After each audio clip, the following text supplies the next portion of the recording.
can't explain. I can't explain it. I go insane when we get naked. Hold me down, never let me go. Take me in, I want you to show. Hold me down, never let me go. Take me in, I want you to show me love.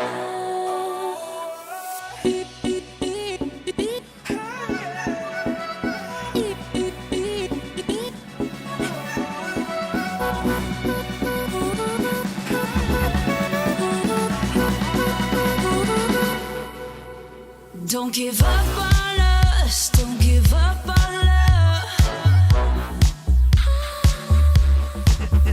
Don't give up on us, don't give up on love.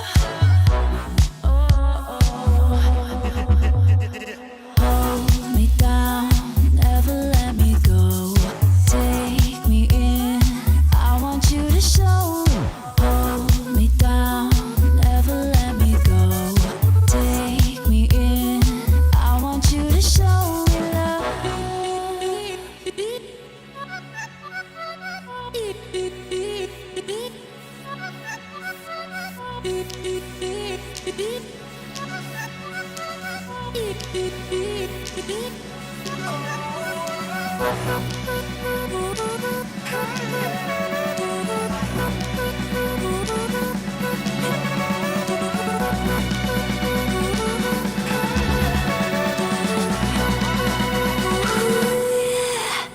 Don't give up on us, don't give up on us, don't give up on love. Don't give up on us, don't give up on us, don't give up on love. Hold me down, never let me go. Take me in, I want you to show. Hold me down, never let me go. Take me in,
that is searing. My head is spinning round. Oh, I hear now. Yes, the wolves are out. Inside of our reality, satellites singing serenade. Send out a signal, please remember me. Send out a signal, come set me free.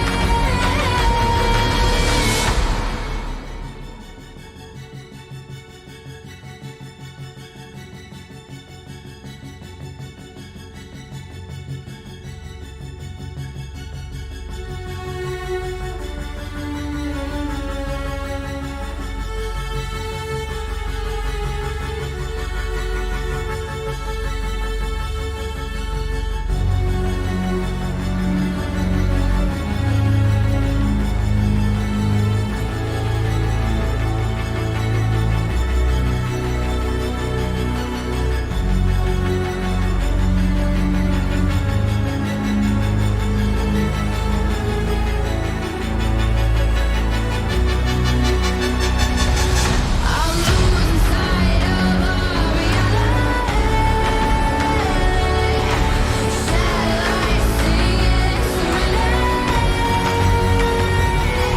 Send out a signal, please remember me. Send out a signal, come set me free.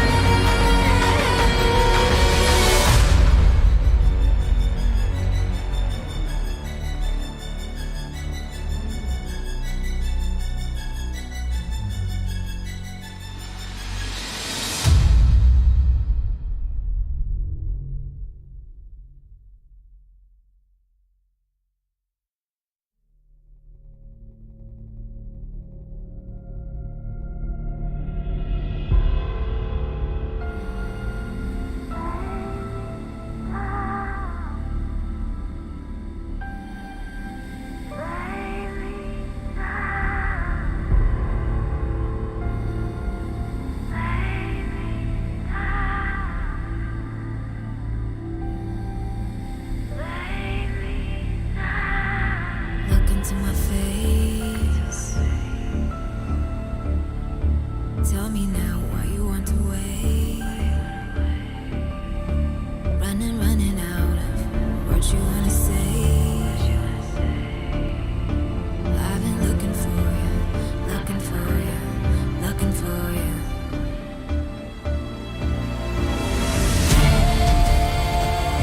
Take me down, leave me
Intel Extreme Masters Katowice is brought to you in part by Intel, Lenovo Legion, DHL, US Air Force, 1xBet, and Monster Energy.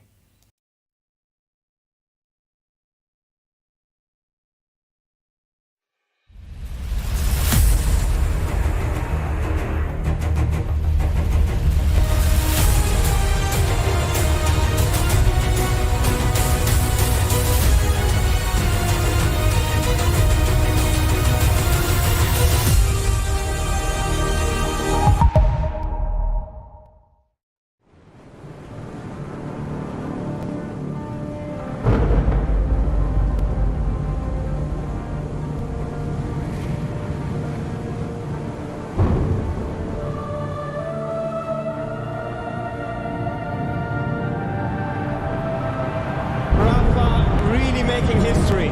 Absolutely phenomenal. And Ace is the champion of the Intel Extreme Masters World Finals. Storm's still not quite done. MC is going to take this fight, though. 3 seconds left. Last 2 rounds of matches got to start it well for ESC. And this is a massive move for Zest, but he's not content with just a Nexus kill. He wants to win. And it's all done. A flawless win. Unbelievable Rogue with a 4-0 victory over Classic. And they did it again in the grand finals. It's Norby! Give it up for your Intel Extreme Masters World Champion!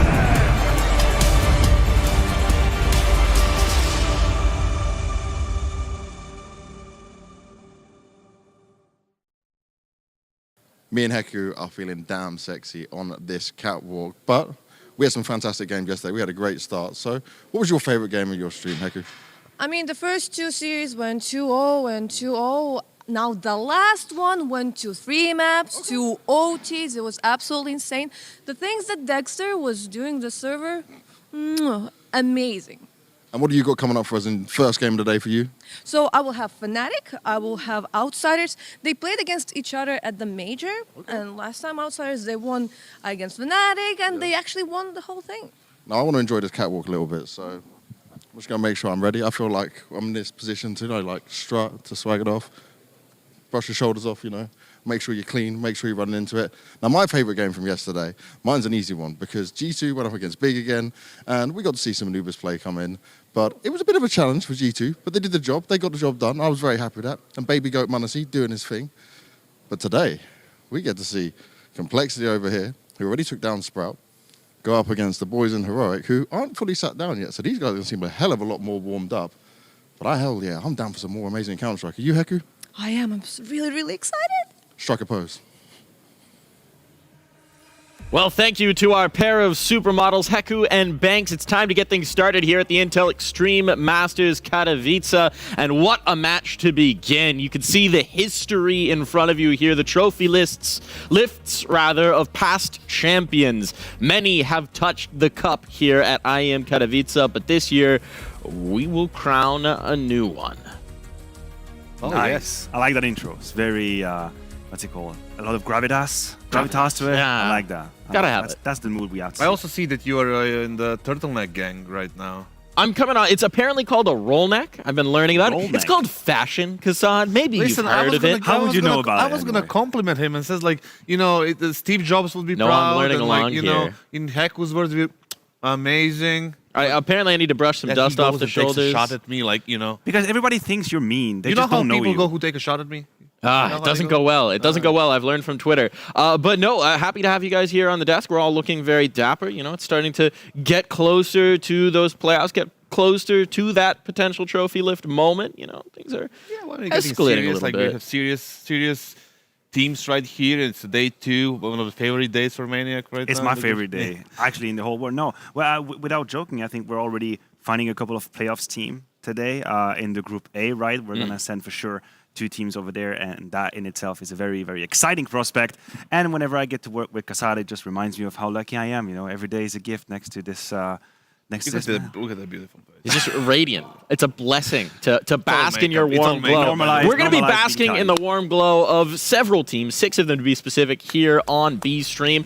These are our games that we've got coming up. Heroic Complexity to start things off. Big Spirit for the middle, like the Patsy pose there. And IHC Cloud9 to round up the day.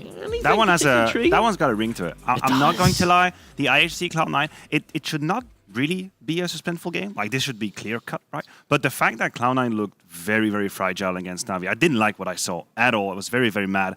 And then IHC very close against Liquid, pushed them a little bit to the limits. I'm sure you were sweating a couple of tears over there. Never in doubt. Never in doubt. I've Also never for been Nitro- worried about an NA team. Look, I'm just saying this could be a game that we don't suspect that goes to hell. I It think wasn't so. for Nitro in that specific round where he killed like everyone, like it was 2015.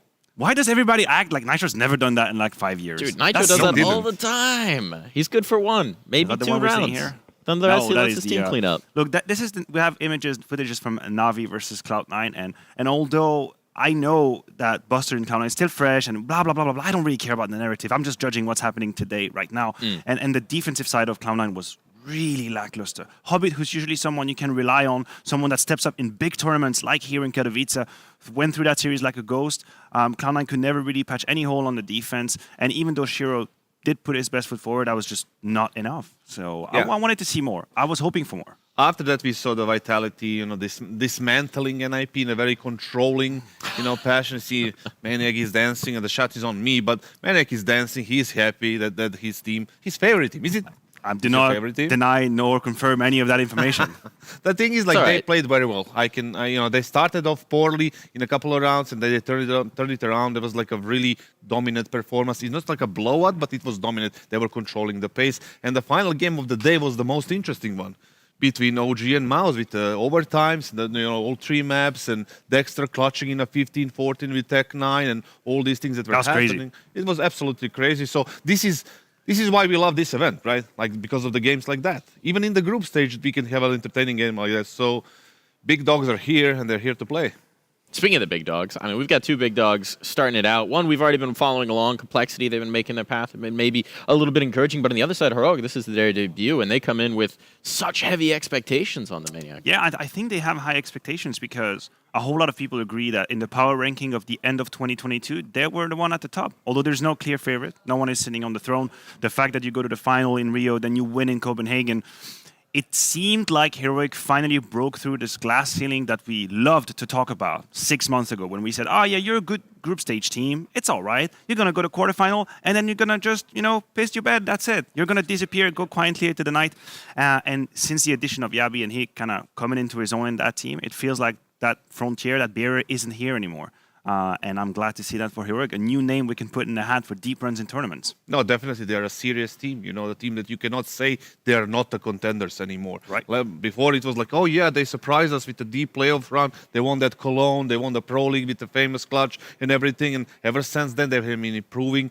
And now we can say, like, every tournament they participate in, we can expect a higher placing, and a high placing, and possibly a run at the title. So this is no difference right now. There's the first game for them in Katowice, and I think they're going to do well. Well, there's high expectations for Heroic. There's also always high expectations when you bring this guy on the camera. We got Mr.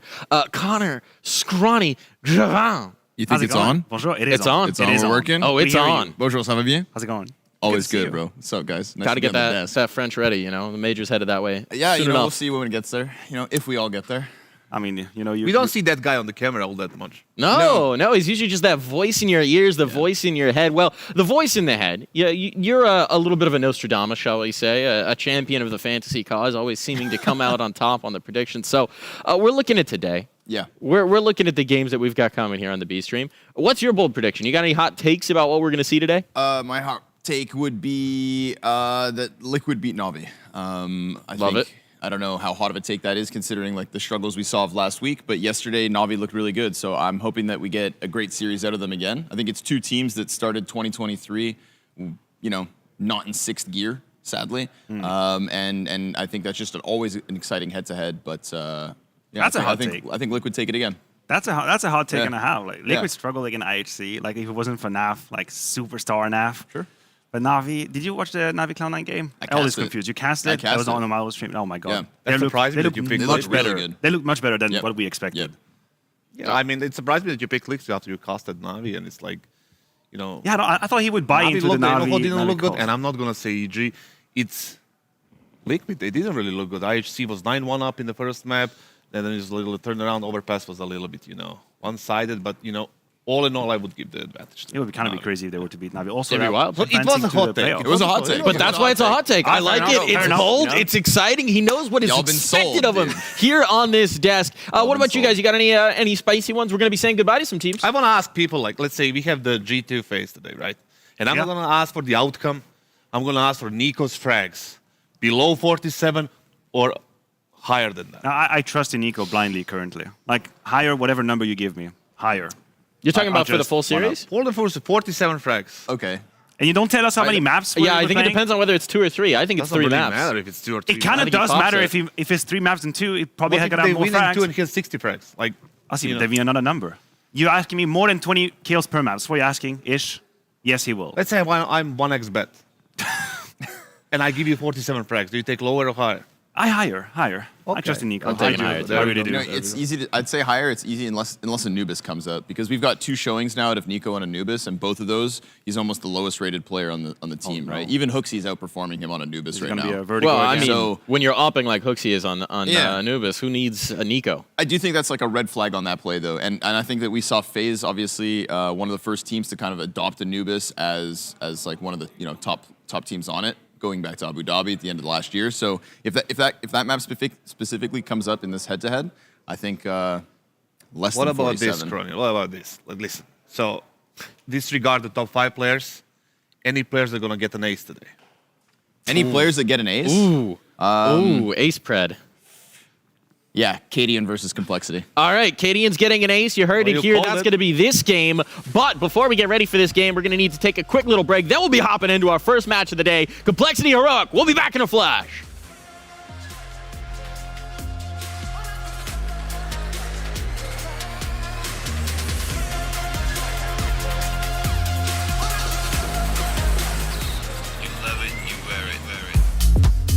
Wear your passion. Share your passion. Wherever, whenever. Gaming is a lifestyle. Get your merch at shop.eslgaming.com.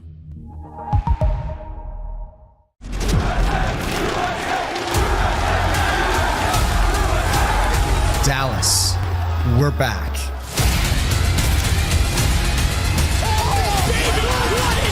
Counter-Strike is in our DNA. It always has been, and it always will be. And now we are once more returning to where it all began.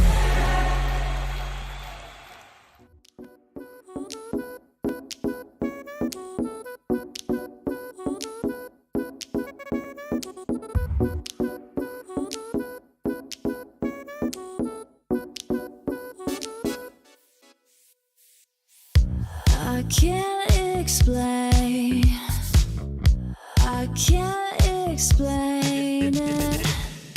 I go insane when we get naked. Hold me down, never let me go. Take me in, I want you to show.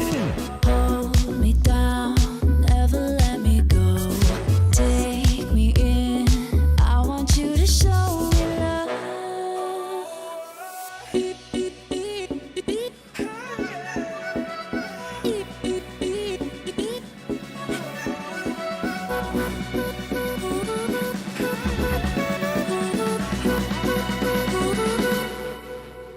Don't give up on us, don't give up on love. Don't give up on us, don't give up on love. Hold me down, never let me go. Take me in, I want you to show. Hold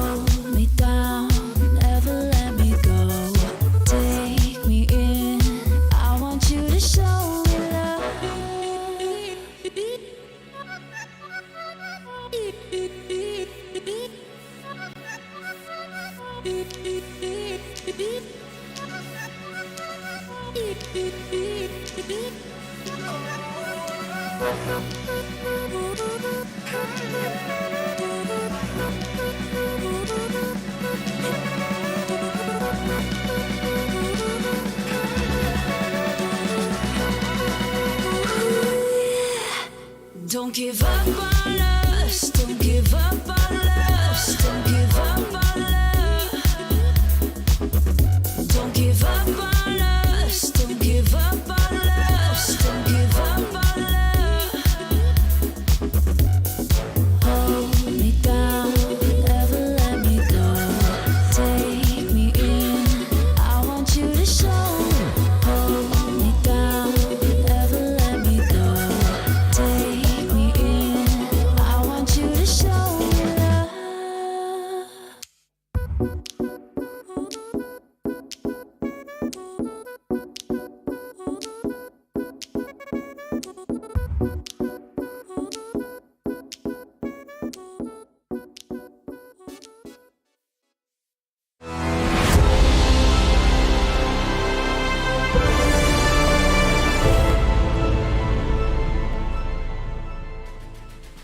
Welcome back to the Intel Extreme Masters Katowice, where we've got a red-hot matchup to start out the day. I'm talking Complexity, and I'm talking Heroic. Heroic with their debut here in this event and strong expectations to maybe make a run at the crown. Here on the desk, it's one guy leaning into my shot. It's Kasada and it's Maniac. You're going to have to lean really far to get my shot. Just have his nose in the intro shot. Just like, hey. Just a little bit. Smell like what's going on A little tease, but we're going to give a tease about what's to come here because we've got a game to talk about. And I love your energy because I think this is going to be the one topic of conversation for Heroic. It is like this thing that encapsulates this whole team. The level of energy they come with here in Katowice. They're a fast-paced team. They have high trading abilities. They move together as a squad. But what if it's the morning, just waking up, maybe you have your decaf, it's not quite kicked in. I think this is when they can be a little bit at risk, and we saw that in Copenhagen. It was far from perfect. The risk would be maybe that it's the first game of the event for them. You know, the Complexity played the Plains, they qualified. We see the matchup history between those two teams. Like you said, they're very entertaining to watch. Like the CS they're playing is all over the place. It's not like crazy, you know, swinging everywhere, but it was like with the plan kind of thing. So it's always entertaining to watch them on different maps. It's going to be a tough matchup for Complexity. We saw in the previous games they played, it was you know, 2-0 twice, and it's like it's a mismatch in a way, right? Because of the styles of the teams that are playing the game. So all in all, I would say that the only chance that Complexity has in this one is the fact that Heroic is the first game here. That's a fair statement because a Heroic that's fully functioning and at 100% is kind of no match. It's a no match. Like Complexity don't have anything to say. No because contest, of no contest. You could say, oh, you want to have one now. The Counter-Strike they play and how quick they play is something of a snowball. It's like a tsunami coming to you. And there's almost nothing you can do when Heroic is on point. But what happens when everybody is just 5% below, right? The communication isn't that great. The spacing is a little bit not that great. And then the brand of Counter-Strike they play just kind of falls apart. We had it in Rio. That's why they showed us how it can work. Yeah, definitely getting to the grand finals. And I thought they had a decent shot to win. That was their best shot to win the major. And if they win, it would be crazy, right? Because they were the last 6 months of the year. They were like the team that everybody was looking at, and they had a perfect chance right there. You can see that the shots from the final game in Rio, sadly for Heroic, didn't go their way because Outsiders played a great tournament overall. But yeah, when the tsunami is coming to you, run for the hills. Yeah, I guess like geographically that's probably correct. So like a hills Complexity Kassad's advice, live on air. There's an opposition of style as well. I think that the Outsider Heroic game in the grand final of the major is a good example of how you can kind of submit them into tapping out because Outsiders play so calm, so slow. They don't have the muscle. They just wait for it. Complexity, I don't know that they can handle it the same way. Like Heroic forces you to play a very specific Counter-Strike. You either accept the heads up and you fight them, and there is a very high chance they move faster than you, shoot better than you, and are more compact than you, or you accept that you're going to take a step back, you're going to let them come to you, and then you maybe have to play a reactionary style, which Outsider is happy to do. I don't think Complexity has the quality to do that. First thing against Heroic is the quick utility usage that I would use. against them to stop any kind of, fast like a regular pace. faced game. Yeah, just drop your utility early on those choke points and slow them down. After you slow them down, you maybe get the pick, and then you can, reorganize your CT side. Well, to get a little bit of a hint of how they might be feeling coming into this, we do have a little bit of an interview. We've got Thesis letting us know what's going on, a little bit of detail as we head in.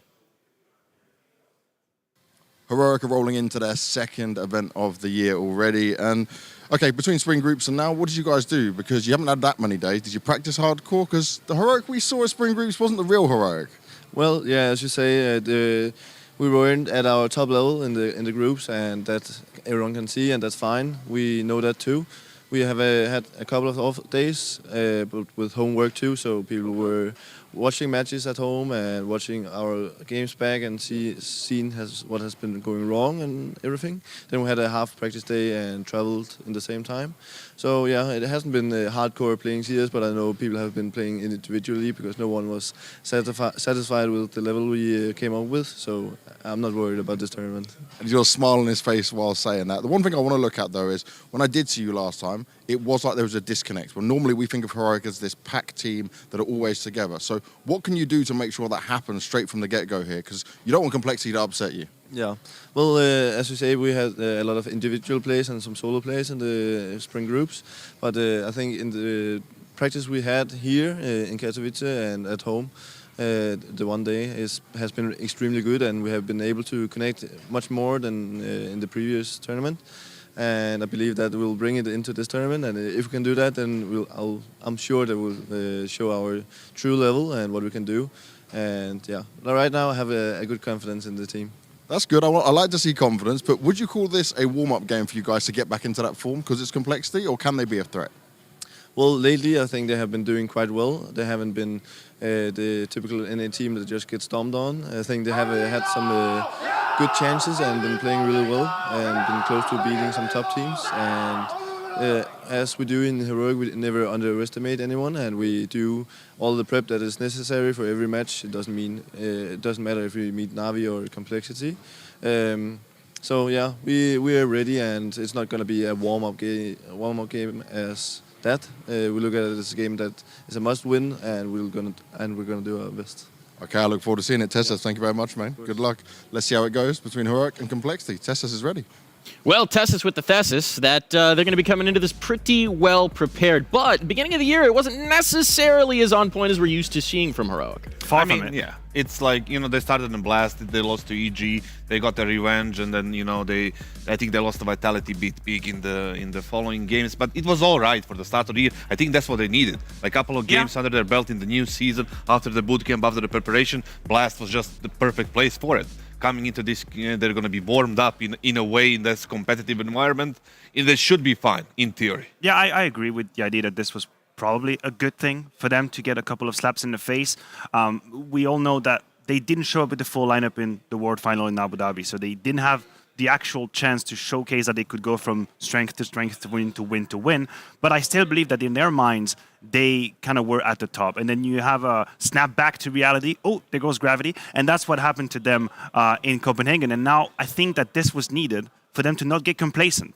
For half a second, just forget, people think we're the best right now. Oh, we might be number one. None of that. Like, you can't let that get to you. You lost to EG. You lost the map to Astralis. You lost to Vitality for the first time in the matchup history. So now you're in Katowice. You've had all the alarm signs. You need to play your best. You know it. You got me like all hyped up with like Eminem and Yeah, but that's the most I can do is like two verses. Freestyle and well, stuff. Eminem's kind of an underdog story in a lot of ways. Early on in He's the career. American. We've got an underdog over here. We've got some Americans. We've got Complexity, and they made their way through the play-in, so we know they're already a little bit battle-tested. They're already a little bit hot to trot. I'm talking about my guy second from the left, Grim. I'm talking about Halzig dead center there, the real American. They're looking hot at this tournament. It's funny that you say like the hottest player in their team is Halzig, who's not even American. He's more American than I am at this point. Did you not see the video? Yes, I did. Yeah. Pretty fun. That was a good video. I like the one of the better ones. Yeah, but definitely, yeah, they qualified. This is where they bought credit, like in my mind, right? True. They had a rough period. Everybody was criticizing them. After they came from Extra Salt, they did absolutely nothing. They didn't qualify for the major. Like, it was a terrible year for them, right? Now they came into the Katowice, they qualified over Ents, who is a pretty good team, and this is the guy on the screen that you see that kind of led the way, especially on the third map on Inferno. Yes. He was the one who was delivering impactful kills for Nob all over the A site on Inferno, and then 127 rating, it's just crazy. Look, there is nothing more NACS than getting your lift from a European opera. It's a time-honored tradition. It kind of is the DNA, right? It's a signature move. Just grab some European, make him NA, have him win for us, be like, NA's back on top, baby. Listen, I have very ambivalent feelings when it comes to Holzerk, because that win versus Ents and the way he played is exactly why I'm infuriated when he doesn't. Because like every now and then there's a game, there's a pop-off, and you kind of buy into it. You buy into that stock. And it's just, it's a bait. That's what it is. It's a bait. I'm sorry, it's a bait. Look, it's not going to be consistent. It just happens here and there. When it does, that's beautiful. But then it just breaks our heart when it doesn't. Look, how are we supposed to put stock in that? No one has been more familiar with the potential inconsistency of complexity than I have. I've watched a lot of these games, and they do love to break my heart. In fact, you'd say the residents of the Heartbreak Hotel. Ooh, wee, Floppy bringing the sauce there, but unfortunately not always in the server. They just recently have a choke against Na'Vi. They could have qualified into the Blast Spring Finals, didn't manage to get that over the line, and of course we have to go all the way back to the RMR, a heartbreaking OT loss to Imperial that didn't see them make the major. These two results we've had here are obviously horrifyingly hard emotionally to go through for complexity, because these would have been moments where they get to change their story, right? You qualify, you go at the major, you beat Na'Vi in Copenhagen, people notice you. People say, okay, we see the progress. We see where you're going. We understand what's the next step. But when you don't, then you reset back, and we all talk about the maybes and the what if. For complexity, that was hurtful. But I don't think we should pinpoint one player. I think it was a team kind of crumbling or falling apart. Once they got to 14, 15, they just didn't know how to get the next one. And I don't really know how you get them over that last hurdle. Like, who's the experienced player, aside from Grim, who's doing a great job, who's going to tell everybody in complexity, listen, now we need to calm down. This is what we need to do. I don't know who does that in this lineup. Beats me. He's searching for words. Maybe Let's see if we could find out. Maybe Banks caught up with them on the sidelines. They might have a little bit of insight about how they're feeling heading into this match. Complexity are warming up behind me right now, and they're getting themselves ready to go up against Heroic. One of Europe's best, but one of NA's best is right behind us. I see Floppy there, smiling away, warming up. How you feeling today, man? Early game? Yeah, I might have to take an Heroic later because it's a bit early a game, so I haven't gone to the toilet yet, but we're doing pretty good. You need to make sure everything's empty, right? Yeah. Is that important? We'll see. I have to go in between maps, but yeah, we'll find out. Well, hopefully you got enough time for it, mate. Don't take too long, that's for sure. Fang's got music going on here. Fang, what's the vibe check, man? What are we listening to? What's the vibe check? Everything, dude. Everything. What tunes we got on? I mean, right now some Central C, but my man. I like that. Good choice. TC, by the way, you are always happy, win or lose with these guys, man. You seem to be like the happiest coach in the world. Yeah, I don't know what to say about that. I am always happy, man. I'm just a generally happy guy. Good vibe. Exactly, man. Exactly. It's all about the vibes. And then he's like your counterpart, because JT, I can sometimes crack a smile. Oh, he's always smiling. He's smiling, but in interviews, you're never smiling. You don't like him, do you? No, I think only Tian can make me smile, that's all. Okay, I'm going to leave him to it. He's the focused one. There's no mullet, man. He is already busy, occupied. They said he's in the toilet. Probably looking at his hair. He had the best video though, didn't he, Grim? That was some classic content. Honestly, I watched it like 10 times and I laughed like every time, the same I watched it the first time. So it caught me fully by surprise. Like, I did not expect that at all from him. But he does fit in so well with you guys. Yeah, I'd say his American accent needs some work, but I mean, it was a nice video. Now, going up against Heroic today, right? This is obviously the next challenge. But you already took down Ents. What does that do for your confidence? It definitely helps a lot taking on a team like Ents, and we see the transfer it into today's game, and as long as we bring the same energy we did that game and up it a bit, I think we can beat them. And what's it like now having him? He was playing like out of his mind when it came to the Ents game, even with the weird settings and everything I don't understand. The placebo effect's real with him. Yeah, he's on some weird settings every game, and he's like, bro, this box is insane. I mean, his game's literally a box. He's like, the box is crazy. I'm like, all right. So I tried it yesterday. I don't like it too much, but I'm staying. No, stay. Don't ever change. Horza, you crazy man. I'm going to quickly jump. You come at the right time. This box, yeah, and everything you use, is it just a placebo effect? You change mouse, you change crosshair, you change resolution. This is not what I recommend. Yeah, I mean, I probably used every setting in the game like at least twice. So, I mean, there's no difference. I mean, I just play what I feel like. He plays what he feels like. That's probably what you guys should do at home. Let's see how Complexity do against Heroic. Well, confidence may be starting to flow here for Complexity. Something else may be flowing for Floppy, and we're going to flow straight into our Colex players to watch.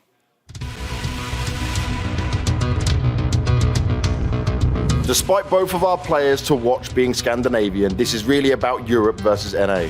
The Mullet Man has ascended above all of his previous S-tier event performances during the play-in with a 1.22 rating, even changing his mouse before the Ents game. From his weird decisions and weird settings, this very American Norwegian is getting it done, and we can't fault the placebo effect and what it is doing for him. Now they face one of the very best in Europe, and he will have to go head-to-head with Heroic. On the other side, we have the hype man of Denmark coming into his second event of the year. Not only with the big green in hand, Cadian has the pressure of leading his squad in an event where they certainly have a chance of grabbing the trophy. They may be viewing this as a warm-up game, but they have to be careful of Complexity, who have already slayed one beast in front of them. It all comes down to an age-old rivalry. It's EU versus NA up next.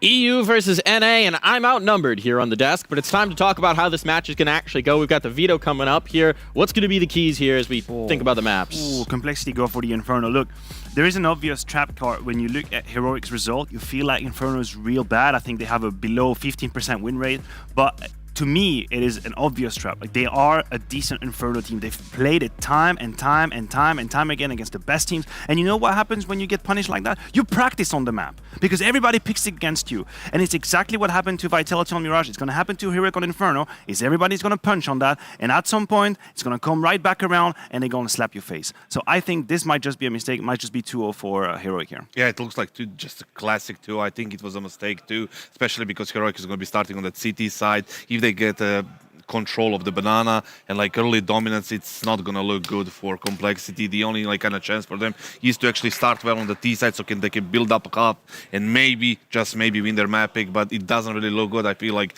Heroic massively won that map pick too. Well, Kassad doesn't think this veto's looking good, but I know two guys who are always looking good. I'm talking about Scrawny, I'm talking about Launders, and I think they're ready to take us away, so take it away, boys! Not as good as you, Mike. Damn, man. Mike's always gassing us up. Any day that starts with a little bit of Darf, I'm all on board. Yeah. Heroic versus Complexity, Inferno to begin the series. And listen, Mo, Kassad doesn't sound like he's got much hope. He is a hopeless man. My man. My man's not on the NA train. But Complexity, listen, they've got to do what EG have done so far this year. Beat Heroic in a best of 3. That's the hope. That's the dream. Grim and JT kick it off. We've got all of Complexity trying to move forward into the B side. They just left JT to be the speed bump on the way to B. And listen, he did a good enough job. He, of course, is dead now, but his teammates thriving. Inside the B site, Grim up top. We got Fang ready to swing from CT. And Heroic, they're going to get nothing in this first pistol. So, you know, listen, Kassad said it himself. They've got to get a strong start T side. Pistol round sure helps. Yeah, it would be an upset if Complexity win this game. And Maniac's right. Like, you can have very close results, but if you don't have wins and losses, they're just 1s and 0s the farther away you get from them. Missing out on qualifying to the Blast Spring Final, for example, that is going to be very hard to do that through the showdown. And then not getting the Rio Major. You'll never get that back. Nope. You know, so those losses can hurt, and they can be building blocks. And it's also true that they lack experience, but I think after their failure to qualify to the Blast Spring Finals, Grim, when he was on the Overtime show, talked about how they just needed more experience, and they kind of took it on the chin. Like, I think he really recognized that instead of having the expectation that they should easily close games like that out. And he also didn't really feel like it was a choke. But this round might be. Oh, because they left that bomb, luckily. No, Floppy just completely balls them. Wow. Okay. You know what? Floppy's somebody who we aren't talking about as much these days. I think that's because Floppy's not playing as well as he used to these days. Yeah. Yeah. There's a correlation. Yeah, because if you got nothing good to say about Floppy, shut your mouth. Yeah. Keep it to yourself. That was a round that could have gotten sketchy. When Jabby gets that kill, you see the T's want to go running at the A site, right? Makes sense. Get away from the push, but they left bomb in mid. Wow. Had to go back and recover, and Floppy's Galil, 35 bullets downtown. It's all good, but look at this. Heroic, more aggression. More aggression, more aggression is going to be happening all series long. I feel like that is step one when facing Heroic. You've got to convince them that they can't just run right through you. And the pistols are getting through you. A P250 for 2 kills at the base of middle. It will be cleared out by Fang, and there's nobody else for Heroic that can press the issue just yet. Wow, they're like shoulder peeking these pistols. So much respect there. Get out there. It's not just respect, Launders, it's fear. It's fear, yeah. That's what it is. That's true. Sometimes it's just fear masquerading as respect. Kadian, he's taking some aggressive CT move here. This could work. Ooh, Halzerk gonna keep it fully focused. Man is trained in. Shush leans back on the scout. His teammate's not gonna be able to help him. It's all Shush, right here, right now. Scout shots missing, 0 for 3, and therefore 3 for 0. Complexity. Nice strong start. Very good recoveries. So Heroic tried to do the Heroic pistol round, which it feels like, honestly, everybody is doing these days. 1B for retake down mid, and I think, yeah, the novelty is starting to wear thin. Complexity were ready for it perfectly with the player at the bottom of Banana. The aggressive moves get shut down, but there might be 15 aggressive moves in a row. You never know with Heroic, so Complexity had to be on guard. I got into the server this morning. I'm on GeoTV with the players, and I made sure that I see all of their crosshairs just to see what Halzerk cooked up today. Very normal. It's coming in very simple. Just show me. Nice, clean. Okay, that's minimal thin white. Size 2, thickness 0.5, gap -2. Yep. Yellow. Just clean. Color 2, style 4. Nicely done. Yeah. Nicely done. Kadian. No contact with the op. We've got the full armada here for Heroic. Nades have already been a bit of a problem for Complexity, even with the lesser buys. Heroic nade killing T's towards B, and Kadian quick rotation with that op. We heard it fire off down middle. They're about to peek right into it. Grim goes around the corner. Oh, the molly is burning down the roof. Oh my goodness. Those poor plants. Get him out of there. T's also back, because they have definitely lost the utility war when it comes to that banana play. Now, Heroic not going to just hide inside of this A site. Stown would never. He's going to go prodding at that smoke instead. Complexity do double back. Be the intended target. Jabby left for the solo hold for now, but his teammate in TSS isn't far off. So it's a creep crawl contact. TSS going to see it coming.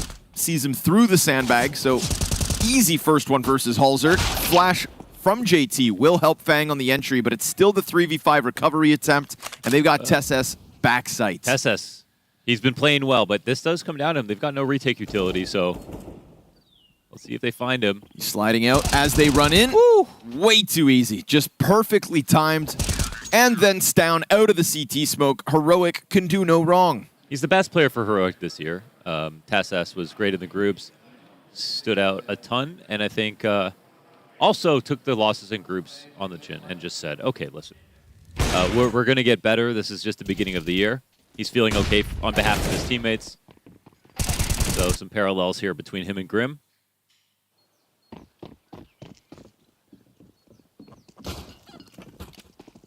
Now, of course, the molly lands in the flower pot, but Grim gives up that pick. Kadian's in the right place to get that frag. Even if that molly got thrown over, he still would have had that chance. He peeked too soon.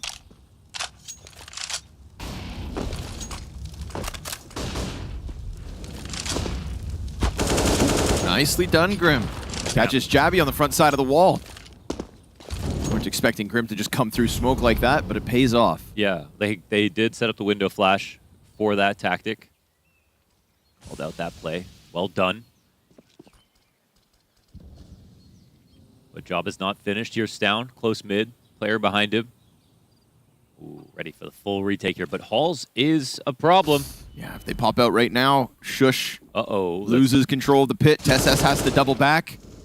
It's Floppy taking some damage here in the CTs, looking to get into the gunfight. Stown's going to cut off the boiler play. All good. Shush! Oh, 4 as he kills Floppy in the background and just locks down that A site. I thought Shush was going to have trouble today. We saw those scout shots on B. Well, I guess he was just using the wrong gun. What a spray. Well, they got the moto smoke down. They got pick control. Maybe they should have just chilled for a second after not seeing any more T's out or CTs out in the site. And then maybe thought about approaching lane via pit first instead of jumping out of halls this way. I think that just gave the round over to Heroic, who actually were in the wrong spots. You know, they were ready to retake middle. The counter looks beautiful for Complexity. Man. Shush, right back at it. He's eating up. Mopping him. Honestly, you saw right after that play, Cadian, tap on the arm, exist right behind him. They're trying to add fuel to the fire. And honestly, when Shush is fully ignited, that's a horrifying Heroic. Because Heroic are the type of team where when they've got a blowout going, a guy like Shush is just sitting in his bomb site. He can be 5-5. You know, he's not looking to get into those crazy, wild antics. Not like a Jabby, not like a Stown, not like a Cadian. Those guys will throw themselves at their opponents if they feel like that gap is just easily exploited. And if you've got Shush on that wavelength, you've got a horrifying Heroic in the server. That stats have been very good. Again, argument for Anchor or support of the year or whatever. It's hard to define roles these days with any team, particularly with Heroic. Did very well last year.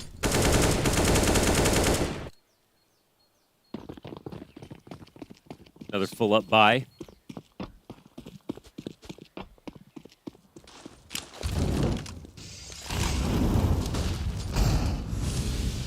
Again, confidence.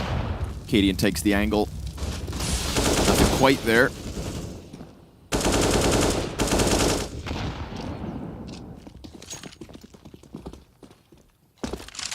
And they come out on bottom of that exchange. Halzerk and Grim already at the half health point. They haven't even seen a soul. Fast rotate out of Heroic. Complexity trying to carve a path through apps, but there's also delayed to this.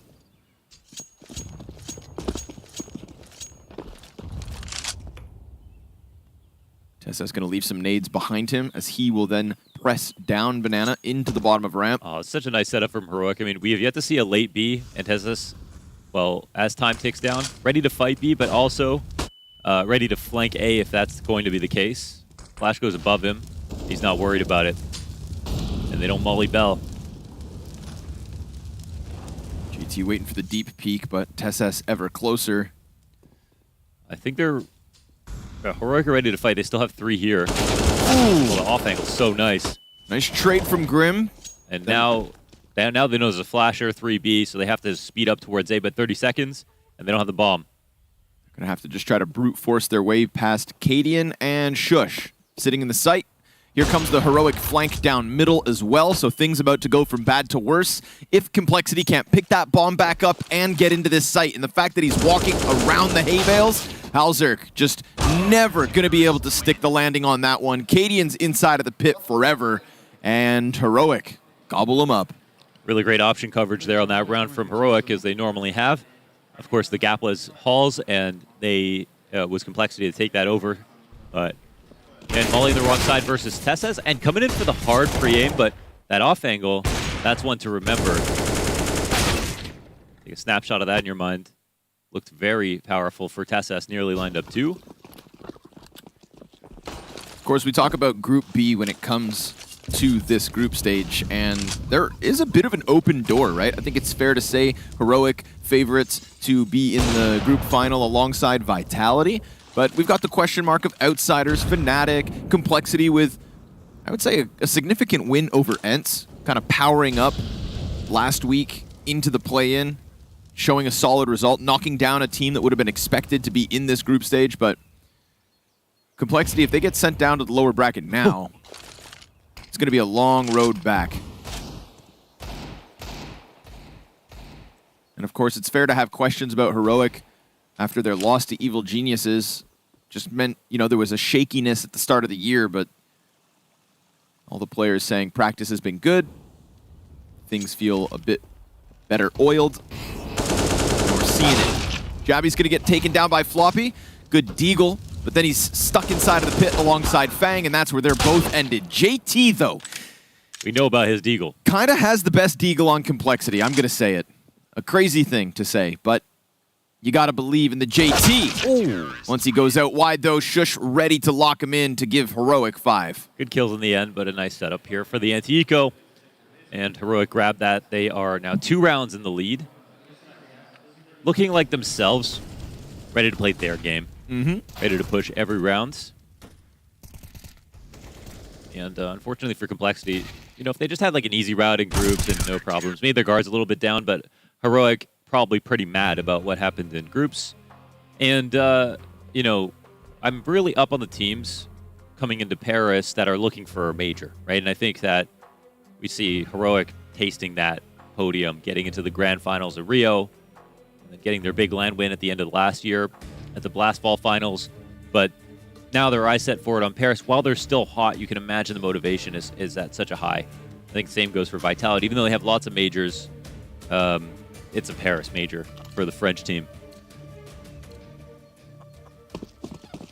And G2 are the other story for me. These guys are all kind of peaking at the right time and also have yet to get a major between the 5 of them.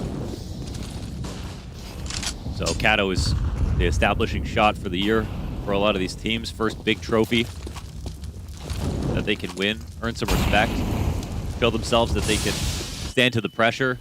And right now it's just about surviving groups. Wow. Yeah, because I think a part of this event, right, a part of this test is starting the year strong. We see teams drop off during the player break. Confidence is a big thing. It doesn't come from nowhere.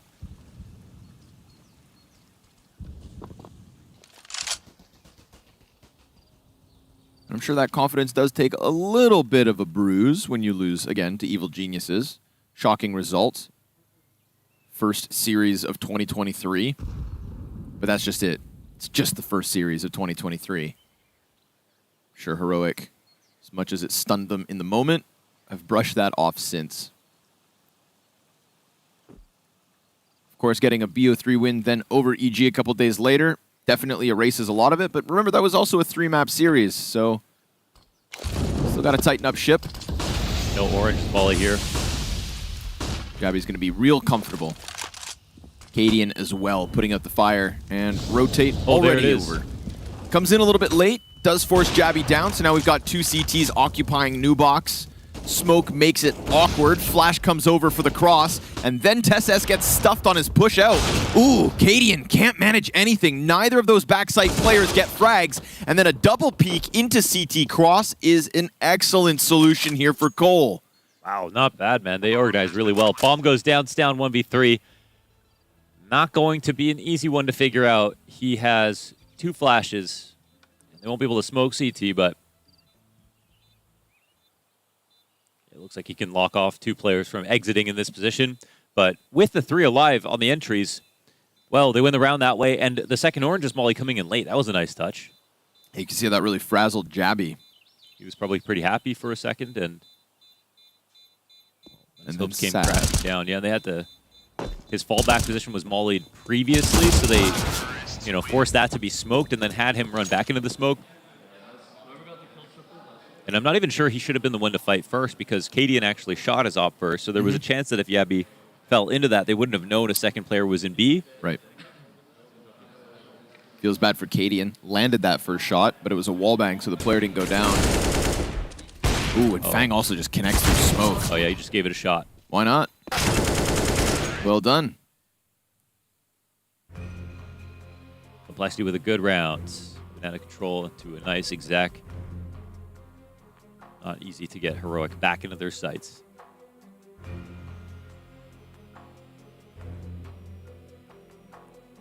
Good for Grimferno today.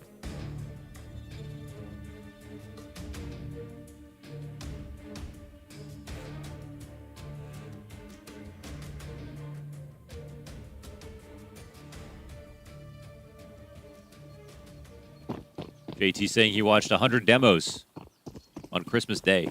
Christmas Day. What a gift. He is to NACS. SACS.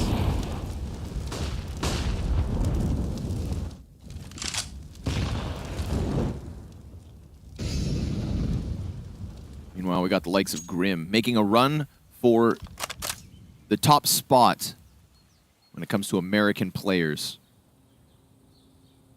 He's going to have to keep up his consistency, but at the moment, he's the top dog. A couple weeks into the year. Says he knows he can be top 20.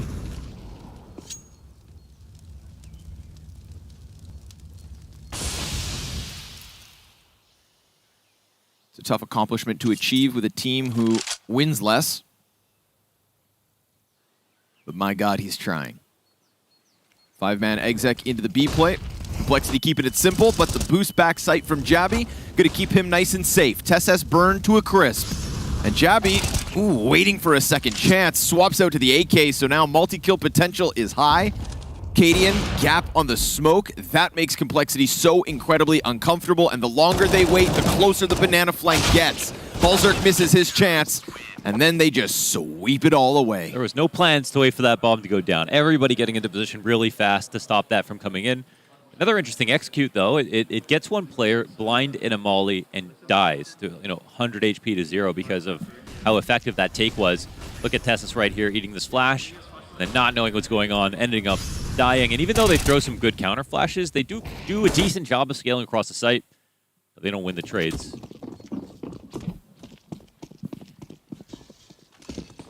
We're certainly not seeing bad rounds at Complexity. Nope. But obviously just a very different tale on that B site when your backside players provide the kills. Contrast to the last round where both went down empty-handed. Complexity on the brink of a reset as well, so...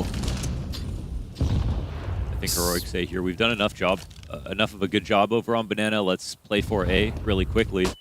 And it's the right call. As it tends to be with Cadian. Jabby in the mix.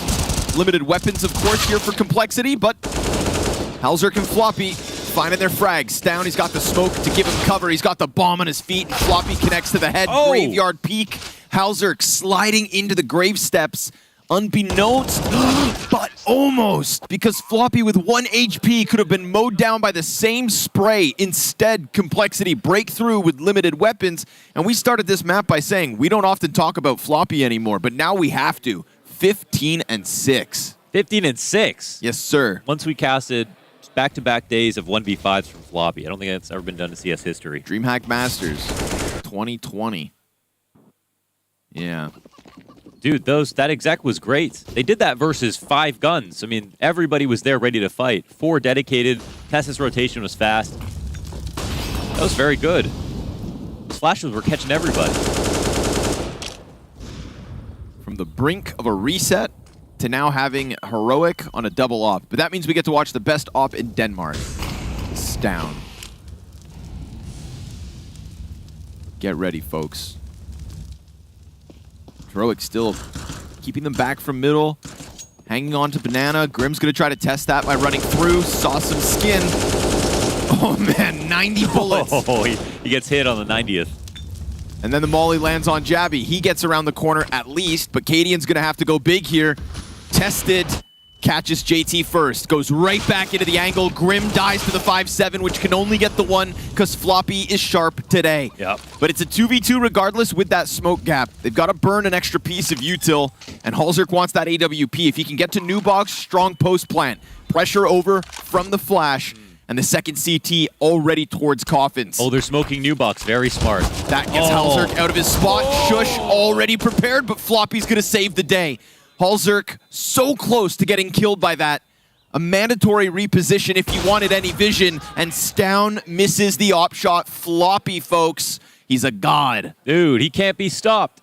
Damn, that was a smart move, but the spray was not there. Took almost an hour to get all those bullets out. That's too much time for Floppy right now.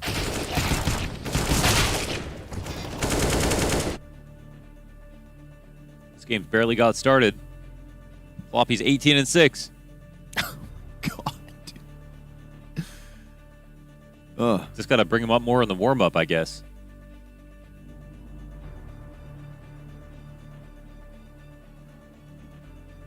And, yeah. Yeah, they have multiple pop-off players. You know that. Fang securing an MVP at a tournament he didn't win.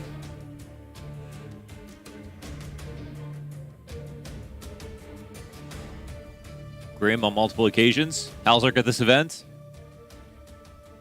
And Floppy.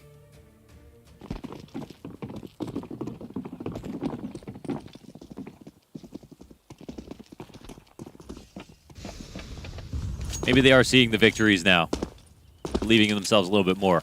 I think closing versus Ents is a really big deal. Yeah, they closed. That was a strong victory. They had to close, you know, and luckily for them, they had a really big buffer. It's not like they got on that notorious 14th round win with only 3 in their back pocket. They just played well and won. Yep. People respect Ents too. Other teams probably shook a little bit by that victory. USP's all stacked up. Ooh. Look for a second like things could get messy, but it is a shooting gallery. In fact, oh no, I was going to say Team Ace, but Grim took 2, and he's allowed to take 2. Grim can take what he damn well wants when it comes to complexity. Yeah. Right now, he is just, you know, meddling. I'm not sure what you're trying to say. Don't worry about it. Meandering. You know I would help you. He's battling down the hatches. He's just a normal guy today. Right. Middling performance? There, maybe. Okay. Save me. Jabby trying to save this half as Complexity have killed Tesses with a nade, and Grim turns back on Jabby.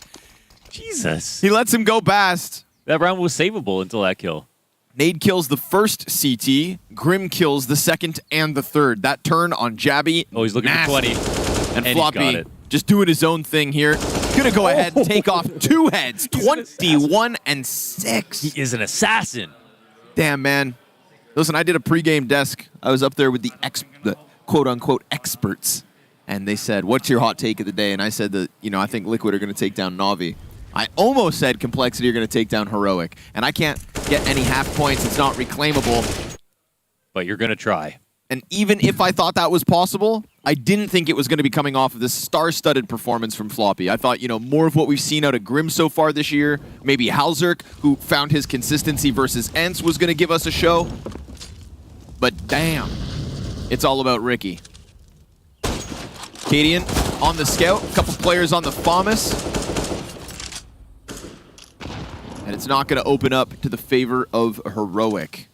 Complexity's map pick with an excellent T side and still a little left. Last time we saw Shush with a huge multi-kill shut down the lane, and again it's going to happen. But caught on the reload, and here comes Jabby just throwing himself through that Moto smoke, knowing that the timing is his to play. Halzark connects, and it falls to the shoulders of Tesses. He's going to come through while hands are busy, and as he does, Halzark stops him. So what do you know, folks? Complexity, off of a 22-7 half from Floppy, will have a 3-round lead.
And so we're back in the action. What kind of action? Action-packed adventures with Complexity leading 9-6, Mohan. We're on Floppy's Wild Adventure right now, and I'm buckled up.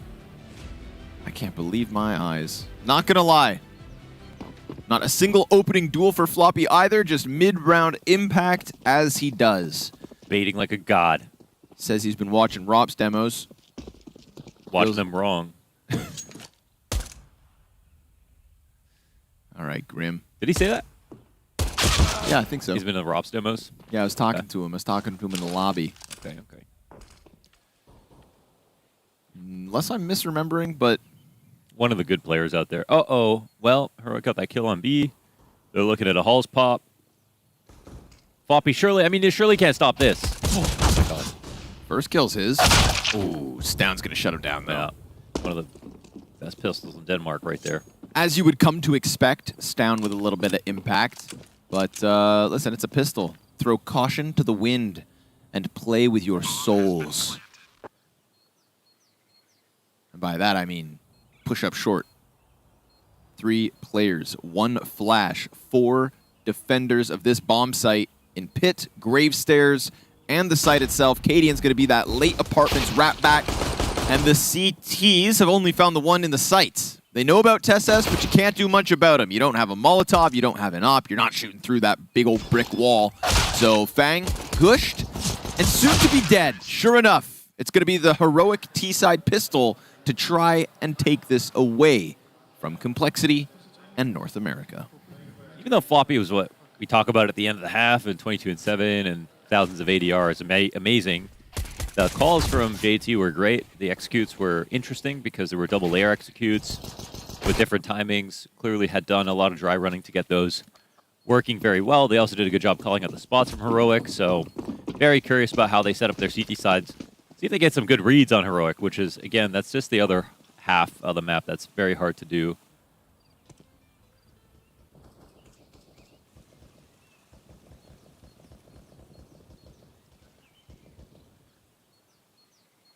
Yeah, 2 MP9s, top first oranges. And a B stack. And Heroic taking B. We call this strat the anti-hero. Take a snapshot of this moment. Who'd you rather be? Floppy. Most days of the week. Nade for Grim. Puts his smoke down. What's the move, Heroic? You gonna wait that out? You gonna try to pop through it? Util of their own here to scramble the initial setup. Oh, Floppy baby. just steps forward. Ooh, dude, he's in a great spot.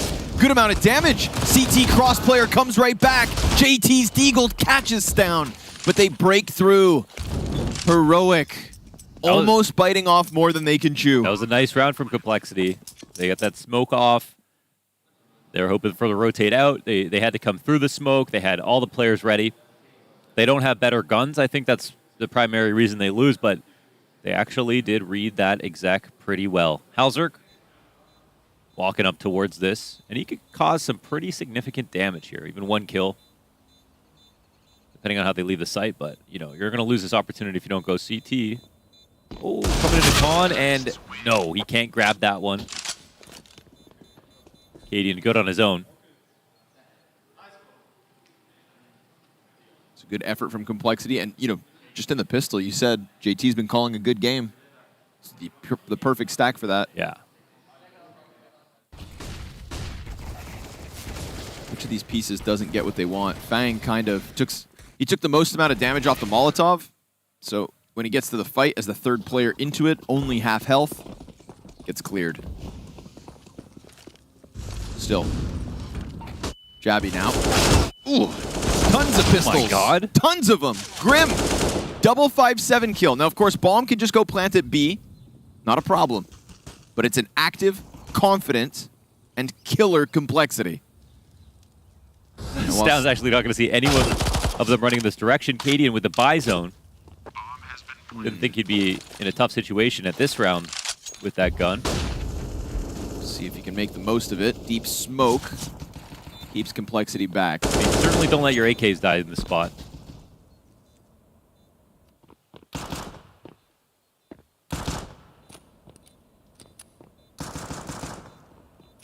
Awkward one, though.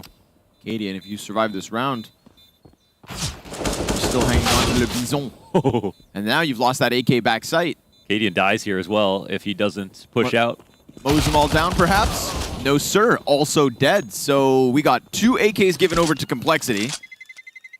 Stown could drop them if they come out library. No need to. Fang will take the risk. Could have maybe killed Stown if he got lucky, but I mean, Complexity. That stack inside of the B site went well. 2 players survived. This one with even less? Yeah, the flash is perfect on the timing. And I think I remember the groups where it was like I was really disappointed actually in some of Complexity's executes because I feel like their flashes on Anubis were not good. And that's something that we don't normally expect on a team with JT on it. But today they've been great on the attacks on the T side, on the CT explodes, for map control.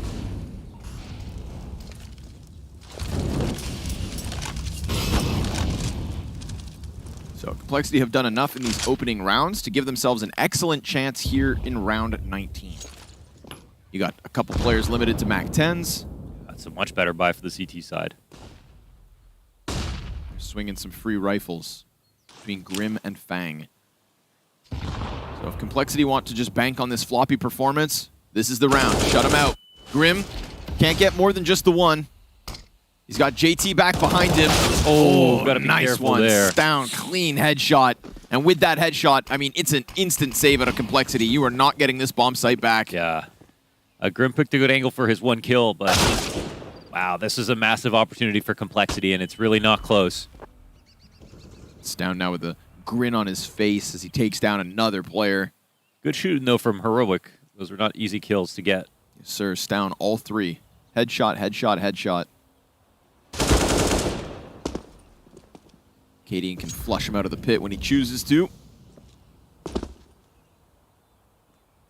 All those close rounds in the rounds prior, and this one. Who ends with more kills, Floppy or Stown at the end of this map? I'm going to say Stown. I'm going to say Stown. Yeah, man. I think, you know, pack mentality.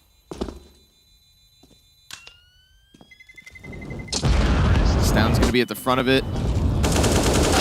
Oof. Jabby looking the wrong way. I think we're going to watch Heroic get real aggressive, get real crazy with it. And Stown's going to be at the front, man. He is the sharpened point of this spear. If he plays well here, he might not change his underwear until the end of the event. Yeah, I hope that's not the case. Unless it works. You know, you do you. You can kind of just wear it a little bit lower so it doesn't touch anything. And it's more like a bag. Get them. Okay. What you collecting? Wins. That's the goal here. Back in the lead, 10-9.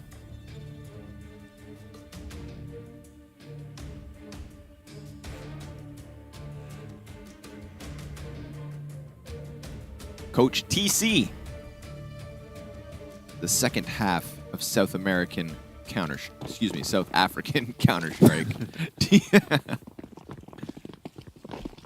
Warm Counter-Strike. Him and JT, man, they're like a symbiotic being.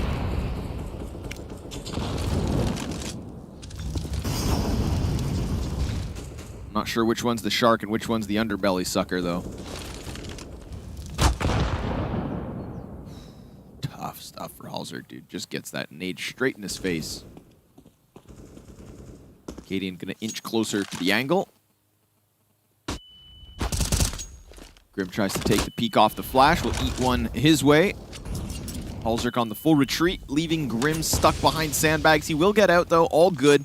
That 3-player setup initially here at the B site from Complexity. They have to forfeit Banana. And now they're not quite sure where Heroic end up going. But with the smoke currently up towards Arch, they do pull that 3rd player back. And we've seen that 2 members of Complexity on B is not enough. Okay. Got a long peek out of that. The patience pays off. Yeah, the first couple jump peeks, very smooth. That one is on his screen for like 3 seconds. Halzerk tries to get back into the B site. JT on the close walk to be flashed in. Grim's got a little gap on that smoke. Ooh, and 3! Oh, what? JT On for the fourth. Man comes off that CT cross with conviction. Well, Floppy's been watching Rob's demos. I think JT's been watching Grim demos. That aim was incredible and so calm. Wow. And from the player They had a who very nice setup there as well. 1 round prior is just caught on coffins like a Look at this sitting duck. Oh my god, he's standing up for it. Into the pistol swap like James Bond. No nerves at all. Cleans him up. All right. Interesting. Oh, and a collateral that doesn't kill Cadian, but does force him back. He'll be in the back of the pack from now on. Oh, that's a big moment out of GT, especially if Complexity can win this next one. No kidding. All the money's gone for Heroic, and Complexity can start to make that run for the coveted, notorious 14th round. And then their demons kick in. But some people like to dance with the devil. You know Halzerk's one of them. Misses the op shot, no problem. Fang, he'll come out from the corner. Shush, good trade as Fang tries to get back in. That early damage versus Cadian still going to be problematic. Shush looks to lock in the op, and Halzerk's coming hunting, but he slow peeks around the corner, and so Shush on high alert shuts him down. Floppy, it's another chance to go big. But he's going to have to do it on his own because his two teammates still nowhere to be found. It's the balcony player who's on little health, and the others just negate him. Drop a smoke in front of it, cross towards sight. Very aware that Floppy could be in this position, but at least he's alive for when his teammates come over. Oh, this one's going to get weird. Fire into the back sight, doesn't burn into the corner, so Shush, his position's going to go unchecked, maybe. They're keeping their heads down, crouched. More Molotovs into this site. Jabby comes in with the kill. Shush, he reveals himself. And that's going to give Floppy a bit of the picture. Sees Cadian, ends him, and he knows he's got this player stuck in. Come on now, Floppy. Chance to shine.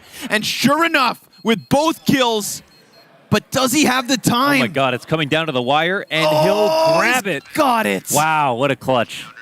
27 for Floppy. They leave him down in pit. They knew he could come back to haunt them, but they also thought those spots in sight would be enough. Yeah, that was a great retake. I mean, the Molly displaced one player, put enough pressure there, and Shush did an amazing job of grabbing both frags, coming through on very hard angles for that retake. And also kicking off with the opening kill towards Halzerk. Well, there was definitely a chance that Complexity lose that round and just have to save themselves, and instead, it'll be Heroic on a single AK.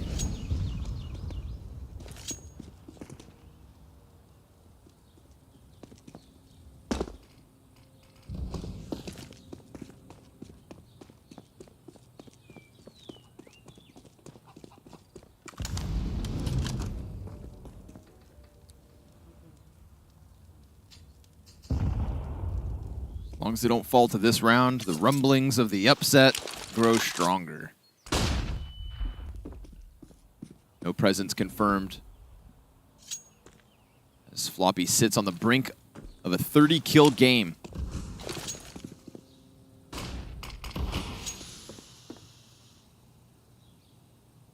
With so many potential rounds to spare. Good space here as they start to take over Arch. There's a lot of pressure on this one duel, but Fang from the bottom grabbed his 10. Floppy traded out. Quick Tech 9 kill out of Jabby. Pit player on the op. Hunts, but he's lost track of him. Oh, and Jabby into the M4. Halzerk feeling the heat here. And Jabby can come at him from a different angle. Stown locked in over towards Arch. Oh my god. We've got Heroic clawing back man advantage. Halzerk, he's going to get pinched from both sides. Into the pistol. Can't finish off the little that's left of Jabby. That's 6 HP to make a difference. And Heroic's singular AK pays off. It's hard to dislodge these guys. Really nice attempt. Halzerk tried to search out that player who jumped in a pit. Came back to hold on to Halls while his bike smoke was still up. And just as he left that angle, that player peeked out, and he still nearly got both on the approach. So, well, it was a good try. But this is a round that Heroic come in with 1 AK. They even lose the opening duel with that AK and still win.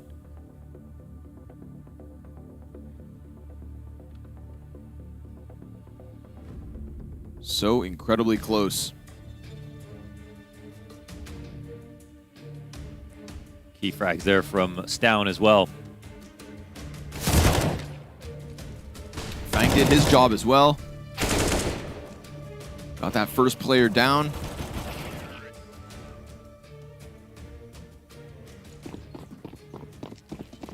Heroic want this. Can't be losing maps to North America in back-to-back weeks. Grim's gonna go charging through the fire. Oh my god.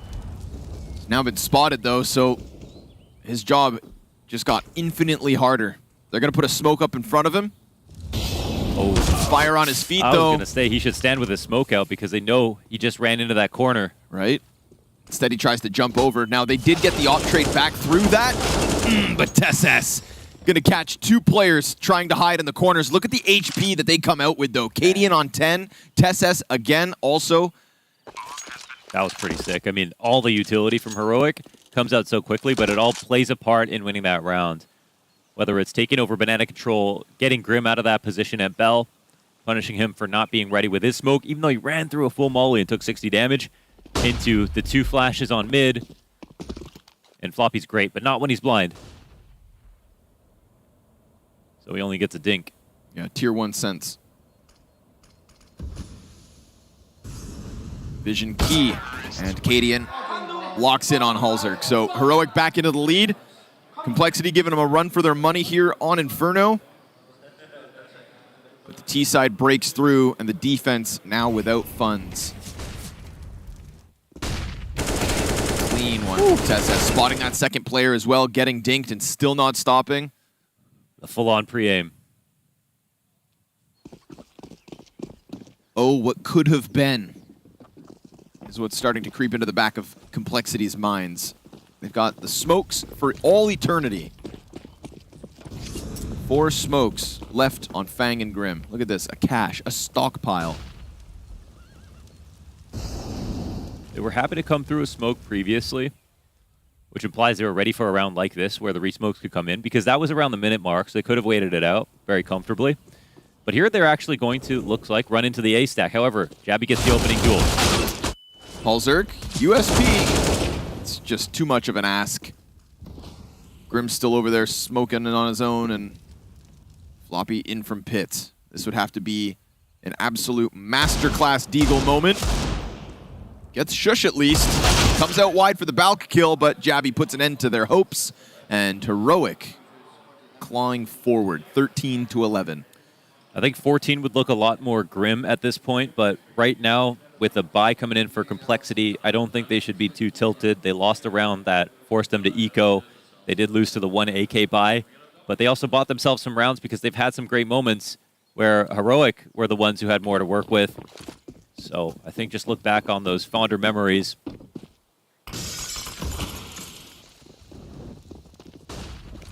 Might not waste this superstar level Floppy carry. Halzerk at the front of this, point blank. Oh no, doesn't go out with the op, and Jabby double kill makes it look so easy. Heroic gifted a chance at this A site. Super clean shots out of Jabby. I mean, the first one's free with the back turn. It's just a mistake in terms of pull it apart. Order of operations right there, right? If the op doesn't clear, like the approach from somebody who's coming out of window, Floppy could have covered that if Halzerk peeked out slowly and would have definitely got the angle on stairs. And because Floppy came out, well, it's just a 50-50 from there on. So it's a little bit too easy. Floppy's the guy you want to set up right now, not the guy you want to use as bait. But instead, that's Heroic's 14th gifted to them. They're trying to fight to clear out all the guns. Jabby's still getting closer. Shout out Jabby, though, obviously. Insta headshot on the Opper. Making sure both those kills go down clean. That's true. That's the element of skill. Did Halzerk shoot? I don't know if he got a shot off. I'm sure we'll slow it down. Oh, no. Yeah, he didn't. Oh, Jabby's super quick. So fast. And then obviously, you know, massive ask of Fang to do that all on his own. 2 players come around maybe, but he's already got 4 guys out those brackets. Yeah. He took a bit of time to get that first kill too. Well, now things get a little uglier. But you're right, you don't want to waste this, superstar performance out of Floppy. And one of the absolute win conditions in beating Ents was Halzerk with AWP impact. And I think Fang also had a great match, and he has been not as consistent. Like, Grim is the most consistent player on this team. When we look at these statistics from afar, but in these past couple of games, I think right now we're basically seeing Floppy buying time for some of the other players who normally are shouldering the responsibility to get into the match. But they're not there right now. No, sir. Cadian is calling some great rounds.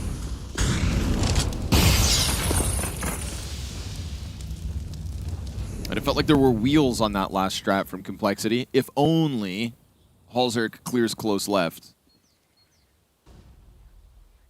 JT still trying to mastermind the counterpart to Cadian.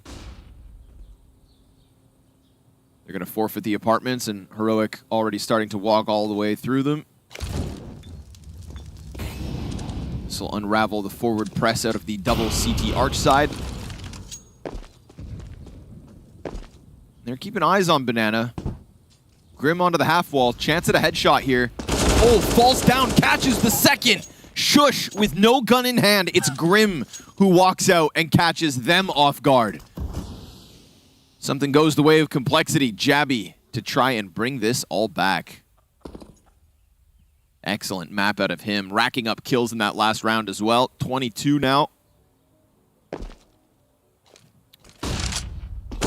MP9 player goes sprinting down middle. That's a bit of a gift. It is at 35 seconds. Bombs here. 2v2 in the site. Feels like that keeps the rotate delayed. Yeah, because Jabby's kill, makes him think, well, maybe they could be coming back. So see if they search this out. It's one less player that could be on this B site. But they're maintaining a very sharp crossfire here to keep Grim alive. So even if they pre-aim it, yeah, he's drawing attention. Easy. Very well done. JT picks up one, but you've got Cadian in a 1 versus 2 after he clears out Grim. And there's not one person on this planet that doesn't know Cadian can clutch. Eats that flash though, still gets into the pillar, which means he's gonna get the chance to come out with shots. Fighting, and he finds Floppy. Now Fang shaking, and Complexity get crushed. Oh, he gets up to a 1v5, so 1v2, that's easy mode for Cadian. What a move. Actually, went on 3, got that first kill on Grim. Made him regret not playing back. That's for 15. Ooh. Tough. That's a liver shot. What a play, though. This setup works wonderfully. JT traded, but effective off the cross. Cadian, they could have killed him when he ate that flash and was falling back to pillar. But the moment he regained vision, man, like a hawk, just smothers the little that was left of Complexity. So Heroic gonna get themselves 4 map points. It's an excellent game so far from Floppy, and he trades out Grim. He hits that 30th kill, and then he goes back into the action while blinded. We've got Fang close smoke on middle, hearing that utility usage. Smoke fades, he's fighting for his chance. He's fighting for Complexity's attempt to keep this one alive. And Jabby gonna go ahead and peel off that A player. Bomb still floats out middle. Jabby wants more confirmation and contact. And we see Cadian encroaching closer. It's being held, but he has op advantage. Sure enough, just slaps back his counterpart in JT. Fang hoping to catch something in from Arch. His teammates still stagnant on that B site. And Heroic have finagled a way to bring back this map. Such a sick T-side. 2 CT round wins, that's it. Fang guns down Cadian. He's gonna fight for this. And Floppy's getting ever closer, just a couple steps back. Late mid-play. Oh, they let him move. Shush is coming out. He'll catch that pit trade. Now it's just the 1v1. Fang not playing with a kit. 10-second defuse needed, and Shush is so cold. Oh. Cool as ice. Heroic taking back this second half. Complexity give them a run for their money to start this day. But it's Heroic, baby. And we've got Vertigo up next.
Another stay in the Heartbreak Hotel for NACS fans. That one looking so good to start. Floppy on a monstrous performance and just couldn't seem to close. You get the frustration that I was talking about? I'm sure.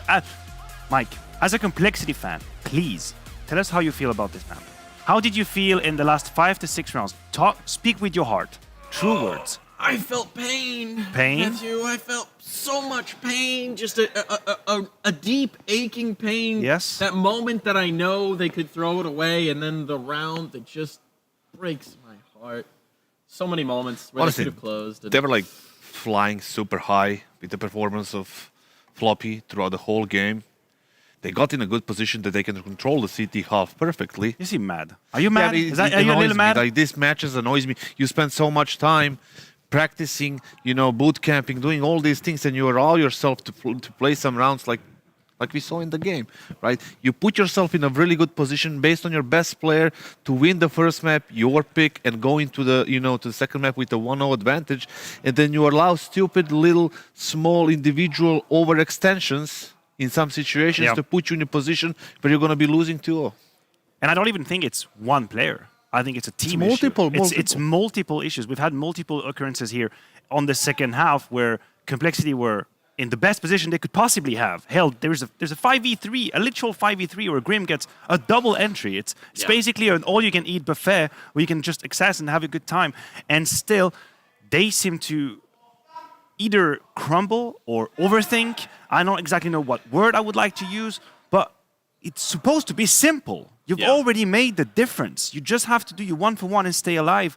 But Heroic put it out. I mean, maybe we should flip it and also praise Heroic because they did what they had to do. What should I praise for Heroic for? On 5v3, I see Halzer jumping down the smoke, Grim staring into the little gap, 1v2 that has been playing incorrectly, let's say it like that. I'm not going to praise Heroic for that. I'm going to give them, the couple of rounds that they played very well. Yes, they won. Yes, it's better than Complexity. Yes, but for these things, I'm going to blame 100% on Complexity. Well, I do have something we can praise. I do have something we can praise over for Heroic, and that's, of course, our player featured in the Air Force Aim High head-to-head. I'm talking about Stown here. Had himself a great map. Yabi as well for that side, and on the other side, God, what an unfortunate disappointment here for Floppy. What a performance to not come away with a map win. And it had been a hot minute since we saw Floppy have that kind of performance. I love it. It's probably why it's heartbreaking.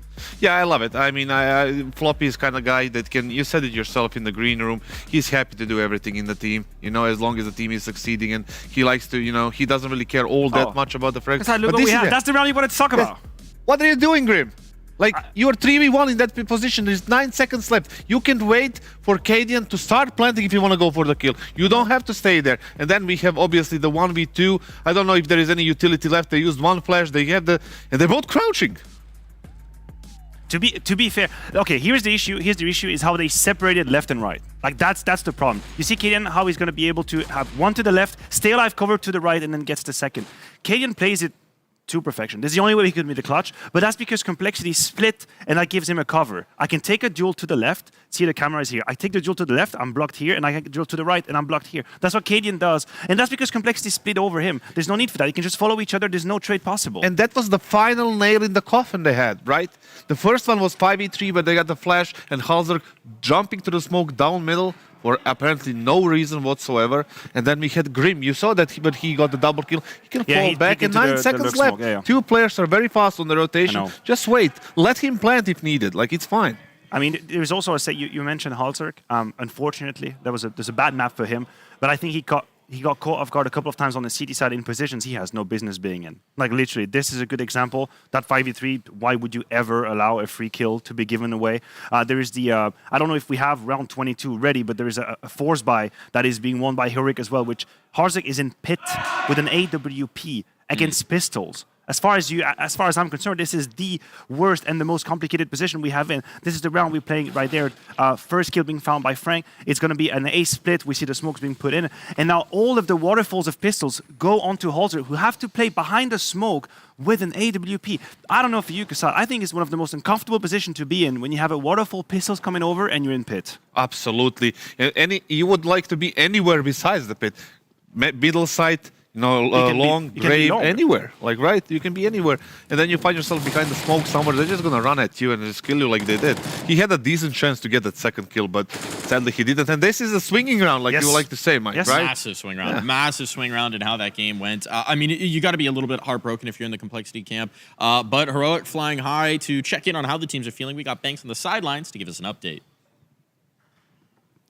Well, Complexity may be breaking all of you guys' hearts, but I just spoke to Exist, and the hearts are pumping very fast and furious for Heroic. They spoke about the fact that obviously it's spring groups, that excitement, that energy was not there for the team. He felt it was a lot better in this game. Still having some communication issues, so he's not fully happy, but is a coach ever really happy? Even when you get the win, there's still things you can improve on. Going into Vertigo, though, he thinks it's going to be a quick one. He feels like they've got Complexity on the ropes, and he says it's very easy to read them right now. So let's see how it goes, and let's see how this next map goes. Mike, back to you. It's interesting that he says it's very easy to read them, because it did feel like at a lot of points in that JT was putting his team in positions to actually catch Heroic off guard. They just couldn't always execute. You know, I will agree with you. I think the first half was hard to predict for Heroic if you were facing Complexity, because I think Complexity did a couple of rounds, sorry, I have a frog in my throat, that I didn't expect. Like, there is this round where Heroic is fighting for banana control, Complexity just tossing 2 flashes across the smoke, right into Cadian's faces, know he's here and still goes in.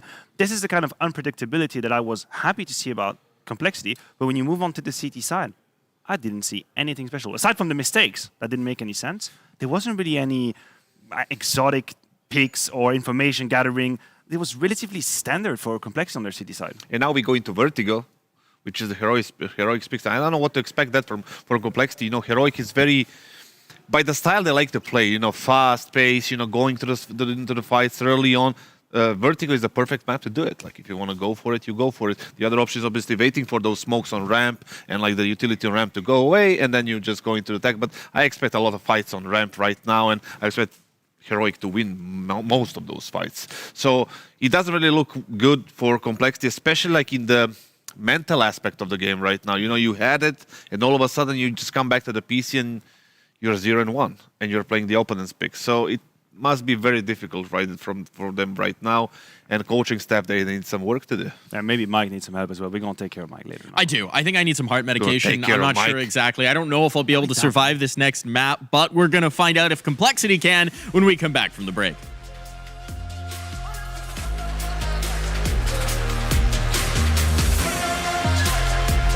The bell tolls for Cologne.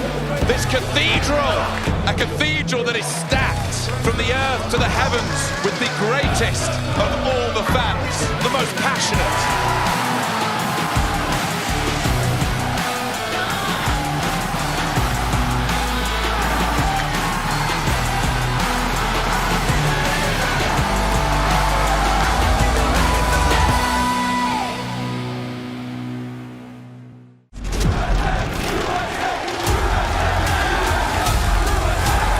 Dallas, we're back.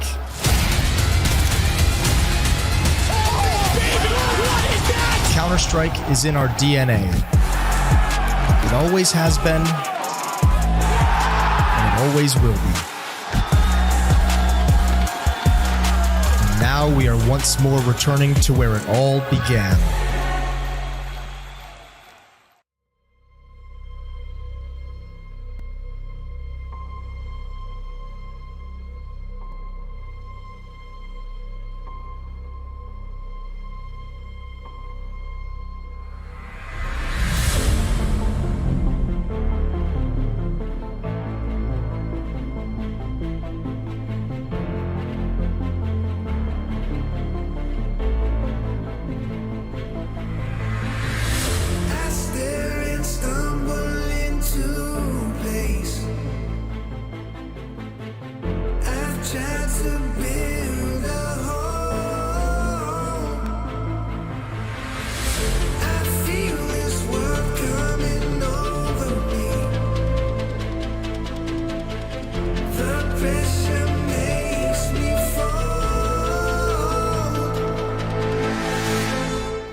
So far, we're really happy with the Halzerk pickup.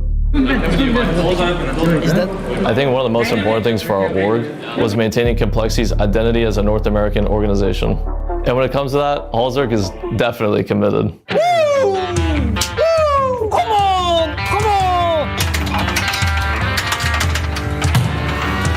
I'm gonna need me them ups every damn round. I think he kind of misunderstood when we said we needed an aggressive offer. I need more from you. All this potential, man.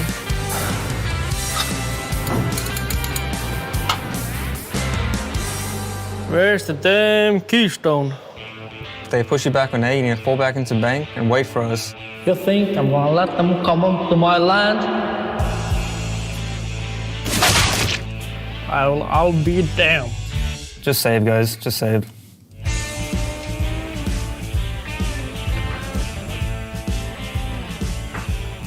And the accent, it's just terrible. I'm gonna need me them ups every damn round. Damn hillbillies. I mean, I'm cool with him role-playing a North American persona, just as long as he doesn't frag like a North American offer.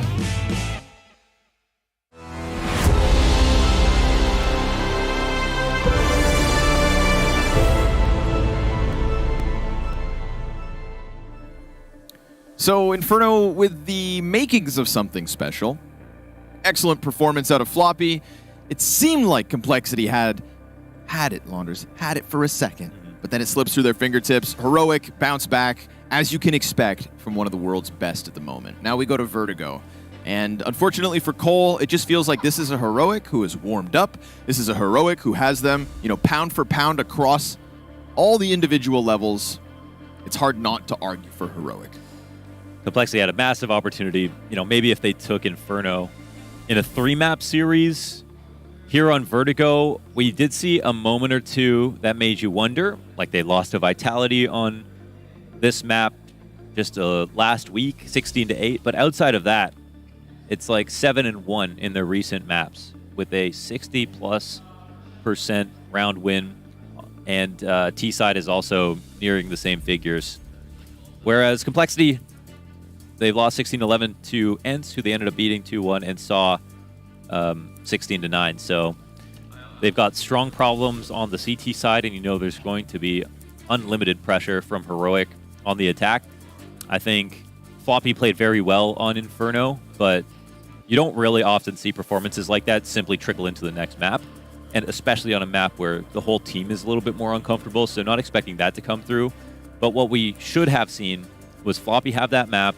Then we should have also seen Fang have 15 to 20 kills, Halzerk have 20 to 25 kills. And it's kind of a crude way to characterize the scoreboard, but at the same time, these are the numbers we see from other teams. When you talk about Op, Star Rifler, and Grim was somewhat up there, but it was actually just 2/5 of the pie. Just wasn't enough. And that's a shame, because with ENCE, like we talked about, right, Halzerk, we saw the Op pressure. And I feel like as a European talent being brought into a North American organization, look at the names that come before you. You got Simple. You got Pimp. Now you got Halzerk. So, the bar's been set high. And at times, I think we do get to see what he truly has to offer. And it is something great. It's map-winning performances from time to time. That Inferno game was not one of those times. This Vertigo map could be. And for Complexity's sake, I think it has to be. There's a question whether or not Floppy will do it twice. I think, again, Grim, most consistent player, obviously, and also fond of Vertigo. So let's find out. It's Heroic and Complexity in Group B. It's an opening match. There's a lower bracket to run things back. But this does feel like a map that Complexity need to compete within if people are going to consider them as a serious contender on that lower run. We Odds have 10-1. The people don't believe. Maybe some fair numbers right there. Maybe a little harsh. We'll see if Complexity are a bit more ready for Vertigo than they were in their past 2 matches. They certainly could have forecasted it to come up in this veto. Fang's making good pace. Just as that last T turns away, Fang comes out from the corner. They are, however, going to just rush back these two counter-terrorists. Halzerk has to run. He knows that this is going to be a locked-in fight. Wow. Did he just go a bit farther than you normally do? Tess Was that with a surf? Surely Tess not. the backwards, downwards facing jump across to screw over Halzerk just so that he couldn't get that headshot on the USP. And guess what? It worked. Of course, JT's still doing work. Catches one player inside of the site. Shush pressed into the smoke. JT has stopped bomb. Grim! A double right thereafter!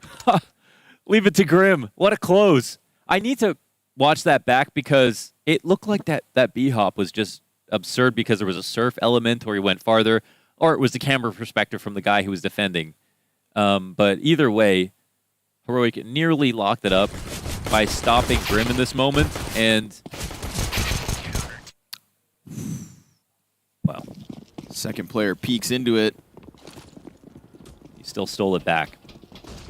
It's Complexity with the CT pistol win.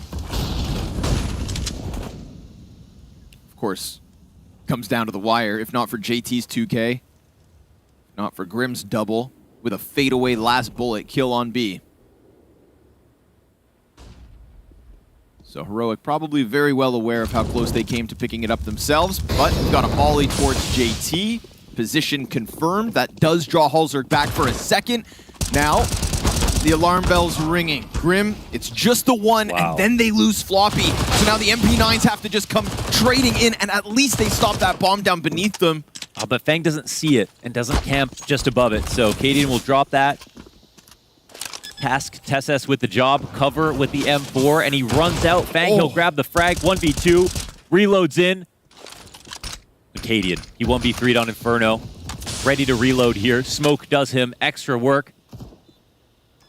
Cadian toying with the idea of swinging, but it is being covered. Now he goes out, gets the damage in. Oh, Fang, instant trade, and with time to spare, jumps back on that bomb. He's going to grab the M4. It's the only thing that gets saved here out of Complexity, and you just know that Molotov smoke play over towards ramp is what opened the door for the connector split, took Halzerk off the initial angle, and let that B site crumble. I'm not sure how Floppy got shredded. Yeah. Died instantly to the Tech 9. I think so I think Vertigo is the most Heroic-esque map. It really just fits well with their playstyle.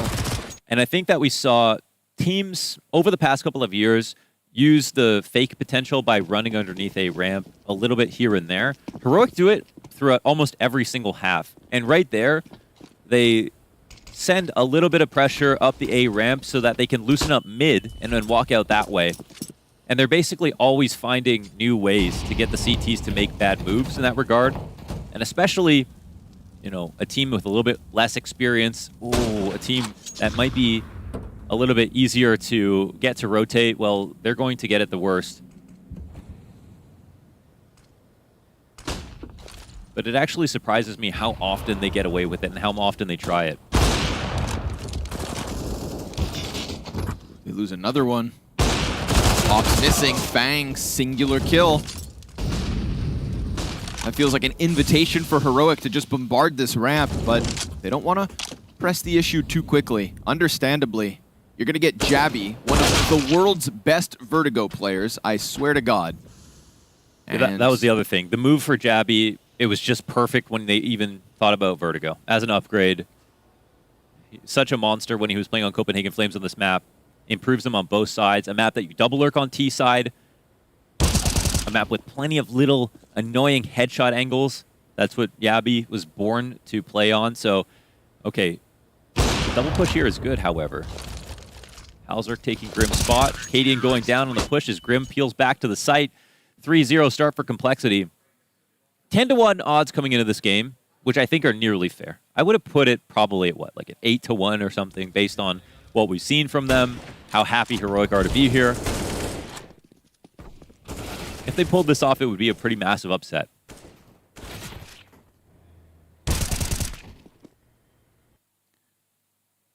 I think 8-1 instead of 10-1, just knowing Overpass is the third map. So if it does get there, you know, Complexity, no chumps. That'll actually be an insane map to watch. Yeah, after I almost seeing Na'Vi versus Complexity. Yes. I would like to get it just to find out. Even if Heroic win this 2-0, let's just play the third map, you know, for the scrim's sake. Let's get the data going. Jabby, clean entry, Grim. Right there on the top of connector. Of course, that AK now in the hands of Stown. Ooh, Floppy, gonna find his impact.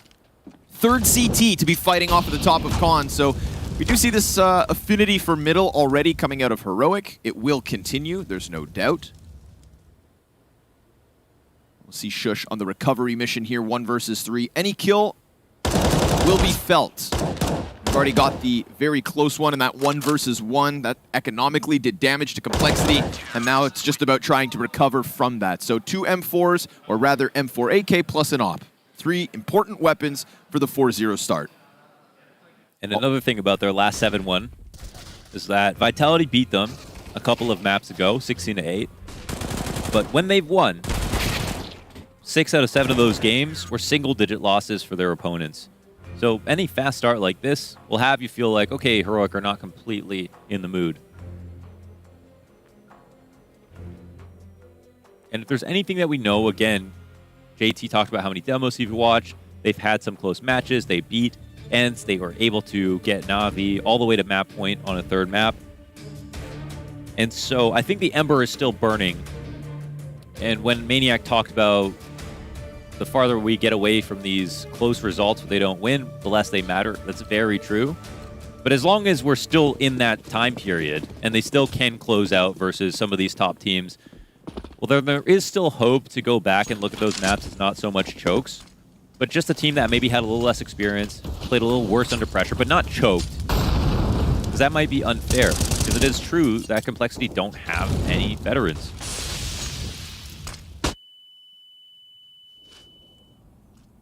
I mean, Floppy played 11 seasons of MDL, but he's not he's not a LAN veteran. Sure. In the same way that Cadian is on big stages, for example. Feels like when that conversation comes up, we do look at Grim. Obviously, his time with Liquid, though, yeah, still incomparable. Shush climbs over the wooden wall, gets real tight, real tidy on that B site, and sure enough, it's a quick push around the corner, catching Floppy on the fallback. So just the timing there from Heroic, doing it all quietly, clambering over top. Works out wonderfully. They even hold Grim off on the flank, and you know now that at this point, that save starts to creep in. It's a good burn, though, from Halzer. Catches what he wants, a forced fight versus Shush. Deep nade as well. It's instrumental damage. Double up even. Could have caught him, but Tesses on the other side of the map, if you thought you were going to get away with a fallback and a save, it is never going to be that easy versus Heroic. And so Complexity have given up the first round of the first 5. That is a redeeming quality of an otherwise easy map to target. Saving is quite difficult, and also with the prevalent T-side styles that work right now with the double lurks, it's made it so that there's a lot of action even in situations like this. You can easily hunt down opponents. It's very rare that the CTs can run down the ramp to go for a save and save in the T spawn, for example. It's a little bit harder to do that, a little bit more dangerous. And it could be a stat. I haven't looked at it. Maybe we got some nerds out there that can check on this. But that Heroic are punishing saves more than anyone else on this map as well, which would explain how some of their biggest wins, and so many of their wins, are single-digit losses for their opponents.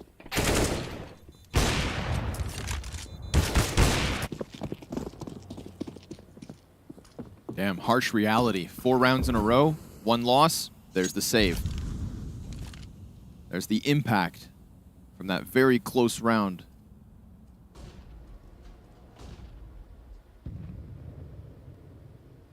Seen Anders busy lately on Twitter, coming up with all sorts of crazy boosts on this map. Why aren't Complexity stacking 3 people and looking into mid?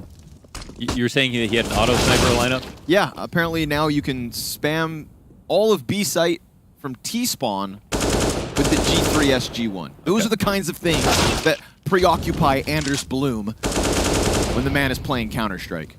And I swear to God, Anders, if I die to that the next time I play matchmaking, I'll be disappointed but not surprised. I'm coming to your house for cinnamon buns. For cinnamon buns. Fisticuffs.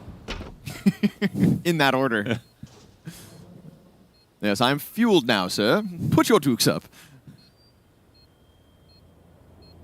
Alzerk already a bit better of a start here on Vertigo. It's a good sign, but it's also not quite that floppy performance we got out of Inferno. I'm curious to see which member of Complexity can put up those numbers this map. But whatever. That was a high bar to set. Take it on the chin. You know that pistols weren't meant to do much. Now the buy is right back. And even then, Grim USP kills definitely worth something. Still, though, light utility for Complexity.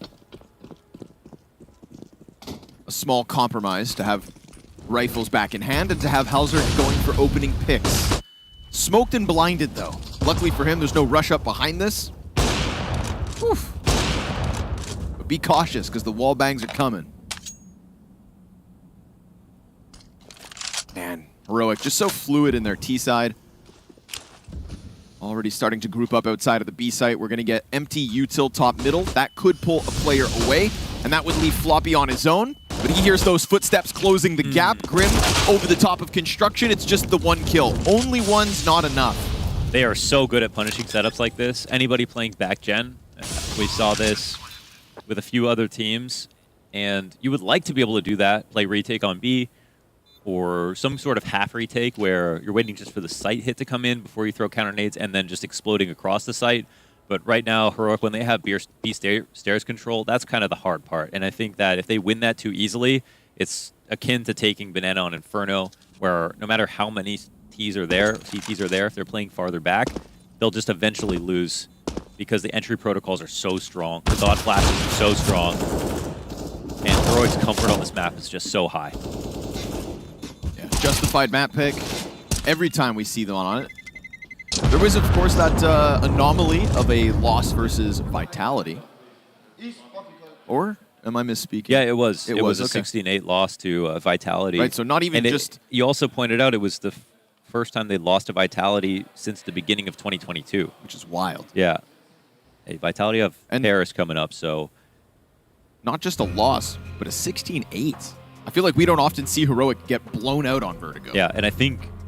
Thinking about that match, a huge part of it was fighting down the steps, especially towards the B side. The same can be said for A.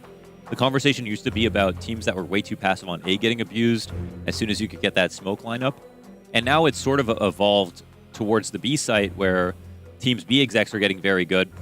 And B used to be the way more easily retaken site, but the executes have just taken a step further and have been taken a step further, and I think it's not as viable anymore. Versus Heroic, in those moments where you sit and pause and in your optimized setup because you just got a kill and you're trying to burn 20 seconds to see if they make a mistake, Heroic are pushing, but they're almost always pushing the free and available map control and punishing you for sitting patiently and waiting. So fighting fire with fire is really the way to fight Heroic. And they've proven at this point that they can beat almost any other team that tries to slow it down versus them, even with this playstyle. Jabby's going to catch that movement towards middle. You got to be on your toes when it comes to Jabby on T-side Vertigo. Without any indication, he'll come out mid, he'll step up B. Got to keep your hands up for the block at all times. Yeah. So Grim is dead. Yeah, that's the game they force you to play. They say, okay, if you want to put pressure on the A ramp, or we're going to put pressure on the A ramp, if you give us too many clues, two people throw a nade at the same time, we hear that push coming down, Yabby can walk out mid. If we don't hear that, then maybe they'll have the lurk come out towards B, or walk into the site that way. Shush will get boosted up and start to approach. And so you constantly have to play this game where you need enough counter pressure, but not too much to give away clues, or Heroic will be there ready to attack. It's like everybody knows the protocols, but Jabby just has half the processing time. That much faster. Ooh, he gets away. I thought that wallbang damage was going to be enough. It just ends up drawing Jabby into the scope of Halzerk. Pistols behind Halzerk, and he's using them as peons to trade back and forth down that B ramp. We talk about the rotates, the protocols. It's a fast move from Stown trying to charge at this A site. And sure enough, Fang's patience to stick around pays off for the first one. Cadian 1v3 wants the Fang kill first, but then he just gets pinched from that top shelf, and Halzerk take a bow. 3 kills on this round when they came in with lesser weapons. is a critical turning point, perhaps. Complexity 5-3 with the chance to extend early. Yeah, he was sort of a queen on the board there in the B site, and he had his knight, his pawn beside him, ready to draw attention as he took safe battles and also waited out some of the utility that came overhead. The flashes did almost nothing. I think Molly landed a quad to try to flush someone out of that spot, and then his rotation at the end was the icing on the cake. So well done from Halzerk. And they keep this game close. And again, if there's one thing for Complexity here, even though they haven't shown the ability to close Vertigo versus top teams, it might have been very obvious that Heroic were going to pick this map.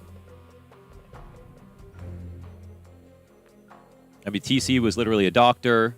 JT, I think he was a rocket scientist. Like, if you know they're going to play a map, we know they're going to put in a lot of work. We've seen them prep versus some of these big teams, and it pays off. Even their execs on Inferno were so impressive and so tailored. Bespoke execs specifically for Heroic. Ooh. Floppy Best's shush.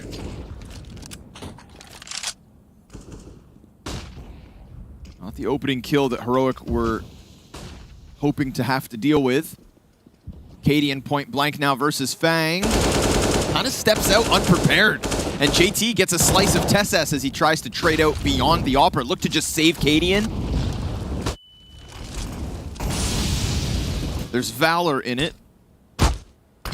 Oof. Where'd that come from? Where did that come from?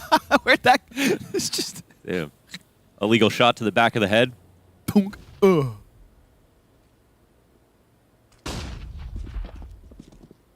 Halzerk and JT not wanting to shy away from it. Cadian's Molotov will force the issue. Short now belongs to Heroic for now. And JT, you gonna go with this again? Flashes over top, there's the fight. Target selection is good. Cadian with his head turned, dodges most of those bullets. He'll be left on a quarter HP. 2v3 facing Heroic at the 30-second mark. Not ideal, but they'll go for the boost. A run boost, in fact, trying to offset Crosshairs. Jabby's given some space to play. Didn't see Halzerk because of the smoke off the flames. And now Cadian, who's had multiple teammates try to take those forward fights to keep him alive and kicking. Ultimately, same result. He's dead. And Cole, 6-3 lead. Sometimes those flash retakes, I don't like them, especially when they're even numbers or... Actually, in particular, when they're even numbers and you have a spot where you can overstack the correct side or whatever it is. Here, they're up numbers, and JT not only gets a kill, but he sees the last two players at the 30-second mark. There's no time to run back to the B site. That's too much info gain for Complexity to drop the ball. So, very well timed. With a high efficacy flash. Now Heroic are on pistols.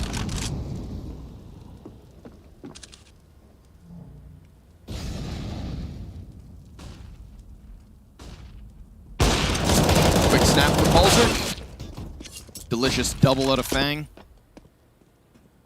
A round like this, just an appetizer.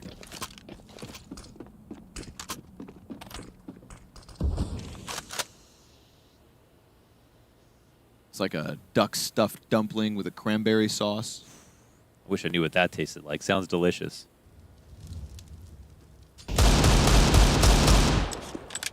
When you got little to work with, you got to try to orchestrate it with maybe a little bit of chance. So Deagle spam, just trying to frazzle Complexity. It's got them moving, but it's also just going to elicit the reaction via utility. So now you got to wait longer. They see a little gap on that. Cadian's going to try to press in, take a chance.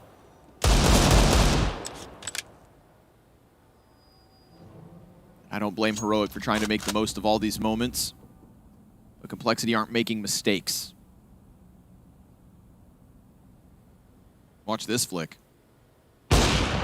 Hugo would have said he's dead. Does get the free little leg peek first, but listen, Halzerk's connecting op shots. He is. And when Halzerk connects op shots, Complexity look a lot better. Yeah, I was about to say, as a world-beating team, but they just, a lot better is the best way to frame that. Yeah. And near world-beating in some of the recent games, and speeding at the very least, which is no small feat. But everyone looks a lot better when your Opper is at the top of the board. That is just the end of the story. That's how Vitality got away with being frauds for the entirety of 2022. But now they're the real deal. Yeah. Some would hope. So I think that with a performance like this, a 12-4 start, Hulzerk will afford himself some peaks down ramp. I'm curious to see if Heroic start going back to that B site.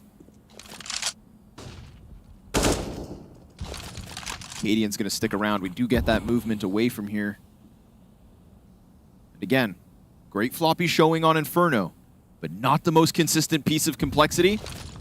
The resmoke, it's early, but actually we see there is some intention building here from Heroic to want to get into the B site. So, and they also got info on the A ramp. That's why that smoke comes down. Flop, you better keep that head tucked, bud. He's in jeopardy of randomly getting spammed in the spot for sure, and I think they do on one of their executes just do it in case, but there it is. Oh, but Floppy wins his. Jumps up, looking for more. Clean second kill onto Shush. Just snaps a couple shots down into the head.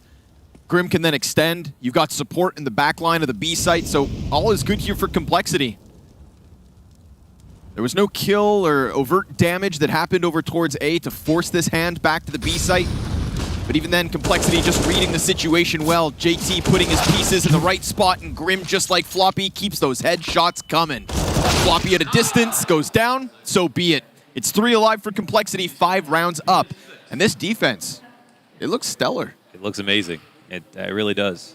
You don't want to get too excited with this team. I think we can laud them for the quality of the rounds they win, but of course, in terms of maps, yeah, we've seen them lose big maps. We've seen them get leads and falter. We've seen other teams catch up to them and kill them in the adaptation aspect of the game.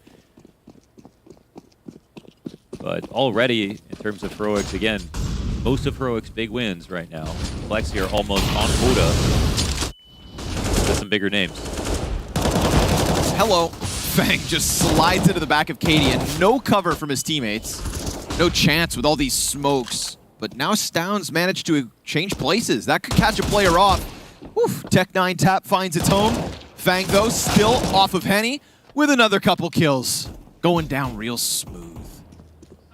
Stound can try to double back, but even Fang in that moment just stays tucked in, makes sure he survives. He's only got 3 HP, doesn't get rambunctious. Just locks in what was meant to be an easy round, and sure enough, looks like it. And he's doing what TSS will do over on the A site when they flip over to the CT side. And in the game versus Vitality, TSS was still the one thing that was nice about Heroic. And he really can carry from that position because so much action ends up leaning towards the A ramp on this map. Even though things have been slightly more balanced these days in terms of where the T's go. And Complexity have 9 sweet rounds here. They look good, and haven't even had a bomb plant in 5 rounds. Wow. And they're fighting in all the right spots. I mean, you saw one flash retake round tastefully used by JT where it actually won them the situation as well. Outside of that, they've been active on their defense. They've been playing strong, aggressive angles that are also safe. And for the most part, they've been dealing with B.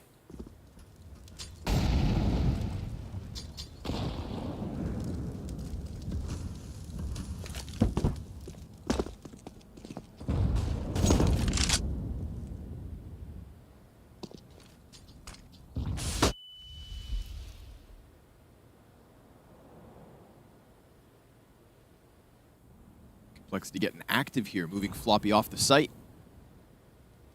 Letting him press forward.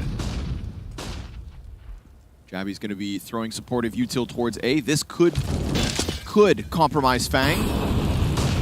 What's the spread? He's going to hang on, and JT's going to serve up a great distraction. Fang rounds the smoke, and easy. Wow. Double headshot off the M4.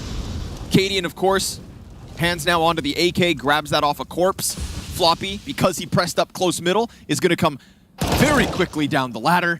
And because Jabby makes a couple audibles, Floppy not caught with his back turned. Cadian's going to go on the chase. He gets cut down because Floppy's playing a good series. Yeah, he is. Feels like the fight's not necessarily coming to him all too often on Vertigo, not like it was on Inferno. But when he's getting his chances to shine, he's doing it map to map. His aim still looks good, absolutely. Dude, that A-ramp situation was played exactly correct here. The swing from JT on top of the push at the exact timing that Fang came in, it was ideal. We see how the T's are looking in one direction, getting shot from the other. Gotta love it. The retake utility was great. Fang's having one hell of a map, 16-6. So, Jesus, I mean, this is already better than Inferno, which is, I don't even know how that story happened.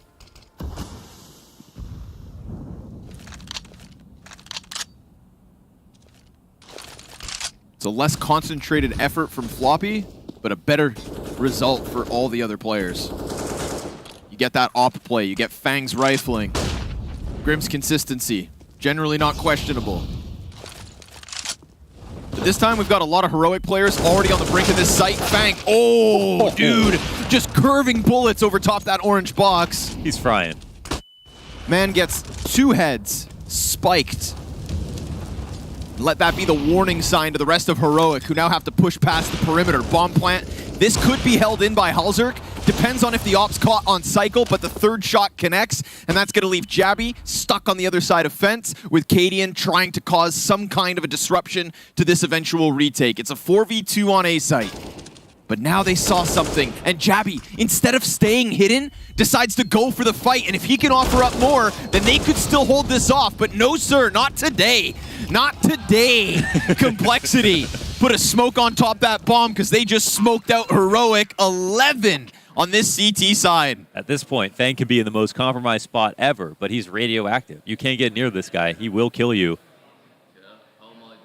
He's got to be quite pleased with himself. Again, a bounce back after showing a good face versus Ents, to a bad map last map versus Heroic, to now in a map that he has no business playing well on. The whole team really doesn't.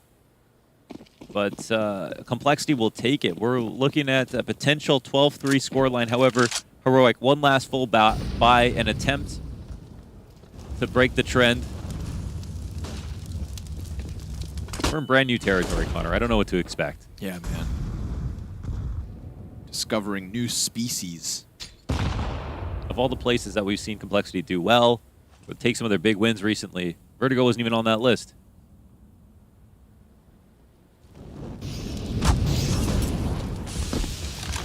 Ollie to Halzerk. So good utility here from Heroic to frazzle the initial setup, but they too then get pelted by nades. This is causing an awkward disruption to what was meant to be a flowing mid-hit. Jabby will eventually get through into the CT spawn. Og in the hangs from Fang. Holds on. Jabby, that is. Him and Shush in with the answer. So man advantage here for the T's. And then those 2 critical kills inside of the B site. Also, Halzerk's been heard. A 1-tap out of Jabby to put a 4th up for Heroic. But is 4 terrorist rounds enough? No.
11-4 on the half. Complexity punching upwards, exceeding expectations, and even more importantly, screw the expectations. They're exceeding all previous results. Yeah, brand new territory here. They are off the beaten path in terms of what we've seen from them on Vertigo. They're showing a next level of comfort. Heroic in the few rounds they won had really well called rounds where their aim looked good. But I think that only speaks to how great Complexity have fared so far. Brought that from 10-1 odds down to 5-1 odds. So a marked improvement. Very aggressive here on this T-pistol. This Molly will buy time for the rotators to come in. And there's actually no additional smoke here, so they might have to fight a little bit to get this bomb planted. It's getting weird. You've already got 2 players at the base of ramp. The bomb was stopped by TSS. Okay, now it can be securely planted. But all the while, Jabby and Kadian going to connect with headshots on the flank. So the flank goes phenomenally. So does the pistol, really. Heroic definitely need that chance to catch their breath, and this will be a sigh of relief. A 5th added early by a pistol that looked like, honestly, they had Complexity corralled like cattle. We have a microscopic sample size for Complexity with these 2 maps that they recently played, but they really sucked on CT side. 30% win rate in both maps. And then their T side is also below 50, but a little better. And there might be some irony if they end up losing this. But this this lead can quickly disappear after these conversions take place. And Heroic CT side and T side are so extraordinary. If one failed today, the other could just show up for no reason. Counter-Strike always a tale of 2 halves. And Complexity's tale, one of regular tragedy. That's true.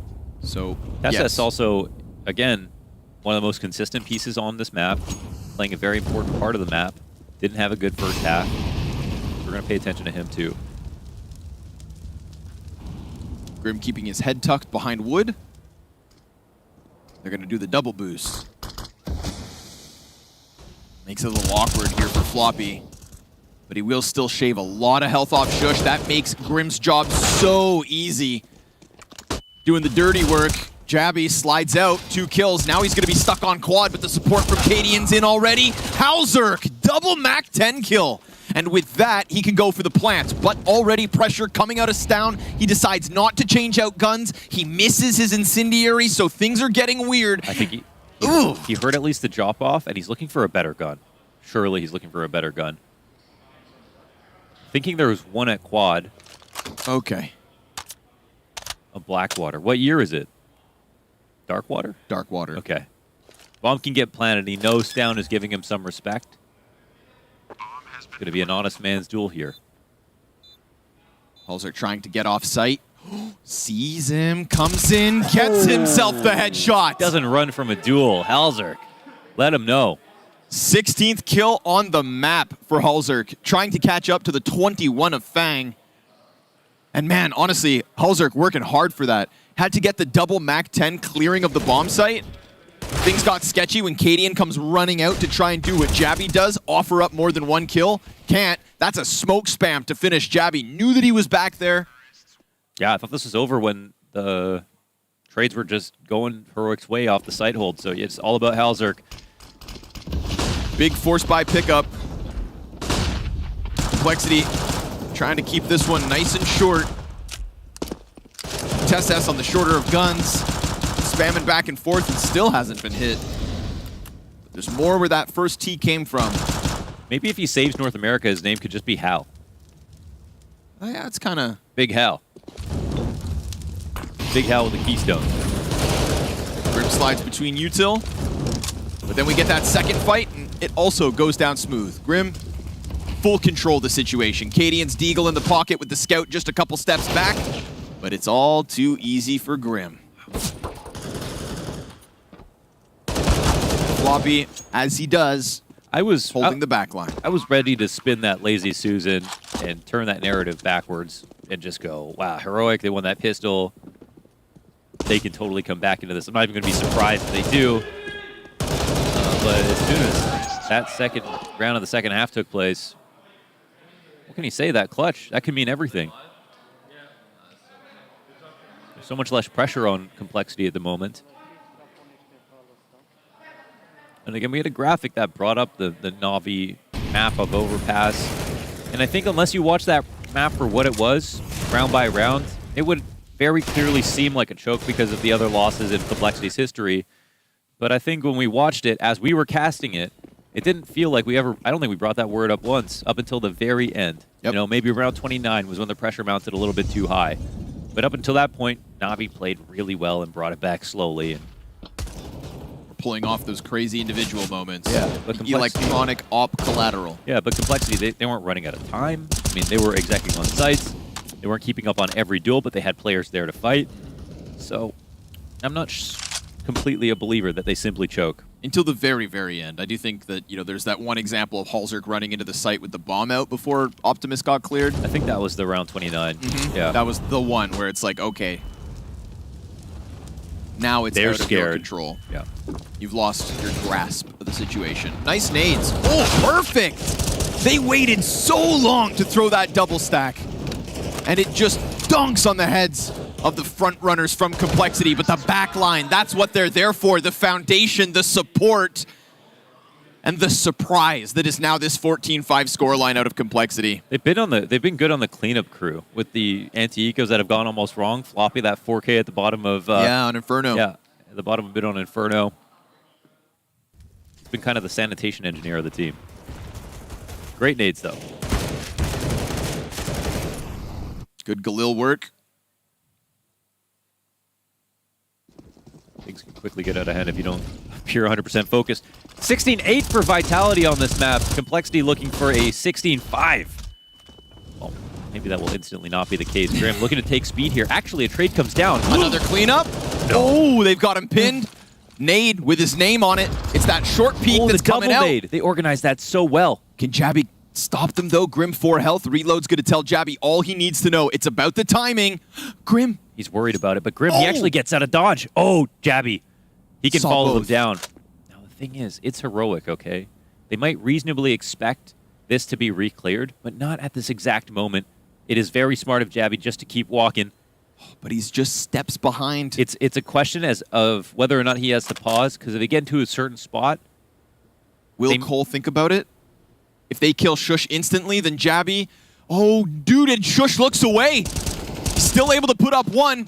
Both positions known. Halzerk 2 HP, Shush on 13. Looks like they've strung it all together. Yeah, Halzerk hands busy. He's doomed. Okay, Shush, critical time to get some impact. Prior to that moment, 7 and 17. And Jabby as well. Okay. It did feel like they had it wrapped up the whole time with how quickly Jabby got onto that flank, but it also relied on Shush locking in a kill or two. Absolutely, because then they'll start looking at their flanks. There's no one else to draw attention away from it. And if at any moment they decided to throw that Molotov behind them just for the sake of it, then Jabby can't get into that fight as quick as he does. So nice by Shush there. Had full health, engaged with 2, slips in behind Green, and is going to give Heroic a chance to extend this game. Oh, the flash is bad. No one peeks. Did they win bottom B control? I don't think they did. Oh, they did. Yeah, they just walked through the smoke. Yeah, they were so fast. Not afraid of it. If they're trying to isolate a weak point of Heroic's defense, could be Shush. Fang oh, it's boosted. A beautiful boost. 2 CTs to try and fire back, but random op shots. All right. Probably not going to reward them. Here we go, Fang with a chance at another excellent play out of Cadian to just slide down and take away whatever he damn well wants. And Shush, tested at the B site, comes out through stairs. Whoa. Is that too much? I don't know. We'll see what Jabby has to say about it.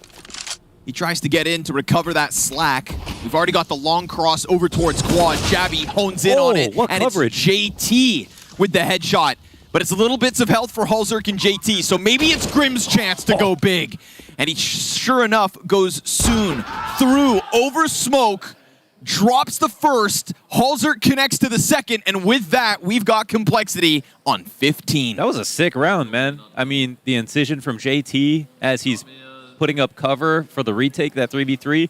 Heroic were playing scared. The boost up in the smoke from Grim with the perfect pre-aim into CT spawn.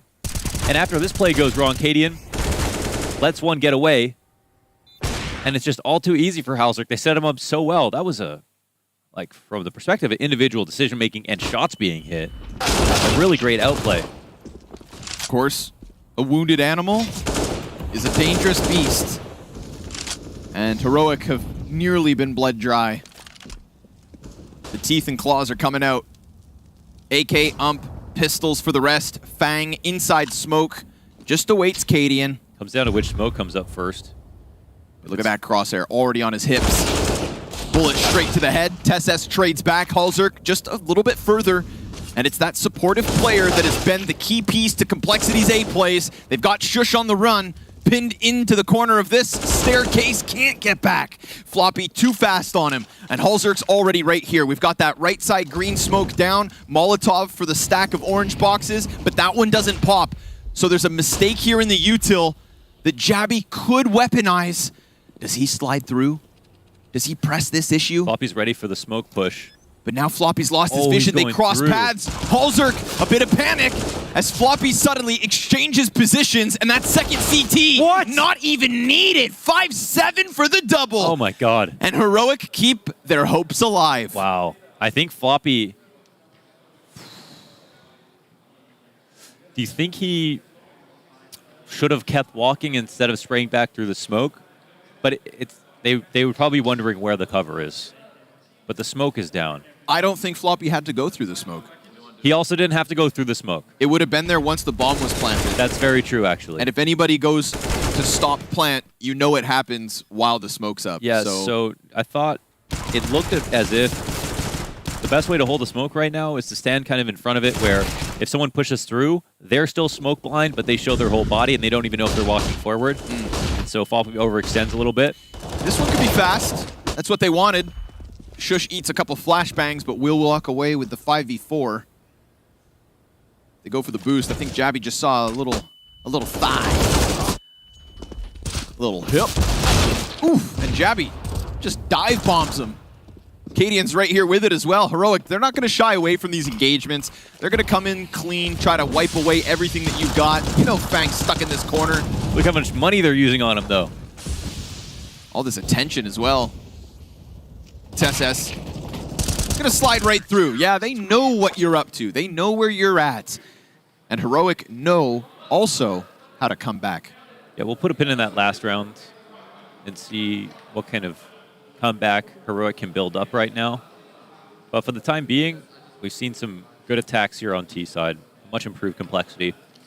Probably therefore a hard to read complexity for Heroic, who don't know how much they've changed the complexion of their map.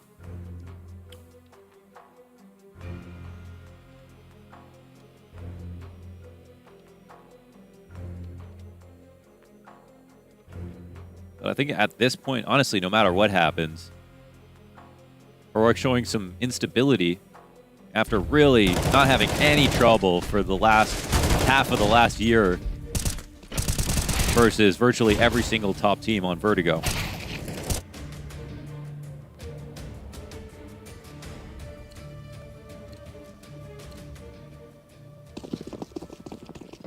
No investment for complexity. Oh, but a run boost.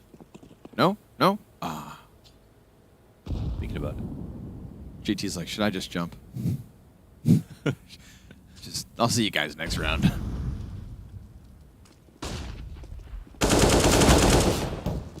Well, they've gotten over construction. That's half the fight. One Glock kill. You take what you can get. You're not supposed to have anything. So one measly frag out of 5 Glocks. Okay, 15-9. One round at a time, say Heroic. Full buys in for both squads.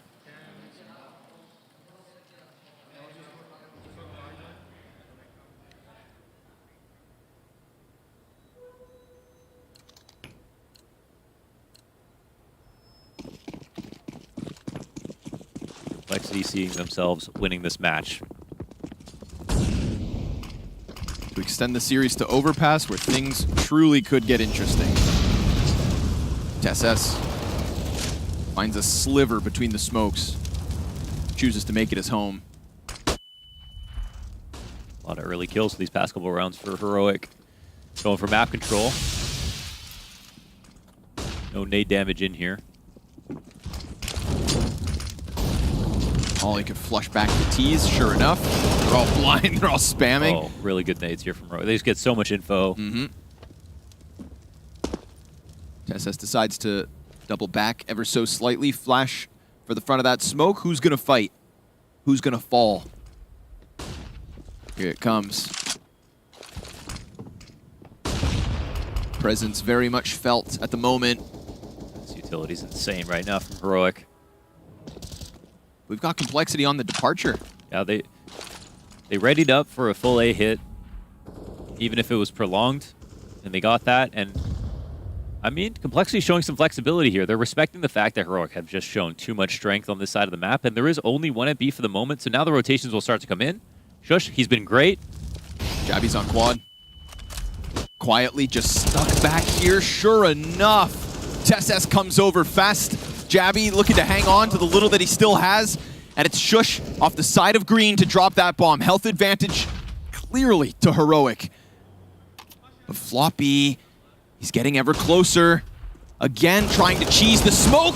Again, looking for that Galil impact. He's pushed Fang into the clutch, gets away from the op shot. He's got this all pictured, but the time expires, and that means Fang's hope at the 1v2 dry up. Oh, there was a chance for him to get that plant. As Floppy pushed back Jenny and got his first kill, there was a chance that Floppy got the 2K spray down. But instead, they don't. And Heroic get to 10. Yeah. Getting sketchy. That was a great round to start things off for Heroic, and that little bit of damage they did to 3 players with their HEs and their little bits of spam in the beginning, that could have had a knock-on effect as well.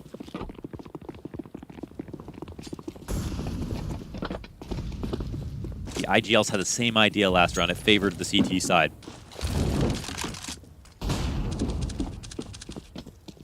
It's a feather in the cap of Cadian.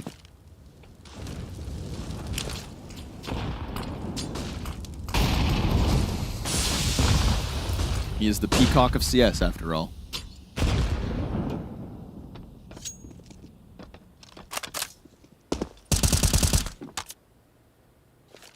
Some would say a dick.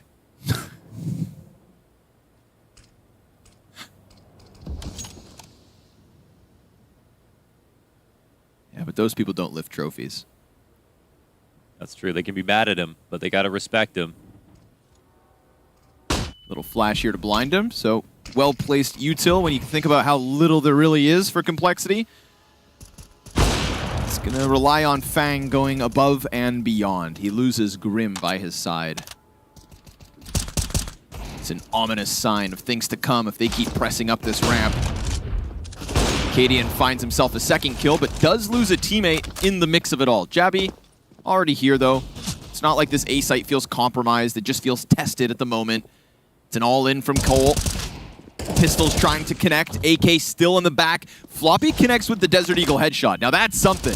We're down to 20 seconds. They've got 3 CTs, and that AK still yet to activate. If Cadian drops the shot, then the AK slides in. Okay. But Jabby right there. So a double is his, and an 11th is Heroic's. He brought him up, and he's been the star of the show here for Heroic. A big map for Jabby. It's here, there, and everywhere. Dedicated B last round over on the A site, ready to stop this lingering attack. And Heroic letting Complexity know they're very uncomfortable with any map control at all.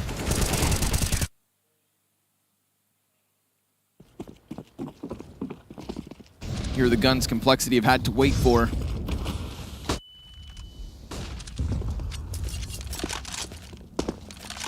We have had Cadian opping around ramp. Halzerk putting the big green in said position, but instead Cadian tried to get over to the B site. And that's what allowed Shush to drop to the bottom of stairs. And if we go back a couple rounds, I feel like Complexity were coming through that smoke without a test. No challenge. Absolutely. And This time, it's there. It's so hard for Shush to show a aggressive face like this over and over again, come up with new ways to approach. And Complexity are just waiting for the moment where he gets tired. But no, he keeps innovating. And he was set up by Cadian, presumably sent there, posted up for the original peak, saw nothing, and Shush just walks downstairs. We see Floppy try to lurk through it. Man advantage Heroic in a gun round that Complexity really had to wait for. And that won't be able to afford in the follow-up. So big moment here. If Cadian can snap that op shot up into Grim, then you've got this B site stalled out. Shush awaits them. Oh, but Cadian goes peeking wide. Grim, the patience is perfect. Shush. Double, triple, 4 on the round. Damn, dude. Shush is a beast. And so quiet up until that point that he's allowed to play his game on his bomb site. Came into the half with 8 frags. 6 or 8 frags? 6. Yeah, down to 20. So unbelievable so far.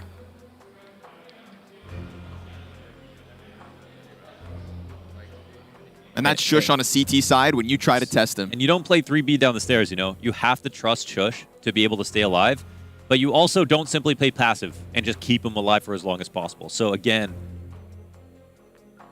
his role, his job is just so dangerous, and he's just expected to get these frags over and over again. So consistent at delivering them.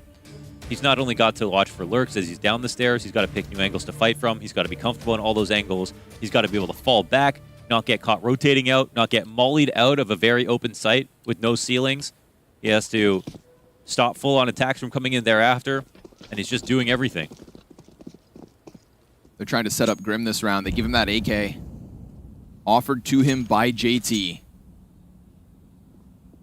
And we saw him almost crack through that setup just 1 round prior. He's going to try it again. Fight versus Elevator, cleaned up in an instant. Shush gets that from the deep B site. And that just frees up Jabby to go deep on middle, make sure that construction is theirs. They're going to double peek it while Shush is still maintaining top stairs.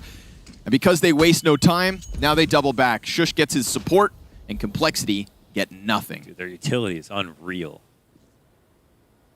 How is their deep B anchor getting nade kills in mid? Yeah. Shush with a hell of a half, slides out around Tetris, will die to Fang. There's still something left on this, but it all gets closed in on. Tesses, double headshot again, and every time Complexity want to try to get to that B site, they are met by the brick wall that is Heroic. Oh boy. And as mentioned in that Na'Vi game, there were no big, there weren't any massive errors. Again, clock wasn't a reason that Complexity lost some of those rounds. I think they had integrity. They looked composed up until a certain point. But now, without rounds to play with maybe one more rifle round, this is where we saw them waver a bit. This is where they seemed a little bit scared. The last time versus Na'Vi, this is where the unforced errors started to seep in. And unfortunately for them, with every one of these losses, you can start to lose the context on all of these rounds and the specific situation to happen, and just even yourself maybe start to believe that these big moments were complete jokes and maybe just see it happening again.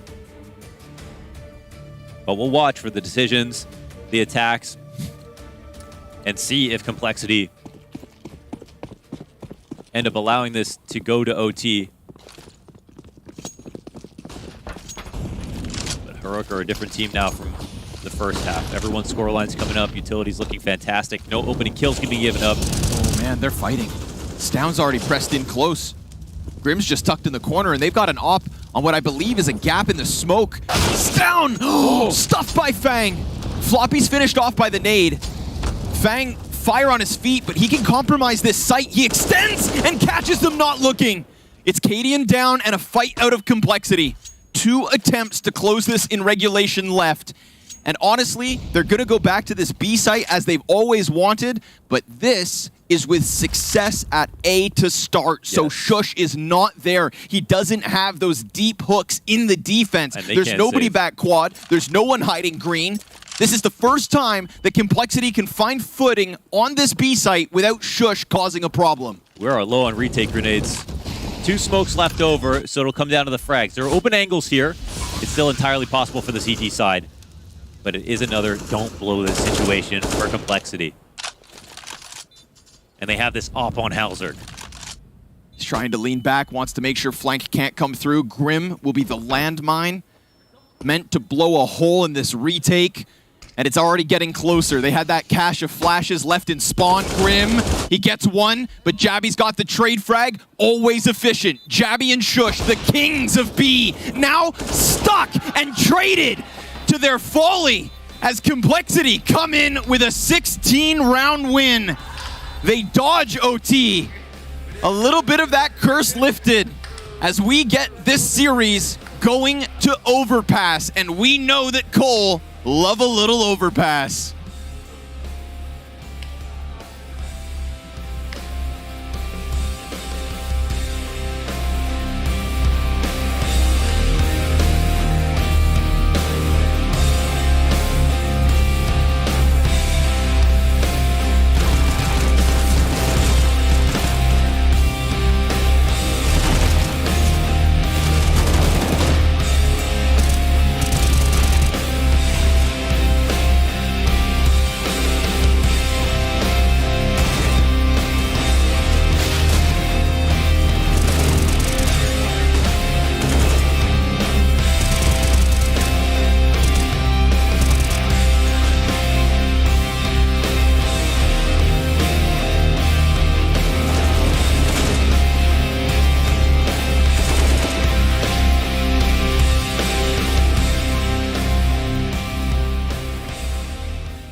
Complexity managed to get it done on Vertigo. TC always smiling. Not smiling so much at the moment. Maybe because that got a little bit too close for comfort, mate. Definitely a little bit closer than it needed to be, but I mean, props to them. They played well. They started pushing us back a lot more, and I think we got entry almost every round there towards the end, even on the last round. So, yeah, props to them for changing up their CT side when they needed to, and I'm just glad we managed to get it over the line. Luckily, we had lots of pauses left to figure out what we needed to do, right? One thing I noticed as well, I saw Fang having a lot of input just towards the end where you guys were noticing things that were happening, right? He was hearing what Floppy was doing and seeing towards the B side. How important was that to just help JT figure that all out? Very important. Fang is basically our second voice on the team, so we always need him to be speaking. That's also like often when I'm pausing as well, is just to get people speaking and saying like what's happening around the map in the area, so that JT can just actually figure it out and make the right call. Because a lot of time people just aren't, mentioning those small little details that we actually need to convert the rounds. Well done, mate. I'll let you get back with the team. Thank you very much. Let's see if Complexity can close that out on Overpass. Looking like the quintessential Complexity choke job, but the Heimlich maneuver arrives just in time, and they get it over the line 16-13. We're getting a third map here! We're getting a full series. Look at this smile. Look at the smile on his face. I'm so happy energy, right the now. voice is just You can't fake right? it. Look, you're talking about a Heimlich can't buy maneuver. this. That it has a name. It's called Fang. That was the maneuver. That was the maneuver. Fang, not only in terms of pure frag inputs, ended up on 30, which is completely crazy, but when Complexity was on that losing streak towards the end, he is the one with a clear double kill on the A side, which forces the B defense to move over and give Complexity the way back in. And this is what you need when you're about to choke, when you're about to crumble, and everyone is getting a little antsy. It's only 1-for-1 trades. We don't really know what's happening. You need one player to make a clear difference into the round that you can take the advantage with, and that's what Fang did. This is what confidence does to you. You know, when you drop like 29, 28 kills, How would you know? whatever. And it's like, what do you mean? I'll just give it to you. No, the thing is, like, when you have 28 kills, you recognize the situation much clearer, and then you go for it. Like you said, he went in, got the double kill, pushed the defense back, forced Shush to rotate back to A, which opened up B control, and We saw what happened in the last round. So unlike, Inferno, where Floppy had 30 kills, now we had Fang, but they managed to use that and play on top of that and just win the map and then make you happy. Make me extremely happy. Look, if one F-bomb for Complexity isn't working, you got to go for the other one. Got to bring it in, mix up the vocabulary. But no, I mean, incredible from Fang. You were talking about it earlier about wondering who that voice is when you're getting into these high-pressure moments, when you're getting towards these chokes that can make that difference. And Fang, despite being, I think, the youngest player on this team, he's been very clear about his expectations for himself and for the team as well. And it does seem like he's maturing into that emotional voice. And that has an incredible value for the team. Again, past the amount of frags, I was standing behind them when they were going through these relatively hard moments, right? Losing round after round, you can feel sort of the shadow of the crumble coming in, and everyone gets a bit more anxious, and the communication just dies down a little. And I feel like Fang was the one just stepping up. Listen, this is what we need to do. You need to have someone who has a clear eye, even though you're going through the darkness, you feel like the rounds are escaping you. Someone has to rise up. Ideally, your IGL, your leader, is supposed to be able to always do that. But in reality, he can't always do it. Maybe he is just too close to the elephant to see it. So you need to have another player who comes in and say, listen, this is what we need to do. Wait the smokes in ARAM, give me a flash, I'll go through that. And Fang did it admirably, on that map. Well, one of the key pieces for them may not have been the man closest to the elephant. It was the man with the elephant gun. I'm talking about Halzerk, the op, stepping up big, the big green gun. A key piece to bringing them through, and Halzerk, the man helming it. Yeah, definitely. I mean, he showed... I remember, Halzerk back from Dignitas days, right? He was playing well for them, especially on a map like Vertigo. He was very mobile, very confident in his, shots and his angles that he's taking. He was not overextending in any situations, similar to Inferno on the first map. So he was doing what's op supposed to be, a threat on every single round on both sides. So, he was creating space for his teammates. Fang was using that to get his own kills, and it all worked out for them pretty well, especially in the first half. Yeah, I mean, the CT side is night and day, and you can make a correlation with Halzerk's performance. We have a tendency to forget how Complexity got into that point where things went to hell, but that's also on a very strong CT side. And on Inferno, Halzerk was lost at bay, no idea what the hell is going on. Here on Vertigo, much more on the money, great positioning, as Kasad is alluding to, very stable, very safe pair of hands to make sure that Heroic is not grabbing all that map control after the trace. This is where he comes in. You have a rifle that's in front of you, gets a 1-for-1, Heroic's trying to eat that map control, Halzerk punishes immediately. And that's what he did on the CT side, one of the main reasons why they got away with such a score. Now, there was one round that we wanted to highlight here. It's round 13, illustrating what was going well for Complexity in that first half. A couple of good setups from Complexity here. We see is the teamwork between JT and Fang. We can see we have a player that's hiding towards the yellow side of the map, and he's coming in from the flank here. Heroic had absolutely no idea. There was a Molotov from Yabi that was slightly fade, but I like how players are helping each other, playing for each other. If JT doesn't white swing and gives Fang that timing, that definitely doesn't happen. And Floppy very cleverly here gets the kill, pulls back.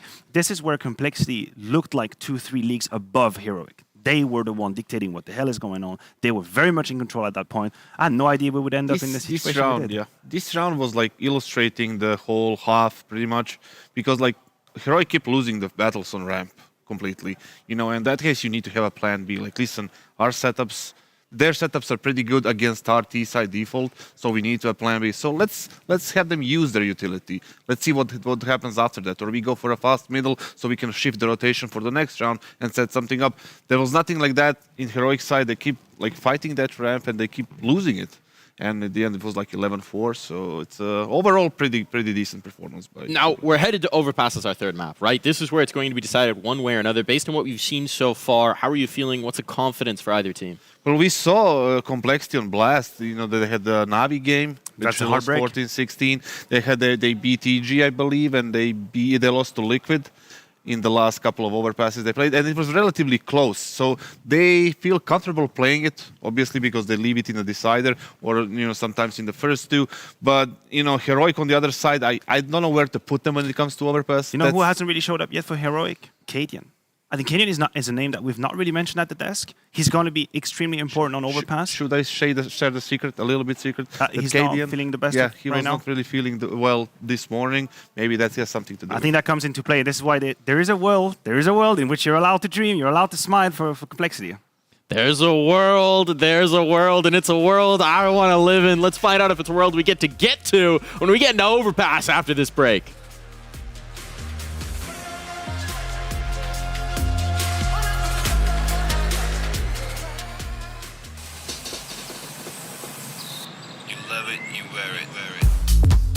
Wear your passion.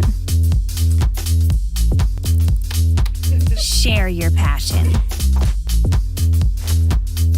Wherever, whenever. Gaming is a lifestyle. Get your merch at shop.eslgaming.com. The bell tolls for Cologne. This cathedral, a cathedral that is stacked from the earth to the heavens with the greatest of all the fans, the most passionate.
Overpass. That's where we find ourselves now between Heroic and Complexity. An off day for Heroic or just Cole with a marked improvement? You know, we've seen some interviews after their opening to the year saying they feel their hard work paying off. Floppy starting the play-in with an idea that we are going to improve with upcoming results. And now all of a sudden, I feel like it's happening faster than they themselves could have expected. They've got one map off of Heroic. Hell, Mo, if we go back to Inferno, I think there's still a couple of rounds there that actually just make this a 2-0 series to Complexity. If it wasn't for Cadian's clutch inside of that B site 1v3, etc., etc. We can get hung up on the details of the past, or why not just look forward to this third map? Because somebody's moving forward, somebody's going down to the lower bracket. Yeah, this is what we wanted. We wanted to get to Overpass. It's a strong map for both teams. Complexity have nothing to show on Vertigo, and they still won, so let's see. They want to be here. FaZe and Liquid have lost to Heroic. FaZe and Liquid beat Complexity here on Overpass. Complexity have got a lot of kind of Tier 1 experience recently, even playing Na'Vi on top of that. And, well, what a story it would be if they're able to close out on third map versus another Tier 1 team on a map that they love. Ooh. Okay, clean ones. Jabby's got the response back. Floppy's got the short player pinned in. Last bullet in the magazine, all he needed. And there's Cadian, in with a response. Yeah, they get put into an interesting spot because they just lost the site. They had 3v2. They probably would continue forward the execute if just one person was here, but now they sort of have to retake it. And Jabby, he has low HP, but sometimes he almost doesn't need any. Really good on the headshots, and he gets into a spot that wouldn't be possible if they didn't have to re-attack it. So on the upside for Complexity, they split up. And Jabby, oh my god. He's tucked in looking down. If they're not careful, this could be the move. No way he gets away with this. When's the last time we saw a feet stare? Oh, comes in, kills JT, trades there. Last player's up. It's going to be Cadian. Questioned by the desk for a lack of impact across this series. Revealed to be under the weather. And underneath Floppy's feet in this one, 3 kills to Floppy gives Complexity a T-side pistol win. Indiscriminate yelling there out of Floppy. That's what we like to see. Pistol round 1. I mean, they score 80% on their pistols.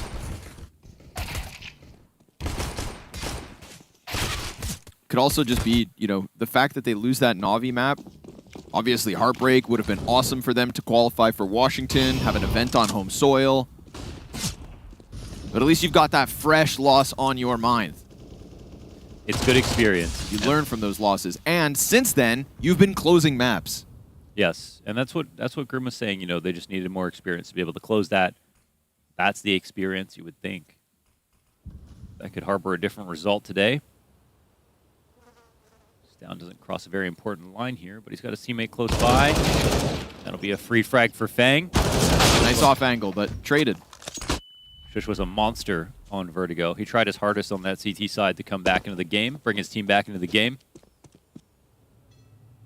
Nearly pulled all that off. It's great because you prefaced that second half starting as, you know, Counter-Strike, the tale of two sides. Heroic, if their T side didn't hit on any given day, then their defense still will, and that's where Shush is an expert. CT side's his forte. B site his kingdom. And now Overpass his problem. Molly on the barrels, but Cadian's already found a head. Make that 2 heads. Ooh. Forked inside of the site. Halzert gets overwhelmed by the Shush wallbang. And it's going to be Tess to give a little Floppy right back at him. Hey, just great shots from Cadian. He's looking alive now, too. The instant eco. Pistols are one thing, but... And Floppy knows. Look at that grin. He's like, okay, okay. I'll be back. Yeah, sorry. Yeah, Cadian's still chirping. Oh, it's a good mood for both of them. Just a bunch of shitheads. Yeah, that's so true. That's so true.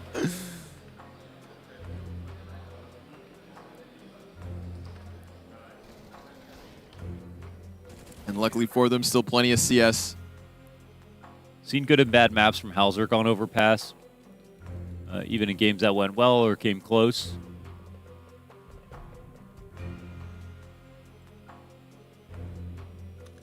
Also the CT side where he'll be opping the most. We want to pay attention to.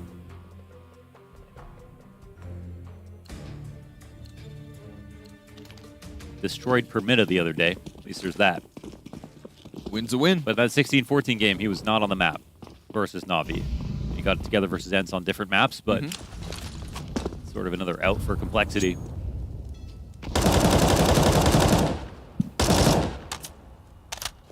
There's a force back here from Cole. JT, smoke flash, only util the round for the attackers.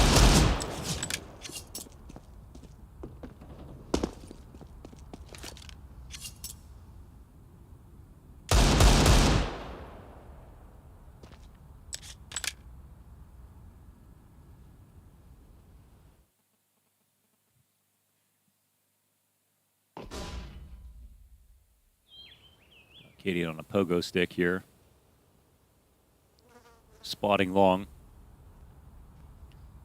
CT's in fine spots and nobody's been tested to move. First contact happens through Monster, but it's an easy pickup. And now we'll see Complexity just try to train their way into the A site. It's always a dangerous game when you forfeit bathrooms. Let those pistols get close. On a sudden pop out of the bathrooms, and you got yourself a problem. So Cadian's not going to give away all the control. Takes a quick glance into the top of it, finds a kill, nade, good damage. And at the 25-second mark, we'll get that final little attempt here for Complexity. Any kill, any plant, that's all decent. And the T's almost catching them by rushing through that smoke, but quick recovery here. JT's Desert Eagle, notorious, but without a kill in that one. So still Heroic keeping it going.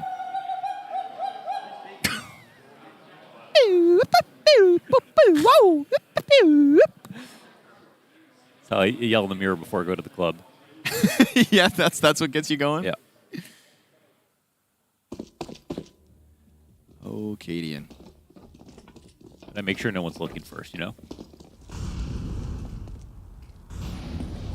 That's the difference between you and Cadian. That's true. He does it with thousands and thousands of eyes on him. Yeah. Unapologetically himself. Shush! That's a freebie. Poor Grim, stuck in the corner. He's got support behind him, and this is Heroic just kind of running rampant now at this point. A wise man once said. What'd they say?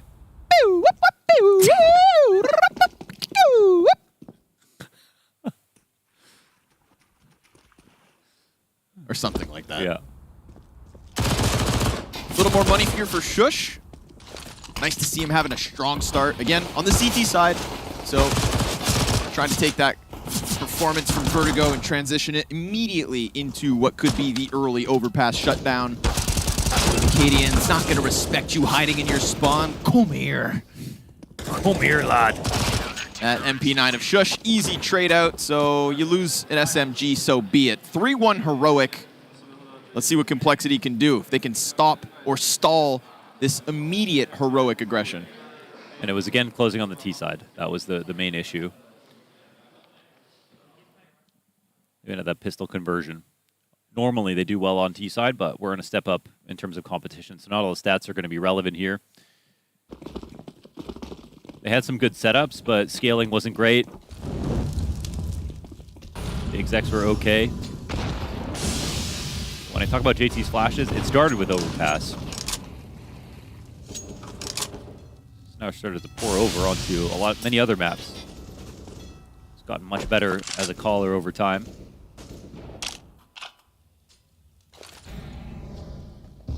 We can already see right now that Heroic are waiting for a full B attack to come in.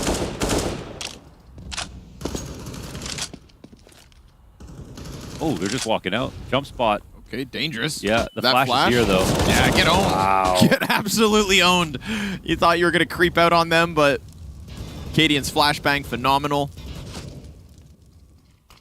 Grim on a recovery attempt, and look at the risk being run by Shush.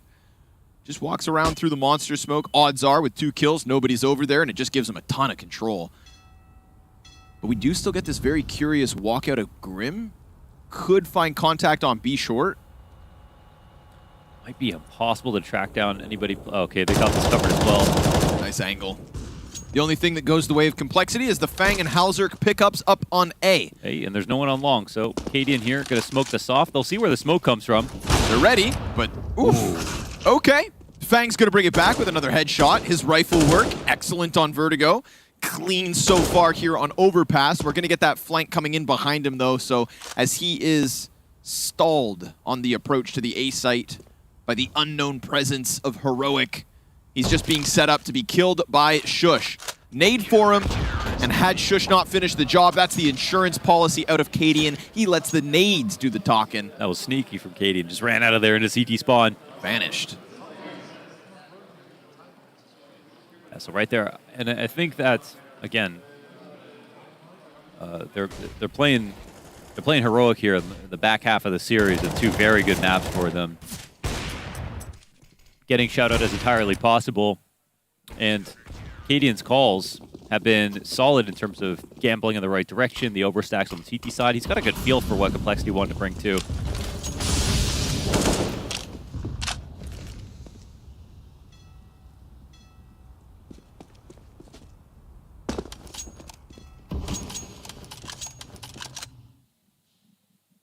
Jump spot 1 of the round, last round.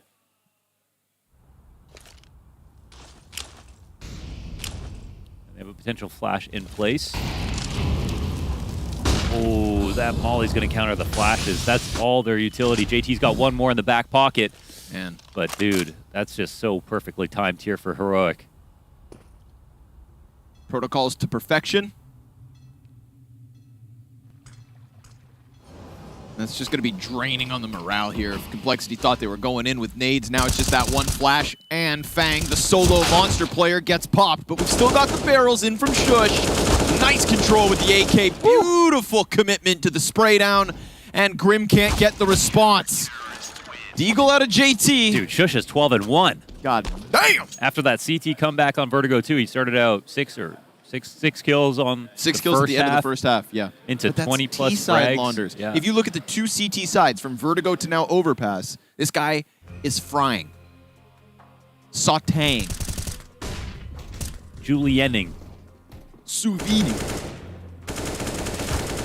Smoking. Broiling. Baking.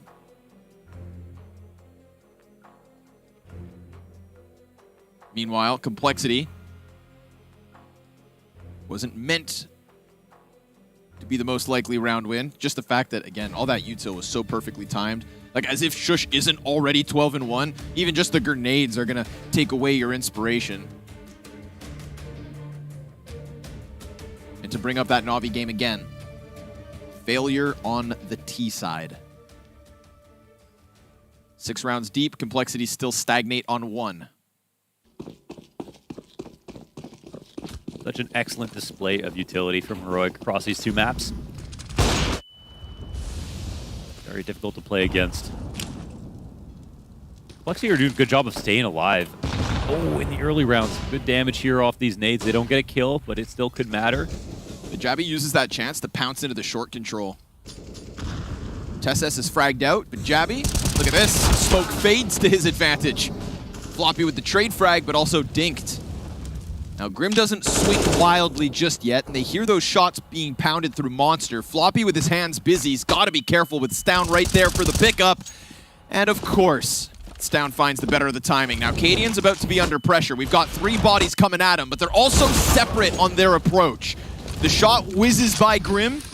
Could have definitely been a Cadian 2K. Instead, it's a singular hold.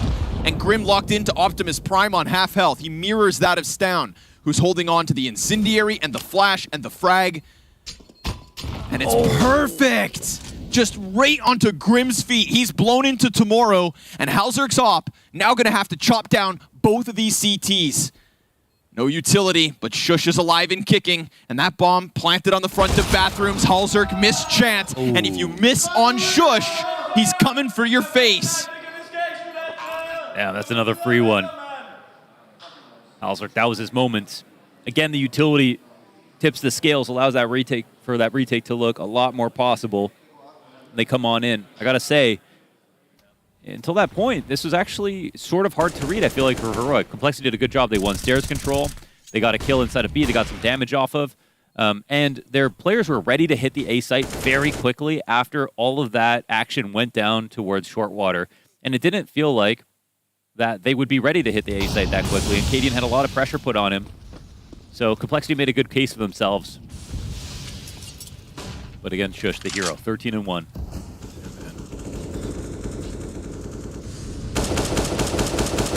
Low-key crushing Complexity's dream at the moment. He is the boogeyman. It's light on util, but it's still Complexity inside of short, waiting outside Monster. Grim trying to puff his chest to keep Stown back inside connector, and it's worked. Right now it's too B-centric. There's no pressure here, and Tess is actually just going to start pushing. Stown was just chilling on the stairs, and I was looking over at the A site, but okay, trying to push in now. Oh, JT. Thought he had Cadian off, thought he could jump on that timing, and it almost looked likely, but it's up to Grim now to draw this one back. If Grim crosses, Cadian's got him locked in. Doesn't need to extend. But remember, Tesses from that A push is already so hot on the heels of Complexity, and before he even gets there, we've already got Jabby with the 2K. So now the rest of Heroic can lean back. Just let Tesses come in with the impact. But now he has been flanked. He just becomes a B defender. And Fang, well, he's going to get shut off from this one. Deep peeks over top the water. And this seems too easy for Heroic's 7th win. Yeah, this is brutal. And I think at this point in the game, we've seen some good takes. And I think one of the best parts that stands out for Complexity is not dying too early. They're able to get the map control they're looking for.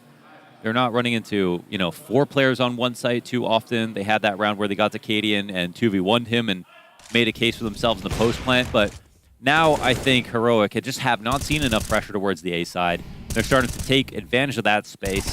And Tesses is the final nail right here as he full flanked, rotated in, and then was part of that post plant. Made that way too easy. And they might be a little bit worried or have found that they die more on their A defaults, but they still have to play here to push Heroic back a little bit. That flash will work. Yeah. JT also getting ahead of the grenades. And I say this even if they don't want to use the A side of the map. They still have to make sure Heroic can't simply take control. So this is a good first step. But there are also layers to the defense. Very quickly repositioning, falling all the way through bathrooms. Back to the long angle. Flash in for Tesses. Blinds most of them. It's the cover from Halzerk that pays off. Now they're going to try to chuck the smoke deep. Cadian with the body block. Just looks to confirm, but instead Heroic, they'll get aggressive down on B because they are active everywhere. It's because of that flash. Because even though Halzer got the kill, we saw 3 people, right? He saw 2 and then someone shooting at him. Now Floppy's holding the top of connector. Cadian pops up. He's going to nab Fang. Floppy makes sure that Stown can't get away with anything, and Cadian could test this. He creates an opening here for himself to go and challenge. Shush still back inside of Bank. A man advantage in a post plant for Complexity. One of the best chances they've had to close a round. And it looks like with that kill, they've gone ahead and grabbed this. Jabby has been spotted on the flank, so Complexity should not be caught off guard, but Jabby's also locked into this gunfight, so with him being cleared, it's a solo save in Cadian, and a second to Complexity. Damn, I mean, Heroic do a lot of good things there, and Complexity still have answers for each and every one of those. I think right there's the immediate pressure towards A, Complexity smartly taking some presence, pushing them back off those flashes and the util, and then taking over long control. That was one thing. Having a good setup immediately so that Halzer could get covered behind the rock in case a flash came out. That was really nice. And then Heroic also smartly took pressure on the other side of the map really quickly as well. But even though they took it quickly, Complexity were moving just as fast towards A. And these are a few good signs for them. I think they've also proved to themselves that they can comfortably win a round against the A site, where for a minute there it felt like they just wanted to pretend like they could and then just keep trying B.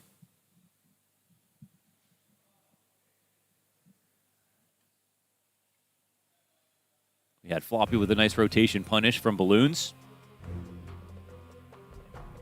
And Heroic already down to their second timeout. Money is still perfectly fine here for the CT side.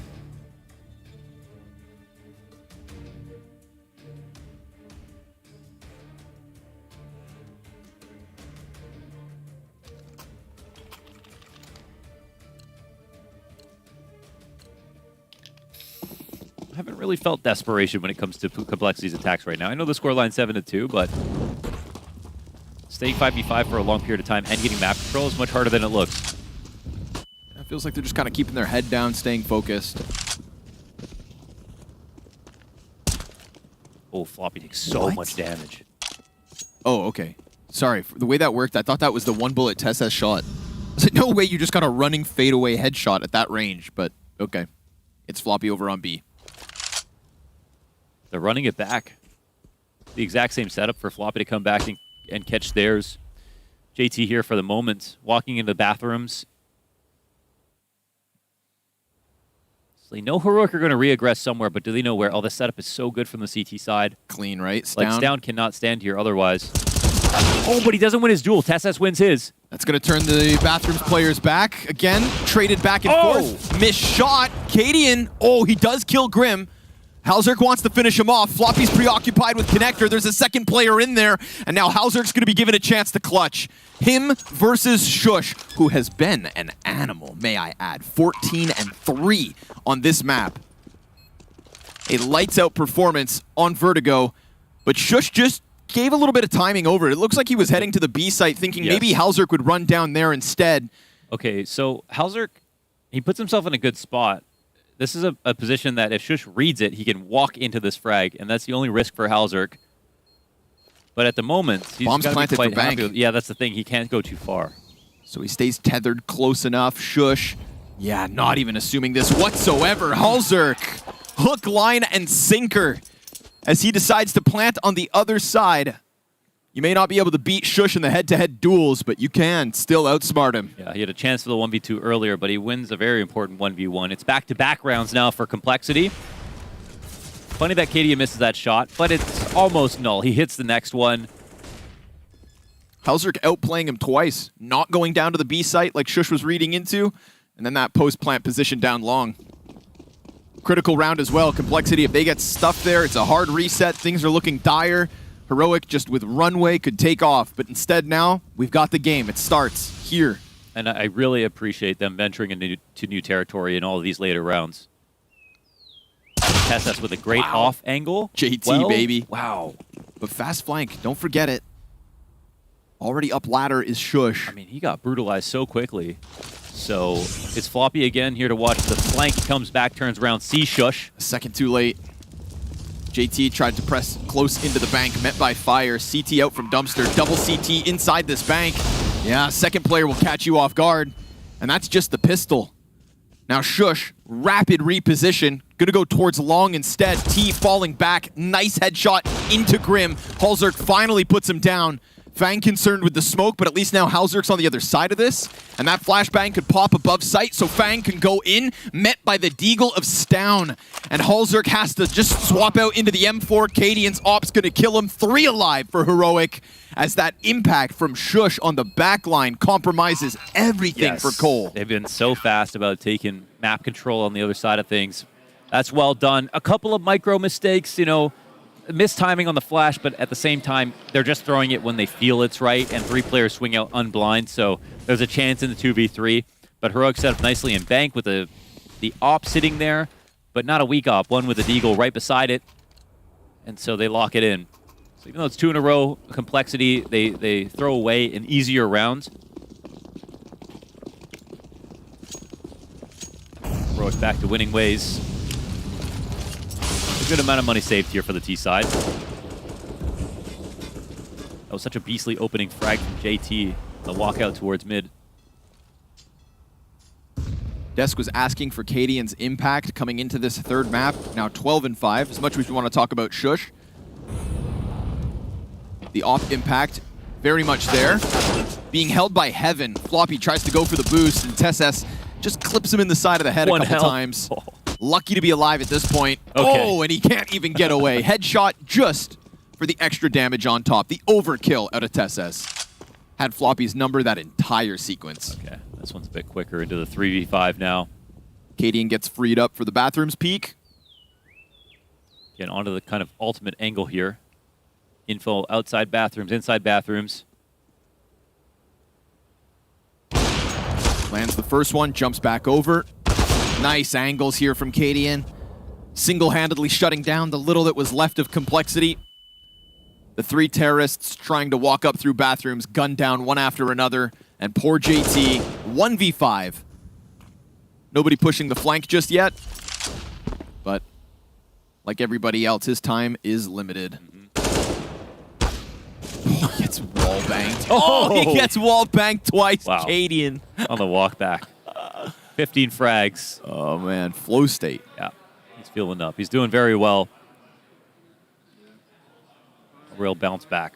And I think it's a welcome sight for Heroic. I think when Cadian plays well, I think he calls better. He's just very much finding the flow of this third map.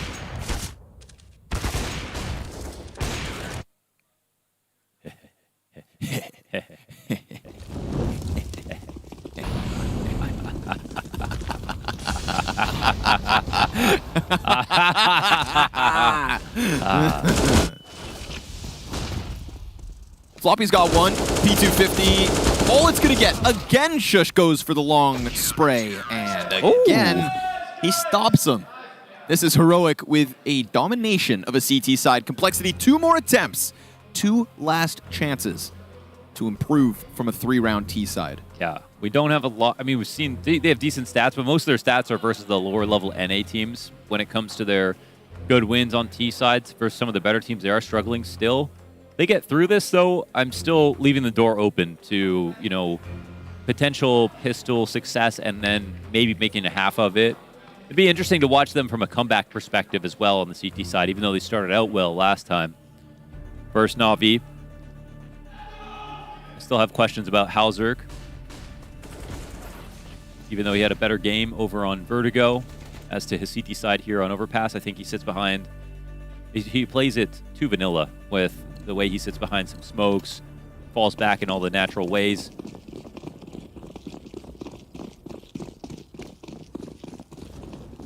As scary as it is, you are rewarded for taking risks versus Heroic. They put themselves out in the open a lot. That's how JT got that walkout kill versus Tessus in that previous round. Poor Floppy. Oh, look at the damage. 3 players are down below half already. Oh, that is huge. That's the nade into the short pipe, and I'm assuming wallbang damage to connector. Yeah, all unconfirmed here. Ouch. Yeah, it's certainly going to have an impact. Yeah, not ideal, right? You've got a couple more chances to improve, and before you can even see a bomb site, you've taken a ton of damage.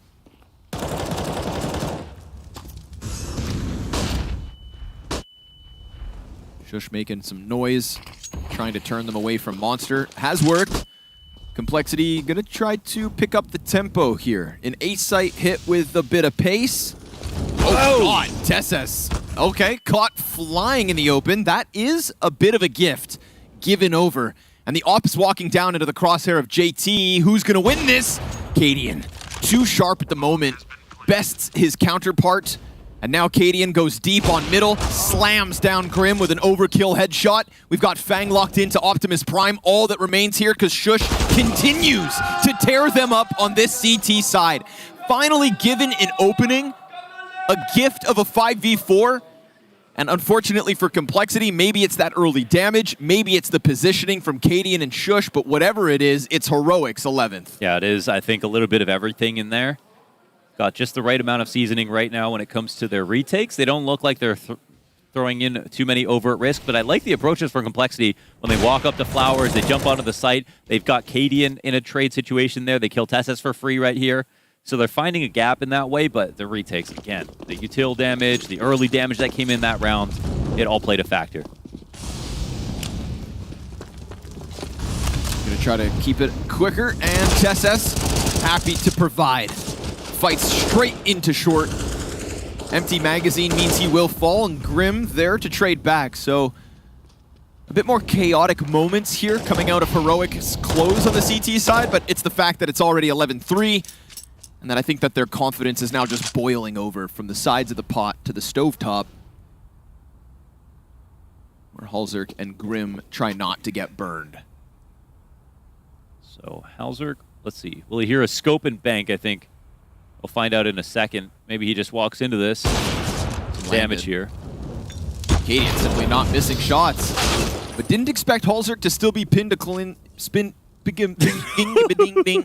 into the close wall. Yeah, He's, spun him up here. At least moving still enough, but Grim. Oh, dude, Grim. Oh, where was he going? I thought he got a glimpse of Shush. I thought they both would have seen each other, and I guess Grim just a little too frantic in that moment, so Halzerk, chance to clutch.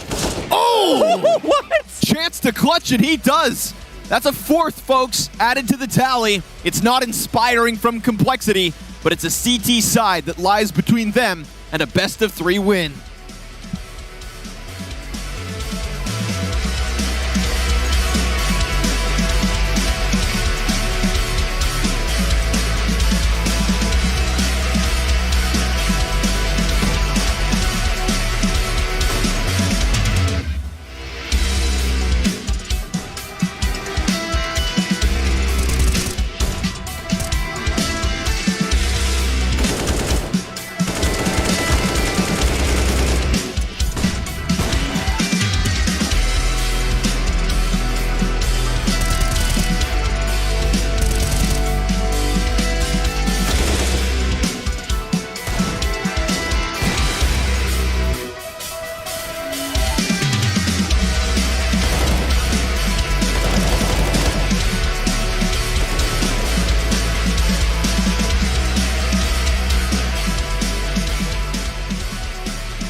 Look into my face. Tell me now why you want to wait. Running out of words you wanna say. I've been looking for you, looking for you, looking for you.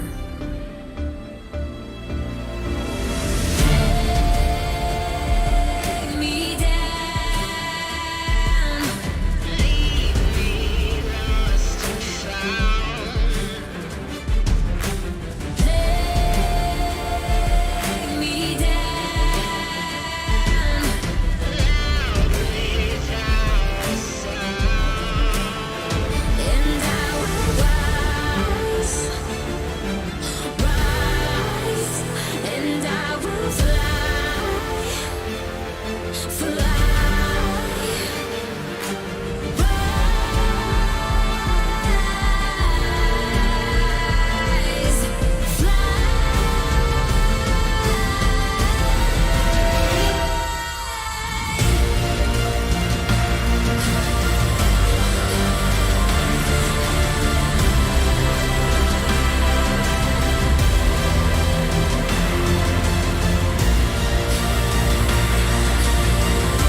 If you at home would like to improve as a CT when playing Counter-Strike, I suggest y'all go home and watch some Shush demos, because this guy just dropped 22-7 here on Overpass. Oh, did he? 22-7 in my a God. single half. Dude, he just floppied. When we go back to Vertigo, he dropped a 16-10.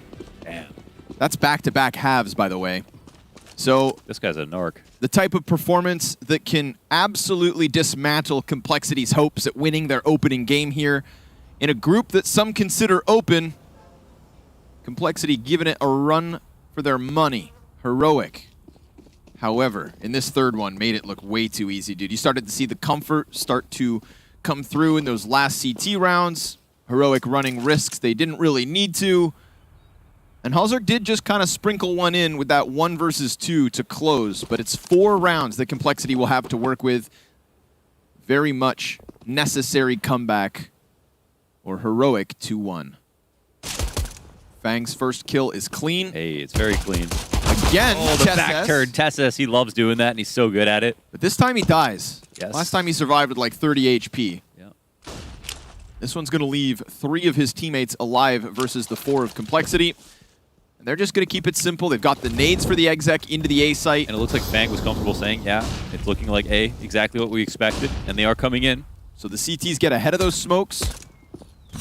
One of them, of course, blocks off bathrooms in case. Ooh! But JT is a pistolero. He is, really. Whether it's the Deegs or the USPs, this man hits headshots, and that is his 5th and 6th kill of this map. So about damn time. Jabby 1v4. Only 20 seconds left to try and make this magic happen. So there it is. You hear them organizing for the peak. 3, 2, 1. Goes down clean. Complexity to kick off the comeback with a pistol win. Yes. I think, you know what? I don't know. You don't know what? I don't know what I don't know.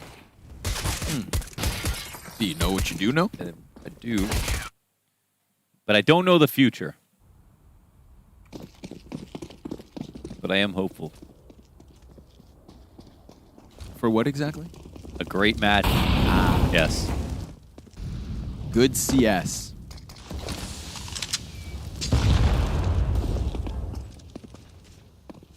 Floppy opens up versus Jabby.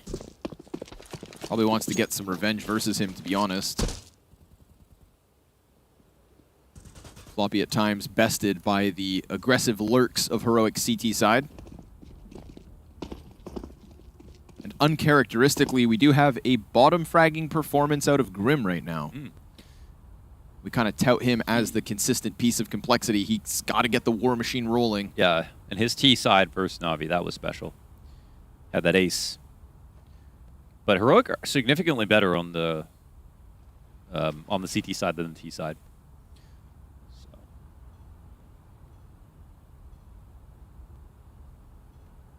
Floppy awaits his challenge, which will be coming shortly. But that scout towards the A site maybe wanting to show itself.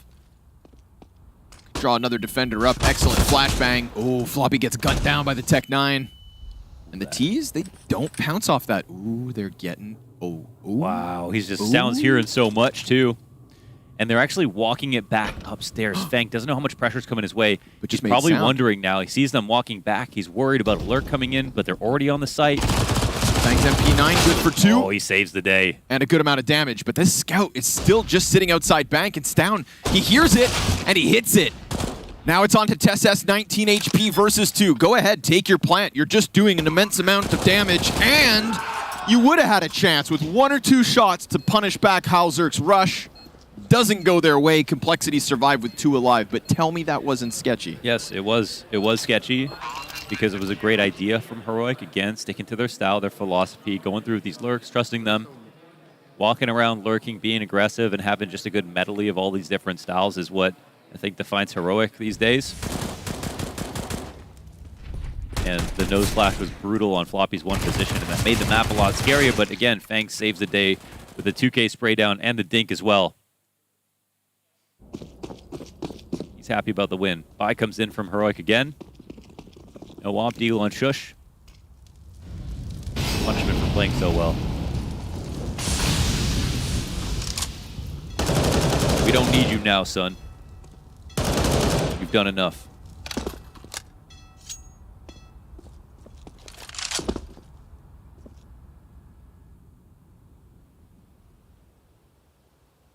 I don't expect Heroic to have the early shortcomings that Complexity did when they were underplaying A, just trying to get into the B site without control. Yeah. Feels like Heroic, you know, they're not going to give up that empty space any round. Straight from the start.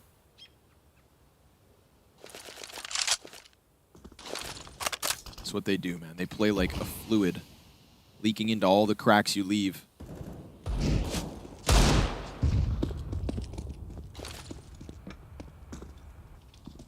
Halzerk's got to be careful as to not expose himself to bathrooms at the wrong time. We're already seeing a little bit less tethering here for Complexity. More of the simple style, I think. Again, expectant of a lighter buy. Good dink against Tesses, but Halzerk can't finish off the kill. Uncomfortable here. I mean, we've got Heroic. How did they just win control of this entire site with one kit of utility? One smoke, 2 flashes, and they're in. Do we have a kit? Yes, we do on a couple of players. Grim kicks it off with a kill. Stound bests 2 players inside Bank, and then shushes Deagle, slaps back Grim. You gave them this A site. Yeah, you did. You let him get this far, and I think there was just this discomfort. Halzerk was in front of bathrooms. You turn around, you turn back, he's in Bank. And if you think you're going to get away with the save, then you have not expected Cadian. Tease can move down, grab that extra gun as one of them came through with a pistol. And Cadian's just going to tell his troops, hunt, shut down JT. Bomb will even find him. Stound dies, so be it. That's Heroic with an early T win. That's no matter what happens, that's a really bad round here for Complexity when we think about things. They could have had so many different options. They could have implored long control. You know, taking bathrooms without long control as a T, it falls to any CT that's sitting on long if it's opened up to them. They didn't use that option. They didn't have 2 players there. They didn't have bathrooms control. They didn't have a first kill before they fell back, Connor. They had nothing. Why are they playing so scared? Because they are scared. They're losing. They should just be playing free now. When they're winning, that's when they get scared. Not even there yet. It's not the ideal Complexity. They lost to 1 kit of utility in a 5v5. Gave up an entire site to Heroic.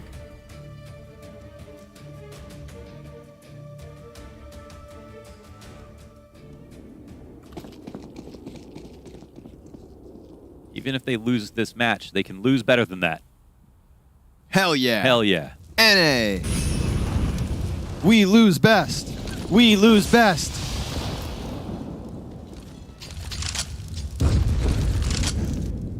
Quick little peek down into the short water. Complexity. Hoping that door swings.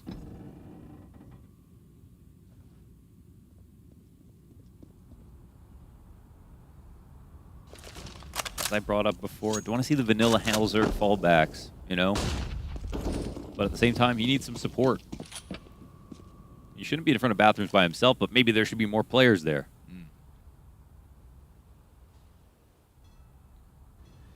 It's a bit of a hope here for Complexity. Double MP9. And it looks like each corner is being cleared. No! Grim. Gonna get the better of Cadian and the better weapon. JT, can he hold off this hit into the B site with just the Desert Eagle while blind? Odds are not. Sure enough, Jabby finds him, using that M4 against them, coverage for the bomb plant, and the CT is going to have to cut their losses. They can go grab that other MP9, take away an AK.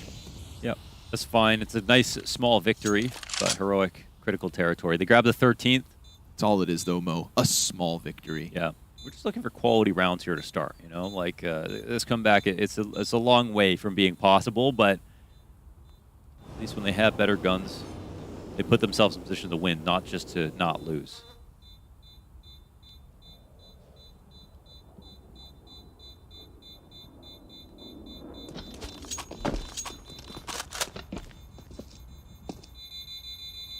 They don't even go grab the MP9. They're just going to let it rot. All good for Heroic. 4 survive, nice and easy. You've got Shush still performing like an absolute god. Money is just terrible, though. They save these guns. At least they have armor on 4 players coming into this round, but... But it's just as desperate as last round, and this time it's going to be Heroic to secure 14. Unless a miracle can happen here for Complexity. And I think that really makes us go back to Inferno when things were really that much closer. To the shock of many, this could have been a 2-0 series, but that Cadian clutch inside of the B site going to be remembered in this one for sure. Unless Complexity can do the unthinkable and start the comeback now. But bombarded by grenades off of Pillar goes JT. And then Floppy hits the dirt right thereafter. Grim still got the AK, the hope of the round. And he opens up against Katie, and knowing there's a second player here, but wanting to really go get engaged on that B site. It's a fake flash, it's a fight out, and it works. Now he's got Stown up next with Bomb. Grim, oh, a chance, but caught in between the weapons. TeSS on the recovery. Oh, they had to leave the site, but there's just so much time here for Heroic. They can still walk around. They grab that bomb. The pistols can't get to the rifles of the round here. They were previously being camped, but they're both guarding the correct site. Walkout's going to come in. Halzerk from above. There's a smoke for the site so they can cross safely. TeSS hasn't used it for Heaven. You think it's going to land there. Walking into back pit, and again, abusing the fact they've got all of this clock working for them. Are they going to go into CT spawn? They could. No, Heaven smoke first. Oh! Whoa. Whoa, whoa, whoa, whoa, whoa. Okay, what a find. Halzerk given a glimpse right before the smoke pops. Now it's going to fall on to Jabby. He will recover that bomb, but the time no longer there. So here we go, planting while the smoke's up. Halzerk's vision soon to be regained. AK in the hands of Fang. This one all set up by the heroic moment of Grim, something we've been waiting all map for. And now Jabby piecing this together, shuts down Fang. Here comes Halzerk on the other side, and Jabby's lost track of him. Woo! So sure enough, Halzerk with a little extra sauce barbecues that body. And those are the 4 bodies saved. He had half armor, confidence taking the duel with that AK. That's well done from Halzerk. That deagle shot was not easy, man. But a moment that, of course, Complexity can be proud of, a moment that comes too late. That is the individual prowess that we were expecting from the likes of Grim, especially on that T side. Nowhere to be found. He gets his moment here versus Heroic to kick them back in round 20. Yeah, to stave off that 14th. Disgusting. And to be fair, he had the T side ace, but he also had a good CT side. He had above 30 kills versus Na'Vi, so just half of that's missing so far. But again, all they have to think about right now is defending. That was a very good attempt from Jabby. Played all the advantages he possibly could. Just literally got outgunned in the end. While they go for that big boost in T-spawn, that's what's going to enable Fang to get deep playground. It's why Grim is already at the bottom of the ladder. So Complexity, this one's been brave, right? Ooh. Off that shot, they decide to get real antsy, moving inwards.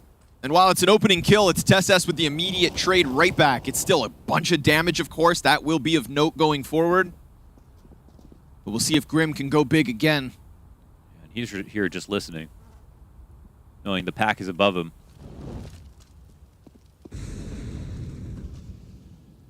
He really wants to activate, but he's useful to every part of the map right now. He makes B a lot easier to defend. He knows no splits coming down. He can stop the rotations down the stairs.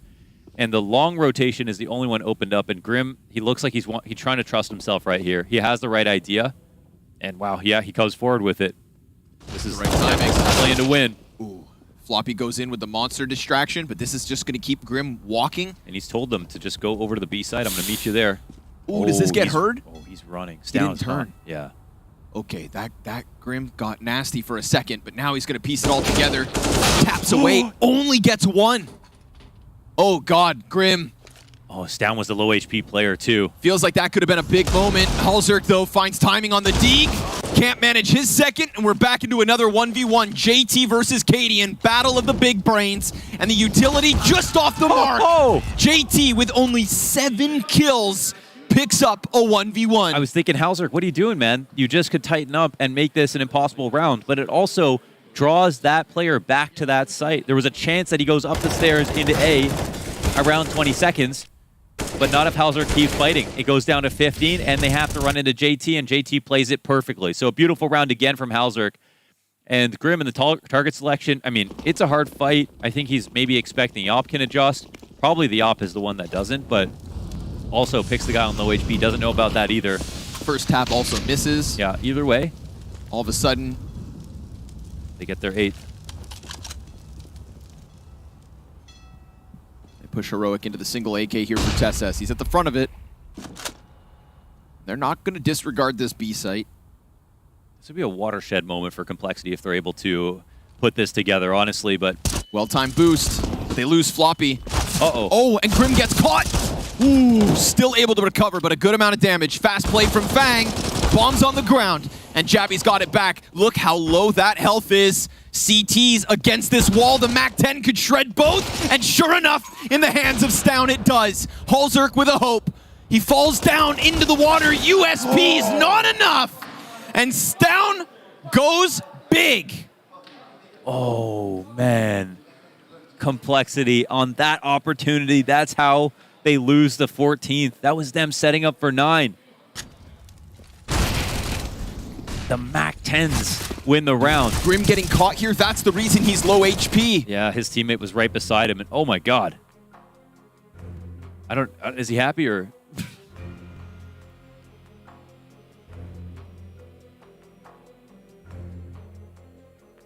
think that was post-round and I was excited. Bam Bam. Yeah, exactly. That's what sitting next to Katie will do to you. It's like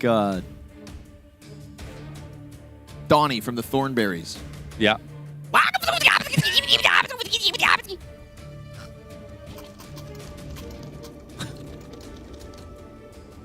It's not a funny situation, man. No, it's not. I mean, for Heroic, they're having fun. For the sake of this game, which was meant to be a close one. Nobody on Complexity's camp's laughing. Stown, though. Right back to his killer ways. Yeah, big man's down. And this is great. This is a great, I think, uptick for Heroic coming off of that Vertigo loss, an uncharacteristic Vertigo loss now happening versus Vitality a week ago. Complexity here, you know, there's a problem there. Something's wrong. And if more teams continue to identify that, then Heroic are going to have to make sure to freshen things up, identify the problem. But the problem coming into this third map, our analysts, you know, talking about Cadian's underperformance, not a name we had to say, 20 kills now. Shush, back-to-back, immense halves on the CT side. He's doing his role phenomenally. Now Stown's getting in with the MAC-10 kills in that last round. It's Heroic on 15, nothing that Complexity can do to stop it, except for save this Kevlar and hope they'll have enough money to buy some measly little weaponry. It is not going to be a pretty road in this round or the next one. So it really does feel like that B hit with Stown's MAC-10 carnage is really kind of the end of this, not only map, but best of 3. Yeah, he definitely smelled blood right there. We'll see. Maybe we get a long fake comeback, and then we could talk about how that MAC-10 round actually dictated the outcome of the game. Maybe Heroic, stomp him out like a cigarette butt right here and now. And it really didn't matter, you know? They're going to have a full buy once again to try and go for this. 7 rounds to make it into overtime. They've shown the capabilities here on CT Inferno many times in the past. But Heroic, this is their most winning map. They're absolutely world-class here on the decider. That's all they get, man. 1 M4. 1 M4, double MP9. Again, Economy kind of paving the road for Heroic's victory on Overpass. There was a chance here, but that MAC-10 breakthrough on the B site really does spell disaster.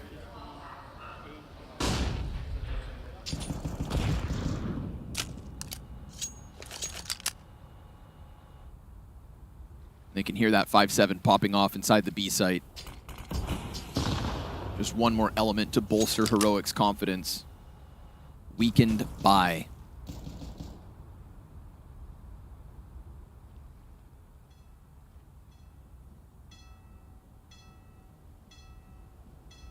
Exec about to take place. No one flanking. Stairs control from the CT side. They peel back a little bit. I think they're still going to hit this. Yeah. It's going to have to be massive from Floppy. Grim's making a ton of sound. Doesn't clear the corner. Jabby's going to milk this for the double, but it gets away from him. Floppy's 5-7 finds nothing. Fang cleared off with the short side. JT's dig in with 2. If that's enough, if that's something, then maybe Halzerk, who we've waited for in this series, can finish with the double. He's got the first fight found. It's close, but it's smoked off. And with that, Complexity's hopes going up inside the smoke with it. Seen him clutch from heaven before. No util to work with, the corner of a smoke. Maybe a mistake gets made. A little gap, a little something, but just as he presses out, he still finds that kill. Cadian's up, connects, and it's nice to see him show his face here inside map 3. It's a test from Complexity across Inferno and Vertigo. But when we come down to the decider, it's clean and it's convincing, and it comes up Heroic. Yeah. And again, 1s and 0s as we look at the macro stats here for Complexity. Another loss in a series where they had hope. And you had to be there to understand how close it got at points. But ultimately, another loss to another team that they could have almost beat. Unfortunately for them, it's going to be hard to contextualize all these losses, and they'll go down to lowers. But at least knowing they now have brought a potential for Vertigo into the veto, showing they're still continuing to develop as a team, and opening up their map pool will give them more odds versus Tier 1 teams in the future. So, if anything, man, they look promising. Yeah, a lot of the conversation that's even coming out of the Complexity camp, it's just about marked improvements, the amount of hard work that they're putting in, the time that they're putting in for these preparations, and of course, Maus now await them down in the lower round 1. So that's a team that's been waiting to get their year started, that showed promise versus OG yesterday. And I think we'll be looking to take down the likes of Complexity, a roster and organization that gets more chances. We'll throw this one down to Banks to get Heroic's thoughts. And that's exactly what I'm going to do. I've got to get your thoughts on this one, Stan, because it certainly wasn't an easy game. Chance in it to take the 2-0, but Complexity put up a fight. Would you say they played better than you expected? No, I wouldn't say they played better than I expected. I actually feel like they've been playing pretty good lately. They also showed that against Na'Vi at the groups here, the Blast, the other week. And I mean, I think the problem right now is like they're having some troubles like closing maps. We were also almost coming back on Vertigo, which like it just shouldn't happen, you know. And that's something I think they need to work on. And it's definitely, we've spoken about with Complexity many times on their mentality, but for you guys, going down 11-4 at that first half, we didn't expect it. Vertigo's normally so good for you. What was going wrong? Yes, on Vertigo, I think like we kind of knew what they were doing. I think they're pretty good on the like re-aggressing on A side, on the ramp on Vertigo. And we knew it, but like, yeah, then we went B and they stacked B, and when they pushed out A, we also died there. So like, yeah, we just weren't ready enough, I guess. And in terms of being ready, you guys had spoke to me back at Blast, now coming into this, that you guys weren't feeling quite the same. You've got your first game out of the way here at Katowice. How is it feeling now? I mean, I would say we actually played pretty good today. We also have Casper, he's feeling a bit ill, but I would say like he did a really good job today, still keeping up the energy. And we also tried to like, everyone knows that he's like the main hype guy on our team, right? So everyone tried a bit to like bring up the energy a bit more today, and I think overall we did a good job with that. So I'm satisfied with that. And I'm also really happy that we had the belief that we could make the comeback on Vertigo, even though we didn't make it. So overall, I'm pretty happy with today. Okay, I like to see it, Stan. Thank you very much. And hopefully, Cadian gets better as well. And then you won't need to give all that energy. And we'll hear him loud shouting and he's smiling away as it is. Mike, back to you. Well, it was a heroic victory in the end. They managed to pull things off there on the third map of Overpass, showing us the team that we expect to be a title contender here at Katowice. But I don't have a heroic player joining me on the desk. Instead, I have one of my favorite coaches working the scene, a man who's always smiling. We've got Mr. TC, Dr. TC, sorry to specify here. Welcome to the desk. Thank you. It's good to be up here. Now, we actually had a little bit of a discussion about where you are at in the medical profession. You've completed the degree, right? Is there a residency coming up somewhere in the future? Yeah, so I completed my degree and I worked for about 13 months before we got the opportunity to move to the US with Bravado. So I was like, you know, I can put that on hold. I can always go back to medicine. But it's going to be weird if I try to do medicine first and then get back into gaming, right? So is that where you learned the Heimlich maneuver for Vertigo? Exactly, yes. That's it. Look, obviously, we were joking a little bit because you guys got yourself out of a dicey situation on Vertigo. That happened on Inferno. I would like to know, from your coach perspective, how do you live through these moments where you feel like the game is running away from you players? I mean, yeah, obviously on Inferno, definitely happened. I think on Inferno there was also a little bit of nerves as well. So we had a chat about that during the break before Vertigo. Just like you could feel it in our communication and everything. There was this tenseness in the team, right? And like we definitely, I mean, we put ourselves in a really good situation on Inferno to actually be able to close that out, but we threw away again like some 5v3 rounds and stuff like that. But I mean, it's all stuff that we've been working on, but like when it comes down to it, I think we still lack some experience in these big matches, Right. and it's a mentality thing that we're working on and we're trying to get better at. It definitely, like the player, we're not blind to the fact, like obviously that we're throwing away some leads and so on, but it's something that can be worked on and it's a mentality issue that we just need to fix and change, right? Can I annoy you and ask you how do you work on that specific topic? Because we were talking about it at the desk. You don't necessarily have the luxury of an extremely experienced player in your team that can, from within, explain to everybody.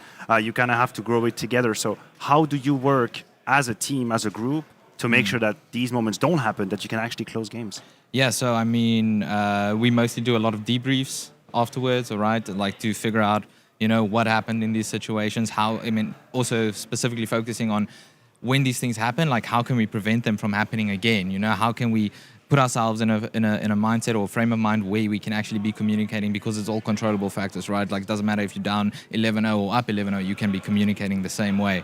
So it's a lot of talking, a lot of debriefs. Exactly like you said, we don't have an experienced guy on the team. We're probably one of the only teams at this level that doesn't have at least one experienced player that's been around for a really long time. So, you know, it's one of those things that we just have to work on and grow together. It's also why we completely changed up our approach for this season, and like we were getting smashed at the start of it, but we're trying to actually raise the level of all the individuals on the team and everyone's understanding of the game, so that it's not just coming from one person, so that if we're losing one or two voices on the team, the other 2 or 3 voices can step up and actually make a difference. So I mean, that's where we're at. It's obviously a process and it's gonna take some time to get everyone's level where we want it to be, to get everyone's understanding of the game to where we want it to be, but we don't want it to just be like robotic. Like we proved last year at Pro League, like, yeah, cool, Johnny and I can go and draw up a game plan and we can beat some good teams or we can play phase close, but then like when the nerves come in and everyone has to actually make the right decisions, then like it all falls apart, it all comes crumbling down, right? So we're just trying to get to the point where everyone's level is raised, everyone's understanding of the games is raised, and yeah, we obviously have to figure out how to work on the mentality thing as well, how to have less nerves going into these games and how to just treat them all the same. Yeah, that was actually an interesting answer. I was going to ask you, coming into the new season, you guys have, you know, better results. Let's be honest, right? Compared to the last year where it was like pretty rough. And you had the good blast, now you have shown a good Counter-Strike here. What was the change, besides the point that you made, what was the change in the approach coming into the new season?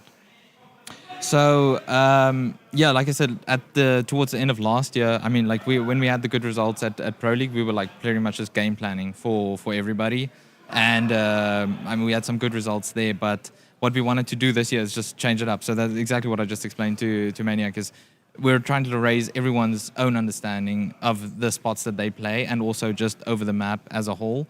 So it's not just coming from Johnny and I anymore. Everyone's bringing their own ideas to the table of how they want to play and how they want to play their position specifically. People need to actually understand how to play them. Like, we don't want to be teaching people the whole time. It's like, oh, they're doing this, you should be doing that, right? Like, people need to recognize that on their own.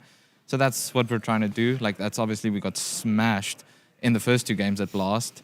But we learned a lot from that, right? We learned a lot from getting smashed by FaZe, from getting smashed by Lego. It's like, oh, okay, if they do this, then that, you know? And, like, it's just going to be a slow learning process, but yeah, I'm glad that like we stuck to it even though we got smashed in those 2 opening games, and it's just going to be a continuous learning process. Now, one question. Looking forward, right? Obviously, you guys take a loss here, but you're not out of the tournament just yet. You battled back in the play-in to make it through to this point. Now, down to the lower bracket, I believe it's a matchup with Maus that awaits you. How do you feel about coming up against that team? I think the last time we played them was at Pro League. That was a tough team to play. I believe we play them tomorrow, so it will just be us going back to the drawing board, figuring out what we want to do against them, where we want to take the veto. I'm glad we could show we could play a little bit of Vertigo today. But yeah, no, I think it's a good matchup for us. I think it's always fun playing them. They always have a couple of cool tricks up their sleeves. So yeah, we'll see how it goes. Well, thank you so much for joining us. Hopefully we'll get to talk to you again under happier circumstances. Awesome. Thank you, guys. All right, man. And I'm going to take that from you. There we go. Just take the microphone away. We know you're the host. You have all the mics. Just got to cut him off. I mean, he knew what he was doing. He's going to put it down. Often we have players up here on the interview, my headsets as well? And afterwards they're like, I don't know what to do with this. All good answers, though. Very, very good insightful, very genuine and candid. I like that. I like that. Yeah, he's always a guy who's thinking it through. Like, I think one of the things that I really appreciate about Complexity is even though we have these devastating losses, these really tough maps, you can tell that there is a process of improvement, and they do genuinely get better event to event. Yeah, well, that wasn't enough for this game. I mean, we can flip the conversation now. We've had the whole Complexity topic. I think we should probably take a minute to clap our hands together for that last map of Heroic, because this was clean. That was a show of force. If you ask me, for the people that watched map 1 and map 2 and we thought Heroic was a bit more fragile than usual, Overpass left no questions. Like, you could see individually, Shush massive on the CT side, Cadian popping off way better than map 1 and 2 combined, with some great clutches as well. This was the whole full force, the full arsenal of Heroic, and we could see the outmatch with Complexity, I think. Yeah, it was very like controlling, very dominant in a sense that every time they go for a map control and they face the opposition, they always get on top of it. So, and it doesn't really matter if you're progress deep into the site or it was like an early fight or something like that. It's just Heroic got the openings everywhere. They got a really solid CT start and the CT half overall, and it was a little bit dicey in a couple of rounds at 7-3 and 8-3, but that's the thing. Like, when you're more experienced team with better players overall, they will always, most of the times at least, get those important rounds for the team, and Cadian was one of them. We spoke about he's not feeling, and I think Stone gave it the interview and said like he's not really feeling that well. And he showed up as a captain of that team in the decider map, and now he can go and rest till tomorrow. Yeah, absolutely. And this was more the Cadian that we are used to. You talk about the CT side, it is one of the defining factor of Heroic. Like, the map awareness they have on their CT side when they get the ball rolling is asphyxiating to play against, because you can never really take map control away from them without them knowing it and being ready for it. If they have a defensive setup, that's because they've taken another part of the map. If there's 3 players on the A side passive, which isolated might not be a good idea, that's because they've pushed Monster already and they know you're here. It's so complicated to face them, and you almost have to play map control with players all around the map, because they'll just eat away all of the parts, and then it's just an equation. It's a very easy equation. If they're not Monster, they're outside of A, we know it, we're ready. Ultimate comment on this game, the recap: Heroic wasn't playing their best, but it was better than what Complexity had, and that's it. That's why you get paid the big bucks. That's neatly tied up with a bow, nightly as well, although it is still the afternoon here. And we're getting ready to hop into our second matchup of the day. So we're going to take a quick break here. When we come back, it's time for Big and Spirit.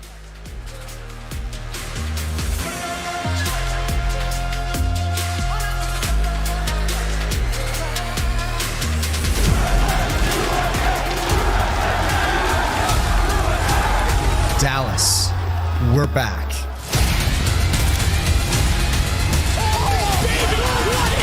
Counter-Strike is in our DNA. It always has been, and it always will be. And now we are once more returning to where it all began.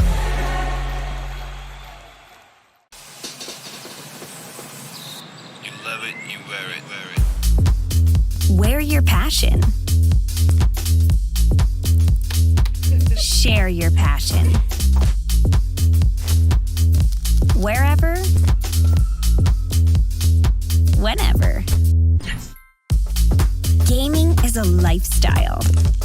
Get your merch at shop.eslgaming.com.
Welcome back to the Intel Extreme Masters Katowice, where we're getting ready for our second match to go live. This time it's Spirit taking on Big, two teams that have made it through the play-ins, have battled to be at this point, but may go no further. Joining us on the desk now, we've got Peacemaker swapping in for Kassad. Peacemaker, how you feeling? Feeling good, especially after the series you guys just made. I was watching, it was very entertaining. Hopefully we got a good one now. I think we do. We do. What do you think, Matthew? Yeah, it's an interesting matchup in the sense of Big is a bit more of a known quantity in their limitations, but that's not the case for Spirit. That's probably the name that stands out right now, battling for survival here in Katowice, as you aptly put out. So there's a whole long road ahead for Chopper and his lads. Yeah. Oh, go ahead. No, I think it's interesting as well, the fact that I think those two have never met before. Yeah, I'm pretty sure about that one. Really? So, yeah, I don't think those Make two... a statement with confidence, I'm not going to challenge you. Yeah. No. I think those two have never met before, so it's a very interesting one to see how they match together. Right? Bit of an unknown style. The brains of Chopper and Tabson coming to a meld for perhaps the first time. But one of the players who's going to be key in this is something that we've been following throughout the tournament so far, is the young Opper over for Spirit. I'm talking about Wonderful, and he hasn't quite lived up to the name so far this tournament. Not at all. If you're looking at the numbers, not only in the series against FaZe, which is obviously complicated, but in the play-in, he was very silent. We have a little bit of a comparison here. On one hand is obviously the Rio Major, which he definitely shocked the big wide world of Counter-Strike. Remember, he came in replacing the big shoes of Dexter. Dexter was very important, very impactful in Spirit. Wonderful comes in, and almost immediately he makes us forget about Dexter. Suddenly he's just this super hypey rookie that's coming in, that's clutching situations, that's cold-blooded under high pressure. The problem is we haven't seen him for a few weeks, even months now, and I didn't exactly like what I saw from the very beginning. I don't think he's reached that level, nowhere near.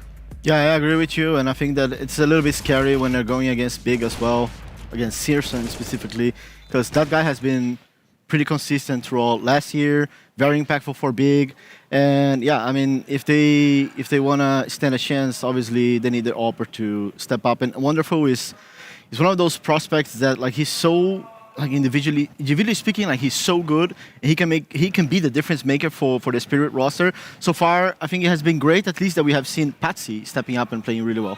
We certainly have, and he features prominently here on our Air Force Aim High head-to-head. We've got Patsy matching up against Crimbo here, and these players are going to be critical to whatever maps we do play today. Oh, definitely, for multiple reasons. Luis alluded to it. Patsy is the guy for Spirit that opens up the situation, that gets you the trade and gets you to a point where Wonderful can clutch. If Patsy gets stopped in its track at the very beginning, it feels like the Opper from Wonderful cannot really express himself. That's a limitation we can discuss on its own. Whereas Crimbo, we've heard from the Big camp that apparently his role, his implication, his responsibilities in Big have gone higher and higher and higher. Tabson is referring to him as someone he needs to have a voice, someone he needs to be by his side, finding out solutions, being put in clutch situations. Crimbo shocked everybody when he came to Big with a few clutches, then he calmed down, and now we're trying to figure out what is he going to bring? What is he truly bringing? What's his true quality? And it's great to see him having more responsibility. It certainly is. Building back up into this, but it's going to be interesting to see what he actually brings to the table here. We've also seen Keto be very mercurial, had that series where he absolutely dominated. Yeah, but it's Furia, hit or miss. It's hit or miss. I'm right there with you, but it has to be said. It is hit or miss. Yeah. I don't think... Would it be as a Big fan? Would it be as Tabson? Or probably even Keto himself. You can't look me straight in the eyes and tell me, I know Keto's going to have a great series. Yeah. Matter of fact, you can't. It happens it happens here and there. There's a map. He just takes everybody off guard. Holy, what the hell is going on? And then he falls back into the silence again. So I've given up on Keto as a consistent input of frag. And for me, that's more of a problem than anything for Big. Yeah, I agree. And I think that one of the things that I would like to see, especially from Big, that could be the difference maker here. I see Big as a team with Gabi as a coach that always brought new things to the table, right? The innovative things and like new smokes, one-ways, and gimmicks in the game. And I think it's been a while ever since we saw Big with something like that. Like at IEM, Rio Major had an opportunity to ask Gabi if they had some tricks up on their sleeves. And he said that it was hard for them as a team to come up with those things because they have been going through a lot of standing situations and roster changes and all that kind of stuff. So for them, it was more about having the basics, the fundamentals really on point. God damn. Oh, wow. Always fun. Well, that we see the always fun to see that moment for Spirit. Sports psychology is getting him ready. That's what Big's got to be able to withstand in this game. And to find out how they're going to do it, we got the brains behind the operation standing by with Banks for a little bit of insight from GobB. I got GobB with me now as Big are getting prepared to fight up against Spirit. But I want to touch on the G2 game. For over half the rounds you guys played in within that series, you were getting the opening kills, you were playing with an advantage, but you still couldn't get the game done. That's not what I normally think of Big. What went wrong? I think they are just better individual and better as a team right now. I think they're one of the best teams in the world. And yeah, they make us look like fools sometimes just because of their individual skill, and they're also playing very smartly, tactically wise. So they have a good chemistry between everything. So we watched the game, saw definitely that we were not on point for sure, but also you need to say that they are just better right now, so we don't take it too serious in that case, and don't get too demotivated. And yeah, we are ready for today now. And definitely the start of your Katowice is something you should be motivated about. Going up against Spirit though, is this the team that you think is better suited for you guys? I don't know. We haven't played them for a long time. Yeah. I don't know if when I was coaching at all, but at least we practice a lot against them. They are not fun to play against, definitely. They are very annoying team in playing wise, of course. Personally, they are very cool.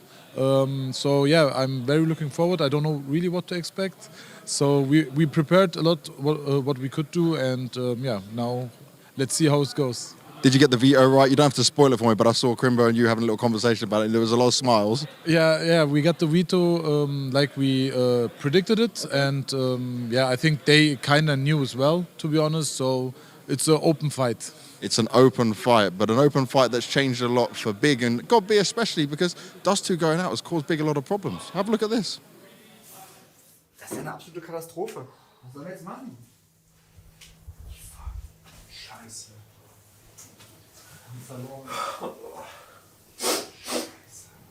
Zigarette, mach dir nichts draus, Mann. Wir haben noch andere gute Maps. Verdammten Idioten, Alter. Okay? Wir schaffen das, Alter. Ich raste aus. Was machen wir denn jetzt? Ich weiß, es ist schwer, aber wir schaffen das zusammen, Alter. Hashtag gemeinsam, wir können das packen. Okay, mach dir nichts draus.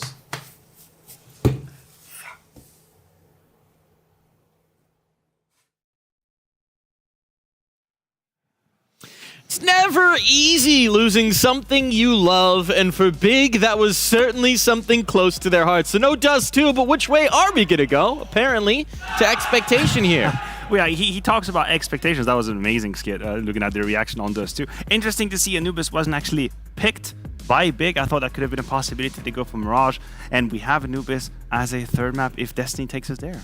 Well, Anubis, Big have picked it, I think, twice in this event already, and they lost both of them. And this is the thing for Big. This is one of my biggest concern has been definitely their map pool, right? Dust2 being out, they're a team that, like, you know, they don't really seem very comfortable on overpass, inconsistent with vertigo. It's a little bit challenging for them.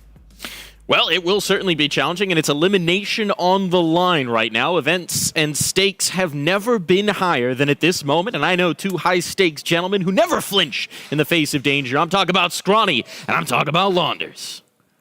Yeah, damn right, Mike. They call me Danger. White and brown Danger over here on the caster desk, and a little bit of Nuke, huh? That's where this one's going to start. I'm down with that. We've seen Spirit play Nuke so far since the play-in. Of course, both these teams coming in from the play-in. Now one of them moving forward in their hopes of getting to the playoffs. The other getting cut. Chopper and Tabson kind of look like brothers. Not in the server though. They're going to be killers against each other, okay? They're going to be coming for each other's heads, out-calling each other here. We saw GobB in the interview say they played against each other a lot, and Spirit are not fun to play against. So not exactly the most riveting review of their competition here today, but cool to get a first official match between them. Searson, nice and easy. 2 taps into Patsy and Siren. And man, we've got a question mark hanging above the head of Patsy. This is somebody who, across the big events for Team Spirit last season, was hugely impactful. Kicked off this event at the start of the year with minimal impact He's reclaimed it a little bit, had a couple high fragging moments, but it is still problematic for Spirit, especially here in a 3v5 where Magix has his head pop. Get Crimbo'd. Wonderful still up in heaven, trying to join Chopper on this A split, but it is concise pistol kills coming out of Big. Yeah, very nicely done. Searson, that's the Searson we're getting today. Then we've got a great match coming up. Who do you favor? Like, just because there's no history here. Man, I'm someone who at the start of the event said Spirit into playoffs. Yeah. I think I favor Big. Think you favor Big? Wow, yeah. I get it. The Anubis map 3? It's like you almost can't rely on Spirit based on what we've seen. Yep. And Big have actually had some games where they looked above their level recently, even though also inconsistent. It occurred a couple times between the majors as well for Spirit, where like at the majors we got to see what their true potential really was, and that was wonderful. Or it was great. They were all great. Yes, especially wonderful. You know what I mean. And then all of a sudden, you know, there's hiccups here and there. Whereas Big, man, systemically, I'm liking what I see. I do think that the analyst's point of, you know, a map pool being problematic at the moment is true, but they're starting to find their foot on Anubis, and we'll see what they've got in store for us here on Nuke. And I believe in a game plan when they say they have a good one. I feel like they don't just say that for no reason. No, they wouldn't. And yeah, if things haven't been fun in scrims, that's one thing, but sometimes you come in a little overconfident because your scrims have gone too well. And of course, I'm sure Scrim Patsy is just a different animal, so let's see. Bigger locked in, ready to end the hopes of Spirit. Good start to the match. Let's let the rifles begin.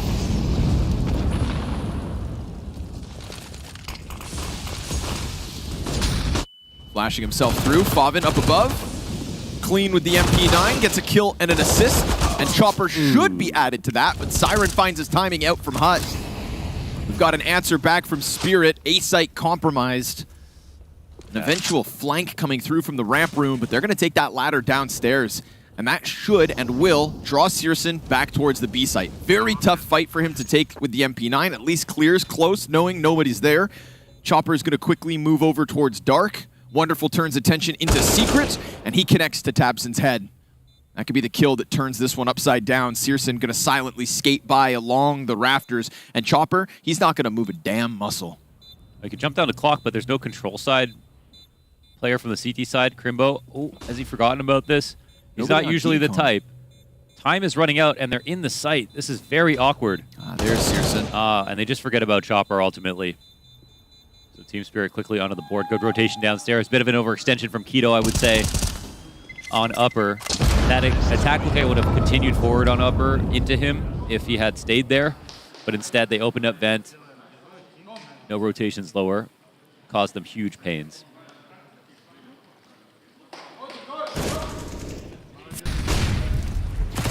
Such a good start here, actually. 5v3. Still slipped away. Big. Not the best states after that one.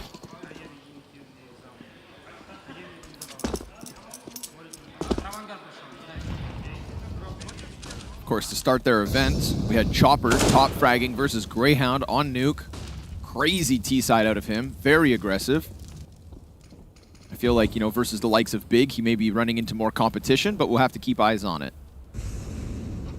Magic's out to the vent. Not silent dropping here. No gun being spotted. Oh, the flash comes out for Magic to look, and he will see. Just sees a little sliver of Keto's legs. Crimbo, crosses paths, but it's actually the second player in Secret to pick up the kill, so I feel like that could have gone south real quick. Ooh, is he not going to smoke this? Okay, Siren will throw it out now. You gotta. 3 players on the other side of the smoke. Honestly, you wait out the danger, you're in a good spot.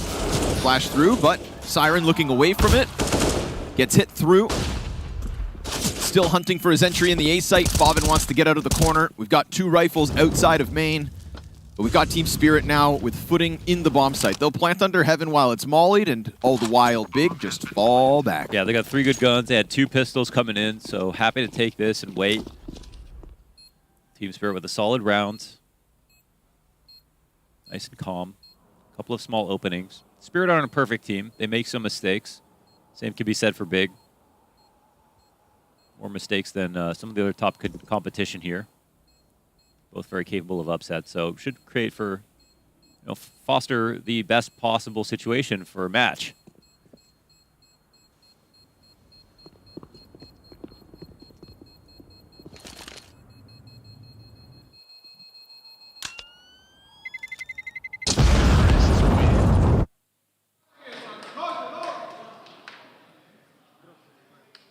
Talk to me about Magix. Magix was, well, in 2022, I think the stat was that he was the most improved player on LAN of anyone in the Tier 1 across 22, and it's kind of quiet with him because he just plays anchor on some sites. He's good for refrags here and there, and he's not taking a ton of opening duels. He's not as flashy as Patsy or Wonderful, but he is certainly supposed to be the third best player on the team, and sometimes it feels like the second best player right now. Oh, there's some massive damage here. Patsy already down to 6 HP.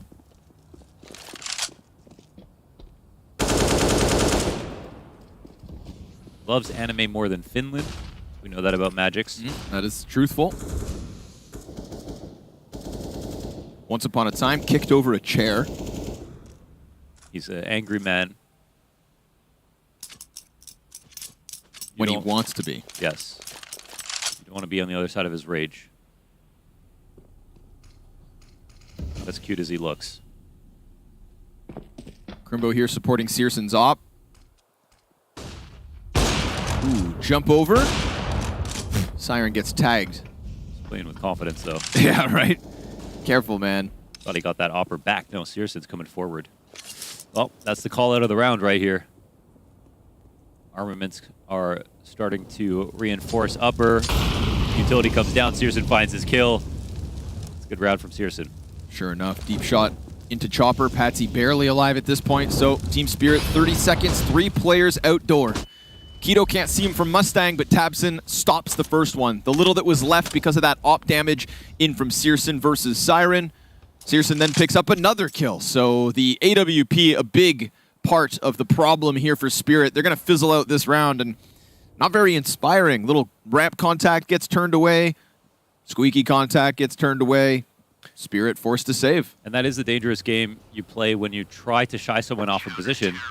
If you didn't show up, they wouldn't have pushed. But if you don't bluff properly, then they will push. And when they do push, well, the round's over and you don't even know it because they're just pushing in behind you. So that one's really all about Searson and how aggressively he played that, actually. Even after his op goes on cycle, he kept full vision and then moved into trophy, took a shot on lobby. And you like to see that from Searson, man.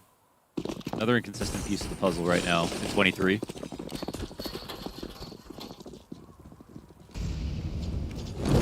Here we go. Where they ended the last round, but this time out with conviction. Magix. He and his teammate will make it down, but the third player in Wonderful cut off from the pack. Let's see what the protocols are for Big. Can they scramble downwards, keep him off site, keep him off plant? Bomb's going to be going down, of course, with Magix up ahead of it. Patsy on the late lurk outer. There's 2 CTs to take. Ooh, he gets the first and able to get back into the cover. This is going to occupy Keto. Patsy. Ooh. Big headshot on that second kill. Suddenly takes the wind out of the retake. They can't split out from Secret.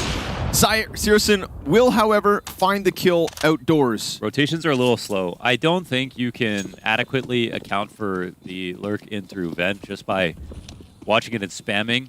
And I think more often than not, I mean, take teams like G2 and FaZe, they're using Secret very often. Heroic, they're using Secret very often. They're dropping Vent in the early round very often because sometimes it's not good enough to just call the timing. There's just too much pressure on your ramp guy to make an early move, and then for somebody from outside to be in position, ready to pick up ramp as he goes down, and then you still only have one person there. Whereas if you start inside a Vent where you're going for a Secret play, then your outside guy can also be your lower guy, and worry about outside a little bit later on.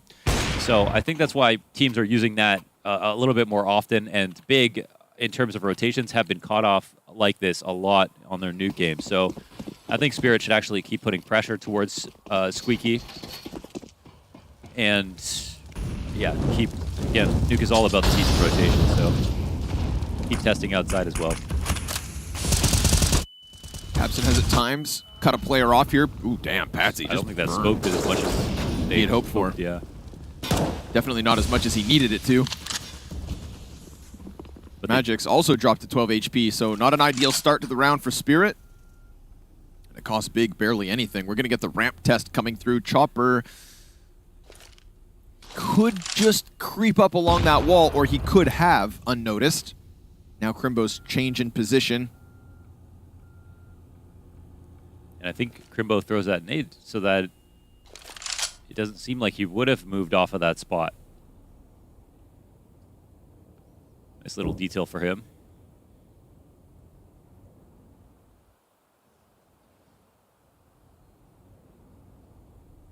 Maybe the re-execute is about to take place, crossing the 50-second mark. Tabs in smoke in hand. Crimbo wants to fight here. Ooh, Chopper. Gonna give it to him. Keto's got the trade immediately. Attention still coming in towards ramp. What's the rotate out of the CTs? Still just playing on the A floor. Nobody to get down vent just yet. Yeah, they can't even comfortably smoke off Squeaky so that they can get down there safely. So they're just beholden to how the T's want to play it. Now, at least, okay, Tabson's here and Decon. And Spirit kind of stall. Yeah, they don't even have nades, actually, to get down there. And then they lose their Hut player in Magic's, and presumably they wanted to come in for the split, but without him, that's just gross. It's a bit gluey. Ooh. Okay, didn't see Tabson's rotation, so at least he was ready to help out downstairs. Maybe he took a risk and went down the vent. I'm not entirely sure. I can only assume. I also saw Searson floating outside, but I don't think he ran down Secret that fast, so must have been a quick vent drop. They do a good job getting molly damage, first of all, on Squeaky. And I want to assume Spirit just made a mistake there because it looked like they tried to smoke it, but to smoke it where it lands on the right side and opens the left side, and maybe it didn't extinguish it properly. It's finicky sometimes.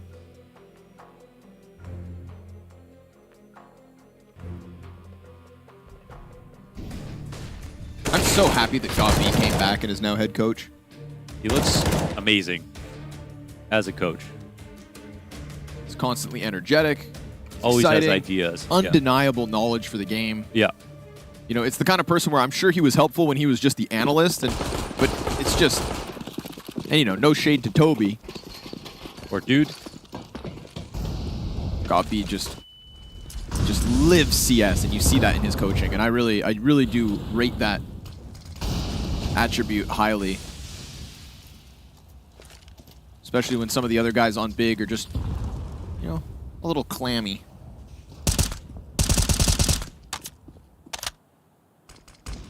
Flash out versus Crimbo.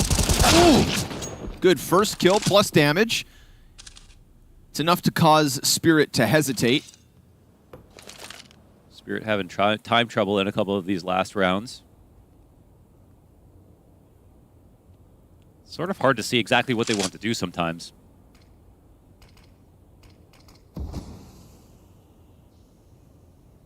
Oh, and the Searson push comes in again. Just missed it. I think he... Yeah, it's still fine for... Oh, no, the shots missed. They'll let him escape, though. They're scared of him. They think maybe a rifle supporting.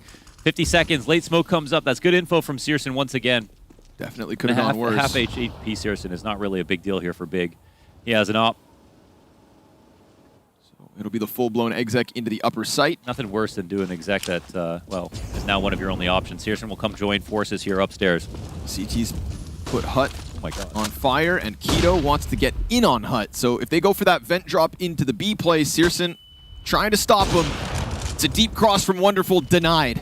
And the A-site defense looking to hold strong. Another moment where Spirit seemed to have an idea in the final few seconds, but then by the 15 seconds left have already lost too much to justify following through. Chopper doesn't press out because his two teammates die, and Patsy doesn't try to come through because they know that this one's just being ejected. Yeah. Being rejected by Big. A-site does not crumble. The way I would characterize it is that they had one option because of the time, and Searson created that, gave them that option, left them that option on the table, and they knew that they were going to run into a hard site to take over, and Searson met them there anyways.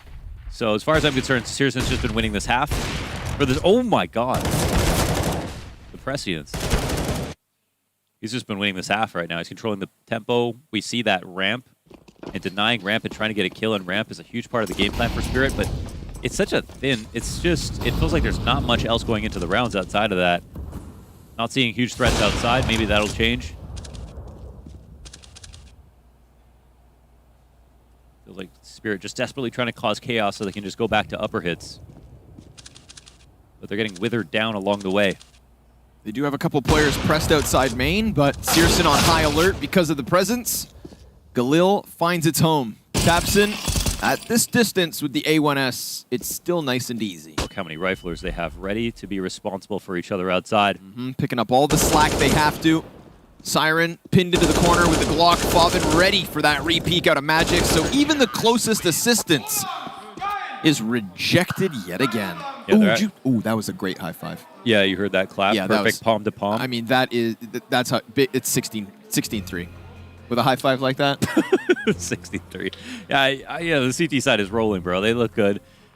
I think everything's going right. The game plan is perfect. Disrespect ramp, push ramp, take kills here. One gap is definitely squeaky, maybe vent drops for Spirit, but they do not look comprehensive right now at all. They look like they're reacting to information, always a little bit too late, playing Big's game. They're not getting the rotations they want. Maybe they should focus on establishing some outside presence first, and a lot of these rounds are trying to abuse the fact that Big have been doubling down on ramp, not secret, you know? Most of the time, because of the amount of secret starts, you have equal amount of secret pressure from the T side, but both teams are foregoing it. That only favors the CTs. We're having a grand old time so far this half.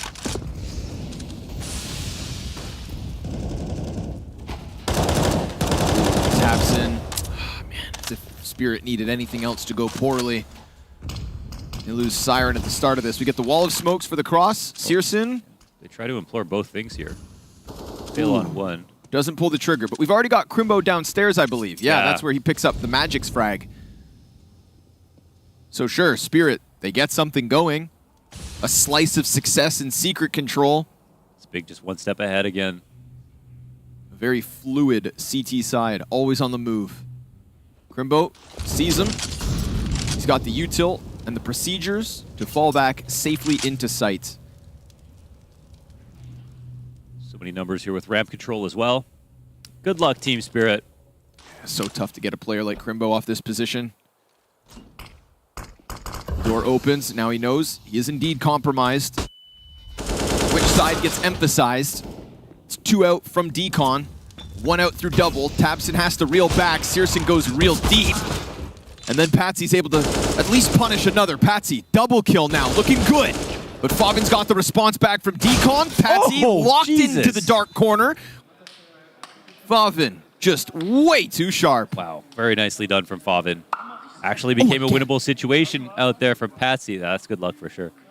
7-3 here for Big. I mean, it's 3v5. I think Crimbo's spot was fine for a second, but he really committed hard. He could have, you know, just sat top sight behind Clock and been very comfortable, but had full faith in his team here. So, hey, Patsy finds an opening. But Searson, he's been running rotations, man. I really like that. He knows exactly what kind of space he can take most of the time. He's not dying on the way there. I think that's only his second death this game. Third. He's 10-3. Damn. Searson pops off, you've got problems. And unfortunately, I feel like, you know, my call was try squeaky pressure, try outside pressure, and then what happens? Big just jump right to that because they've done enough work on the ramp. They haven't had to double up in this round, the last round. So maybe a window was missed. But this is a big find. 5v4 early, clean, no damage take. But almost a free kill back. Whew. One more bullet out of Favin. Magix is a dead man. Magix will die if this approach is careful from Favin. Finds a little piece of safety. Just a smidge to hang on with, and gets back up over top. They're going to think this is clear. Favin, it's not pretty. It's not pretty at all. Tons of damage, but neither kill. Look at the health on the majority of Team Spirit. I mean, this is still one of those rounds that could be swept away. Perfect nade goes down, but the plant is also there. If that had stopped the plant, feels like incredibly recoverable. It's a shame you make a move like Favin did. Just ninjaing onto the door, getting back onto the roof of hut when the double molly comes in, and yet still you fluff the spray. Siren and Magic so low. I think they also did tons of damage to Magix as Favin was just about to clear into that corner. But damage is not enough. Spirit find a fourth. Well, they have a good first kill outside at the very least to set him up for a successful outcome. I think Big will be too pressed about this situation.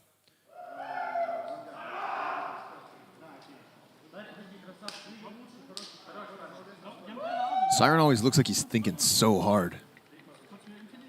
I wish I had more thoughts in my head. Trying to figure out what the hell they need, but it's the wonderful AK entry. Damn, all that damage.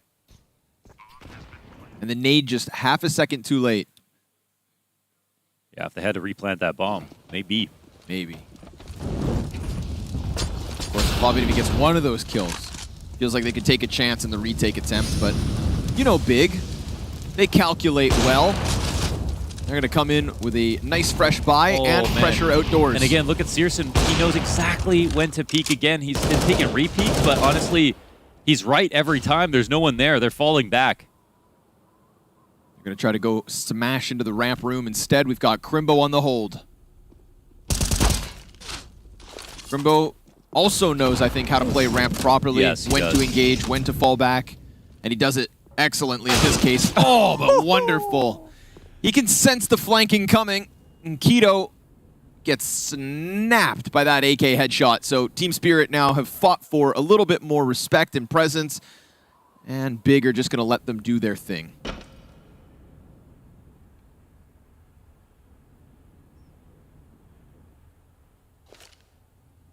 Looks like the round ends B here. Util to prove it. Smoke out from double. Crimbo's position now known. T's don't have to press the issue on B. There's still time for elsewhere. But they're laying down their own util. 30 seconds. The commitment comes in. Siren. Very nice headshot versus Crimbo. He doesn't have much time on the smoke, actually. Oh, and he dies anyways. But Favin picks one off. That was in ramp. Yeah, where is our other... Finished Magix. Bomb plant on the left side of the silo. Searson not going to be able to stop that one. Chopper finds the safe plant. They know, of course, both CT's positions. So do Big take this chance, or do they take the save? Sure, yeah, if they can really, just because of this op. So they'll sit back. Ooh, Siren. That opening towards Clock, that's the big one. So clean. They could have let him in that spot. Of course, you risk getting mollied, so you do have to test them every once in a while to make sure you don't get mollied out of your spot, because you can't jump off, you will die. Then you can peek from both sides of ramp, but it's a clean shot on one shoulder there from Siren. So he saves the day. Team Spirit narrowly in these last couple that pulled it off.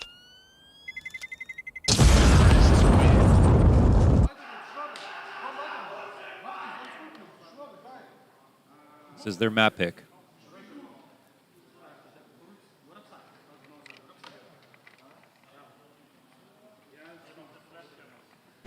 SC starts are fine if you end strong. It's another moment there where, Crimbo gets some damage in. A couple players low for Spirit. But they still follow through. So 2 rounds back to back. The opening back was wonderful in the lobby, wasn't it? As well. Oh, dude, yeah, true. Keto getting just completely clotheslined. Patsy. He tries to crank the tempo, but it's a deep position out of tab sitting Garage. Gives Keto room to wiggle into the peak versus Magix, who at this point's getting bullied, man. 1 in 10. Yeah. And Magix comes into this series as the highest rated Spirit player in groups.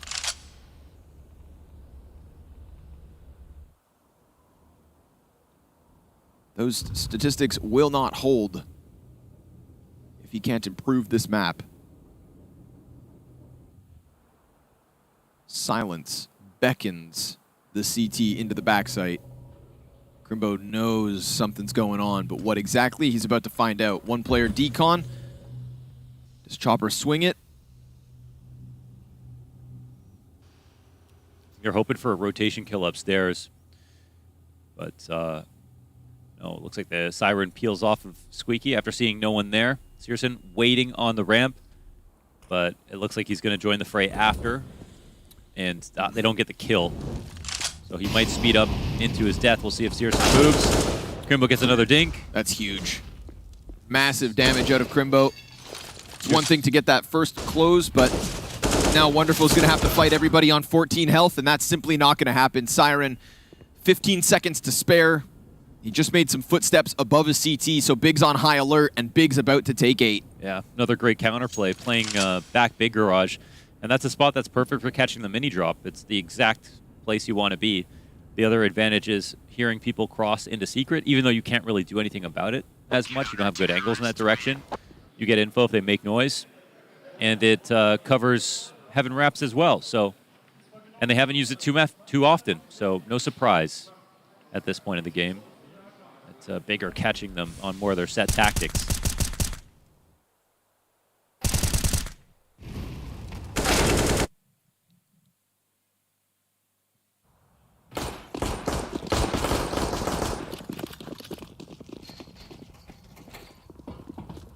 Couple more rounds to go here. Tight game, of course.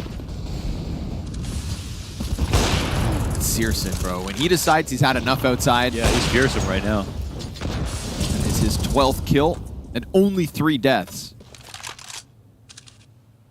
Feels like when he's in the right position, Spirit aren't getting past him. It's a lot of opening attempts, too.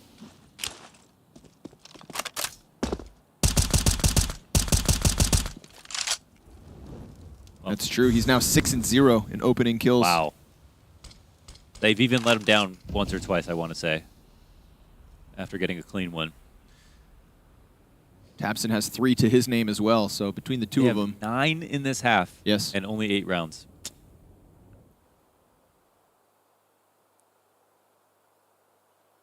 I'm only saying that because, you know, it could be ecos to follow if you streak them, but they lost a couple of 4v5s.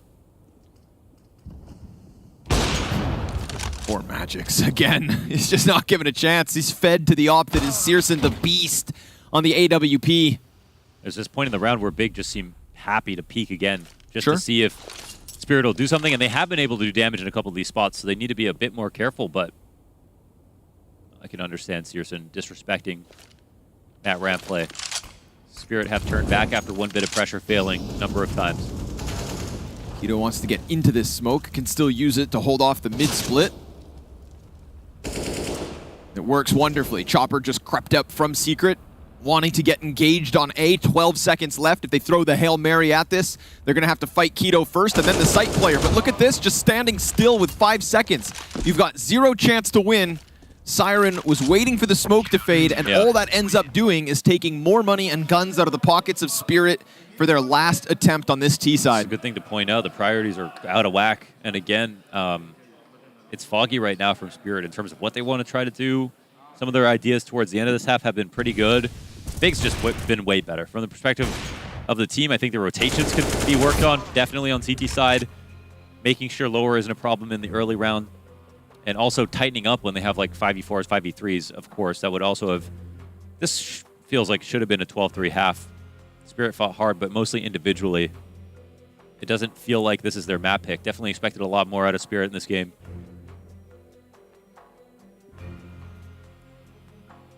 Wonderful, just not outshining Searson in comparison. Patsy's supposed to be your star rifler, and he too kind of muted. Yeah, 1 round with Patsy outside. And that's kind of been the tale of Spirit so far here in Katowice. For sure. It's not the star power from Patsy and Wonderful that everybody was hoping for at the start of the year. Individuals who turned heads, now shaking theirs.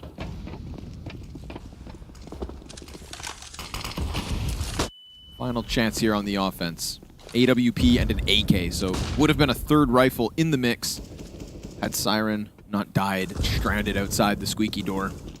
CT's knows they have a significant resource advantage coming here into round 15. So they'll sit back, keep Squeaky smoked. There's no vent drop attempt this time around. And Spirit, we're hoping to exec upstairs, but again, there's really no reason for the CTs to just give him an opening on an open door. Go back outside for a second. Let's see what the complexion of this round looks like. People start to get set up. Looks like they're going to try to bust it down upstairs. Had a couple of individual airs upstairs in the holds. Sure. Yeah. And even these smokes, this was kind of looking for earlier. Even these smokes, at least to punish Big for not starting Secret, for not watching the outside cross, to influence a rotation. It worked. To pull people up. Yeah, even without people actually crossing, it's a huge punish for not playing Secret. Yeah, Favin gave up his top hut position. Instead, now just has to tuck in behind Vent. And it keeps Tabson preoccupied down beneath on B. So 30 seconds remaining in this T side. And Team Spirit will meet Molotovs as they try to exit. Smoke comes out from the back site. Oh, he's burning. Favin has to fight there. Keto's got a couple lined up, but Magix gets his second kill of the half. That's it. It could be a critical trade. Patsy's Tech 9 connects out from Hut. He's going for the gun, and Crimbo goes for the kill. 7 seconds. Bomb will be planted, no doubt, but woof, does it come close. And now Tabson given a chance to clutch. From the depths of the B site to the flank of lobby. Patsy holds this line on the AWP. Magix is half health, and then Chopper on a second op already posted. Clean kill. And now if Patsy drops this chance, we're talking about a Tabson gunning for the bomb site, but of course he will land it. It's a 6th sprinkled in from Spirit. Not the most inspiring T side, but we'll see what their defense has in store.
G2 will have plenty of cash for the buy after saving so heavily.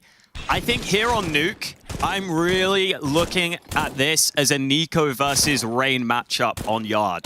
They were the two best players in the world at playing Yard last year. Nico had a 1.55 CT rating on Nuke, and Rain's was a 1.41. They were so far above any other rifler on this map.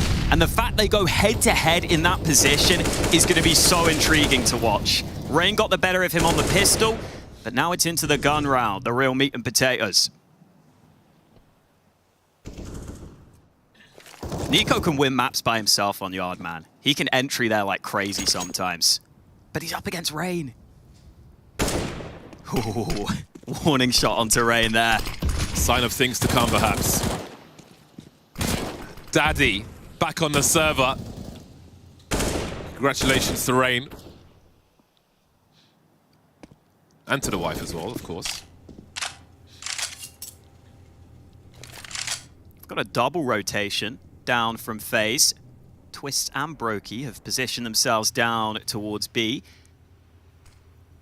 They're about to be tested here. G2 round the corner. Brokey spots the info. Twist unexpected, able to take two with him. And now Brokey will drop back to the site with some more assistance. They've got the information, they've seen the bomb. 30 seconds might be a long time though. If JKS can find something. I think Hunter's very deliberately trying to make a lot of sound here. But now if only Hunter and JKS remaining, I don't know how much they can expect to get done. You've got to assume the vents are covered, or maybe not. JKS wrapping heaven. Karragan's actually in trouble here. He's in a sandwich. He's about to get taken down. Oh, JKS surely must have seen the man below. Finally comes back for the second. And all of a sudden, G2 have put this round back in the balance. How has this happened? FaZe Clan on the back foot now. Robs with a defuse kit, JKS on the outside. And suddenly Robs is alone.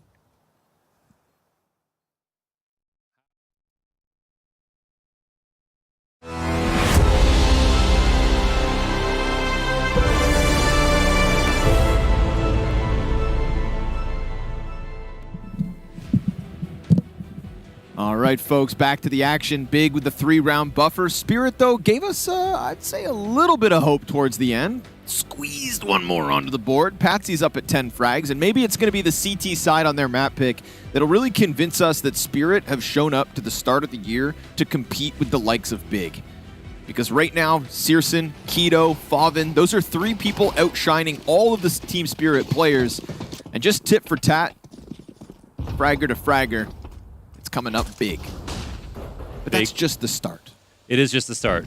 I think Spirit getting that last round, exposing a flaw finally in Big's game plan, waking up, and then taking advantage of upstairs where they found some of their success is a great thing. But still, 6 rounds. Ooh. Oh, man, what a shot from Siren. Okay, okay. Pistols connecting to heads. Oh, and boy, a Siren. Very fast flank. It's over, folks. Wow. The pistol looks real good for the side of Spirit. And unfortunately for Big, as well as they played, they only got 9 rounds. That should have been a 12-round half, 12, 13 round. They got 9 opening kills. They didn't win the eco rounds. There was the half buys that worked upstairs on the site hits. So they gave up some freebies here, and they even had a pistol round. You want a damning stat? Yeah, sure. Opening duels, Patsy, 0-7. 0-7, Patsy. Maui, what the hell, man? Yeah, man, I really think he's going to be the best injury fragger of 2023. If you like a player, make sure Maui never talks about them. Unluckiest analyst in the world. Self-proclaimed. 0-7. So as good as that half was, I think they actually didn't capitalize as hard as they needed to, maybe. We'll see. Spirit CT side, it might be a bit better. I think there were definitely... We'll see about their rotations. The Glock train, gonna find 1 kill. Looking for the bomb plant, but not gonna happen. Wonderful, that's his 2nd long-range M4A1S headshot. And they found a player backside with the MP9. Favin's gonna catch 2 kills to the way of Big. And considering you come in with 5 Glocks, you take 2 frags. Hopefully we could draw some comparisons to the CT rotations and talk about them. Definitely seeing some good CT halves from Spirit on Nuke. And Big are one of the laggier teams when it comes to that sometimes. So, okay. Full buy versus full buy. Mono y mono. Spirit looking to tie up. Tell us to all forget about how this game started. Numerically, feels like they did enough. Even if some of those rounds were total shutouts. It's going to fall into the hands of Big. See this Patsy immediately getting down the vent. It just covers 2 things. Just really love to see it, that's all. But by that same token, Big taking over Secret quickly.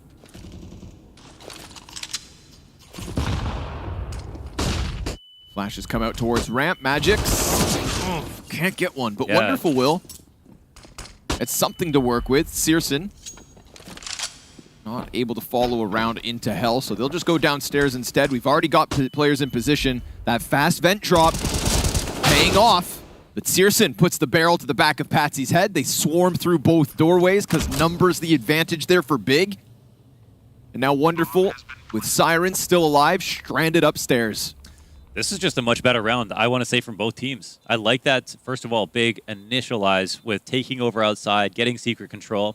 And I like that Team Spirit start off with the vent drop and get Patsy. Look how dedicated to the site he gets, up into ramp.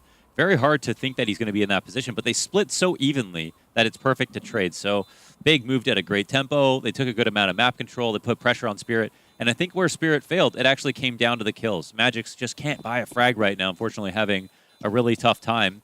Had a good shot in the pistol, or maybe a couple actually. But right there, even that 1 extra MP9 kill could have tipped the scales. And instead, Big will take 10. This has got me more excited for both teams, I think, in the second half. I wasn't really sure what to expect out of Big's T side on this map.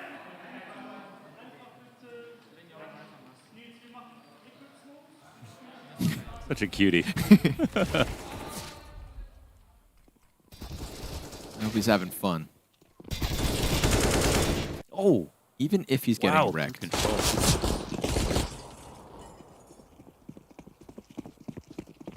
It's a thrifty buy here from Team Spirit. It's not the best.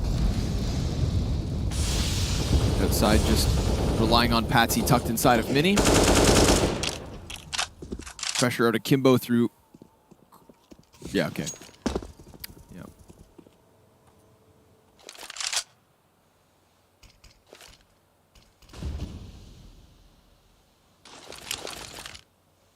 Alternative wall. Patsy have an angle, or is he just holding close? Little gap. If there's anything in front of red, what's Keto's move? Oh, this should be covered by it. No. Oh, okay. Oh, yeah, that's pretty I big. thought that was just into the red wall, but Yeah, nope. It was actually expiring, too. Bit slow on this one. Damn, that one's going to come back to haunt them. Well, Tapson gets by, and they might forget about him.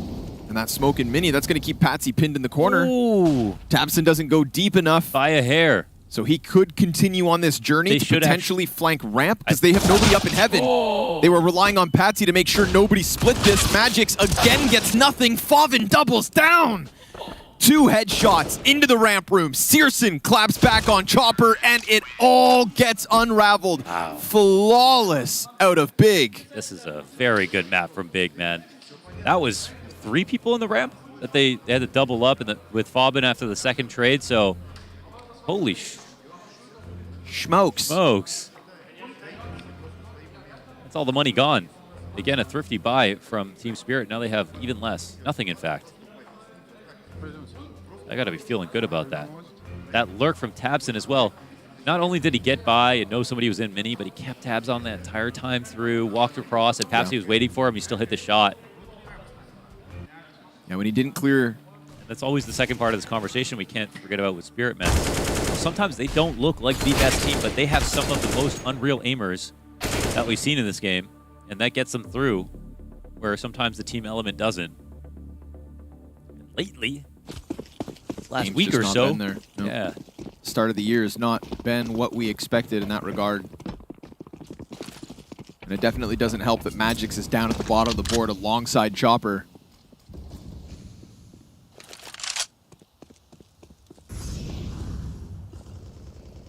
Chopper going to continue his spiral down to the lowest rated player in group stage at this moment.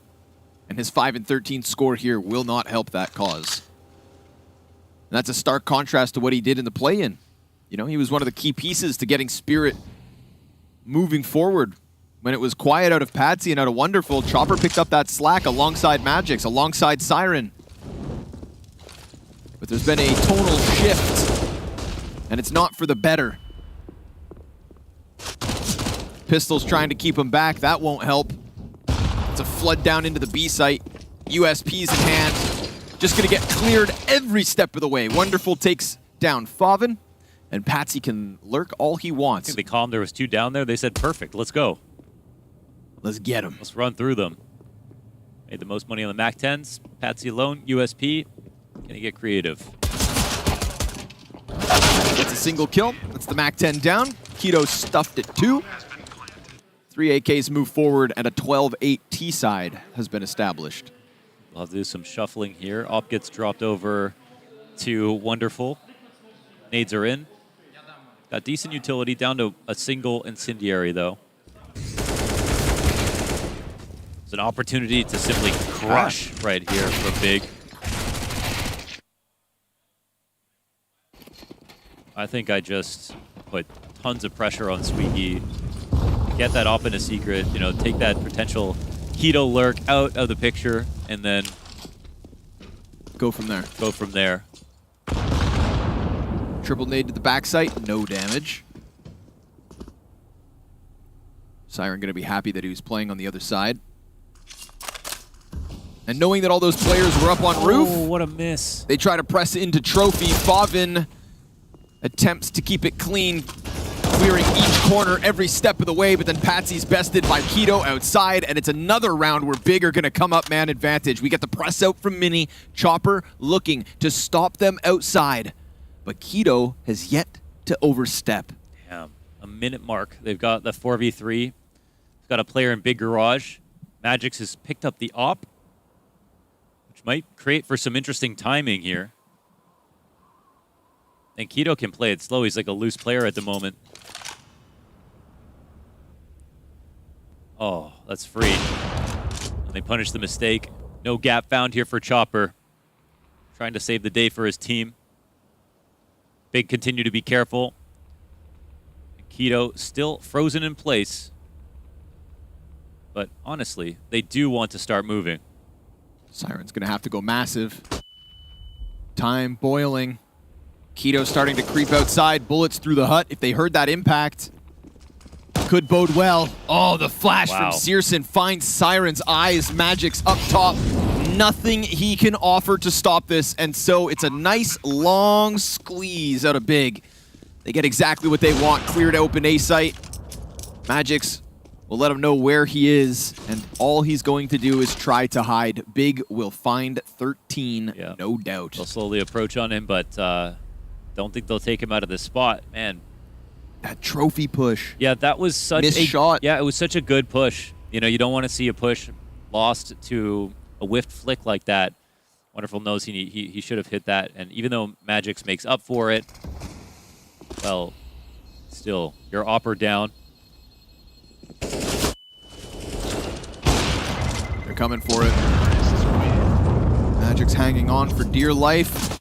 Ooh, he gets it. Saves. AWP offered over to Wonderful. He is going to have to hit shots. CT's not going to buy behind it, I don't think. Maybe just evening out the money here? Not sure. A couple of nades being bought. It's not 14, so hopefully not. Half investment behind the op. Just curbing the money. And Wonderful knows, man, that could have been a shot to connect. Yeah, that's tough. Looking like quick pressure already out through Squeaky. Big, they're going to crank the dial, fast tempo, and taps an instant headshot to just try and get through these ill-equipped CTs. Patsy met by another smoke. If he was just waiting to try and press out, Favin's going to take the wind out of those sails. God damn. And while Wonderful hunts outside, we've already got a player to test the side of red, plus Tabson top mini. So if they lose the op, man, that makes the follow-up round even harder. A shot. They know where it is. Nice couple. And it's finding its impact. They could go hunting. These T's, fat stacks of cash behind the cause, and sure enough, Wonderful already low. Shoot. Gonna put down the smoke and just try and hope to hang on. Oh, he's got such low HP. That smoke's not gonna last forever, and they're coming for him. Oh, there it is. Chopper, 5-7 kill.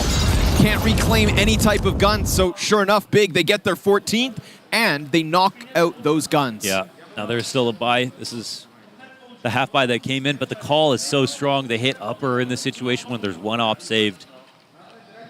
It's a sound idea. Execution is flawless. The entries are there. There's no risk of losing as far as they're concerned. And Wonderful puts on the display, but only for the exits. On the up again. This will likely be his last chance. At least he got those clean shots in the last round. It's just the round's already done with that A hit. Opts not to fire the AWP, and Searson. Ooh. Oh, man. And there's actually, yeah, okay, they've got one in lower here, Patsy. The initial drop. Gotta see something stellar out of Patsy. We're talking about the star of Team Spirit. He who picked up so much slack upon Dexter's departure. There's no easy rotation. They need to help Magix.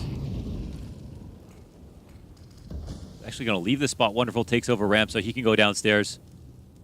Maybe. Trying to free up support. Patsy with the off angle from Sync. Could definitely catch one off. They're not ready for this. Not at all.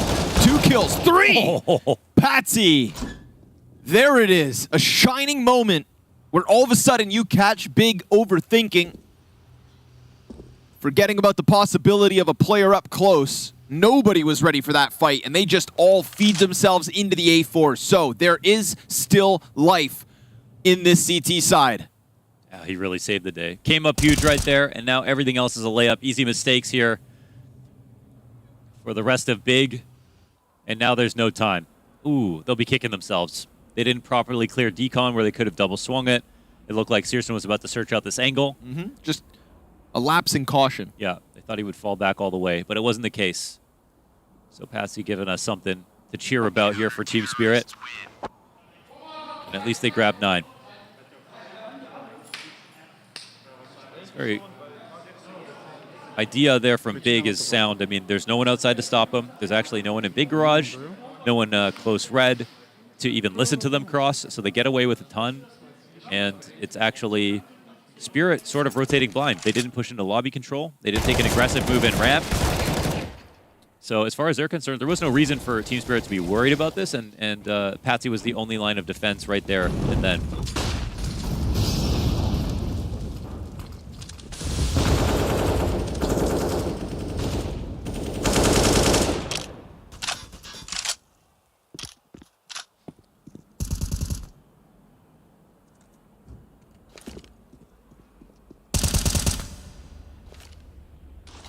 Big very quiet on this one.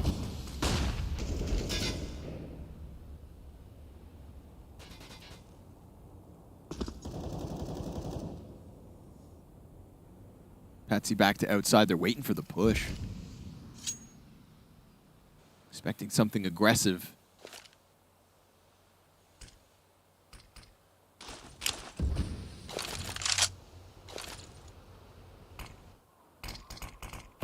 Smokes out, and Patsy denied any line of sight. There's an unknowingness now to the potential for the cross. We've seen what Big get up to, sometimes throwing bodies downstairs, and more often than not, getting themselves into garage, trying to compromise A via Heaven, via Mini. It's so unclear exactly who has the advantage, but they're using Keto, it looks like, as that lurk again. Chopper has already made his rotation downstairs. Based on the information the smokes gave him on the cross, this does weaken upstairs sight. 20 seconds and they're out. Man, here they come. Siren who's gonna have to deliver. 1 kill already. Magic's off of Mustang. Patsy comes through. Searson's got the answer out from Squeaky, but it's a tough push for him to make with that op on his own. So it boils down to those final 20 seconds, and each individual up on that A site out of Spirit lay down the law. Well, they had a reasonably good attack. They got the pressure off of Squeaky. That opens up some good angles, but the players upstairs deliver. Particularly Siren. Yes. All of them. You know, that's a very important factor, I think. Yeah, Chopper left them with that responsibility as he had to go check on downstairs. Again, respecting the utility from Big. So it's by no means a bad round from Big, apart from just not being able to frag upstairs. There's no molly backside either. They tried to come through very quietly instead of with a full exec. That could get counter-naded. But because of that, it was open lines for Siren. And the big mistake that you can make from back there that I think we've seen NPL actually struggle with a little bit is peeking wide enough when teams are scaling. If you try to play that backside and take a shallow angle and let them wrap on you, you're dead. But Siren, smartly goes out a little wider into that mini angle, and that's when people are clearing top HUD, clearing Mustang. And so he took him out very easily. Nice round from Magix, 250 damage. Much needed after a very quiet half and uncharacteristic of him throughout this event. With life on the line, it's not the moment to go quiet. But a struggle that he is dealing with at the moment, solved in round 23.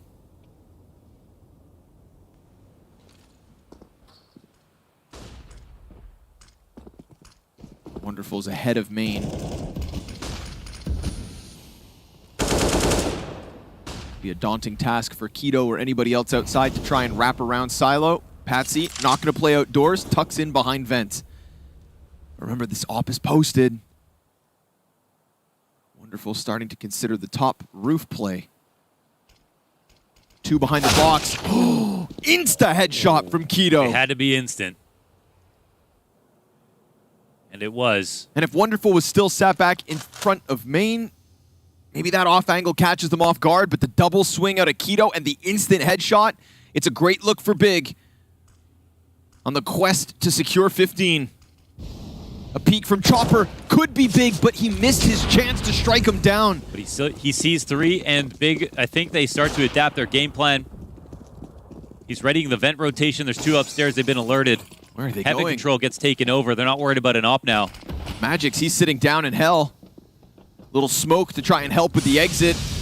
Patsy straight down beneath them. Going to be a tough shot for multi-kills, but let's see what he can do. Blinded in the process. Stomped out by Keto. Siren, only one. And as Magix comes up, he gets barrel stuffed by Favin. Chopper's dead as he shoots the back of Searson, and Big with a masterful split into the A site. Absolutely. That's the best word to use right there. It was the exact right option based on the kill on the op outside.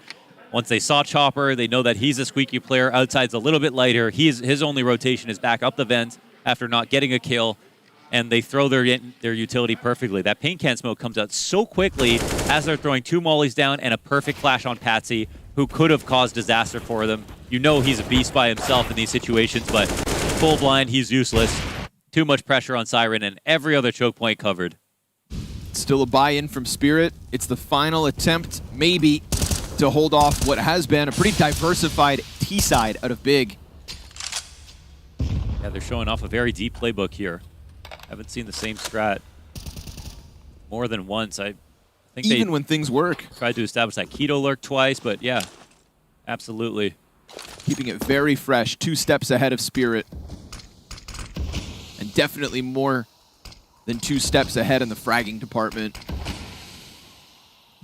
It's only Crimbo who's quiet.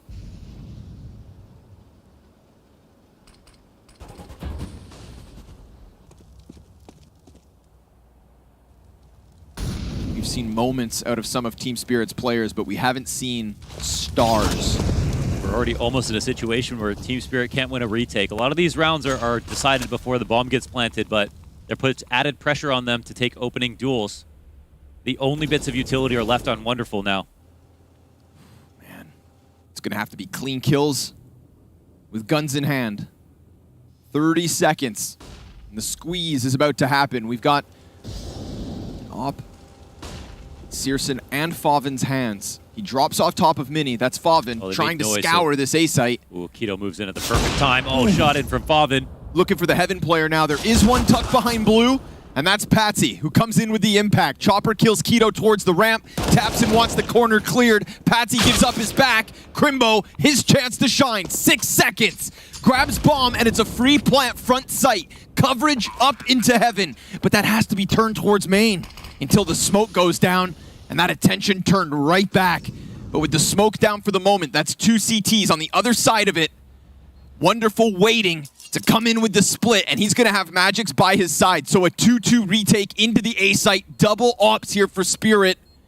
Searson's got the flash, and there's a frag on Wonderful. Flashbangs as well here for Chopper, starting to throw those out, indicative of the retake. Here it comes. The blinded op has to allow the CTs to press in. Time is of the essence. Crimbo's got a great angle to just stop these defuses. Got one already. They jump on top, but I don't think there's time. 16th for Big. 10 only for Spirit. And their map choice very quickly slips away.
Tell me now why you want to wait. Running out of words you wanna say.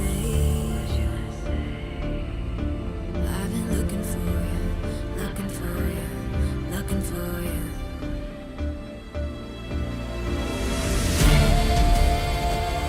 Take me down, leave me lost and found. Take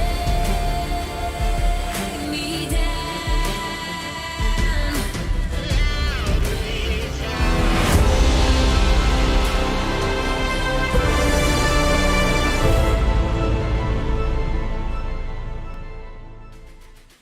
Welcome back here to the Hall of Heroes at IEM Katowice, where we're standing under the watchful eyes of Glaive, and I've got Heku with me for an A-Stream update. Heku, what's going on?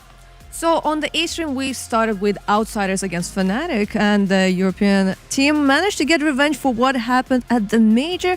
It went to all 3 maps, it even went to an OT, but in the end, they managed to close the series. Right now, we have, I don't want to say like a grand final, but it is G2 against FaZe. It's the first rematch. match. Exactly, it's a rematch, but this time there's a difference. This time, there's a Hooksy. Oh, and JKS has switched sides. Well, that's exciting. Now, standing by for a B-Stream update, we've got Mr. James Banks to let us know what's happening. Yes, I was able to catch up with Big's God B after that. Now, Nuke, right? Spirit felt like they could pick into this. I guess they maybe saw that there was a weakness for Big, but God was very happy with this veto from start to finish. He's very confident what they had to offer on there. But he did say, you can never be too sure right now, because when it comes to Katowice, there's a lot of this back and forth. A team can lose their pick, they can win their pick. He says it's all up in there. He's very confident because Mirage is their stomping ground, and the win rate for Spirit, it looks rough, but we'll have to see how it goes. Mike, back to you, mate. Thank you, James, for the details there. Our match, Big Spirit, went the way of the Germans in this one. They got to be feeling strong about it, and they look pretty dang good on Nuke. Yeah, you look at the way this map went down, and you have reasons to feel comfortable if you're Big. You're visibly facing a Spirit that isn't sharp at all. I think it's the least lethal Spirit I've seen in quite a while. There were multiple occasions in this game where the reads were correct for Spirit. They knew what was coming their way, specifically on the second half, but the kills just weren't. Big were superior individually. They got all the kills they needed. Made me feel like this was a relatively easy game, in fact. Yeah, especially I think first side of this map, I think Spirit, considering they lost the pistol, I think they had a pretty decent half. They managed to get a couple rounds. The only thing that I think that lacked a little bit was the change of pace. I think they played it way too slow and made it way too simple for Big to adapt in the middle of the game. So we saw them going towards A very late in the rounds, like 20, 30 seconds left. It came down to a lot of situations as well, because once they go out A, a couple kills happens, they go down vents, and then it gets to that chaotic situation, 2v2s down on the B-bomb side. They don't really have much time to think about what they're going to do. And in those situations, we saw Faven also winning I think it was a 2v3 or 2v1 that he won down there on the B-bomb side. So it came down to a lot of situations where, yeah, Big was superior in that first half. And I mean, one of the guys who was critical there, Searson, right? Yes. Yeah. Making it happen with the op. We highlighted the other opper, Wonderful, in the pre-game, saying we needed him to step up, and this is one of the big reasons Searson was crushing it. Yeah, he overshadowed Wonderful very clearly. We have a couple of the great highlights right now on our screen. You can see specifically here on the A side, that's what you were talking about, right? Yes. Not only is he hitting the shots when he's behind that silo position, but I just feel like life is too easy for him. Like, he doesn't have to dance with the Molotov, he doesn't have to avoid a flash. He could pretty much just decompose the angles he wanted to play, and he hit all of the shots. So definitely he was very mobile on the map, kind of hard to know where he is, and this is the Searson we're hoping to see for Big. Showed up big time.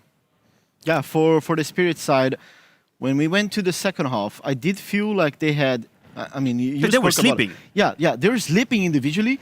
They had good reads, as you spoke about, but they're for some reason not sharp at all. They're not hitting their shots. And there's even like this very particular round 23 where, you know, Patsy got a triple kill secret, like their down secret, Big is down secret. Patsy is an off angle, gets triple kill. Those are rounds that Spirit is winning. If an individual shines like Patsy did, then they win that round. And yeah, from there, like, it has been really problematic because, like, even when Big committed this, they made it so obvious in the following rounds. Like, they go down secret, they get shut down, then they made it very slow, then they go towards A, it's so obvious.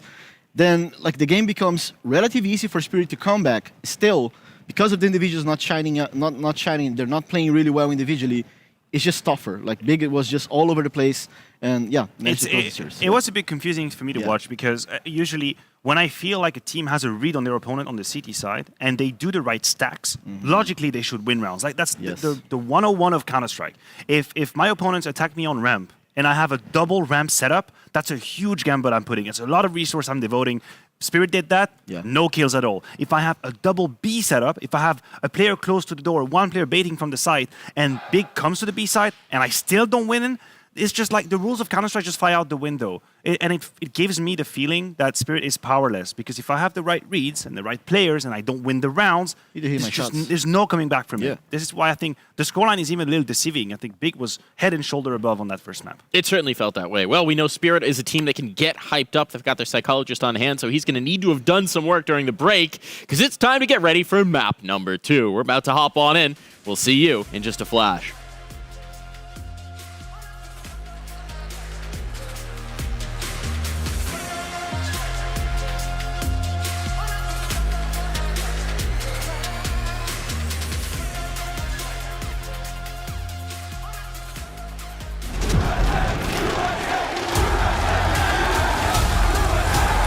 Dallas, we're back.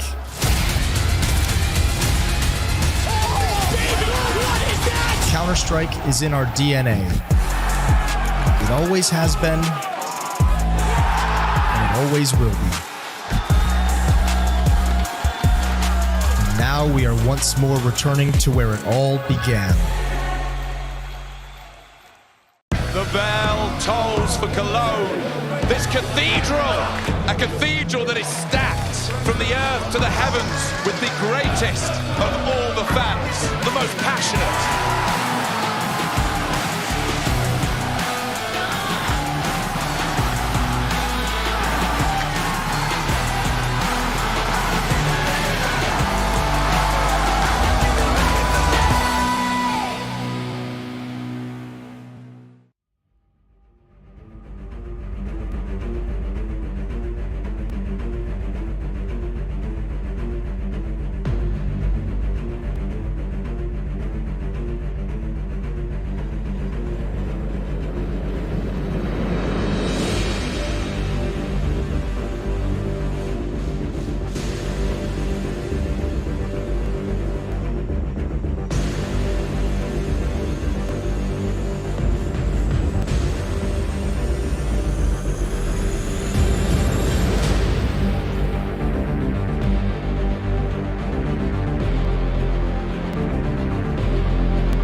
And so after Big's inability, Ability. Spirit's inability to hang on to that CT side on Nuke, we're pressed into Mirage. And Mirage could be a very scary place for Spirit, I think. We're talking about a map where they currently have 0 wins with this 5 losses to the Ninjas in Pajamas at the play-in, a 16-8 blowout that just showed that they couldn't even compete. And it does feel like there's a very serious and somber tone going on with the Spirit camp right now. They've got to just kind of check in, and they've got to step up. Because on an individual level, we haven't gotten the star performance from Patsy, from Wonderful, from Magix. Yeah, they don't look good from any angle, man. They didn't look good as a team. It's just not there. Calling wasn't there. Yeah, they're not playing as good as we know that they can. Whereas Big are absolutely playing as well as we know they can. Searson in particular was very impressive. Rotations were serviceable in that first half. They even had excuses to play badly in that first game because it was nukes, not even that comfortable for Big. They went above and beyond. Game plan went deep. And yeah, keeping the energy high here for Spirit might just be one of the main solutions. Because again, we know they can play better, but now they've got to play from the back foot. They got to play on a Mirage that Big were ready for. Said all 3 maps are the ones they were predicting. And Big are very close to locking in this victory. I think they can feel it. Their players are here today, man. If I had to pick one team right now, it'd be Big. I think it's a very safe pick, bro. Fortunately for Spirit, it just, as much as we can sit here and say, like, it feels like Big see the win coming, I almost feel like Spirit have had that loss creep into the back of their heads. Yeah, it I don't know. should. We've just got to see a step up. We simply need to see better individual plays. Maybe a few rounds that'll inspire our belief in Chopper to outcall the likes of Tabson. You know, this is a Big who have waited an entire year, it seemed, to get these 5 players in the server consistently with one another. They warmed up since the start of the year, being a partner team at Blast. They had their chance to show improvements. And now, of course, from the play-in to the group stage to an opening loss, which I don't think many were all too shocked with. Now it's time to cannibalize the other play-in winners. They are a single map away from doing exactly that. So let's see it, Big. Godby on his feet. Tabson versus Chopper, possibly only one more time. Team Spirit to the defense, Big on the offense. And if there's something that I wanted to praise Big for throughout Nuke, fluid T-half, constantly changing ideas before anything even was problematic. They never got stopped, but they just stayed 2 steps ahead. They're going to try to do the same thing here to close out the series. Steps into the B site, A site. Yeah, heavy stack towards the other half of the map here for Team Spirit. So looks like they'll get smoked out of their positions right now. Magix needs to stay alive. They don't have CT control in the spot. And it looks like Big are going to transition into taking over jungle control. And Magix might know this, but he's got to reload and leave window. That might be a little bit too much control. It's now going to be an ideal post plant here for Big. At least they've got numbers for Team Spirit. So they have to expand in the other direction. Press out of the ticket. Sandwich player caught in the open, but gonna fight every step of the way. That's Tabson. Gun empty. And if that gun wasn't empty, I feel like he's got a 3rd kill wrapped up already. Smoke on top of the bomb for Chopper. He's also got the kit, but here comes the flank from Searson. Ooh, turned on by Wonderful. However, Favin still brings that headshot right back. Wonderful is going to have to pick up the kit, and if he can't defuse inside the smoke, he's done for. Big win pistol with ease. So when they take that much map control, they of course have a loose player, and you can have ideal post-plan positions, but you've also got a surplus. So Tabson goes top stairs, and then he's like, I can just frag out here. As long as I get 1 kill and slow things down, I'm done my job. And then look at him go. Nails 2 to the board, gets 1 on top of ticket with a headshot, and even though he doesn't finish that frag, it's such a weak Spirit coming in on that retake that there's just no problem. Looking for a quick anti-eco idea towards the A site, staffed by only a single member of Team Spirit once again. This time in CT, and this time it's at least a scout. See if it's enough. Feels like Wonderful was connecting a shot or 2 across Nuke. glimpse of hope definitely there. You can't find anything through the smoke, and Favin's going to go gunning forward with the MAC-10. They kill the bench player and Chopper. Favin able to just tuck into the corner, blasts away Siren. And now Patsy back around from Ticket. Wonderful pinned against the wall. And now that Patsy just gets killed through the Ticket booth. Oh no! Oh, it's like that. Tapson, how dare you! Wow. Whips out the emerald and sticks it in his guts.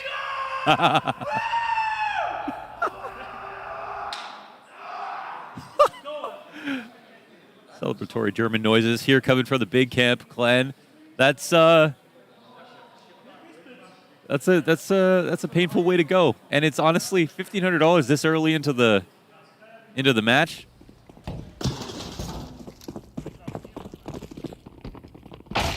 That's a battle cry and a half.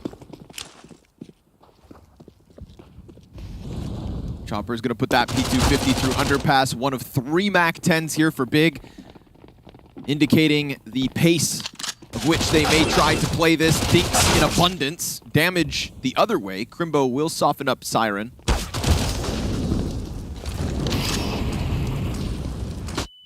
They can't chase that underpass player, so sure enough, bomb's gonna go down on the A site. Nothing they can do about it. Team Spirit just looking for that apartments fight. Yeah, they got 2 MAC-10s that still want to get kills, so they're gonna come forward.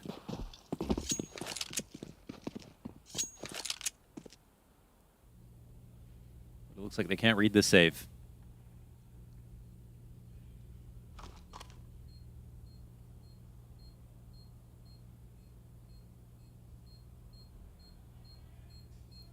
It feels like it's going to be bad.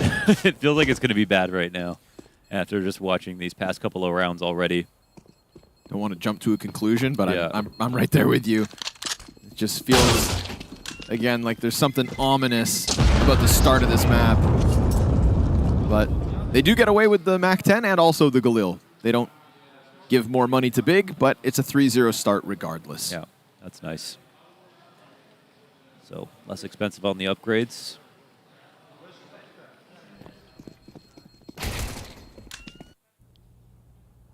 Good money here for Big. What is the first rifle round idea? So far, game plan has led them to the correct site. 3 rounds in a row. Smooth moves on the AWP, posted up on Cat really quick. Yeah, this is great. It just sees right through the Cat smoke. Wonderful can post for a second. Teammate to cover inside of connector. No molly down. Successful flash, though, enables the cross, and they need to counter the pressure here from Team Spirit, but there's no molly coming down, and look how fast Big Clan are advancing into mid. Ooh, opening shot at a wonderful. Then he climbs up into the ladder room, so he's going to be looking towards window, and there is a player boosted up already. Keto wants him to go peeking into that. Keto actually cuts through. Oh, it's a perfect transition. Seamless with the smoke. Chopper stops Favin, so still something for Spirit to be working with, and they know they've got Keto pinned in this spot, but Searson goes hunting to connector. And now Keto, he can just be the jackknife. He can just sit right here, no problem.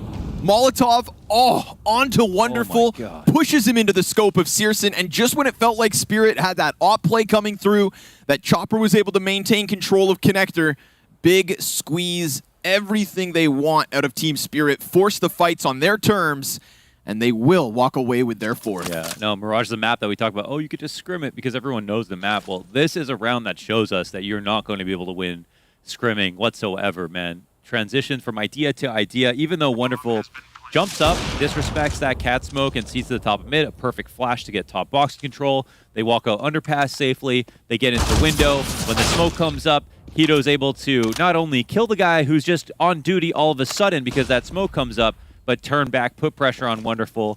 Perfect communication, perfect ideas, easy shots too. Damn, that nade would have been even worse, but it got stuck on the planks. Magic's thinking about the window here. Jump out from Keto could be a possibility. He just wants to walk away with the op. It's all he's asking for. And it looks like he'll take it, but Big, sure enough, 4-0 early. Damn. I was with a pretty idyllic start to the round with Wonderful hitting the jump. He even got an op shot in, and still it looked like they had no chance.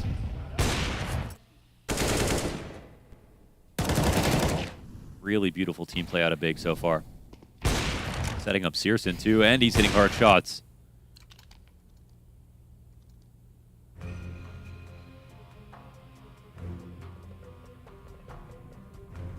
Another full buy while there's still money.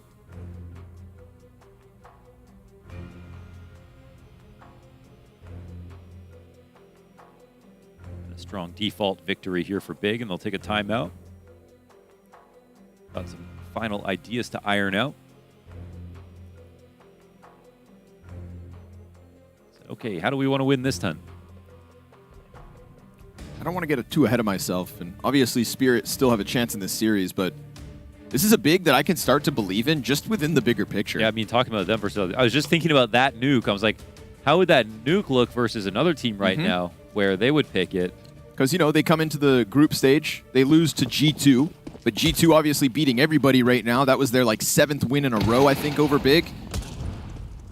Obviously, the win to end 2022. No shame in that loss. You put them versus a team that some would expect to be of their caliber. Like, if you weren't watching closely and we just talked namesake coming into the year, I think Team Spirit over Big wouldn't be a hot take. Absolutely not, yeah.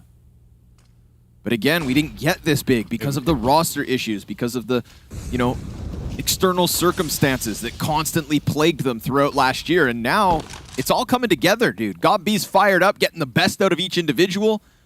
Patsy looking for some hands. He'll duke out Tabson. Oh, they have the B site. Deep op out of Searson. Oh, man. Catches Chopper on rotate, and just like that, Team Spirit, before they even realize what the hell is happening, the B site's gone, the 5th round's gone, and this second map is already starting to tilt the way of Big so quickly. It's literally so perfect right now for Big, man. And the fact that Searson can just go search an opening kill with the op. Did he get one jumping? Like, it looks like the kill is right by that van exit. I think it almost certainly had to be jumping, actually. Yeah, because it's in front of the van and between the... Wow. See if we catch it on replay. Wonderful just wants to hold on to the op. Poor guy was just jump spotting. Not asking for too much. Yeah, and whatever they took a tack to call, I mean, there's probably some more things we didn't even get to see right there. Don't have to tell Searson how to hit that shot. Yep. Oh, it's nasty. Oh. And then he's there so fast, like, right? Communication breaks down instantly. Spirit are getting brutalized. Starting to feel the pressure of the situation. Just got out of the play-in as certain individuals' form was finally starting to be pieced together. It's a decent group draw to get to play against Spirit, too.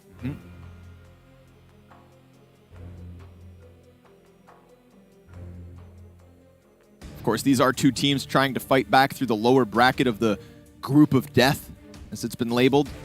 Obviously, opening game for Spirit was versus FaZe. True. Rain back. You know, I don't think either of those opening losses were anything to be ashamed of.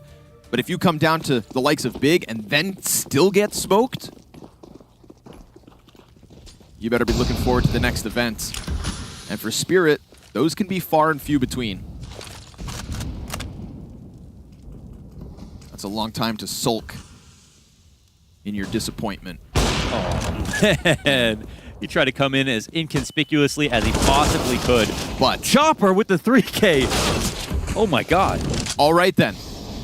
Chopper off the bench peak. We can see these bodies just line up.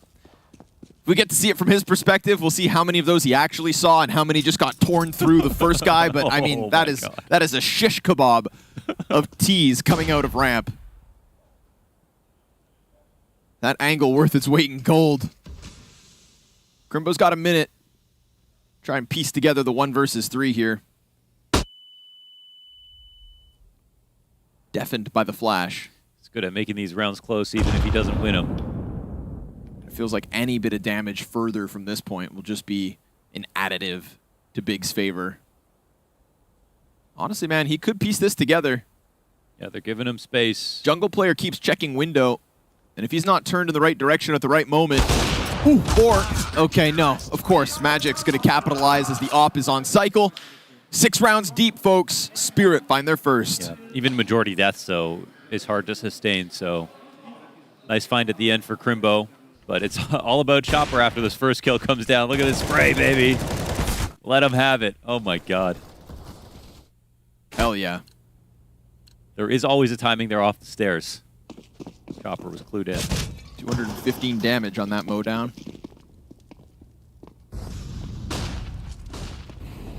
Flashes into mid. Smoke for Chopper. The catwalk player immediately called into the action, as he has been. Patsy looking for the impact. Searson waiting for his head to just pop up on the pedestal. Oh, they're going to give it a shot. Flash comes with it. Patsy goes deep, off the angle, but a rifler just in front of it, ready to fight back. And Favin all the while getting closer from underground. But now that's held by Patsy and You can see Connector. Patsy wants to do something about this. He still heard a jump away here at mid. Favin going to transition through the smoke. The same idea for Big. It's still coming together, just at a later time.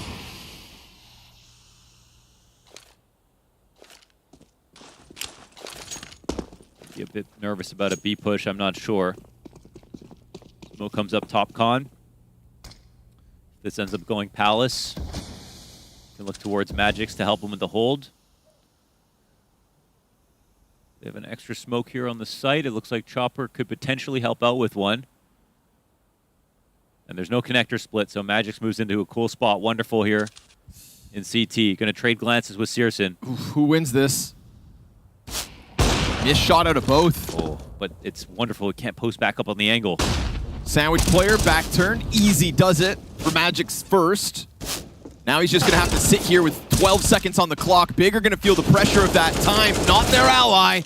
But Tabson, it's a headshot and a great peek off from Chopper. Cover in from Wonderful. AWP taken down. And sure enough, just not able to progress beyond the Tetris. Yeah, that one just got a little bit too congealed on the ramp once again. So the last one, that's a one-off. You know, they're running across the site. Chopper hits him with a great spray. This one, it's just the smokes. All the smokes get respected. Mid-control is one from the CT side. They don't flash to retake it. There's no lurk in this round, so it's a very vanilla take on the A site with Palace and Ramp. And they kind of are scared to approach Magix, and that just buys time for the rotation for Wonderful, for Chopper to go wide once again. I think they should definitely be playing like they're the better team instead of like that, because if you watch just the first 5 rounds, like if nothing else, that'll scare you.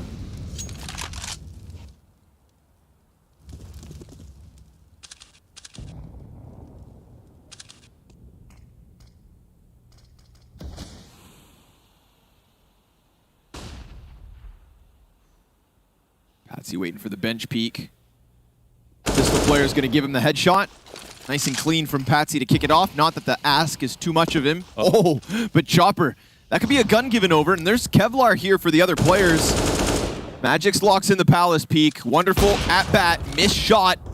And then his teammate in sight takes a ton of damage. I believe there's a nade for him. Yeah, and then the stuff out of Searson. No. Wonderful. He's got to find a way back into this round. He'll move up. He knows they're low on utility, but where can he take his risk? They're going to try to plant for Khan, and that is the safe bet. Nothing except a wall bang could have stopped that bomb plant. There is still a chance at the retake. Smoke goes thrown forward. Searson, time to clutch, and he's got this right player pinned in. Distraction served up excellently. Enough for Wonderful to catch his back exposed. Good use of the utility, and if he had let that player go after planting, now it would have just been a bridge too far. And maybe the molly expands so that he can't stand there on opposite default for any longer. So with the smoke, with the molly, he saves the day. Searson's T-side impact is noticed, however. He has been here finding a lot of gaps, and this round without a lot of support.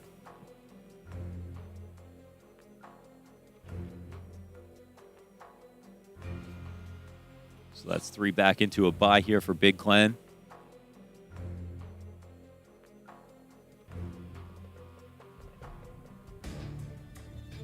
Another somewhat expensive round, but the money still looks pretty good here for Spirit after they invest.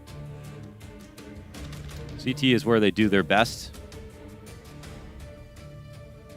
Fortunately, so not the start to the half they're looking for, but still plenty of time to recover.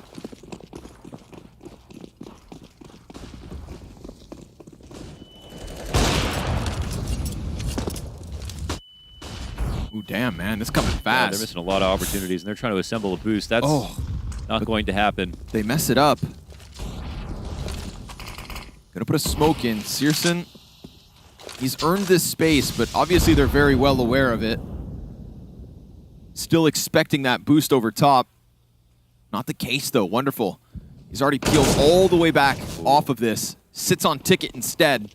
And we're going to get Big, who have tried this A site a couple of times, but have fallen flat both. And Wonderful missed chance. Luckily for him, Magix has been picking up slack inside sight.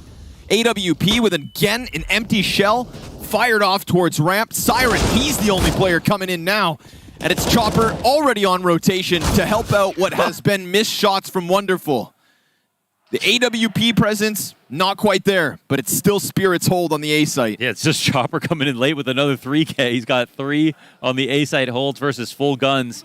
Big starting to slip up a little bit here. They didn't have much coming into it. They set themselves up for what looked like a very good cat split. Ran it back to the A ramp, and yeah, at least when Wonderful shoots, he's not dying. So that set up Magix for a peek. Let's clip the wings of one and fall away.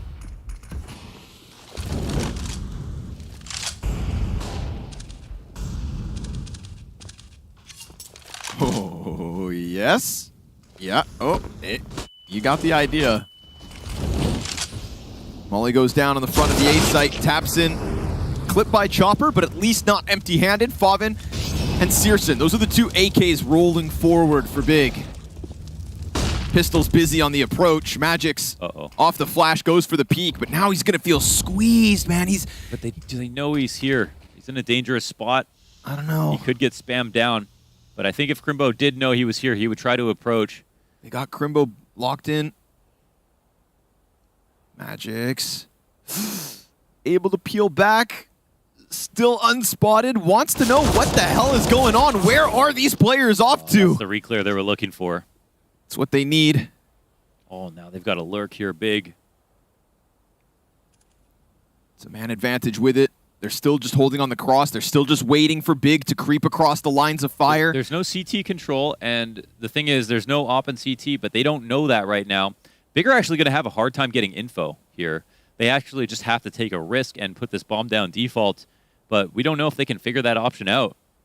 Man, they've just been sat here for 40 seconds. And Wonderful's going to hold this gap. Oh, turns. Oh, but blinded. Still picks it up. Oh, and they line up again for Chopper. This guy's just chewing through everything that presents itself. He has 4 3K holds on A site right now. Insanity out of Chopper. And that's what kicked off this event. He's the guy that stepped up when we had an absent Patsy and Wonderful. So to have him back into the mix is a beautiful thing, because it's the player you least expect it from, but it's the guy leading the pack and leading by example yet again. A site, if I dare say it, it's closed for business. It really is. Big, go somewhere else. Kind of feels like you have to try again, because you're probably telling yourself, well, Chopper's not going to 3K us again. Oh, it looks like you got 2 there, not 3. Wonderful with the first. Feels like it would have been his anyways. Yeah. But all right, Team Spirit doing enough on this CT side to now tie up the game. It's going to be a fast one, though. Siren on the fallback. Crimbo, Mac 10 in hand, tries to gun him down and dies out to Patsy, but it's just the single from the arch. And a smoke comes out from his teammate. Double CT peek around the right side. The players up in apps, pressured. 3 of the 4 here for Big, incredibly low. And the nade out of Wonderful finds one.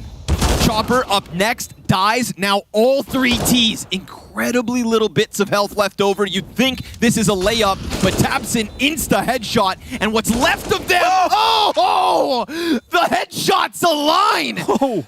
Tabson with a beautiful 4K round. That's his Chopper impression. Wow. What a mowdown. Unbelievable that he finds a way to do that with basically no health whatsoever. Shout out to Keto. I think he gave away the gun after he went low HP. It's a good man to give it to. Oh. On the last few bullets, one burst left in the magazine. Oh, that's brutal. The Bible will come back after that save. Tabson just slays them. All right, well, we talked about Big's ability on Nuke to just constantly change things up, and we're starting to maybe get a little too much A play with Chopper replicating the holds one after another. They go for something incredibly different, an aggressive B hit. And even though there's a ton of damage from the hold, Tabson, man, he makes the difference. It's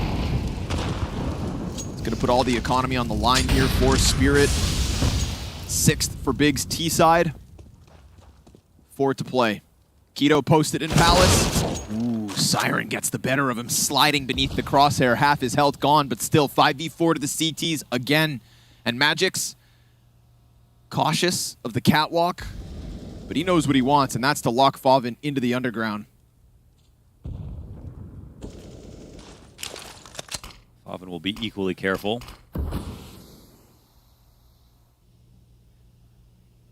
They heard where the smoke got thrown from, sitting on the outside of connector. CT start to move in, feeling insecure about their low guns, even though they have this 5v4. Wonderful back in CT as per.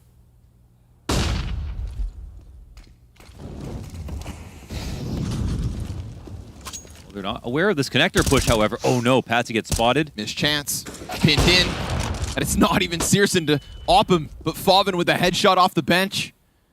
So the man advantage disappears. We've still got this close play from Magix, though. It's him versus 2. AKs on either side, and Favin will connect to another headshot.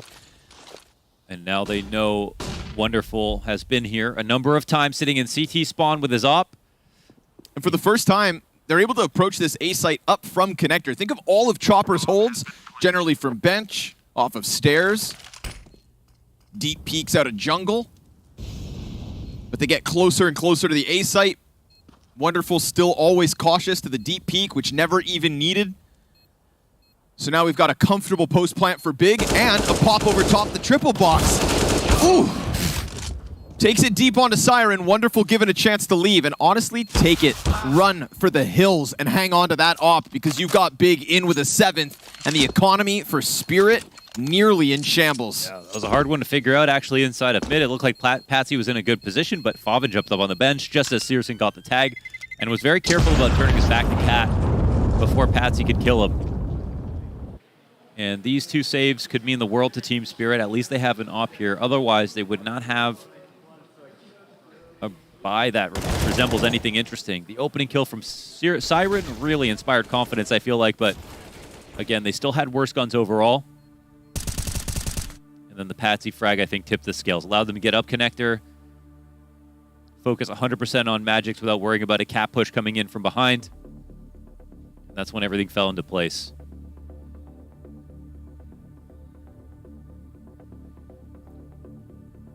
I think for Wonderful, as such a young opper, he needs to be put in more positions where, just different positions overall. Like, he's actually getting output here, playing in CT, using nades and stuff, but almost none of his fights are favorable. He's just, you know, solid with the shots most of the time. So when teams are throwing good utility, I don't think they're going to find him very threatening.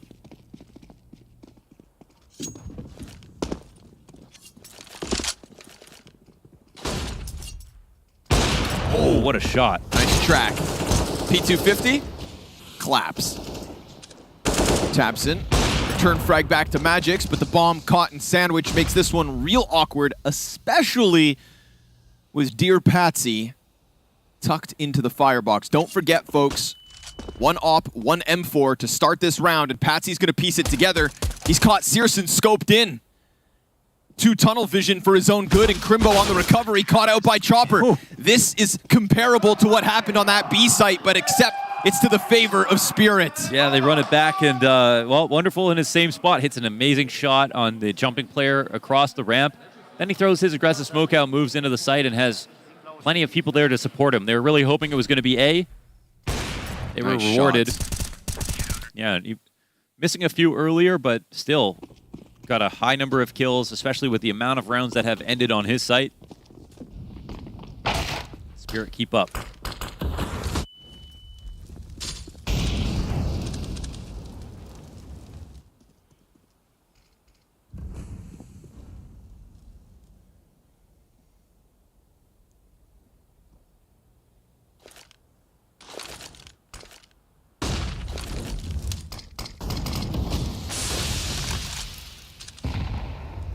middle play, though. Big still just looking to add to what's been a great T side.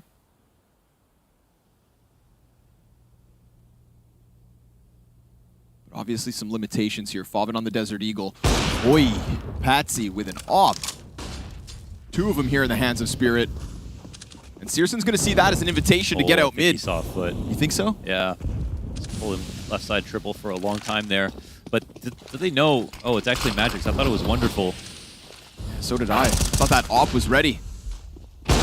Here he is. There he is. Out from jungle. Him and Magic's 2 kills apiece. Completely stuffed. Okay. Full house out of Spirit. Ties the game at 7. Okay, that's a whole lot better. I mean, there's just no answer out of Big in that case. And there's no kill from Patsy, so they don't know if Wonderful's somewhere else, but well, here he is in slightly new position inside of jungle, and they had Chopper watching the window lurk.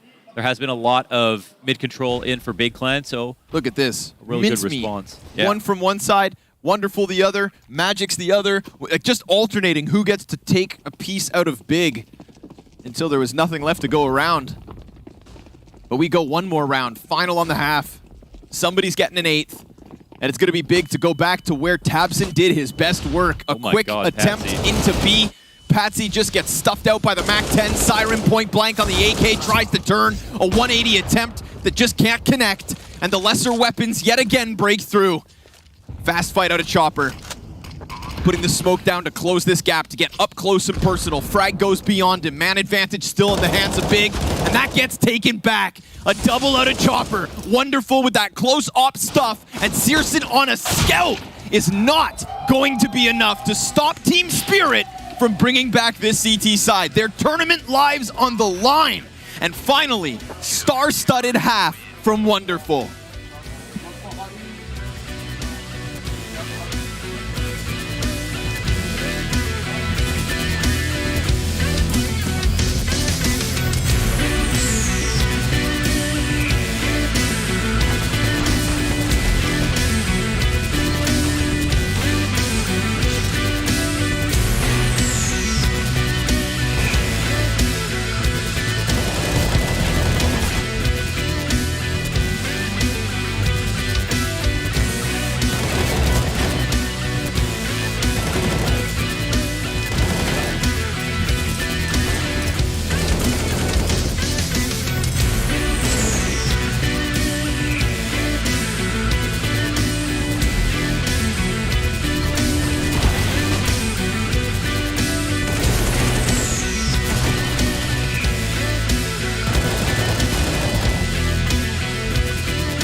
So it seems like when push comes to shove, Team Spirit got a little more left in the tank. They pull off an 8th round win on that CT side and now take to the offense on Big's map pick.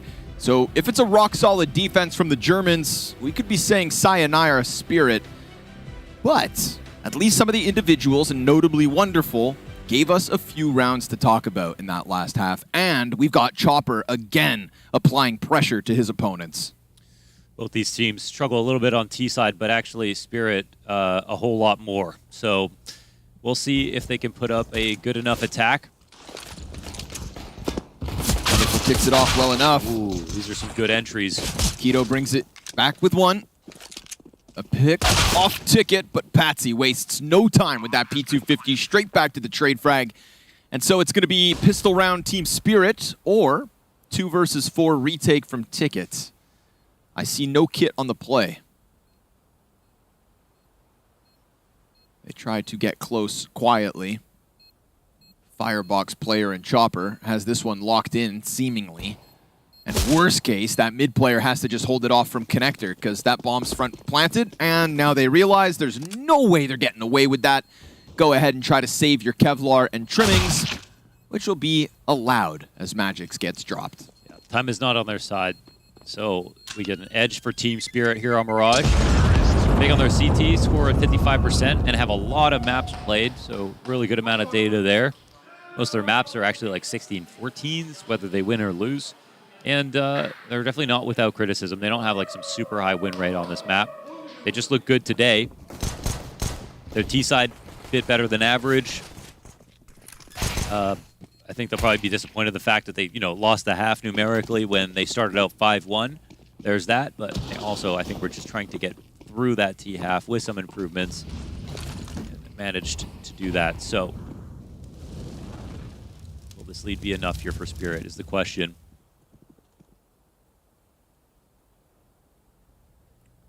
Best map we've had of Wonderful so far in Katowice. Best half anyways, 19-7 at the moment. And what's wild is that I feel like there was a lot of chances for him to do even better. We saw some dropped op shots off ticket. 100%. Imagine where Team Spirit could be if some of those shots hit. But mind you, the ones that he missed felt like Chopper just picked them all up. Yeah, and there's something to be said about at least having chances. Even if you don't die, some operators take one shot and miss and lose the round. But if you can take a few shots, even if you miss, that's still a good sign. And I think that's why we saw, at the end of the half, he's got so many kills overall. Did a good job of staying alive. That by a smoke inside of the apartments. The bomb is here, of course, but we've also got the majority of Team Spirit sizing up the A site. Good headshot from Keto. Not enough. Chopper gets the better of him. Magic's going to catch the smoke push of Crimbo, and that bomb from T-Spawn will definitely move to the clear site of A. So very nicely played here from Spirit. Felt like there was emergency protocols in place, but then for them, there was no emergency. So this one goes down easy. Chopper having a big game is a very welcome scene here. Buying everybody else a little bit of time to get into the match. We'll be trying to keep the spirits high. Crimbo, on the other hand, 2-11. Didn't do much on that T side. Damn, I didn't even notice. But seriously, make no mistakes. 10 kills, but a very impactful half overall. Potentially a sign of things to come. But we're going to have to wait for Big to get into the weaponry, and down goes Tabson. There's a couple CTs that could try to go grab it, but Magix is still lurking in apps. So it looks like any hope of Big getting away with something has evaporated to nothing. Completely outgunned across the board, 5 alive. That's how you make money.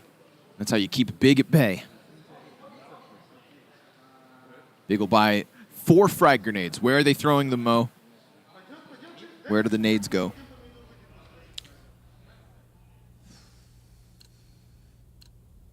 Too long. Top mid. Oh, no, sorry, sir. You missed the cutoff. Why? No, you saw them leaving spawn. No, no.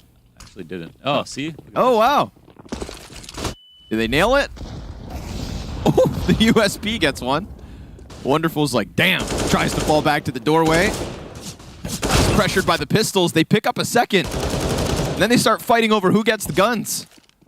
Siren's got a Molotov out. They're on top of the bomb. There's an AK now in the hands of Crimbo, but they're going to catch him jumping up, and the recovery is very real. Ooh, Favin tries to just hide down behind boxes, taps in with another kill. Oh. What if he catches another? Underpass, push is right there. Ooh, and Patsy nails the headshot. So a lot of bang for barely any buck. Big with the nades to top mid. Like I said. Like you said. I think Keto alley-ooped himself, and that's why there was no assist in the feed, but one headshot wouldn't be enough. This round almost got a little too crazy. If only that AK had fallen backwards into him, you know he's getting at least one kill there. But he got caught on the top box. So, first gun round out of Big's defense. It comes at a 4-round deficit to that of Team Spirit. Wonderful 22-8. There he is. Big man down. Keep setting him up for those kills. Searson's got an op over in the B site, so you have to be careful about the walkouts. Whoa. But this could be a shot missed, actually. Magic's Even if on he the left takes side. this, Magic can swing on him. Oh! Wow. He actually gets the target, doesn't get traded. And Wonderful misses his chance to capitalize top mid. Oh, and Searson, he gets tagged by the molly. Even though it's that little bit of damage, that's a lot of information. Patsy on the hunt. Meanwhile, Team Spirit going to walk 3 players out top middle. Searson leaves. Patsy ready to maybe lurk. We'll see if this play comes up towards Cat. Keto now becomes, I think, the player of interest. Crimbo, Jesus Christ, what is happening? He's just running down connector as if that's not the possibility. And Keto, he's going to try to catch the backs of the con players. Nobody here to cover. Keto gets a bunch of damage in, scrambles them, and still manages a double off of that. A frantic situation caused by Keto, 20 on the clock. Sirens inside connector. They've got that deep position underneath the palace, and the bomb player, he can only go to A, which gets cut off by Patsy. Favin slides out, sees them both, and lines them up. Oh my God. How does Big pull that off? Dude, Keto, when he with his spray, jumped into the smoke, ran up the left side. There's 3 guys there, and he gets 2 somehow.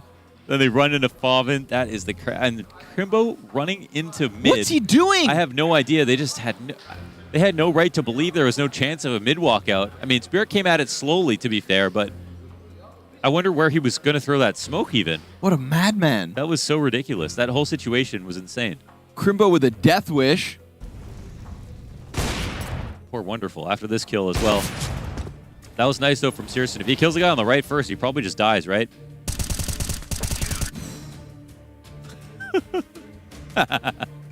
That's so crazy. Well, it was still expensive. It's a round you take, but I don't know what kind of confidence it really inspires. Yeah, I think. As Keto, that's an insane play to pull off. He made up for it, that little spray. Limitation in Crimbo's MP9, but everybody else well equipped, and Team Spirit straight back to bat. Swinging through mid, and Favin already has to fall out of the apartments. Pressure here in mid. We get a front-facing Big on that A site. If they get that ramp control, maybe they'll feel a little more comfortable, but all the while, mid, ladder room, window, that is compromised. Yeah, beautiful amount of map control taken. Minute 15. They already have the makings of a cat split going on. 3 players tied up towards the A site. Okay, vent unbroken, worth a note. A ton of pressure on this hold. No op was saved over because that was left in window. Favin has a smoke from Arch to try and stop the apartment's push if it comes. Well, here we go. And then Crimbo's got the incendiary. Looks like Chopper's only going to come in late. Oh, they missed their con smoke. Wow. Not ideal. That's spotted. Here it comes, though. Quick push. Crimbo, remember, MP9. Cat split through. Favin, he's going to cut off the 2 players from Apps, brings it back towards Chopper. Jesus. And then Wonderful slides out. It's going to leave Spirit worse for wear. But they are still gunning for this one. Keto gets the better of it up through connector. Catwalk now compromised, draws Wonderful out of the apartments. He's that full bar of HP versus the 3 of Big. Siren's on 20, pinned into the corner, desperate to try and help, to try and survive this retake. Incoming now. Tabson challenges out through window. Second CT successful. Searson in with the double. And it's Big to take 9. Oh, okay, yeah. They had a good post plant, man. That was a really good spot. Siren got into a good position, got his kill. He needed that wonderful lock off on Cat to really open up and make that a 2v1 in their favor. But Big, they win the retake. A little messy there from Team Spirit, but, well, maybe I think this half is just going to be very messy, it feels like, in a very fun way. Man, Chopper took forever to get this kill, got dinked, and then Fava nearly killed him too. That was just crazy. Too much. And honestly, Big just gave up so much of the map to kick things off. I can't even believe that. Some wild rounds, They man. won, honestly, yeah. 2 rounds back-to-back that just get a little too nuts. But they've chewed through the money. That is fair. Yeah, we'll see if an eco comes through, but this is actually an important round for Big to keep clean.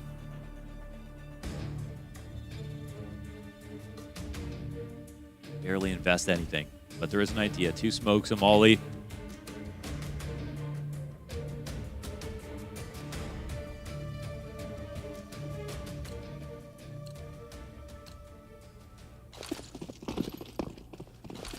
So fast smokes into mid. 1 window, 1 connector. 4 bodies set outside of the A site. Smokes are going to preoccupy a couple players, but Searson with the quick headshot to Chopper takes off some pressure. Keto ready for the push. Does a good job of trying to slice them down, but it is still the trade frag, sure enough. Searson gets popped by Siren. Hands on an AK. Dangerous game to play here. Oh, and he gets another off the top of the stairs. What? It's Siren who comes in big. 4 frags for Siren from Sandwich with no options. Look at how he's dividing his aim up between the top of stairs and the side of it. I can't believe they approached him in that way. Did you hear that? What? Because the Siren just went blaring.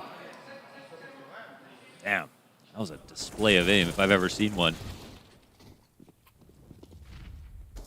And they did that with all the nades towards the A-ramp and their smokes expiring. Honestly, just a bad approach from Big to try to dislodge him, right? That fight's at top stairs. You like that from Sandwich. You don't ping it, swing at the same time. Not when Siren's packing a punch like that. Couple CTs here. Pistols. Oh, yikes. From greatness to a flat Siren pushing out from ramp, but luckily he's got teammates There's behind a him. flank on the A-ramp right now. And luckily the CTs don't have much to work with, so even with this flank, okay, which just gets completely stuffed by Wonderful, his 6th sense tingling. Warning bells ringing.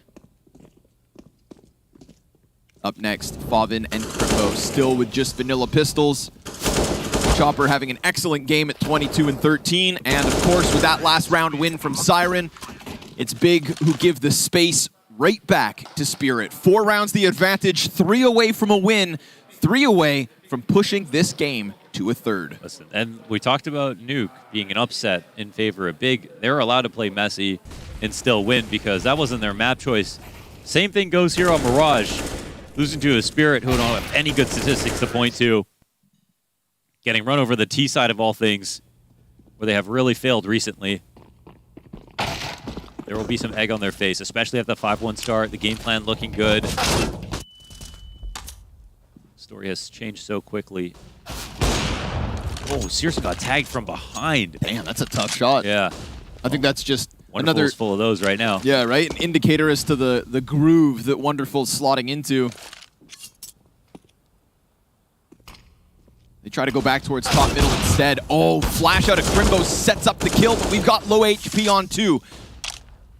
Well, 2 on both teams. Siren and Chopper, worse for wear, smoked out of the underground as Patsy. He's gonna not respect that.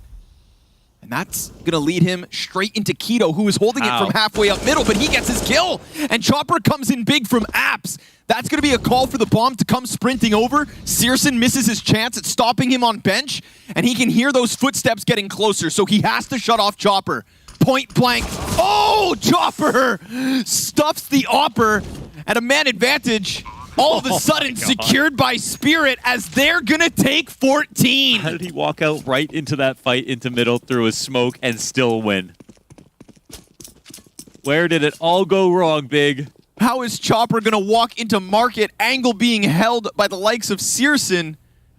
With no health and still. And man just cracks the headshot. Oh, Chopper.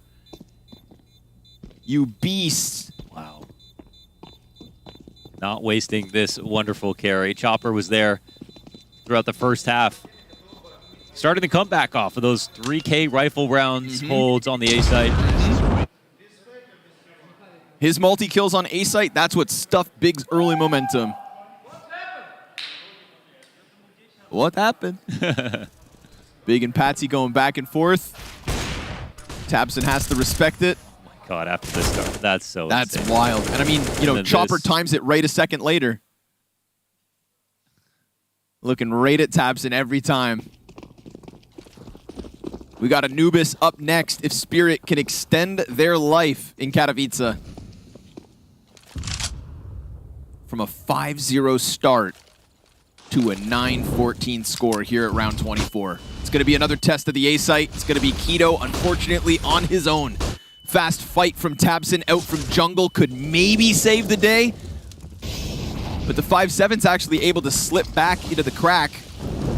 Chopper's going to take over Sandwich. CT's, honestly, rotation's fast enough, but the M4 falls down into the Sandwich, preoccupied by Chopper. And it feels like Keto's got utility coming with his name on it. He'll back to take this one slowly. But they're actually out of nades, barring Wonderful's Yeah, one they have Molly. that Molly, at least. And Spirit, they've got nowhere else to go, but plenty of time to take. And the 5-7's going to get aggressive, covered out by the op. Nicely done from Wonderful. Even if he misses, Chopper's then right in the corner. And so that's the first piece unraveled. And Big, they forfeited this site. Yep, they left it. Starting to walk back over now, but just a bit too late. Nice move by Spirit there. Just falls silent, completely convinces Big that they're gone. Yeah. There is no smoke, so they're worried about CT spawn. And the bomb, well, it won't be punished. Palace damage comes through, but Patsy's going to go ahead and shove him back. Siren is not another multi-kill, but it is still clean shooting. And now Spirit will have themselves 6 map points. Okay, yeah, they're keeping up. They're scrimming here. Their aim looks good. They're confident on the entries. Wonderful, still doing good here on T side. This is a frustrating way to lose for Big. That could have been the glorious moment for Crimbo, but he doesn't clear straight down beneath him. Lands in Sandwich and gets cleared out.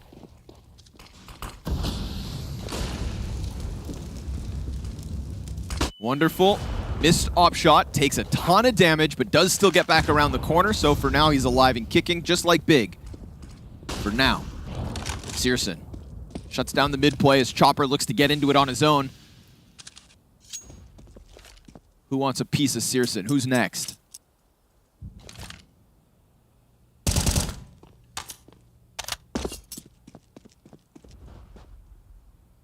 It's active from Big. Yeah, we've had some pretty rickety buys. Someone tells me this game isn't over. But still, the 6-round lead on match point here. Are they covering Palace for him? Oh, they are, yeah. But Keto not is. in a deeper angle. It's kind of weird. He has a smoke down right now.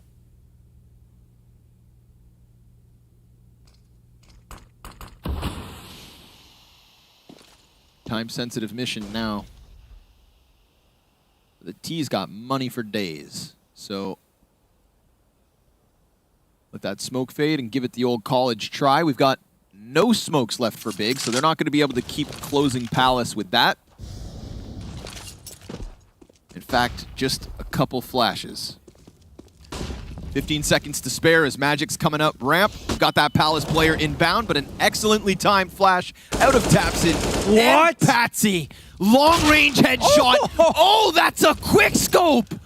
And just like that, Team Spirit, as Big assume that they have done enough to hold off the A play, are right back into a bit of a pickle. But of course, it's Crimbo to pick up kills, and it's Siren, who's already shown us an excellent multi-kill from this A site, yet again at bat. Flash off the banked wall, player over top the stairs, Op trying to connect, and Siren with his head back down wants to shove this into Anubis. It's a wall bang out from Fathen to keep the game going. We're not done just yet. Dude, Siren looks a little too sharp, man. That was crazy. But the shots through the box are enough. Dude, show me that wonderful shot. That Patsy spray was also insane. Crazy antics on that A site. Keto's actually very good in this spot. Wow. Oh, my god. Jesus. What is that? Those are the aimers we've been waiting to watch. It's like he quick scopes for the head. Like, bro, you've got an op. You can shoot him in the chest, just like Searson will to Magic's. Peeks around the side of the smoke. We can't let Team Spirit get momentum. That's Big's forethought.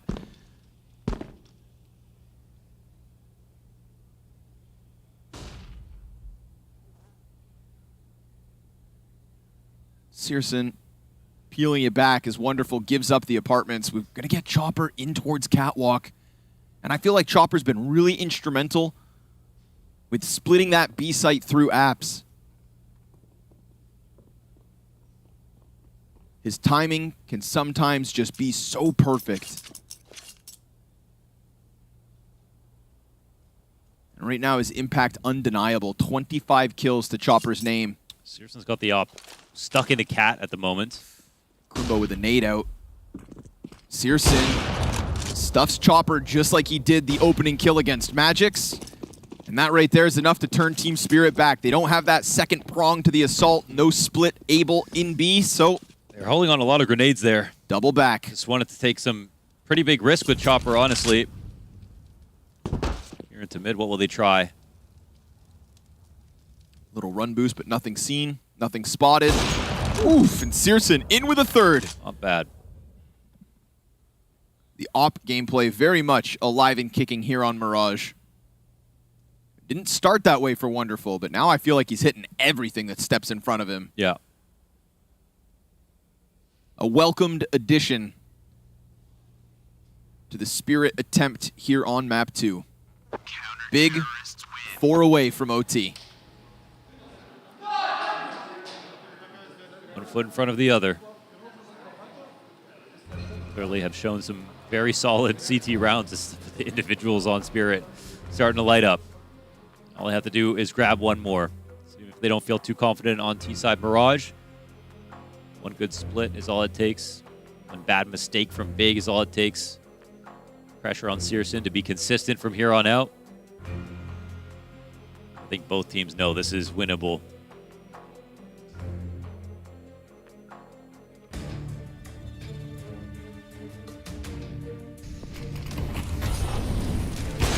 Moves like this from Searson too. Saw him on Nuke. Round-winning moments. Does everything in round 26 for Big. And Spirit tried to come at that from multiple fronts, each time met by Searson. Crimbo still sitting on 5 kills. Yeah. Poor guy. But if you can't keep up, get out. Right now, it's tough to keep up. He's going to try to play in between the smokes, looking for the legs. Sniffing out the feet. Magic's close left, Siren just further back, starts to depart. Crimbo uses a little bit more incendiary here to just keep Magic's locked in. Smart to try to deny the op here. Oh, wow, what a nade. Magic's not alone, though. Crimbo's got to be cautious. It's not an op posted on the jump up, but very sharp riflers as close as possible. And if Crimbo fumbles the nades in any sequence here, he's going to have 4 players jumping on top of him, and here they come, and he knows it. He's got that smoke to play around with. Bobbin sees them up in window. Siren hits the headshot. Crimbo, it's now or never. And Magix just lays down the law. Wonderful in from the top of middle, and Spirit have seemingly done it. Just grouping up outside of the apartments. And Crimbo jumbled up.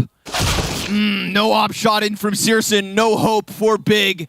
It's going to be Keto in the 1v5 as Team Spirit survive a test on Mirage. A 5-0 start to that T side. An excellent comeback and a phenomenal showing out of the likes of Wonderful. We asked all week long, where is this kid?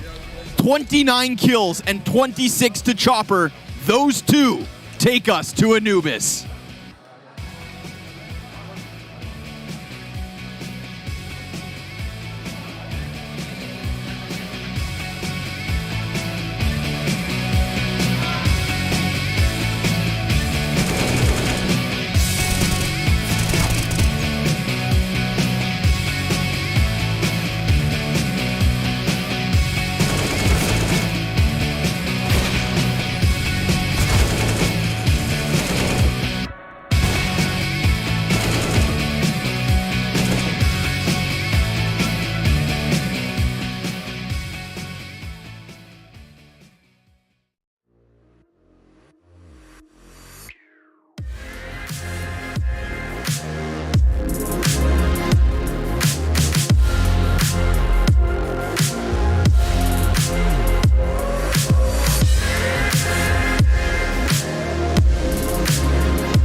The tragic hero. A person holding heroic. Nico is one of the best rifler to ever touch the game. Virtuous. Loyal. Elige is a franchise player. He's been with Liquid for 8 years. This kid is very loyal. And sympathetic traits. It felt like what was the most important thing for Henny at the time was to play with this brother. But ultimately meets with suffering or defeat.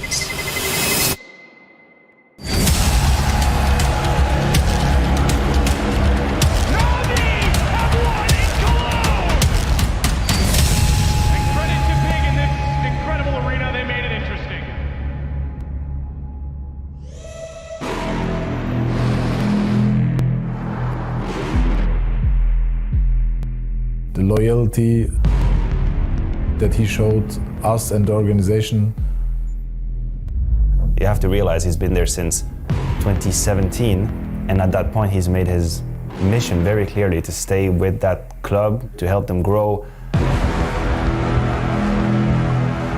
Even if it means arguably having less success individually, even though he is the leader of Big, has been throughout the years one of their most impactful players, and that is very rare.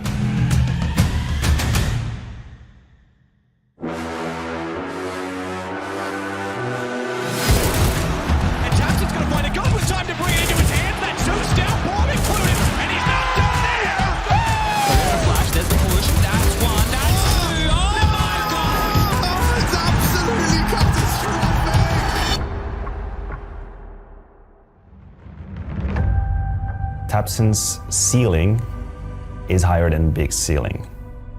Aside from the online period where they were briefly at the top of the world, Big has struggled to be a regular deep run finish in tournaments, whereas most critics regard Tabsen as a potential star player. That's why we try our best to create our own superstar level team, that he doesn't feel like I would achieve more with other teams. Yeah, obviously I saw myself sometimes playing, for example, in FaZe Clan or whatever, but I consider it done. I don't really think about it anymore. I just think about Big Clan, and I want to achieve the most important thing in my life with Big Clan. I want to be the best German player of all time. For that I need to achieve certain goals, for example, winning Cologne, winning different IEMs, winning a major for sure. If I cannot achieve these goals as a player, then I want to achieve them as a coach. But I see still that I have the power and the will to continue playing maybe for at least 10 years.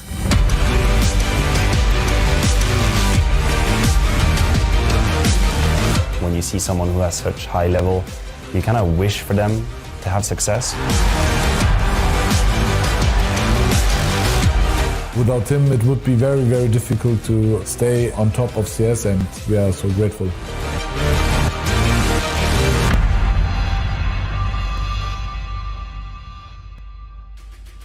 The power and the will of Tabsen once again on display here on Mirage, but once again met with tragedy. They couldn't close it out. They couldn't make the map happen. Instead, it's the leader on the other side who is resurgent and resplendent. Chopper, lowest rated player of the group stage so far, comes out roaring on Mirage. Yeah, I was about to say, your intro is awfully positive compared to what happened to Big on this map of Mirage. We had this beautiful piece about Tragic Hero, talk about a tragic map for Big Clan. It was very lackluster. Aside from the 5-0 lead they had, they've only won 5 rounds after this.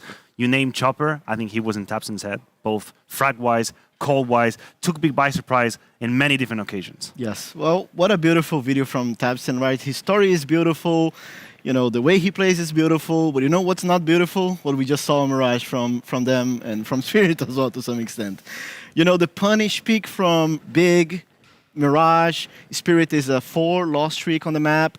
Didn't really feel like a punish pick, did it? Like, it was there was a lot of situations in this map that I don't know, for us watching, for you guys watching at home as well. Like, there's a lot of stuff that I hope you guys don't try at home, because don't try at home because it was a mess. Well, I mean, we've already talked about Chopper and heaped some praise upon him, Yes. but it was also the young Opera who we've been looking to. We've been wondering when Wonderful was going to step up. It turned out it was right here and now. Yeah. Huge reaction from Wonderful compared to map 1. That's the least we can say. I also think that Big's philosophy in this game to kind of face him head on, we see here in some of these highlights, there's very little utility being used against Wonderful. That's a great example right there. But I have to admit, he didn't miss much. This was splendid from Wonderful, 29 kills, doing what a star is supposed to do. And it's great to see that this was not just an illusion that we had at the major, that this man could be something big in Counter-Strike, steps up here, and he taught them a lesson. Yes, I think that's really great, 1.67 rating on Mirage. Mirage is a map that allows the Operas to be impactful like this. Not easy by any means, but yeah, that's great. But I think Chopper was tremendously helpful on that CT side. Like, if it wasn't for Chopper being able to help the A-bomb side as he did in multiple rounds, this could have been a different result. Yeah, but you know who was also a very good player for Spirit? Crimbo. Crimbo was a very good player for Spirit. That was hard to watch, man. Yes. I know how it is. I have been there. I know how it is to feel like you're a liability, and whatever you touch doesn't turn into gold, it turns into shit, and nothing is working. And this was Crimbo's situation. When Spirit is suddenly facing a drought on their T side, and they're on 15, where do they go back to find the 16th round? On B. Yeah. Time and time again. And Big have to bring in Sursen to kind of stabilize the situation, because Crimbo is having a horrifying game. He's just not feeling it.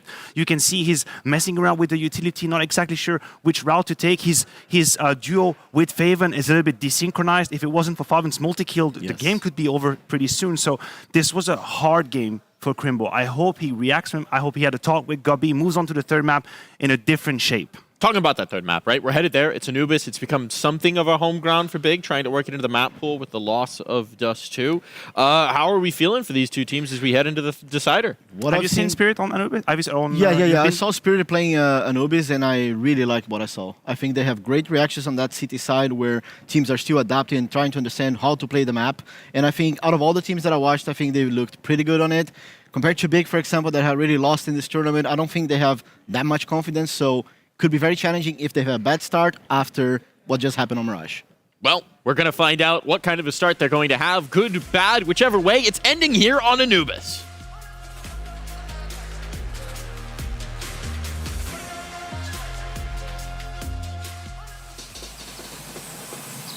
You love it, you wear it. Wear your passion. Share your passion. Wherever,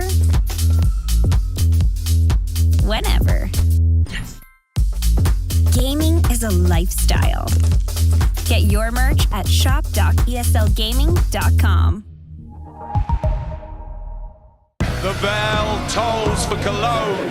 This cathedral, a cathedral that is stacked from the earth to the heavens with the greatest of all the fans, the most passionate.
To escape that situation. He's got Brokey for help as well as Carrigan, who is baiting the team at the moment, looking for the headshot, just about getting there, as long as you do.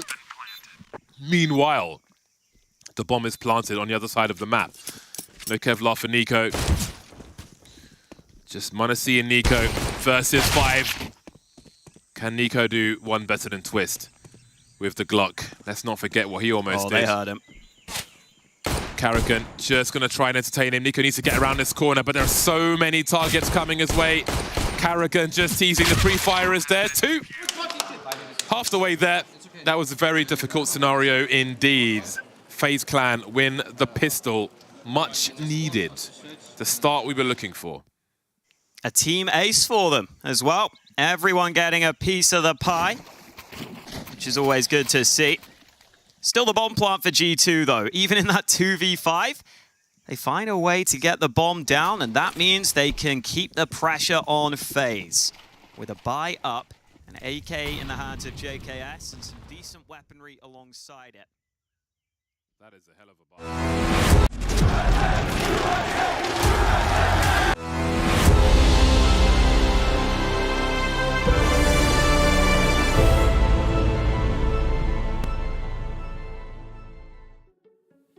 G2 and some other team over. Who cares about that, man? Yeah, the cool kids are over here. We got Big and Spirit going to a map 3. Just when you thought that Team Spirit was going to crumble under the start of the new year, that Wonderful and Patsy and Chopper couldn't do it, well, Wonderful decided to start hitting some shots and then some. Chopper right there with him. The 2 top fraggers of Mirage push the full-fledged Big, the 5, the starting 5 that they wanted across 22 and have secured in 23. It was a great start to the series for Big on Nuke. They looked excellent, their T-side so fresh, but when they got to Mirage, they simply got stuffed on an individual level. But now we go to Anubis, and honestly, Launders, we've got Big, I think, trailblazing at times on Anubis. Yeah, sort of. I think that that's supposed to be the story because they started off 2-0, and now they played some good teams, but they've lost their last 2, so they're just on a 50% win rate right now. And it felt like, it might be the case, and it is sometimes with them, that their innovation just gets stolen, and then they sometimes get left in the dust along with it. And we actually casted the Spirit Sprout game, and they ended up winning on this map as their debut, 16-10, destroying and tearing through that T-side. And they are a team that just has so much power individually that now we see it. Now we actually see it on Mirage, that it feels like they could cause huge problems for Big, even if they're more prepared. We'll see. Time will tell. I think nowhere else to go. Definitely the one thing that stood out in a bad way for Big's CT side is these B site holds. Hopefully they've worked on that. Searson and Keto did not have comfortable spots. Wow. Oh, wonderful. Okay. More of the same, huh? Zarks and J-Raz on the 1s and 2s. Myself and Launders on the mic. And all of you sat at home watching to see who gets eliminated. Because this one's elimination. No more chances. 2 play-in teams that tried to make the run possible. Gunned down inside of middle by the likes of Wonderful, who doesn't show any signs of stopping until Keto and Crimbo get a headshot apiece. And Keto tried his damnedest to get another out of that side piece, but it's Siren with a 2K and Spirit with a pistol. And Siren just has little explosions here or there. He's got the guy who, at that 4K from Sandwich just lit it up, I think, just closed that map out with that round on Nico. And his aim looks so sharp sometimes. It's terrifying. But honestly, everybody was hitting shots here. Just more so in the favor of Team Spirit. This is definitely a map where pistols, it's just unknown territory. I mean, they say they played against each other a lot. Guessing they haven't really played that much Anubis together just yet, so. Ooh, whole pack of pistols trying to fly out through canals. When you've got little to work with, you gotta get desperate.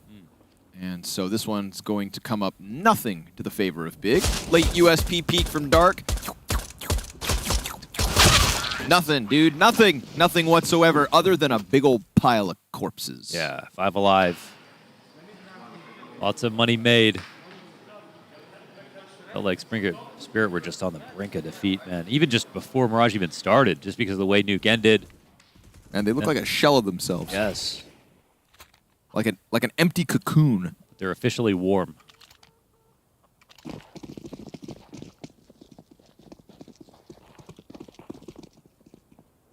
a pile of abandoned cobwebs.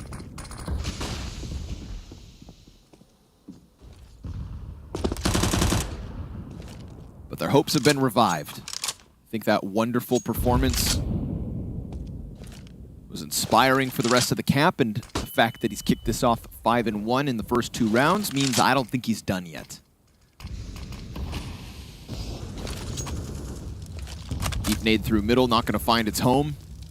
Patsy presses close to smoke, could peek through doors. Mid currently evacuated as Tabson just turns attention towards A long. That's because of the util that's coming out of Siren. Doing his own thing deep A. Mid has to be taken up by Keto instead. He has an incendiary, but we've got a smoke into the connector stairs, making use of the window to stop it and block all vision. I'm sure those A defenders feel the pressure coming, but where is the intended target? Yeah, I wonder if that smoke actually just missed and landed in a decent spot on the right side, but only looking for the crossbar to stop the B rotators from coming over to help A. So they'll re-smoke it. Yeah, I think they may have missed it. Siren holding this angle tight. Oh, Crimbo just looked away. He had a bad mirage. Crimbo not feeling it today, and that's 2 A players down. And Crimbo is one of those guys who, on A site specifically, right, as this game goes on, we got to hype him up as he's earned, right? Yeah, yeah. Crimbo is a solid A site Anubis player. It's my favorite so far. I don't think there's anybody else. I think maybe K-Serrato. K-Serrato was good, yeah. But Crimbo, I think, is a bit more... But K-Serrato was kind of like, he was getting 2 kills on mowdowns and stuff. Yeah, like he's kind of nuts. Just like a better player overall. Yeah, you know? I think... But yeah, Crimbo had a nice variety in spots. He looked good from at both delaying for time as well as getting kills. And yeah, there were some parallels for sure with K-Serrato. They just had good timings on their peaks, which it feels like that's where all the magic is on that hold. Definitely. Peeking out front fountain. Yeah. When to take a fight from behind Cake. Yeah, I think that's the hard thing to replicate. Some players have a better sense of timing, but ultimately the peaks are the same. You're just, one side of the pillar. You're usually not working off of that much utility. But if Crimbo's having a bad day, well, that site will be attacked. We saw Spirit play against Sprout. They tried to approach this site a lot. They had issues with, when they were bifurcating A, they had their mid guys come out late and their A main players come out early, but it's supposed to be the mid guys first to really clear out the angles on the backside of Cake.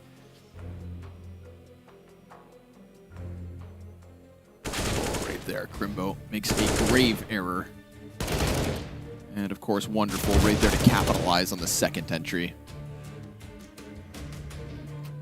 Yeah. Unfortunately for Big, on Team Spirit's best day, I think they just completely eclipse Big in terms of individual level. Sure. Like it's just That's supposed to be their winning formula. It just felt like we weren't going to get it at the start of the year. Too many lackluster performances have led them here to the lower bracket. Round 1. It's a long road to playoffs. Seeing as both teams playing in Group A, it'll be a long road with tough challengers. But it feels like Spirit's story has always been that of the underdog. Constantly punching upwards at each major in 2022, and this may not be a major, but it's one of the biggest lands of the year, and it's one where their fans want to see them in the playoffs. Pistols pushing through the dark room, 2 down, 3rd added to the tally. Siren making mincemeat of all these easy pickoffs. Tabson could find a back turn with Wonderful, but the further he gets, the harder that op will be to pick up, so... Oh my god, he actually... And when you give him that chance, I feel like he nails that every once in a while. Should have took him down on the stairs. Can't get that off back now. Siren 8-0 though, as he comes out with that trade frag. So at least the op is kept in the hands of Spirit. He must have been centimeters off that shot. So at least they get 1 kill, but wow, very clean round so far. And Crimbo now occupying the same corner that betrayed him.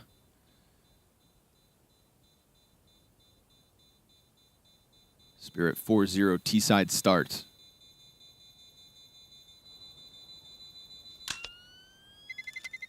Terrorists win. I'm not sure if any team has just a shining reputation on Anubis so far. I mean, I'm thinking maybe FaZe. They just have the 1 win, actually. That just looked very good versus, yeah, they've only played it 1 time. And then this is G2 with 2 wins. So a couple of the upper echelon teams really just haven't had that many. Well, that's funny because I really do tout. I was like, in my mind, if you ask me best Anubis teams, I'd be like, yeah, FaZe. You know? Yeah, but not just they, because they played it once. Destroyed Liquid and yeah, big memory, but. Oh, wow. Yeah. Okay, well, we'll see if we get more of that throughout Katowice.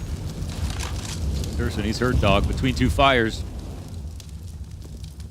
Stuck for the time being.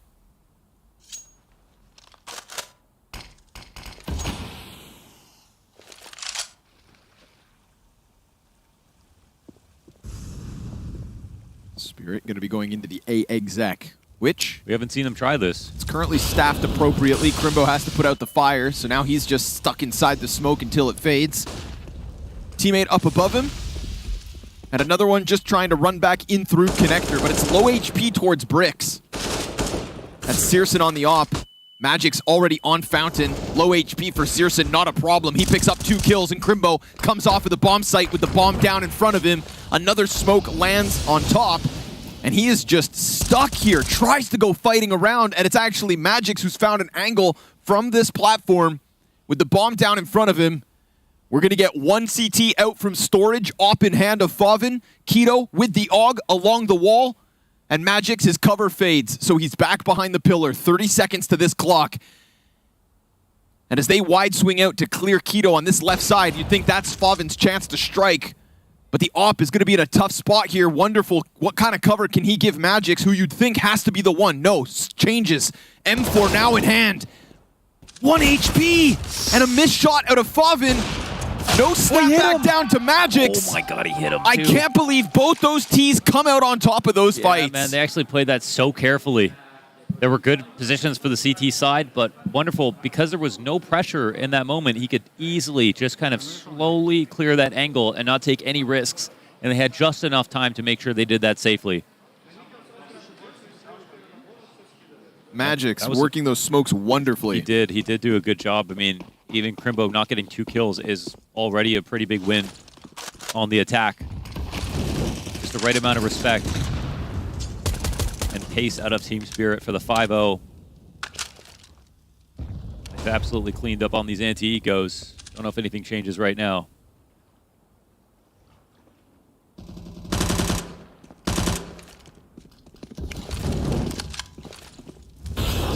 After you get a win like they did versus Sprout, well, then you take the map back to the workshop. You've got a fresh demo. You've got the jitters off in an official, and then you can start to maybe actually build and think about playing it in further games. Adapt and improve. And if Big lose this, I mean, suddenly, oh, the reputation on Anubis is pretty shot, and they'll be out of the event. It would be a salty way to go for sure. Especially with that win on Nuke in their back pockets. You know, they definitely capitalized on wonderful slow start to the series. But now they've got their hands full. And Keto. Wow, with a 5-7. Yeah, gonna remind him who's boss. 5-7 to Magix's forehead. He won't be able to find impact off Fountain like he did last round. Very key to unraveling this B setup. Siren waiting for the connector play. Crimbo will be found out. Unfortunately for him, just no assistance with the smoking connector and also in heaven. There's nobody there that can save him. And while Tapson regains vision with the Deagle headshot to boot, it's still the 6-0 start. Just insta headshots all the way through. Crimbo no smoke and people coming to run in, but nobody already in the site, so.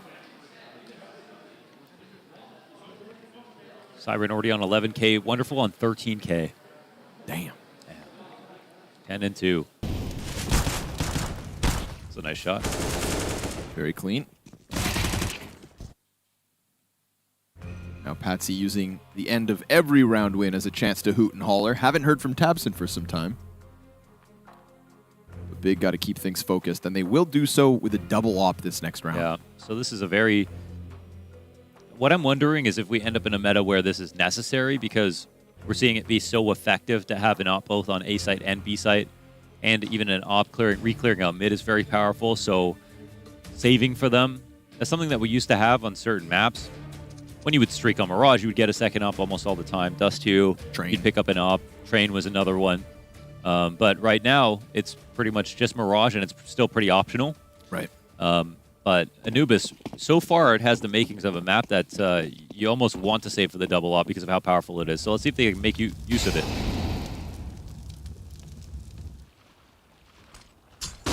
Siren very quickly to troll.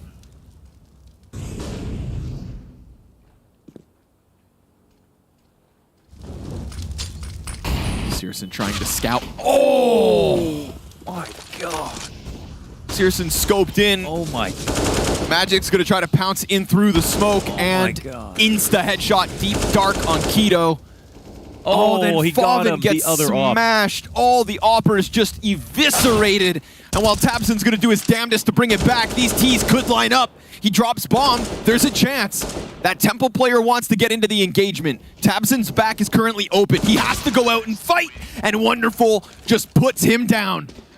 Op shot down into Dark, and that is Spirit 7 straight. Wow.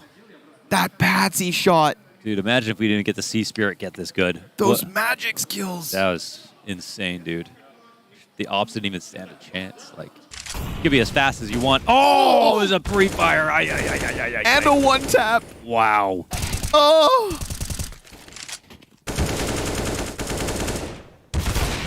Brutal to have to play against this. An unreal display. Patsy's got 4 kills, but that one's worth $1 million. It's good grenade damage at least. A-Site trying to fight from the safety behind their walls. Man, Patsy's hitting shots like that. What else does he have in store for us? We've got 4 CTs on the other side of doors. Insta-kill versus Favin. Wallbang damage to Searson. Now he knows he's there, but it's a clean pistol fight out of Searson. The P250 takes the head, and then Tabson's M4 set up perfectly. So be careful now, because if Team Spirit get too fast, all of a sudden, this could all get unraveled. Searson into the AK, and they're just trying to extend out onto the A site, but the bomb's still back behind them. So they've got Big preoccupied on this site with Siren, and then Magix gets the gun away from Searson. As long as Siren doesn't die, he can wait for these CTs to reveal themselves when the smoke's gone. Maybe they kill him and take his gun, but all that matters is Spirit take their other site. Yes, they do, and now they can join a link here. It's Siren, just as Magic's cleared out middle. Oh, the Deagle. There's a one chance here for Crimbo. He's got to go through the swing. Chewing on this like a piece of granite right now, looking for just one opportunity. But he can't get out. Siren will reload.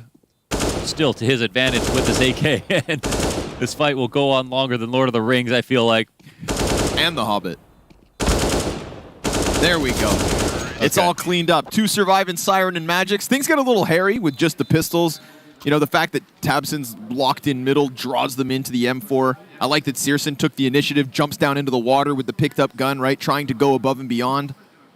But Spirit with the protocols. Can't believe you're watching G2 FaZe when we're about to cast the first 16-0 on Anubis. Yeah, well, can't watch G2 FaZe. It's over. Oh, is it? Yeah, 16-7. Whoa. Katowice's well underway. Wow. G2 shooting for the stars. All right, guns back in. Double op once more. But not in the hands of Favin. It's Crimbo instead. Searson already with his down on Dark. Awaits the Wonderful stairs peek. It's been a consistency in the T side, having Wonderful towards that position. But he's able to just lock in window. Guarantee no cross. Siren getting ever closer. And as Searson turns attention, that could be Siren's call to action. Searson doesn't like staying in Dark. Doesn't feel comfortable enough, so he peels away. Magic's waiting for a chance to strike. Shown a lot of discomfort in this spot. They lose con control. Tees could still come at it. I like how Team Spirit are layering this attack. Making it hard to read. Not again. Patsy softened up, but the op comes. Oh, he misses Patsy. Searson. Back into the angle. No way. He took the perfect pit stop. It's like he dodged the boulder. Seriously, he's going to run away from this. Patsy's going to listen in. It's a free frag. That's ridiculous. No way. That's ridiculous. Steps into the windowsill just to dodge Searson's Literally peek. like Lara Croft. Doesn't even know how lucky he is. And then capitalizes on the fallback. Poor Searson. T's met by flames. 15 seconds. This one's going to get tough, especially with Tabson turning back Patsy all in on long, and they clear the close corner. Magix trying to give cover as Wonderful's hands will be busy if they press through smoke. Magix turns the cover and attention back. Oh, and they see him. Crimbo fires a shot off the mark. It's 2 half-health players for Spirit, one of which back on Glizzy. Crimbo trying to piece this together, but Wonderful hones in. Dude, Magix. And Spirit will give them nothing. He's owning when it comes to entering on this side of the map. He's 12-1 right now. He was like 1-12 on Nuke to kick that map off.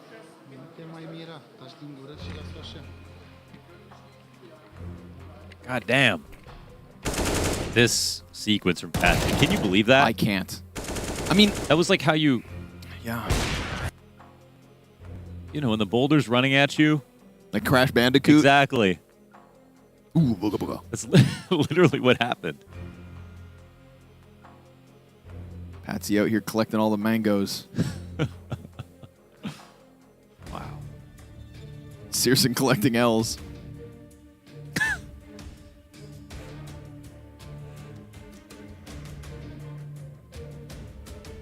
Well then. You brought it up earlier though. Imagine if we didn't get to see this spirit. Seriously. What a shame. Siren Magic's wonderful. All over 100 ADR. Yeah. In these 9 rounds. Yeah. And Patsy shooting about 3 bullets to get 6 kills. Individual levels starting to kick it up a notch. And that is the team spirit secret. That is their win condition. Mechanical talent.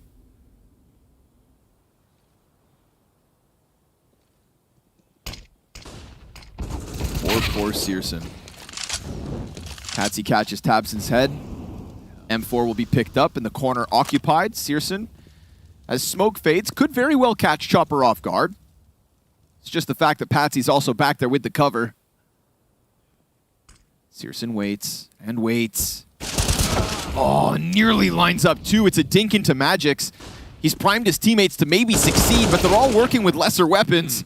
And that's why Crimbo has to try and press close, but Siren catches him in the doorway. The Siren versus Crimbo A play right now is all coming up team spirit. Well, yeah, exactly. And then we have wonderful inside of mid, inside of Canals getting his kills, and Patsy, even though he's got just 7, massively impactful. All of them have almost defined the rounds. Oh. Okay, so Magix can die. It doesn't have to be a no-scope headshot, pre-aim, swing. But it's possible. AK can be grabbed by Favin. A parting gift. Take our AK. Oh, wait. Even that's being covered. That's why you got to do your morning stretches. True. Increase that reach. I don't know if Yoga's going to relieve the stress that Big need to do to survive this loss, though. Yeah, you're going to need something stronger. Yeah. Favin's going to go running it wonderful. Hey, an op. Oh, an op. Even better. And he gets away with it as well. Okay. Searson, do your worst. At this point, 5 rounds of a CT side is the best case scenario. Is this the best T-side Anubis team on Earth? Maybe. And it'd be another thing if they were just... Oh, wow, that's dirty. It'd be one thing if they were taking down a team that like just didn't really have much tape on Anubis, right? No, but right now they are. We put Big up there. Yes.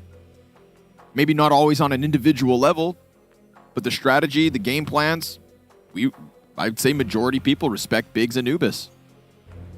Not Team Spirit, though. They spit on it. Yeah. Oh, man. Funny as this is, tournament life here for Big.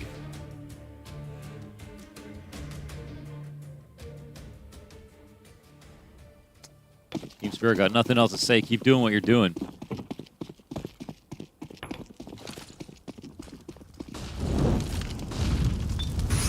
Oh God, Searson's got a molly behind him. They're running up on him. He'll hit his shot, but he's still locked in. Nice. Malty, no one else to trade. Clean couple kills from Searson. Best case that Big has had out of the gate on this third map. Crimbo, that second op. Seemingly to be tested. But there's nothing really behind that smoke, and Chopper's going to go looking for the entry on the other side. He'll get bested by Searson. That's 3 op kills out of Searson. Is this what it's going to take? An ace from Searson? Or are we queuing up a 2v5? 4th kill from Searson, going hunting. Oh, did he see it? No, I don't think so. Wonderful left to his own devices for the time being. Crimbo's on the other op, still pressed out. And Wonderful inching ever closer. There we go. 5 op kills from the double op setup. 4 of them straight out of Searson. But how many more rounds can you bank on that happening? I think Spirit were just out of cool ideas to try, so they just decided to speed it up, run through mid. Just torment Big. And that's 1 round something, but they know it's not really even a full strength, try hard, sweating Team Spirit. It's just one who are trying to come forward and drag as much momentum with them as they can. Because the looser that you win, the worse it feels for your opponents. The more tilted they get, the more mistakes they make in the future.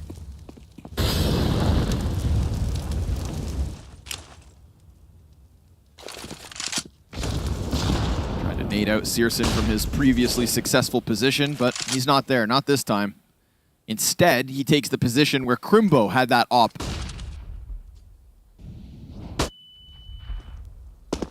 And Crimbo puts his in dark. Magix hits the headshot, but Favin's going to survive. So don't try that again.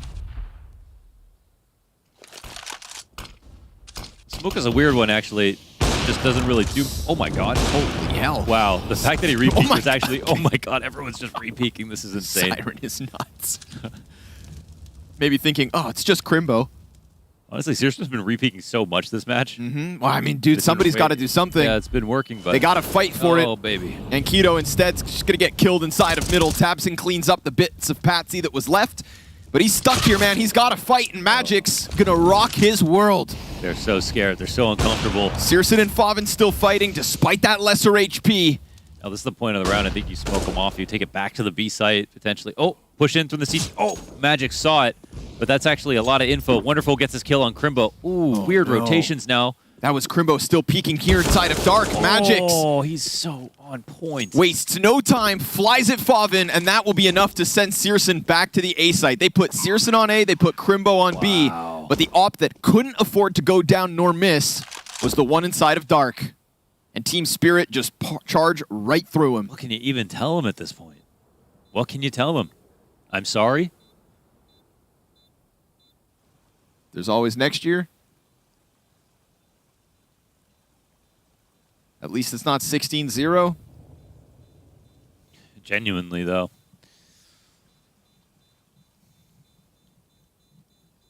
Very difficult to even find a silver lining. Yeah. None of these rounds have even been competitive. It's something, it's just that you feel like you literally can't win. You know, like your players aren't able to keep up. And it's like, I mean, Spirit, I've seen Spirit do this to other teams, so sure. I'm not saying it's a big only problem. Like, and they can also blow the second half. Like, again, when they played against Furia on Mirage, the Rio Major, I was like, man, they're just going to blow them out. There's like 13-2 half. They couldn't stop the entries. It was insane. And then they ended up losing to a good CT side, so it's just crazy sometimes watching these guys play. No longer missing a single shot. Yeah, seriously. Just insta to the head. We go back to Mirage, man. You know, I was super concerned for Wonderful.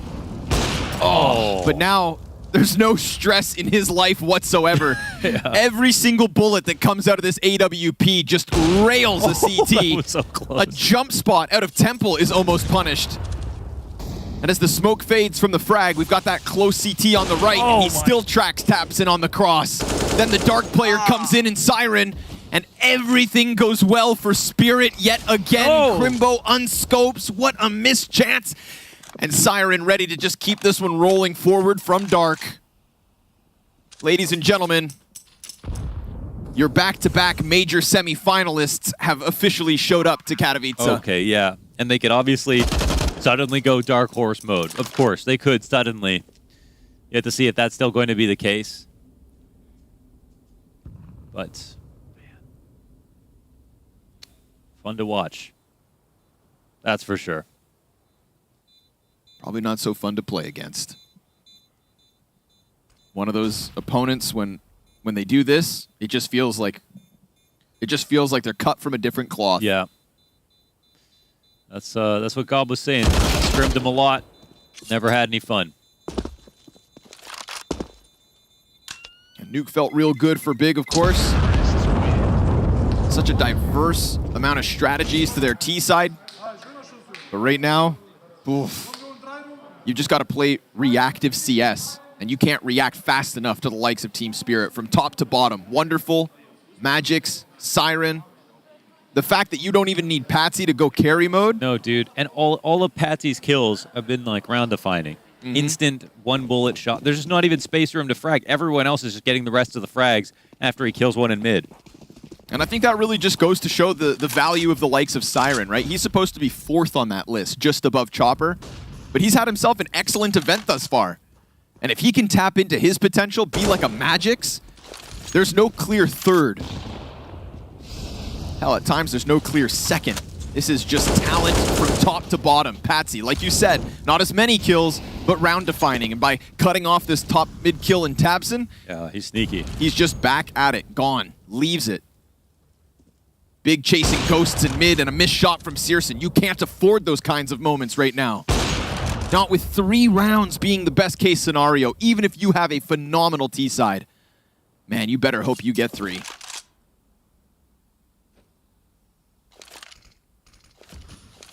Can't believe they were able to work those kills in through B main the way they did this previous rounds.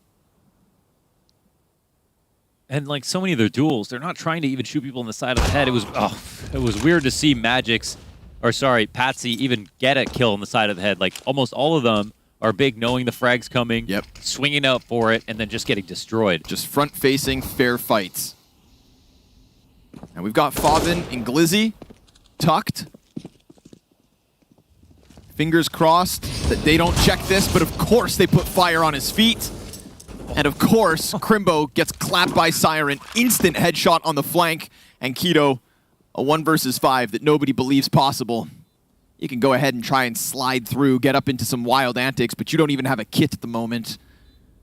And kills mean nothing this deep into the half. All he wants is a defuse, and this site is empty. They left it completely. He doesn't have a kit.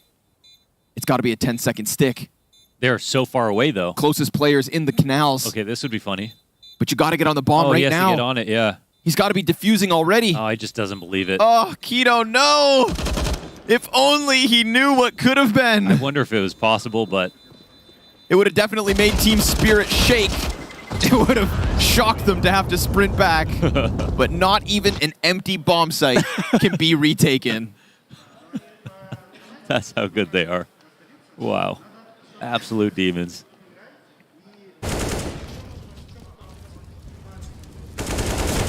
What a sneaky snake Patsy has been. You know what's crazy about Wonderful's opping is sometimes he just sits and holds angles for the longest time. Yeah, he gets the second kill, and the third kill, and then he just never loses patience, which is great. Sits bottom stairs just like this, holds window for a minute and a half. Yeah. He's there if you need him to go for the trade, but all right, here we go. Final attempt from Big CT half. Shooting for a second. They got Patsy and Wonderful and Siren. It's got the makings of a round win. Ooh, and a missed shot from Wonderful. Dropped out from the bridge. Chopper, it's a 1 and done. Keto blinded, clears him. And we've got Magix with nothing to lose in a 1v4 attempt. Toasted.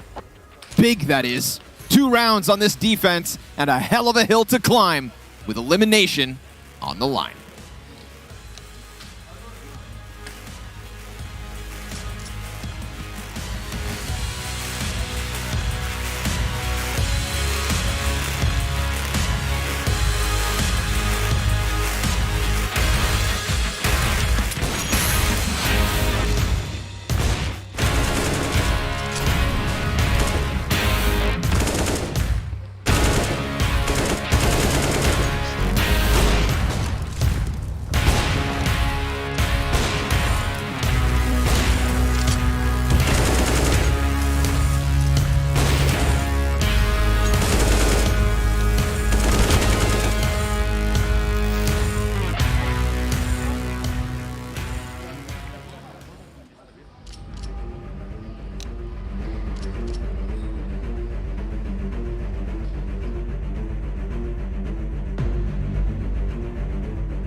I think watching Hostel was less gory than that. Ooh. Team Spirit came through that T side like we haven't seen before on Anubis. I'm going to put it that frankly. And again, destroying the remaining reputation of Big on the map that they started out 2-0 on. Look like going to be world contenders on this map. But unfortunately, it feels like they get ripped of all of their favorite strats and executes and stuff, and when they get put in the hands of individuals like this, that's it, man. You see a whole new world. You can have all the years of experience, the coaching, the strategy, the tactics, the util, the team camaraderie, but you don't have zoomer aim like Spirit.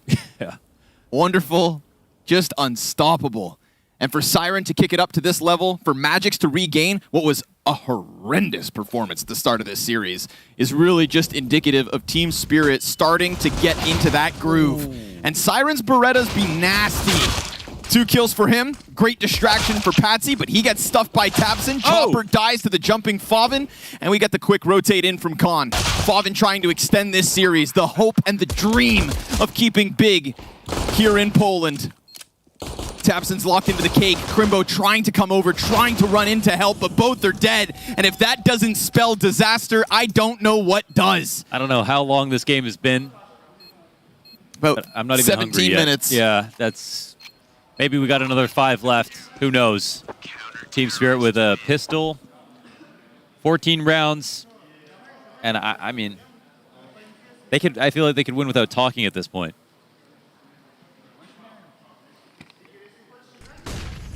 Whoa. We had some back and forth between tabseN and Patsy. This is a good read, right? Like a flash tactic with 2 set and B ready for that. Clean retake too, dude. Magic's just slicing through them. Pulverized.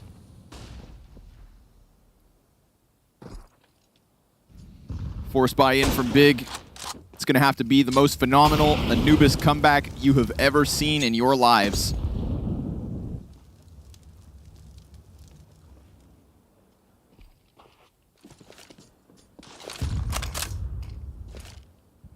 I'm not saying it can't happen. I'm just saying it won't. Siren from Bricks. Oh. That bodes well. Crimbo and Keto. With a little switchy. Finding the timings of the duel. And sometimes just walking out long A. If there's no like early presence from any CTs, op. Anybody over in the corners, then all of a sudden it's like that site just disappears in an instant. So the defense evaporates and the hopes begin.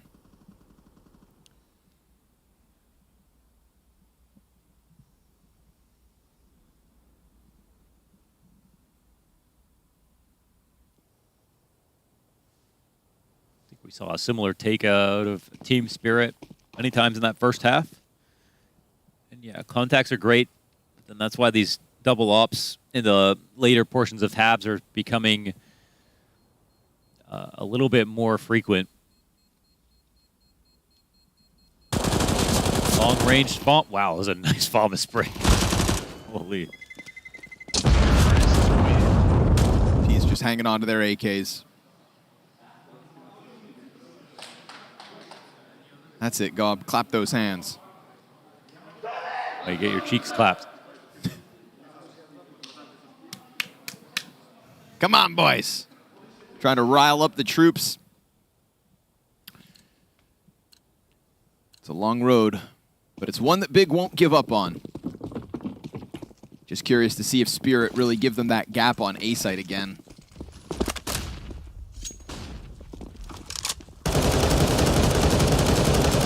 By the looks of it, they do.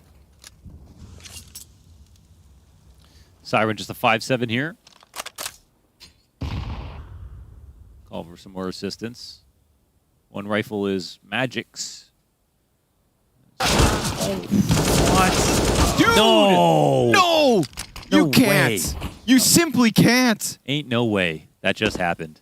5-7 point blank, his 17th and 18th frags, and it's going to leave Big to scramble down connector. He gives the gun over to Patsy. He's still alive, oh, he's still and going. he's still fighting, and finally dropped by Favin, but it's a 1v4. Siren, how can you do this to them for the 15th round? It's almost there, but Favin's going to keep those hopes alive. He's got plenty of time to just leave. And Chopper, over towards Long, has at least kept that flank secured, but Favin has a route to the other side of the map, and the further he gets from this site, the more questions Spirit have. Yeah, it's worth the excursion. They're worried about it, but they don't know if he's left at all, so they might buy some time. He's got a full kit as well. Let's see if they start to walk back over. They might meet him halfway here. Yeah, it looks like they have.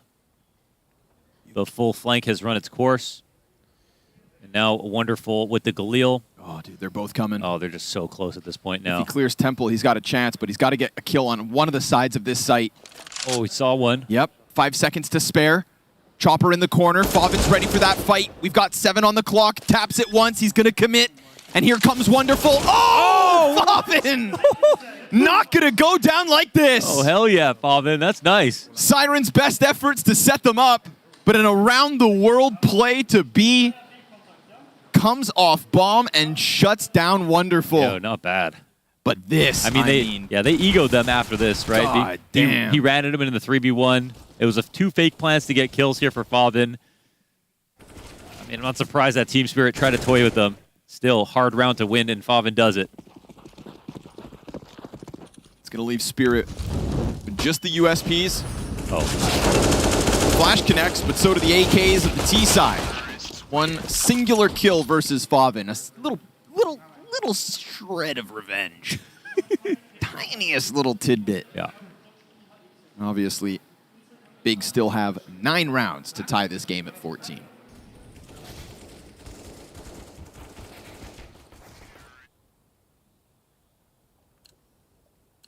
But it's those moments from Siren that just keep you on your toes. He looks like he's gripping his mouse tighter than like a cobra. His aim is just so sharp. It's great to see. Just because the identity of this team is meant to be young mechanical superstars. You'd think 1, 2, 3 is enough. But now the 4th guy?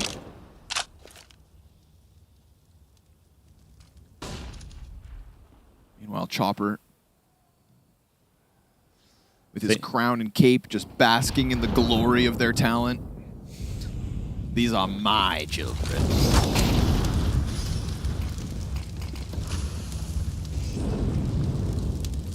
Young potential stars shaped and molded. Ooh, shot missed here from Searson. Chopper will tuck to play by himself. The attack will come in, yeah. Keto's got a gap here to try and work with. They've used this one way before. And that next smoke from them gives Patsy the ability to cross. Keto's lost vision. Oh, Patsy, point blank, comes out of that smoke and is surprised by the proximity of Keto. So close to the play and so fast on that push. Yeah. Big orchestrating something special with those layered smokes. I mean, look how much Patsy gets caught off by it. Yeah. Magix just runs away. Wonderful is going to ensure the safety of the A site. And Big, giving all you Germans a reason to believe. Grimbo going to clear a couple bodies, so the guns hit the ground. The money's going to be bottomed out as well, and Big fighting for a chance to keep the hopes alive. Every round one step closer to the unthinkable. The improbable and nearly impossible.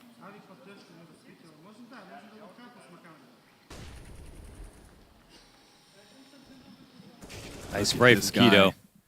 Slides right past both. Through both smokes as well. I mean, they're hitting some first bullet headshots now, too. We want to talk about the individual talent of Team Spirit, but, you know, Keto's a player who's recently tapped into a whole new level as well.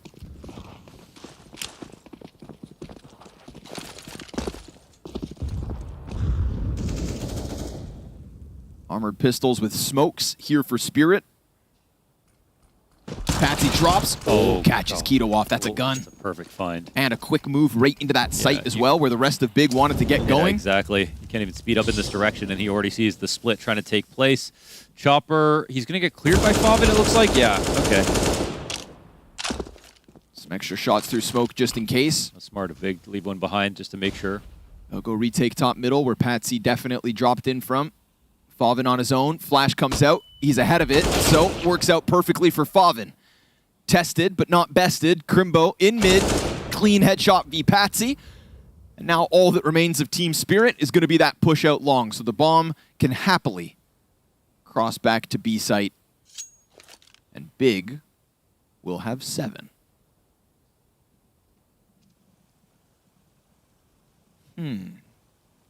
What? Where were you when Team Spirit blew this lead? Nice one. Nice try. They got half of the 14.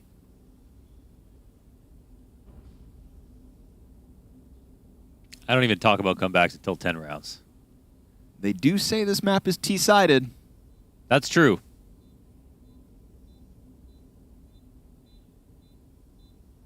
Not 13-2 T-sided, though. We'll see. All right, I'll bet you. No. I got too much money on bets right now. You double Pimp's bet, and No. you have a deal. No. I'll double down on that one if Mouse can get out of the lower bracket, but that's about it. All right. So, good recovery there from Big, losing that player outside of the B site. I like that they don't try to force the issue, run through smoke, do something crazy. The recovery mission a success. One more timeout for Spirit. Ooh, and here we go. Team Spirit, they're going to go into that double op. We saw Big trying to weaponize the entire half, essentially. Wouldn't have helped him for that full B split that Big orchestrated with Keto slipping through that smoke, so see about that. If I'm Team Spirit, I play these rounds pretty aggressively, honestly. Big will do well with the map control, but 2 away. 2 away. From 16. From a chance to run this lower bracket all the way to playoffs. But met by that second op already. First bullet comes out of Patsy. First player goes down. There's no trade out of Searson. They threw a fake over towards the A site, but they had an op split up again. That's really strong right now. There's a chance to pounce this site. If they wanted to do it right now, it's the best chance. Right here, right now, but it also comes with a risk of running through that dark smoke. We've got Magix locked into his position. Tucked on Glyphs. AKA Glizzy.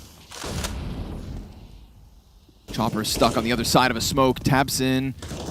Ooh, they let it go unchecked. They're thinking about it, but Magix comes out, and as that bomb goes down on the other end, they've got the man advantage recovered. No flank for the retake as well. And now it's a double op retake. And they have to find out where the T's got off to, all crossing left. We got one locked in on the left side of Platt. Hit is Keto. Down he goes to the USP. That's going to draw the second player out from long, and now they know about Tabson. Oh, and Searson through the smoke gets the kill, but has to push the issue, or does he? Oh my God. Siren's oh my God. nade! Is it enough? No, sir! 6 damage, 10-second stick, turns, and denied by Searson! Jesus, he locked it up. Another 1v1. Favin 1v3, and the Searson 1v1 here. Oh, that nade. Searson just jumping on top. Insane. Tucking his knees in. He had a long stick, though. He had no time to line that up. And what about that smoke spam shot? How'd he land that? Which one was it? Searson, he was smoked off on long. The other CT who was retaking came out of Temple, and a single bullet goes through to kill him. Ooh, okay. That's what put Siren into the 1v1. A shot through smoke from Searson, the hero that Big need.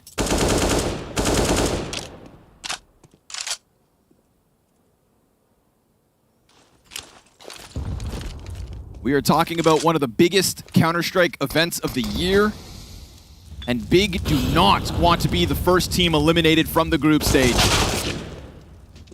No, sir. Siren in the corner. Keto presses into him. This 5-7 can just shred a liver. Oh, of course. Okay. Nice shot, Keto. What a reaction. Chopper's going to try to press out from Dark. He gets clipped by Searson. All the kills now going the way of Big. Okay. Wonderful wants to get back into middle. Round 2 of this half, it was Siren getting two kills with his 5-7. Now he has a guy on the side of the head. He can't get that shot in. Wonderful tuck to the backside. Keto going to go down easy, but no follow-up from there. And it's a very comfortable post plant here for Big. Need I remind you that Team Spirit, after a 13-2 half, 1 pistol, haven't picked up a round ever since. True. This will be 7 straight from Big. And they had a 3v1 versus Favin. And they still had that round to play with.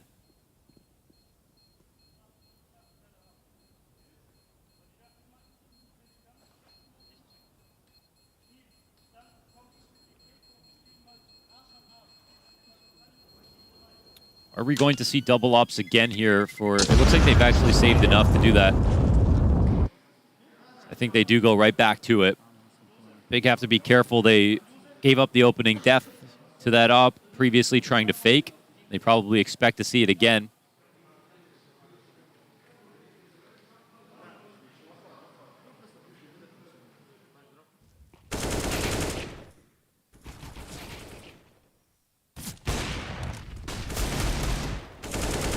Obviously, their shots are starting to look a bit better now.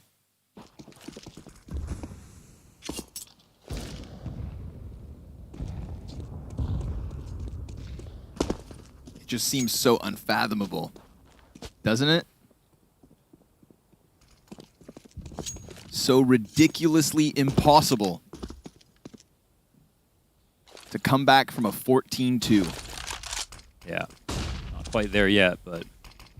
7 rounds later. The only thing is we haven't seen a decisive win. They won these clutch rounds in Anticos. Frantic trades. And honestly, I'm pretty sure they just... Crazy Searson clutch. The flash does turn away the 2 CTs. Wonderful lands his shot with damage back the other way. Tabson can't extend because Siren's got him locked.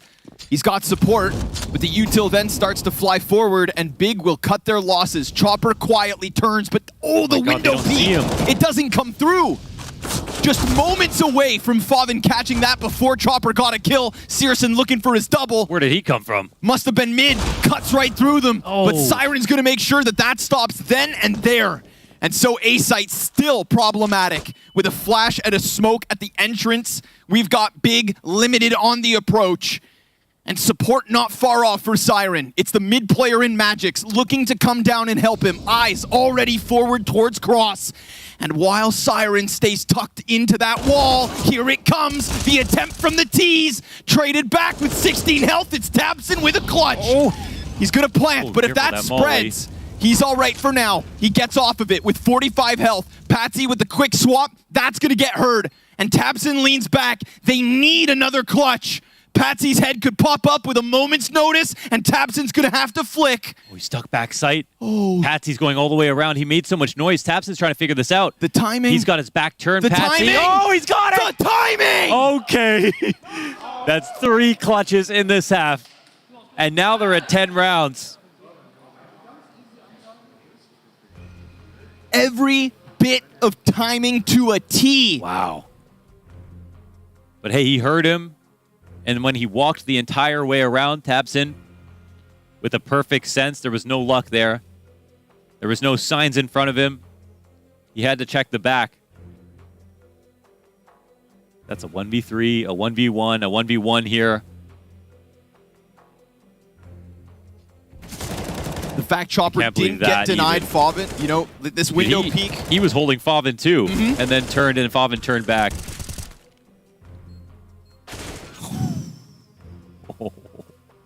Game keeps going. 3 kills, 189 damage on the round. and a 1v1. What's the most players they've had alive in a round win? The T's. Those are anti-ecos. 3 or 4, yeah. In the close ones, we've got three 1-player survivors. Yeah, I think those 3 1vx's out of Big so far this half to keep Team Spirit off 15. I guess they had the one good round where Keto got the double entry, and then maybe the save came in. Favin, Searson, Tapson, all with a clutch to their name in this comeback.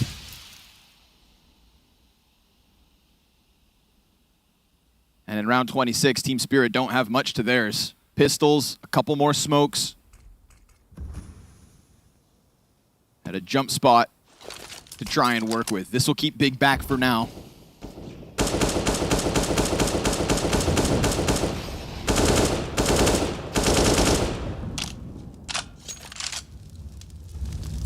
Currently working the hell out of this B site.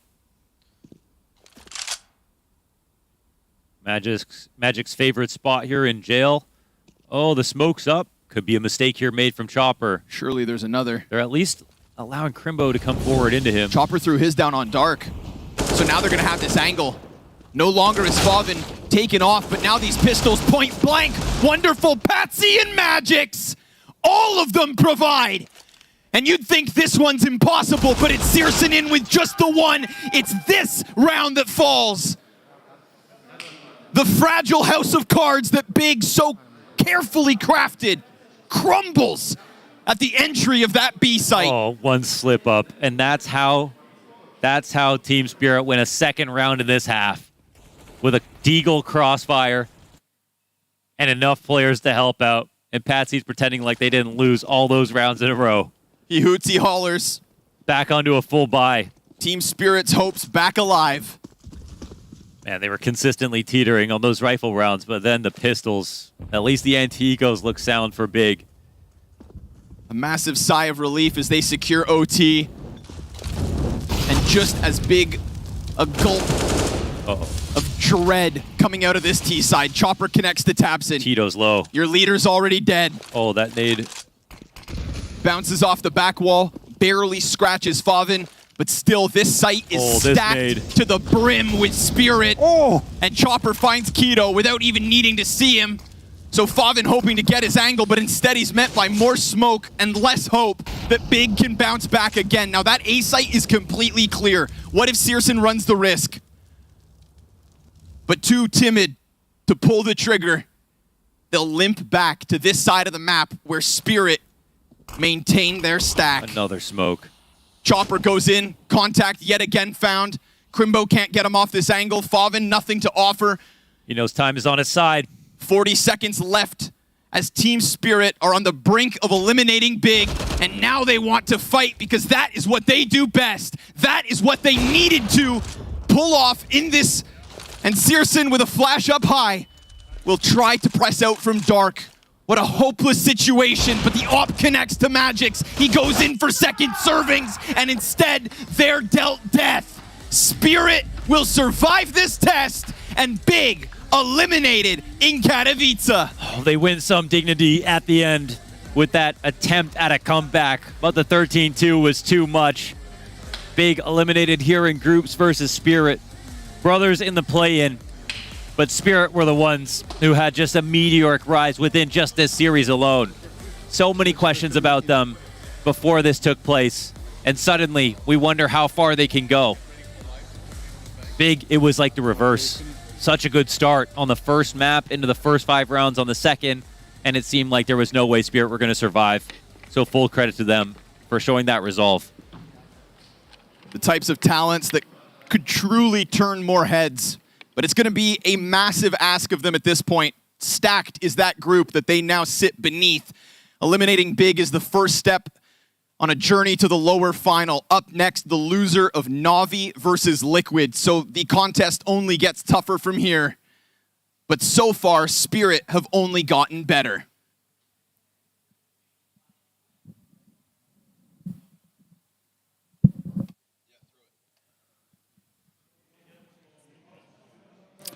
I've got Magix with me here after Spirit survive elimination. I just got to touch on this Anubis. That first half, the way you guys dealt with Big, you had them from the very start. How did you even manage to pull that off? Because they've been a pretty good Anubis team. You had a good read on them? Not sure about the great reading of them. It's pretty much more about us doing it like kind of pretty well on this side. We just played this slowly. We expected because they had more demos, they have more Anubis played, and we had material to prepare for. While we had only one match on Anubis, which was 2 days ago against Sprout, and I don't think. I think BAG is pretty much the team that is basing on the preparations, but they don't have enough material for Anubis before this match, so it got something for us maybe. And towards the end of that map, though, did you start to worry that they might have been able to make a comeback, or did you just try to keep everything calm? Honestly, I kept this completely calm. We just threw a couple of clutches. I think the second one round of the half was 1v4. There was also 1v2 and especially 1v3 when I ran. Yeah, that was insanely bad from my side.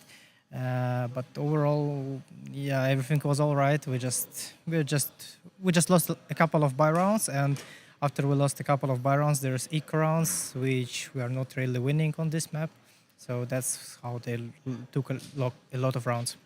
Well, they may have taken a lot of rounds, but you guys got the win and you've eliminated them here. Your journey will continue. But I want to touch on your pick of Nuke, because Big, again, they got a few demos under it. They've been playing it more recently. You guys picked into it, but couldn't seem to get things going at all. Why do you think that was? Well, we picked Nuke because of their pretty shaky results on this map, and we expected them to not play that well. But honestly, I got fucked on T side. Like when we picked Nuke, we started on T side, and at some point I was playing 1 to 10. It was extremely tough. Yeah. Like I lost a couple of duels indoor, and that was really hard for me. But going into CT side, we could have won this, but no. But no, it didn't work. But you won the series is the main thing. And I want to just touch on, we talk to your mental coach quite a lot and what he does for you guys. How helpful is that in between games, what you guys are working on? Well, if you're asking about the thing when he's screaming, it's pretty much, it's not always about to get us fired up. It's usually much more about for everyone to check like the condition of himself. Like, are you okay? Like, if you're in the condition which is good for you to perform, like, just, a little bit check. Okay, I like it. I like the insight. Magics, thank you very much. And good luck continuing forward on the journey for Katowice. Spirit, they've survived. Big are eliminated. We'll go back to you, Mike. Always eloquent with his choice of words, and even more eloquent with a rifle in his hand. Spirit triumph over Big. Despite a healthy scare there on Anubis, they still make it look good. Yeah, mess around and find out. I think that's the end of that game for Spirit. Very clearly some alerts towards the very end of Anubis. Look, they were the better team. I think the first half kind of established as much. They had complete control over the map. Their T side went as smooth as it possibly can be. But then we all had a little bit of a bad feeling looking at this second half, looking at some of these clutches being played recklessly, carelessly, and hadn't it been for such an incredible first half, I think this could have been an incredible, horrifying comeback from Big. Yeah, not only that, I think that it was also great to see other individuals stepping up for Spirit. We saw Siren stepping up. We saw, Patsy was a little bit off in this one. Wonderful was on. Just in general, I think it was great that the whole team from Spirit was able to perform individually. I think that, specifically on this map, I think they have a very good approach to their T side. They have shown us that in the previous game. I think it was against Sprout. And now, in this one, they had as Magic said, like, I think they just have a very good understanding of how the map should be played, specific on that T side. So, in my opinion, when Big decided to pick CT side and let them start T, which also happened against Sprout, I think they were pretty happy with it. And one of the key points for both sides and one of the focal points here on Anubis is that double op setup. Of course, the primary op here for Spirit, Wonderful, again showing up, repeating that he can have that back-to-back performance, starting to really heat up here into IEM Katowice. And if they're going to continue further on, if they're going to contest their group for a spot at the playoffs, it's going to be about this guy. Yeah, absolutely. It's a great sign for Spirit to see Wonderful come to life, especially after the first plane, which was a little bit rocky, first map as well, not exactly eloquent, but here on Anubis once again delivering.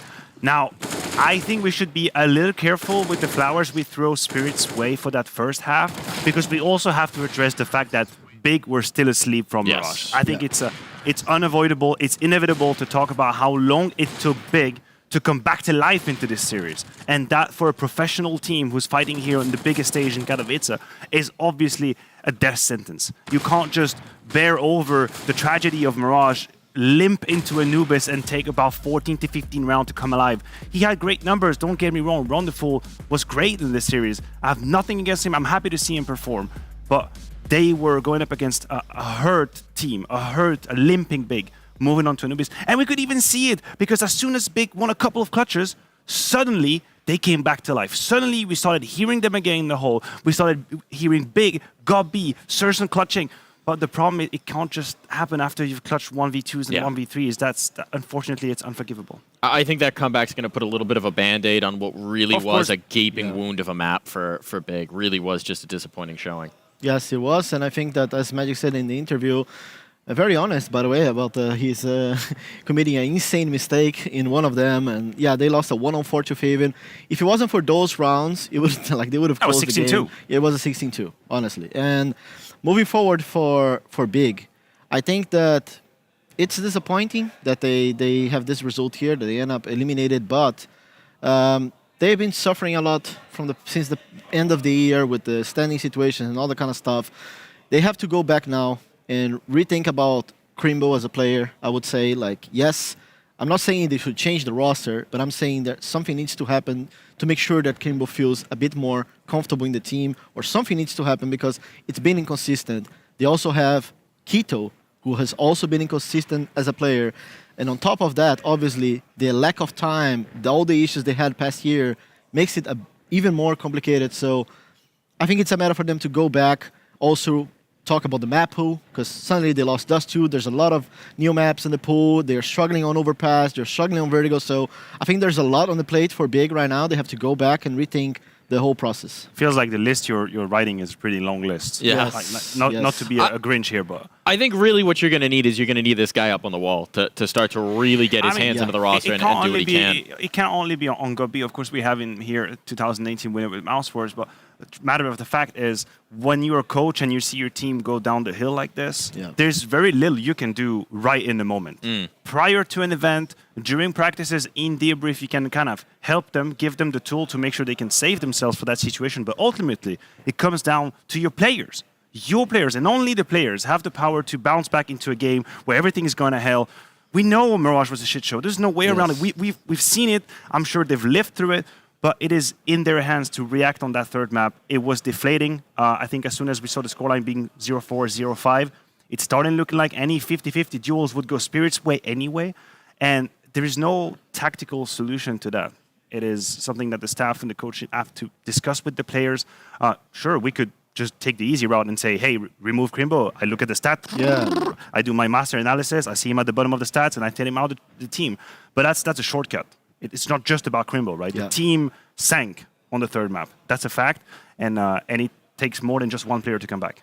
It certainly does. I do want to turn the lens in a more positive direction because, yes, we are saying goodbye to Big, and that is a tragedy, but this Spirit roster is really starting to warm up in terms of form. And they're a team coming in that we were looking at as potential dark horses, that some were picking as potential playoff contenders, that you're looking at any time they're in an event as a team that can threaten.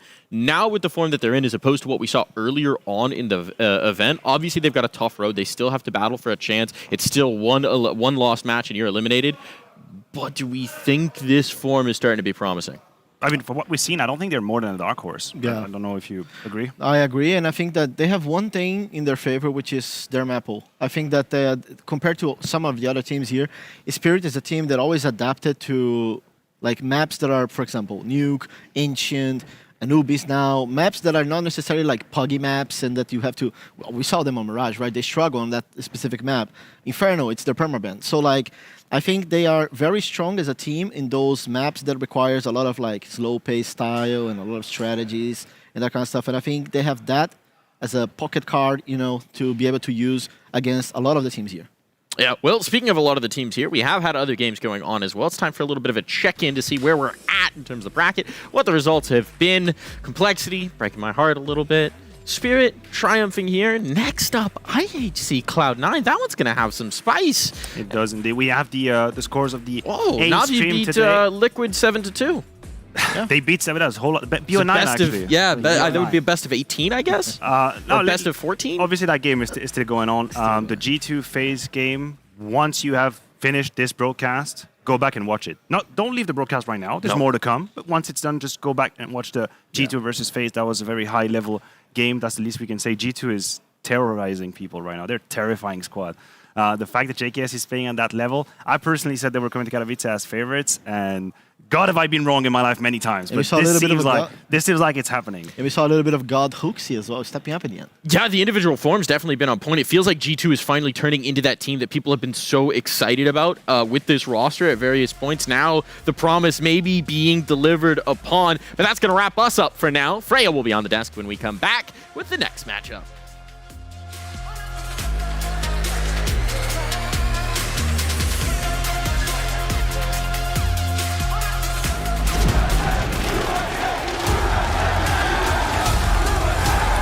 Dallas, we're back.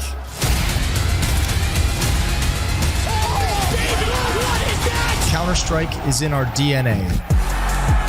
It always has been, and it always will be. And now we are once more returning to where it all began.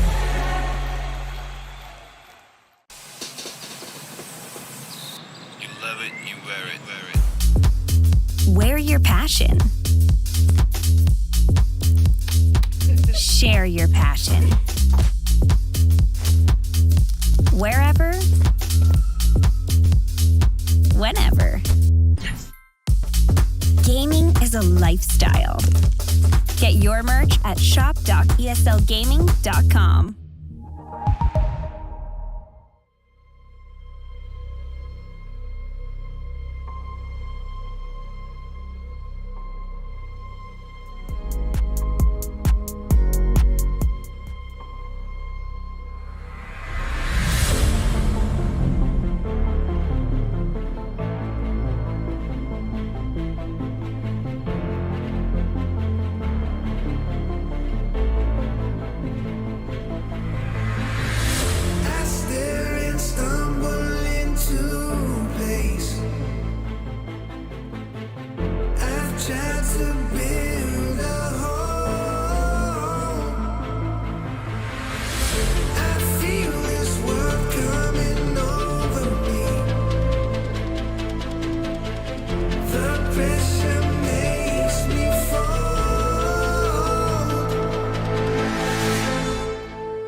Elimination already beckoning as either IHC or Cloud9 will be falling flat after this series. We continue to be getting cutthroat here at the Intel Extreme Masters Katowice. And if you think this matchup smells familiar, you would indeed be right, because Peacemaker, this is where the Hall of Heroes began for both of these teams back in the play-ins. This is where like it's gonna end for one of these teams, right? Yes. The thing is, like, we saw this matchup in the first day, but nobody would have thought that, you know, Cloud9 is gonna be fighting for their lives on the very second day of the group stage. Everybody is still, well, I can say that we are still considering them as one of the, you know, big dogs, one of the, you know, tournament like favorites, in a way, at least for the playoffs, deep playoff runs. And right now they're facing the surprise package of the group stage, you can say that. Yeah, the big dogs versus the underdogs, I guess, coming into things. And it's kind of it's kind of cruel that Cloud9 did have to face up against Na'Vi, obviously, in their opening game of the groups. But yeah, for IHC, just surprises all round for them. Surprises all around, the Brazilian killers, I guess if we put it like that. I was going to say that, but yeah. So, I mean, they've been playing pretty well, surprising everyone. And but I think it's just hard for them as a team right now to compete on this level. They've shown weaknesses against Cloud9 in the first match here, and just in general, I think it's tough for them to. It's tough for us to believe that they can do it. the problem is like playing these high intensity matches every day. You know, you can make a surprise once, maybe twice, and it's like, you know, when it goes like day after day, match after match, you kind of get to, you know, lose all of your like fuel that you have in the tank for that event, especially if you're like a new team, you know, like IHC. So right now they're in a tough spot, but they already impressed us. Like, it's not like, you know, they lose now and everybody forgets about them. Yeah. We won't be forgetting about them. They played the major, they played well here. So whatever they do today is going to be enough for us to think them as a threat in the future. Let's remind ourselves just exactly what went down in that last series, the last time around these two teams faced. Obviously, to open up their tournament here in Katowice, it was a pretty ugly 16-5 scoreline for the side of IHC. Yes, and in this particular map, we saw a lot of weak points from IHC, especially when they're trying to take map control towards the middle. There was a lot of grenades missing. Like, it was relatively easy for Cloud9 as a team, very experienced on Mirage. They love the map. It's just hard for them as a team when these mistakes are happening, and they're not really experienced enough to capitalize on it, to slow down the pace of the map, to change the approach.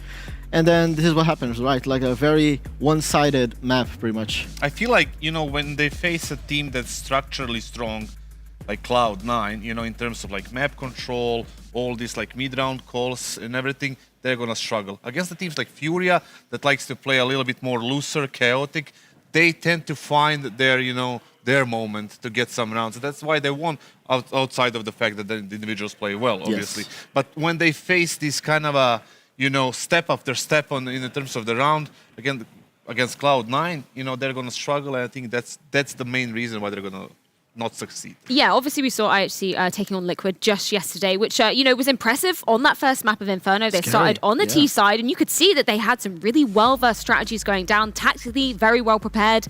But then they fell off, and that was kind of all we got to see from them. Yeah, I think that for IHC, I gotta give them the thing that where they start really well on their matches. Like, we saw that against Liquid, Pain Gaming, like all pretty much the matches they won, they all had really good starts. But now, coming to this phase of the event, you're going to play against much stronger opponents. And now you not only need a good start in the individual shining, now you're playing against teams who will take timeouts. They will adapt to the situations. And that's exactly what we saw from Liquid. Liquid was able to come back into that game. Also, obviously, they stepped up. But also, IHC, lacking the experience, they couldn't find a solution, and they just crumbled under the pressure. And that's something that they only gain with time. And one of the games that didn't start well against Cloud9, it finished 16-5 in favor exactly of the CI squad. In terms of Cloud9, you actually brought up a really apt point about, playing to the level of your opponents. Sometimes we can see top teams actually stumbling versus underdogs. For Cloud9, that just ain't the case. You gotta love this. Oh yeah, I love that one because I was the coach. But this is actually the last time that Cloud9 lost to an underdog team. That was back in May 2022. And this kind of proves the point where Cloud9 is not Furia, guys. Furia might lose to an underdog team. I'm sorry to bash on my teammates from Brazil, but it's just a reality. Like Cloud9 is very good against, like they know how to play against as favorites, and this is why this kind of proves the point of like they're really good, and it's very scary matchup for IHC. They rarely sleep against the underdog teams, right? Like they have their moments like this one. Obviously, it's a different situation. That it's an exception. Maybe that proves the rule, kind of in a way. And they didn't lose too many of those games, unlike some other teams. That I think that is what you wanted to say. Yes. And definitely, you're 100% right. I think Cloud9 is easily dealing with these kind of threats, potential threats. When they come into the playoffs, then it's a different story. Let's bring up our aim high head-to-head coming into this series because we are going to have our eyes on some individuals coming into this one. Of course, Bartek from the side of IHC. Buster, obviously the new gun coming in for Cloud9. Hadn't seen him playing an official in 8 months before he joined the squad. What are your takeaways so far from him? Well, I mean, for Buster, I think that it's very new, right, to the roster. It's hard to see, like, personally, I don't know about the change itself. That's the first thing. But if they brought him to the team, obviously he needs time to adapt. The problem is, the very few games I watched, he's having issues, especially on that city side, on controlling the bomb sites that he's holding, and he's the anchor. And when you're playing, like, I've seen him playing with Hobbit, he's playing with Nafani, he's playing with Exile. So it's pretty much across, like, all his teammates. There is no body from the team who's like constantly holding the same bomb sites so they can actually get some chemistry going. He has to be able to adapt to multiple different people, and as an anchor it's very important that you have to be in charge of your bomb site, so you need to control things. And I think that's sort of what they expect from him, because otherwise if Hobbit has to do it or if Nafani has to do it, Nafani has a lot on his plate already. For me, the spotlight right now in this matchup and onwards till the end of the event for Cloud9 has to be on Exile. He is together with Shiro, their star performer. Yet we can see that his stats, they're not looking so good.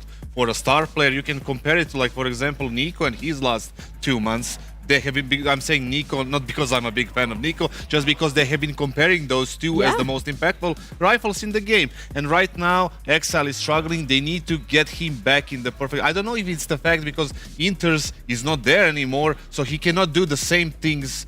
Buster cannot do the same things that Inters did, so that's why it's affecting. It shouldn't be affecting all that much for Exile, but he's the the spotlight is on him. Yeah. To see, like, if he can deliver another title for the fact that he finishes the 4th best player in the world coming out of 2022, that is a reason in itself to be looking at him coming into this. But I do want to move over to another individual from the side of Cloud9. It's Hobbit with James Banks. Cloud9 are going into the rematch now against IHC, but this time it's a best of 3, and it's an elimination game.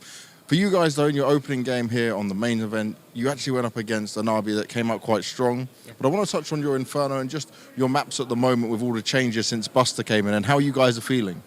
Yeah, in total, I'm always saying that if we're losing, the enemies just outplayed us. So I'm going to say that ENS did a lot of risks on Inferno and it's working for them.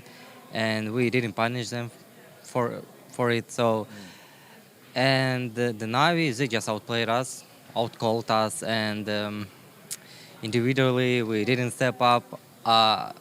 From my side, I didn't do anything. I mean, I was playing really bad. So yeah, that's it. We have bad games every now and again, The Hobbit. You're allowed to have a bad game. But I want to touch on Buster, who's just over there behind us, because you guys had your main 5 roster for a long time. Yeah. How difficult is it for a team that's been together as long as you are to put a new player in? Of course, it's a bit different, but in total, every person has good sides. So Buster has a lot of good sides. So we need just to adapt him. He needs to adapt for our system, and everything's gonna be good. I'm pretty sure about that. It's not. I mean, that's it. That's it. Okay, you're pretty sure. We hope he's sure. We'll have to see how it goes when Cloud9 go up against IHC. Thank you very much. Yeah, it sounds like there's still a lot to unearth about Buster coming into things. We do also need to dig into the map veto rolling at the bottom of our screens. Yeah. Inferno coming in for IHC, not very surprising. Mirage again for Cloud9. Makes sense. I mean, they're exploiting the Cloud9's weakness, right? They have to go for Inferno. Cloud9 has lost a couple times on Inferno already, and this is it. Like, if IHC wants to stand a chance in this one, they have to win their map pick. They have to do it convincingly, and they need the individuals to step up as well. We saw a little bit of the graphic from Bartek, for example. He has been really off in this event, and if they want to stand a chance, that guy better step up. Yeah, I don't know how they win this. It's like you said, they have to win their map pick. Yeah. No matter how, but just I don't see it happening. As much as I would like to see another surprise and another Asian team, I mean the same Asian team advancing even further. Yeah. It's going to be rough. Well, maybe one too many surprises for Kassar coming into this one, but let's see what IHC have in store. Potentially their final lifeline here in Katowice, and it comes down to their map pick of Inferno first with Harry and Hugo. Thank you very much, Frey. Yes, IHC taking on Cloud9. Elimination on the line. And for either one of these squads, going to be heartbreak at the end of it. Very different situations, though, for either team. I've got Hugo with me. We're going to be talking you through this one. Let's get into Inferno, shall we? Yeah, why wait around? This is going to be... It has the potential of a banger, because I think we have to respect IHG and what they've already done at this tournament, and some of the names they've taken, not just here, but back at Rio as well. But it also has the potential for a blowout, Harry. We already saw these teams take each other on, and Cloud9 had no issue knocking IHC down a peg back into play. And so, eyes open for this one, minds open, as IHC send their way into that A site. Mind blown open for Bartak, as the dualies up in apartments already proved to be a problem, and Nafany will not give them an inch as he hides down. Techno taps him out, and Axel falls to the pit player. A site given up. Yeah, Shiro and Hobbit left up in this one. Hobbit with a big wrap in through the apartments, coming in on a backstab here. Him and Shiro have to try and play off one another. There is this pit site crossfire. No one has to be open to this guy in the apartments, and Score finds a nice timing. Shiro only good for the first. That immediate dink puts him on the back foot right away. And so IHC, they might have not found the opener there. They might have gone down 4v5 to open that up. But then, as they get in, as they work their way into that A site with the Moto smoke down, they're able to find success.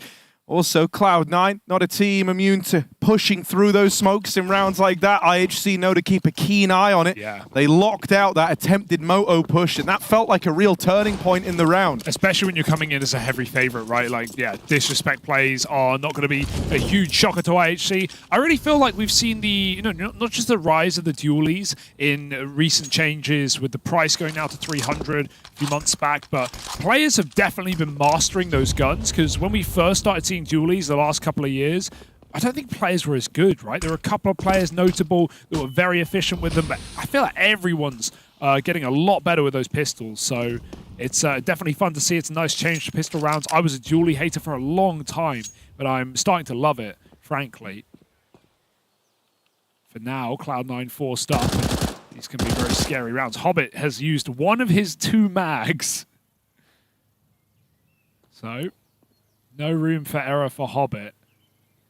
Even some missed shots could leave him with just his knife in this second round. IHC boost up at the top of B. They're going back to check the A site in Bartak, but they're still grouped, ready to execute late. Nades are equipped. We might be seeing potentially a nade stack on this B site. That would be nice. Something with intent to find an opening kill.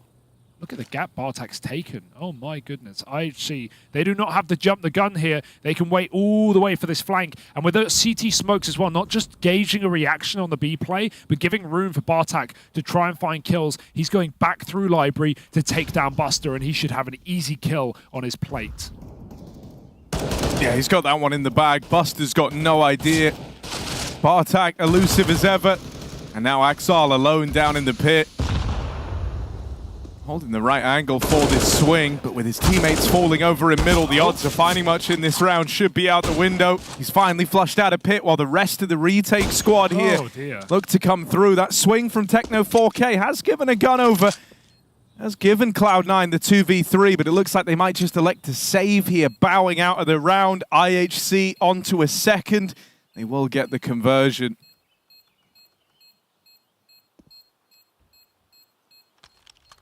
keeping rifles at least, but yeah, the best gun given over to Hobbit, and you know Cloud9 will make use of this opportunity to essentially have 2 force buys in a row, right? They're not going to rebuy again, but they will have a good chance to cause some more damage, cause some more havoc. However, IHC, well played round. Bartek finds a gap, and they don't overthink it. They realize if long is open, there must be a heavy B setup. Could have waited for Bartek to flank, but instead just overwhelmed the weaker site of 2. And that's one of the coolest things about IHC and seeing them over the last few months. It's like, you know, not just have we had many Asian teams over the years try and compete with the world's best and find upsets in BO1s, especially when I think about like old DreamHack Masters events with an Asian spot, teams like Tyloo and Vici getting overtime games, or sometimes even BO1 wins over teams like Na'Vi at the time. So always been exciting, but the style IHC play is far more Eurocentric, far more European than many of these teams in the past. Not wild and rifle communication issues and big mistakes. Not only do we have players with a high potential skill available, some great aimers in this region, but also IHC have been playing very solid T-side fundamental Counter-Strike, and that is a nice improvement across this region. Little boost on B. Hobbit over the tippity top, putting this AK to use, but how many kills does he stay on the boost for? As long as IHC have good spacing, they should be able to trade this kill. Unless Hobbit goes for the full mowdown. Let's see. He's waiting. That's a good fight for him to open, right? No attempt at the trade. Admittedly does mean they don't run the risk of getting mowed down in one fell swoop from that AK. And now they might look for some other answers to this problem. Bartek once again trying to explore this little wrap over towards long. He hears them coming back. He hears them leaving B, and so that's been conned across. Will fall at the hands of Axile's scout. It's guns to be retrieved. But IHC have done a really good job of kind of piecing this one together, right? Taking aggression all across the map to slowly but surely paint a picture as to what's happening here. They will be coming in with the round win, even looking to remove these guns at the very end. And I've got to say that it feels like IHC, as the event's gone on, as they've been here longer as well, you know, I feel like we've seen improvements in their game. They kind of showed up day one, left us with a bad taste in our mouths, you know, and that was where, for a lot of folks, you were getting a little bit paranoid, you know, is the fact that you don't have Cabal here, Bartek standing in, does that make IHC a bit of a lame duck? But it's been anything but, right? And yeah, I think also in that conversation, I think the narrative has been a little bit off, because it's not just a last-minute stand-in like, oh no, we've got to grab a random player and put him in. This is a sub. This is a six-man roster to a degree. I'm sure Cabal is playing far more CS with the guys, but Bartek is a player who's involved with that. Partly him being a young player, I imagine he's watching on and learning a lot from this squad, but he does know the game plan. He does know the strats of this team anyway, and so I don't think it's hard to fit in a player like Bartek into this roster for this event, as it was, for example, for Alexi to plug in config last minute without the strat book. So, you know, he's been in a lot of very important roles on T-side. We've already seen it in this game, taking a lot of space as the A-lurker and winning IHC these rounds. All right, it's a good start for IHC. Pistol and the conversions. But this is our look to see if they can make this a really rip-roaring T-side from the get-go. That would mean everything to this Mongolian squad on their map pick. Hitting the ground running versus the guys who, you know, caused them a great deal of pain to open up their run through the Katowice play it. Well, IHC know a thing or two about paying themselves, eliminating the exact roster the day after, at least, that Cloud9 beat them. What goes around comes around, Harry. But even if IHC start strong, I'm not ever counting Cloud9 out, not only because of the ability this team has to come back, but also the fact that IHC were 9-4 up against Liquid on T-side Inferno yesterday, and they still fell apart by the end, and then had nothing left to show in the second map of that series. So Cloud9 always in our good graces. Ooh, the flash changed the round for Cloud9. They wanted to reaggress. They'll trade util. It's kept 3B for now. How long will Cloud9 keep this setup as now things have been disrupted? As IHC are setting up for an A play, Hobbit starts to rotate over.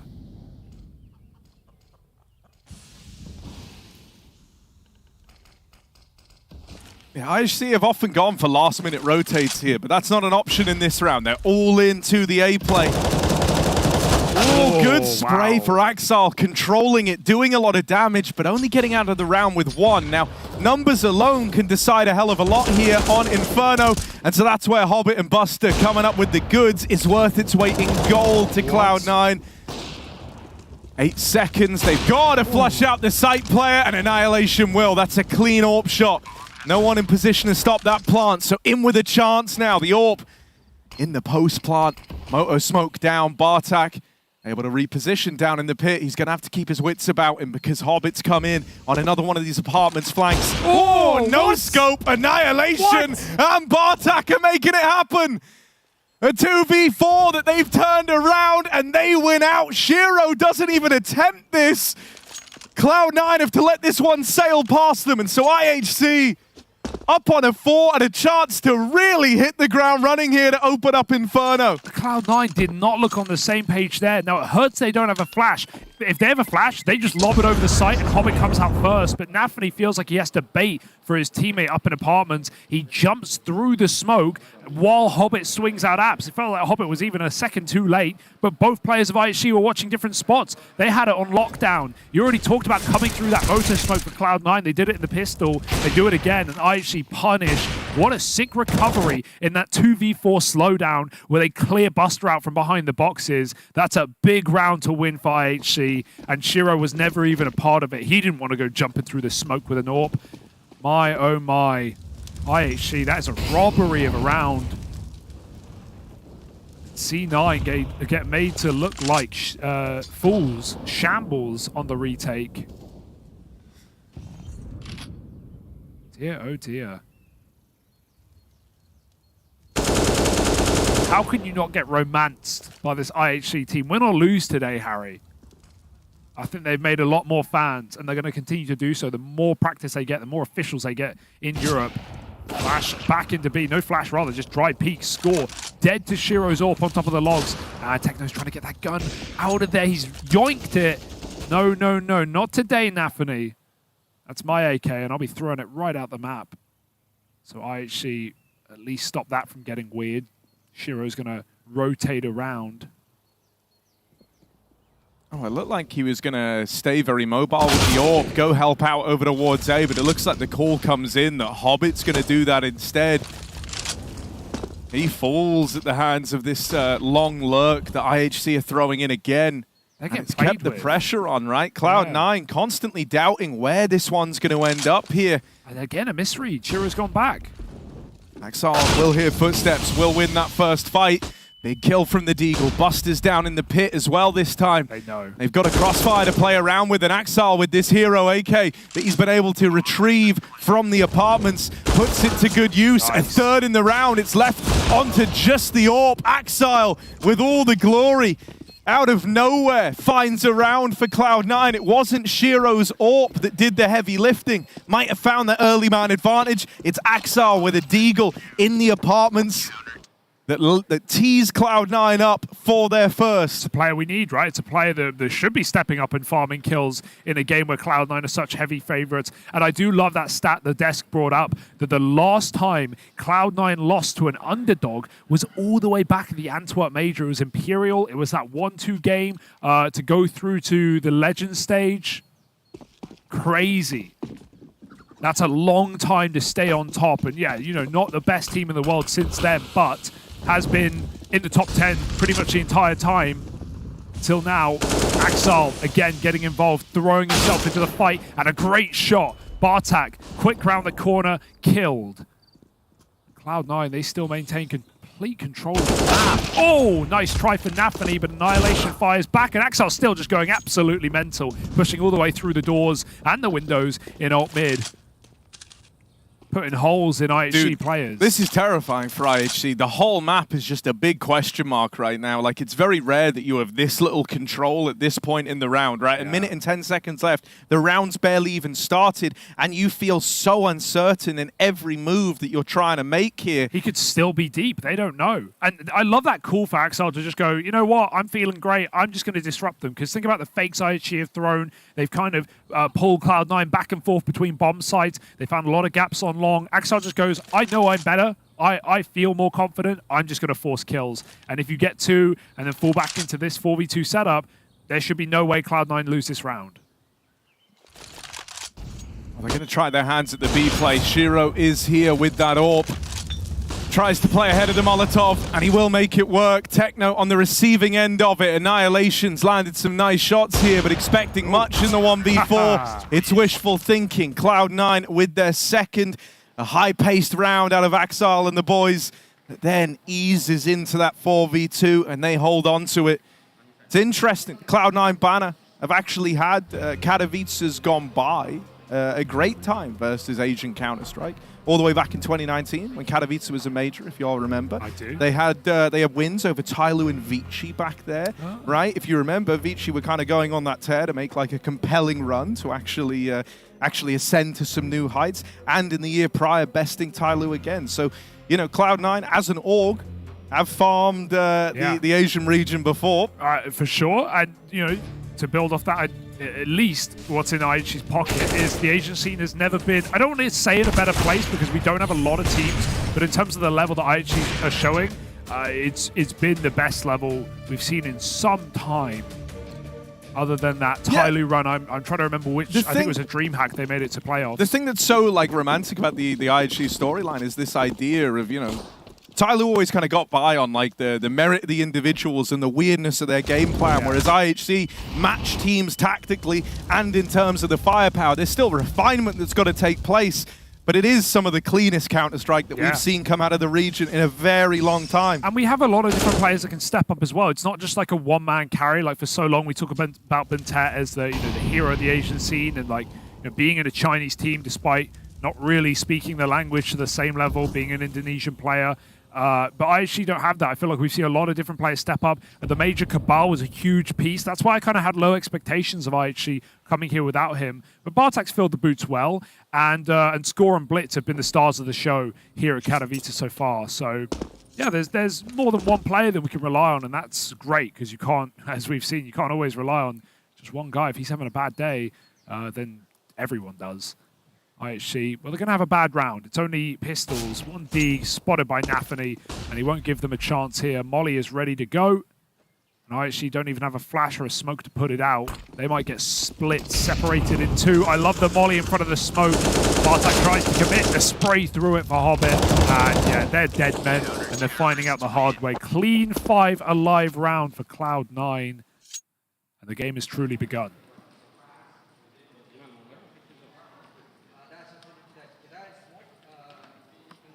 Cloud9 are really starting to flex in these last few rounds. So this is where the question's now posed to IHC. How do you deal with that, right? You were kind of getting given a good bit of room early on to play your game. But now Cloud9 are the ones setting the terms of this engagement. Don't have the AWP for Annihilation. Even though it's T-side AWPing, you've still been able to give us some good moments with it. Instead, it's full rifles, so maybe something a little bit pacier here. Banana control taken immediately. Cloud9 concede this side of the map and they give it to IHC. Looks like they want to try and re-flash back in, retake some of this control at Banana. That's all well and good for Cloud9. It means they're going to get the info, but IHC have moved pretty quickly into the holding pattern for an A play. Now, they've got to get through this double apartments hold, and they are not ready for it. They learn about that second player, going to cause them to pick up the pace on the long wrap, but Axile still nailing them in the apartments. Score rewarded for his smoke hold, but it's going to have to be another one of these 2vx's out of IHC. Just Score left standing. And he can't take it over the line. Too many targets. He's surrounded. Cloud9 tie this one up. And Axile still, you know, at the forefront of the conversation as to the guy turning this one around. It was him who put up that heroic performance with the Deagle in the apartments onto the AK that kick-started this 4-round streak in the first place. He basically has a rinse and repeat of that round there. Yeah, and the round after the one that you're talking about was the one he aggroed down mid, got 2 kills, got out safely. Shiro won it on B, so he had 2 multi-kill rounds into an anti-eco where they went B, and then he's done this again with a triple kill. Great flashes over the top as well. Cloud9 cycled 2 flashes there. IHC could barely get, you know, into post plants, let alone get kills off. So So a nice round out of Cloud9, maintaining control here, despite a bit of a shaky start. We can't let early leads allow us to get ahead of ourselves. This is still Cloud9.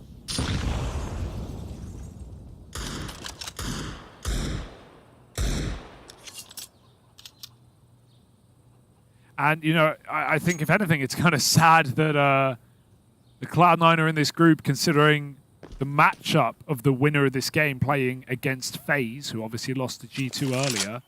That's a scary one, and that's still elimination. We are in the lower bracket, so you don't get any respite. No rest for the wicked. So Cloud9, this will be their warm-up game for that, presuming they could win it. Nafany, good flash, gets away with one. He's actually popped by his teammate though, so they've got to come in and pick up the rest of the round, and Hobbit will do so with ease. 3 kills, mopping up that B play. Not much to it for IHC. Not even a CT smoke, for crying out loud. Something I do think is kind of cool as well is, like, you know, you talk about the winner of this going on to face FaZe. Well, that would mean that we had FaZe versus G2, obviously the big rematch from the grand final last year. But then it would also be the current reigning champs defending versus the guys who won it back during the kind of online era of Katowice, right? Back in 2021. Of course. You know, that's when Cloud9, you know, Gamma at the time, they were #1 in the world for a point. They were up there in the top 5 for a while. I mean, right now, Cloud9 are ranked the lowest that they've been ranked since, like, February 2021. So, and part of that is, of course, making a roster change. It's always going to deduct some points, but yeah, they have a lot to prove here, I think. And being warmed up and ready to be able to beat FaZe, that's certainly not a guaranteed win for FaZe. Like, that's a hard game. I think this Cloud9 could do it on a good day. Oh, good spam for Hobbit. Reads that they're close. Flash is coming over the top. He knows what's going on. And Hobbit's having a field day right now. We talked Axel, we talked Shiro. Hobbit's now entered the conversation. Chatty fella, and he's got a lot to say to IHC. 3 kills on the B defense. Flash back in. And I am enjoying how keen Cloud9 are to get involved. They will force the chaos. They will not let IHC play comfortable CS, play their own style. And this is a 6-round streak now, Harry. And they have not felt like close rounds. No, it's changed a lot, hasn't it, from when this game started. For IHC, you know, there's this inescapable feeling that this one has already slipped through your fingers, that you've let Cloud9 really start to build up into this. They look terrifying. And that kind of respectful nature of gameplay that we were seeing early on is not a factor anymore. Nafany lights them up as they try to get into B. Banana is closed, and it's just score left. He's locked out. This lock-in comes to a close early. Score, lovely last bullet, but Shiro still there for the trade, waiting with that AWP. Will not let this one get uncomfortable. Now Nafany multi-kills, it's getting out of hand, Harry. Everyone's had a chance but Buster. Dude, I mean, if you want more evidence that these rounds have not felt close, it's that everyone on Cloud9 is approaching 16K. They've nearly maxed out the money on every single player. The most broke is Hobbit at 10K. Oh, poor fella. How's he going to buy that ring, Harry? He's pawned it for an M4. Not even worthwhile. IHC, they get deep fried down in Mordor. And they have been given Banana. That's a surprising part. Cloud9 have been doing this from the safety of the B-bomb site. And that's because this third rotate has been there so quick and often supplementing flashes for B peaks. Very keen to fight at the choke point. Now, I'd love to see an attempt to take back this long space that Bartak's been getting away with early in the game because of this triple B setup. It's not in this round, though. Buster's hanging around on the long side. Got a nice safe boost up on B. Cloud9 playing a more atypical round. There's the remodeling. Forces scored a fight, but no one's there to stop him. Pop back in, and that's so awkward because he actually had cover, but the molly spread last second, and suddenly his little window was gone. Nafany forces a fight that he wasn't ready for, and Hobbit, on top of the boost, is able to spray as well. They're going to run through the smoke, but there should be cover. Hobbit had to pull the pistol as Nafany also ran out of ammo, and he'll finally fly through, dropping the bomb. This is a mess of a round. 2 M4s reloading, and IHC still couldn't find that kill. Missed AWP shot. Nice kill for Blitz, but he's up against the world. 2 bullets in the AK. 2 opponents lay ahead of him. This has got to be clean. Blitz out of ammo, having to get the reload off, and that's when Shiro moves in for the kill.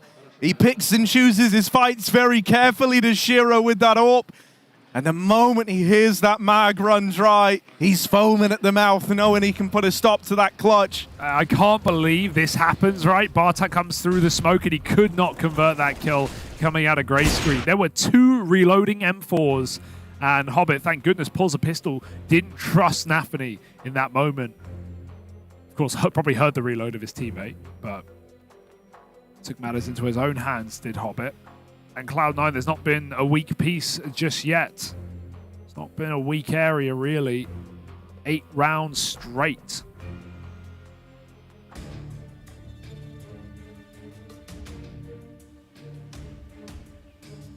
Another eco, another half buy here for IHC. Lots of nades, lots of potential, but that might be all this round is. Yeah, this is starting to get a little worrisome. This was never an even matchup in terms of expectations, in terms of experience, in terms of tenure. It was one that IHC, they had to come out of the gate swinging. That has not happened. It is safe to say that now. Oh, we thought there would be that for a moment with the 4-0, winning a sick rifle round to even get this early streak. Remember that 2v4 in the A post plant? Well, they have not even gotten into that position since. The only A plant they've had since that point was the one where Cloud9 was still double apps. And they just collapsed upon IHC as soon as they got off the bomb. Incomparable round. Pressure put in apartments, but IHC really the object is middle. They're taking it. Long smoke is down. Cloud9 with heavy numbers here. And IHC just have to group and go.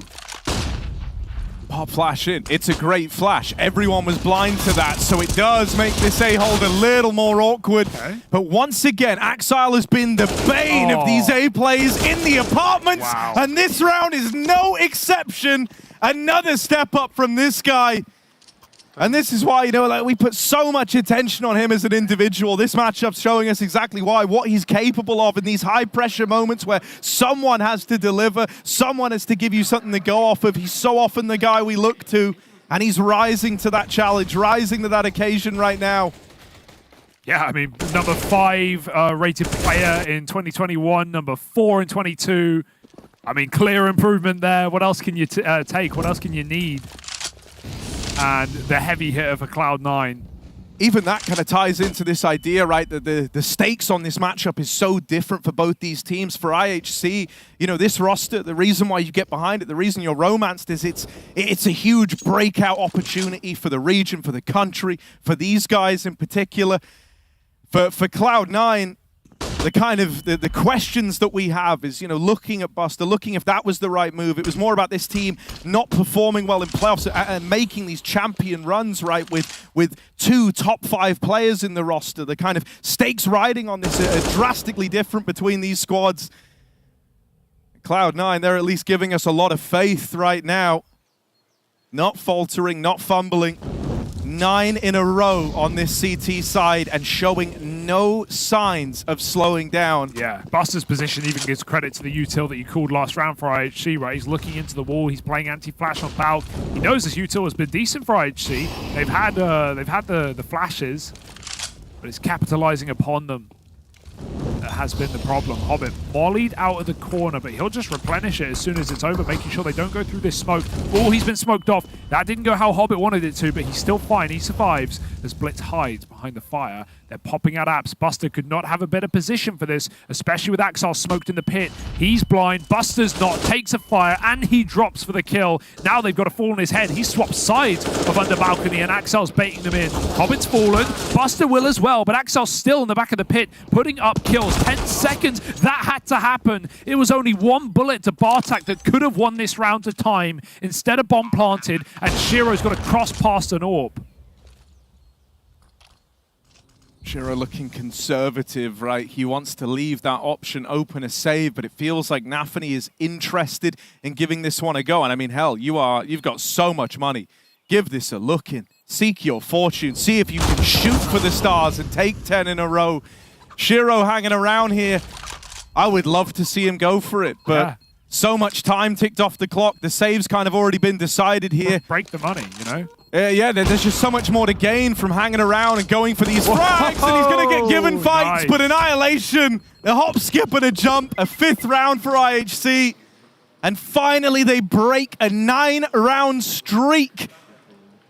That was actually huge, though, just to get that kill at the end, right, for Annihilation. He wouldn't have had an AWP unless he ran away from that bomb. And he kills Shiro on the way out as well. Sure, Cloud9 can afford the rebuys. Poor Axel, he stalled so much time in the pit, but he couldn't hit the one Tech-9 shot to finish off Bartak that would have left bomb in pit. And IHC, they have a chance to get a good T-side, frankly. 6 rounds is fine. Of course, the context of 9 in a row for Cloud9 is terrifying. Hobbit frustrated, getting blocked out in middle with his second AWP. Nafany bullied by grenades at B, but he's got teammates with utility instead. Interesting note, right? They have so much money that they bought up that double AWP, and then he runs back through spawn, trades it out for an M4 that's dropped there, right? That might be why he's firing it, actually. He might be selling it for Shiro, who's AWPing B, hoping that IHC hear an AWP fire at A and then speed it up. Good catch, Harry. IHC, a man down. Annihilation. Is he ready for Shiro's AWP on this angle? No, Techno walks in slow. They heard that AWP fire off on the other side of the map. They're not ready for it here. Flash in and Annihilation full blind. At that point, you know, you've seen 2 players, you've heard the AWP fire off. You're really starting to build this picture that it is the B commitment. Nafany boosted up from this position. He's stolen rounds away before. He gets out with 1. Blitz and Annihilation reply. The molly burns Shiro out. Nafany wanted to go, but he's just going to make the call to wait for the rest of his team. They don't want to give away a 4v2. They've done that once in this map already. Annihilation posted. Good spot for the AWP. Hits Hobbit on the rotate through spawn. Blitz wins a separate fight. Nafany knocked out of the round. This one's starting a spiral, starting to get out of hand. In the post plant, IHC are coming alive. A 2v5 when this began. Now down to the 2v2 and Cloud9 looking for double digits. Great spam from Axel. Continues to be that man to keep an eye on. Annihilation taking this one over the line to time as it grinds to a halt. He's even there to get the final kill. 4 in the round to find 6 at the end of this first half for IHC.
9-6 at the end of that first half, but the scoreline is a little deceiving as to the nature of this map. Cloud9, their 9 rounds come off the back of a 9-round streak that they put together after IHC won the pistol, stuck the landing on the conversions. Cloud9's reply was brutal. Yeah, IHC heard start strong. They also heard finish strong. They just forgot about the middle. At least a couple of rounds dotted here and there. Overall, a good T side, but they're going to need this pistol. As old as that saying goes, you don't have much breathing room when you're up against Cloud9 in good form. Oh, blimey. It's a lovely shot, but Bartak's going to need a couple more like that if this round is to remain competitive. Banana aggression has come in early, so IHC know this is the A play. Bartak trying to play a little more passive over in top mid, giving up the room into this side of the map, and he will nail the second go at it with that USP, keeping the advantage with IHC on the retake. A 4v3 now. Ollie trapped inside of the site and Hobbit dead, pushing through the Moto smoke. He lives and dies by that strategy, it seems like. Gonna fall to Buster and Shiro. Crossfire between pit and site, but in the blink of an eye, they're both deleted. And Bartak pulls up with one hell of a pistol round here for IHC. That's now both pistols in this map. Unbelievable. And if they can convert it as well, you know Cloud9 are going to come right back with a force buy. They're feeling the pressure, man. Diving through Moto Smoke, Hobbit may have heard the steps coming around short and knew he had a 1v1 there, but even so, some crazy calls for Cloud9 in these pistol rounds. They throw it all away, and clean taps from the Mongolians send them up to 7. 3 Galils, though. I don't want to count my chickens before they hatch. I guess it would be chicks pre-hatch. Well, those are some big eggs otherwise. Cloud9, they're trying to crack them.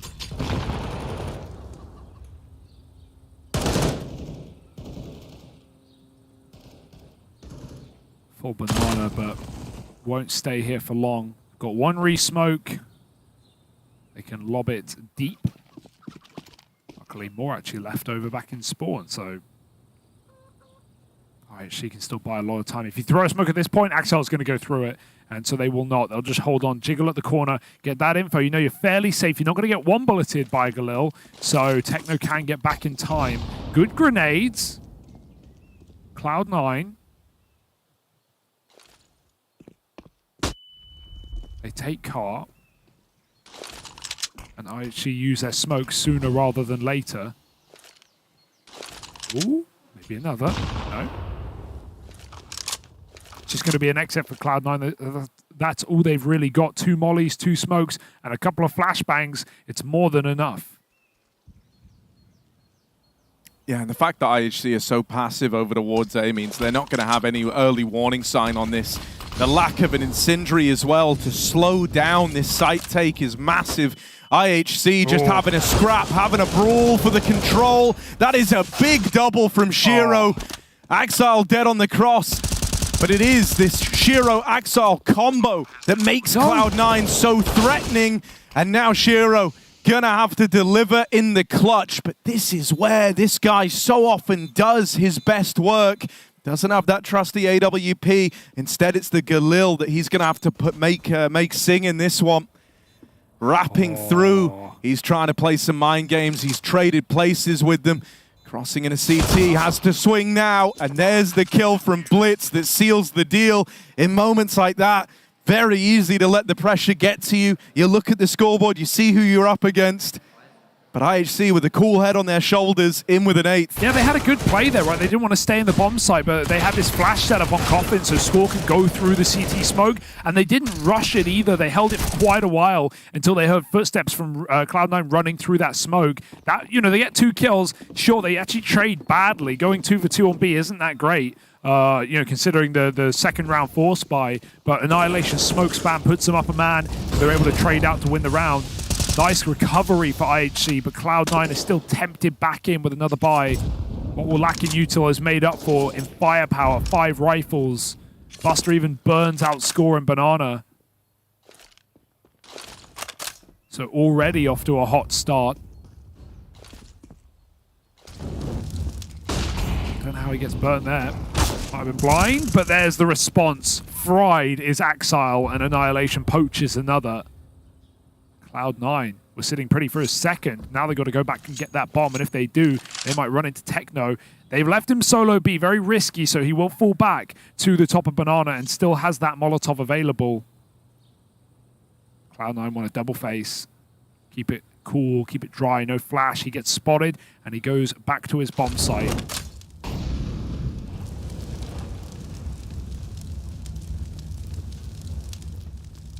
Looks like he wants to hang around and fight for this. Ooh, this dangerous. is a ballsy decision to have made, but Blitz has just rotated in with a flashbang, tries to set him up. Techno turned from it, and that's when Nafany finds that perfect gap, that perfect window. Blitz now having a hold on single-handedly. Wow. Rises to the occasion. Another go. And we're here again at the Shiro 1v2. Another crack at it. This time, even lower on health, even less to work with. The molly's nice. Gonna try and play in the ruins again, but Bartak's got his number. It's another one of these clutches stopped in its tracks, and I do say this earnestly, you know, it's easier said than done. You might look at it and think, well, you know, Shiro's just one guy. They should be winning these rounds. And, you know, many a team have tried and failed to put those rounds away against him before. Yeah, and it's not like he's coming cold to this game, right? A lot of sure he's been AWPing on the CT side. That's where he got himself up second on the board. Axel obviously taking a lot of the attention this game, but Shiro's not come in quiet, not come in with some whiff shots. That's really unlucky timing for the re-aggro from Techno. But the fact that IHC are willing to make these plays is awesome, because it shows they're not scared, Harry. It shows they're not playing not to lose. They're playing to win. They're taking initiative. They've got all these cheeky flash setups we've seen on the CT side. Don't want to go too far, Annihilation. Very wide, very dangerous in middle. But I like how IHC are playing to win today. And my God, even if they're still being doubted at the scoreline, they are neck and neck with Cloud9 on the favored half right now. Bartak, got to mow them down. Oh, well, now they know that someone's up close. What's he meant to do here, Buster? That double kill was teed up. Annihilation trying to hold the line with the AWP, gets out with a 3v3. Now just pulls the brakes, waits for his teammates to move in for this retake. Great position from Shiro, though. In that first half, the boiler play from Buster kept going unchecked, and he would get away with murder on these double ATS setups. So IHC have got to remain cognizant of this. They've got to clear it. They've been burned by it before, but not this time. Score into the 3v2 with that kill there. Going to put a lot more pressure on Hobbit, who is responsible for this short side run-up. Won't have any support from his teammate in the site as he takes these gunfights. Doesn't matter. Into the 1v1.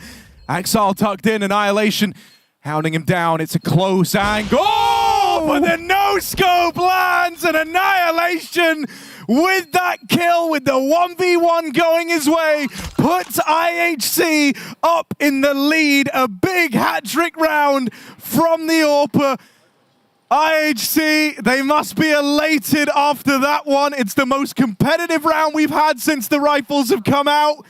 4 bomb plants in a row, and IHC have won every single retake, Harry. Every single difficult predicament, every 3v3, every anti-clutch against Shiro. They are keeping it up, man. This is a damn impressive attempt at taking an upset win. It's their map pick. They're up around. They've made Cloud9 buy again. Desperation for Cloud9. A bit of pace behind it. They get the first kill, but score goes uncleared. Axel trades the frag, but still sit IHC a man up and send Cloud9 back to the drawing board.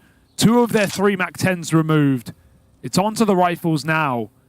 But my goodness, this has got my attention, and it should have yours too. IHC are giving Cloud9 a run for their damn money.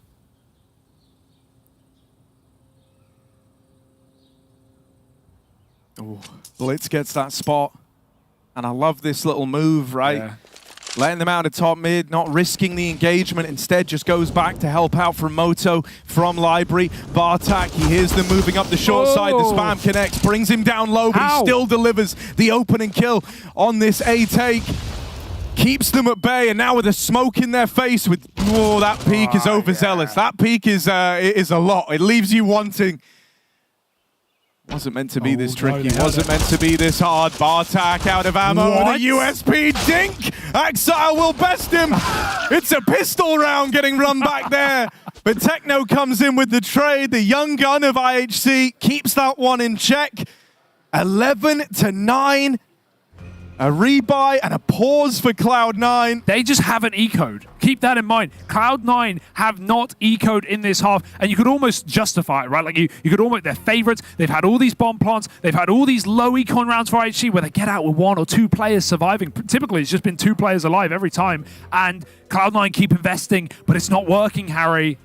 Triple Mac 10 up Banana, and again an effective trade up for IHC. Even though they throw Bartak back in, or rather he throws himself back in, IHC still come out with a clean round. And I can't believe they are making Cloud9 work this hard right now.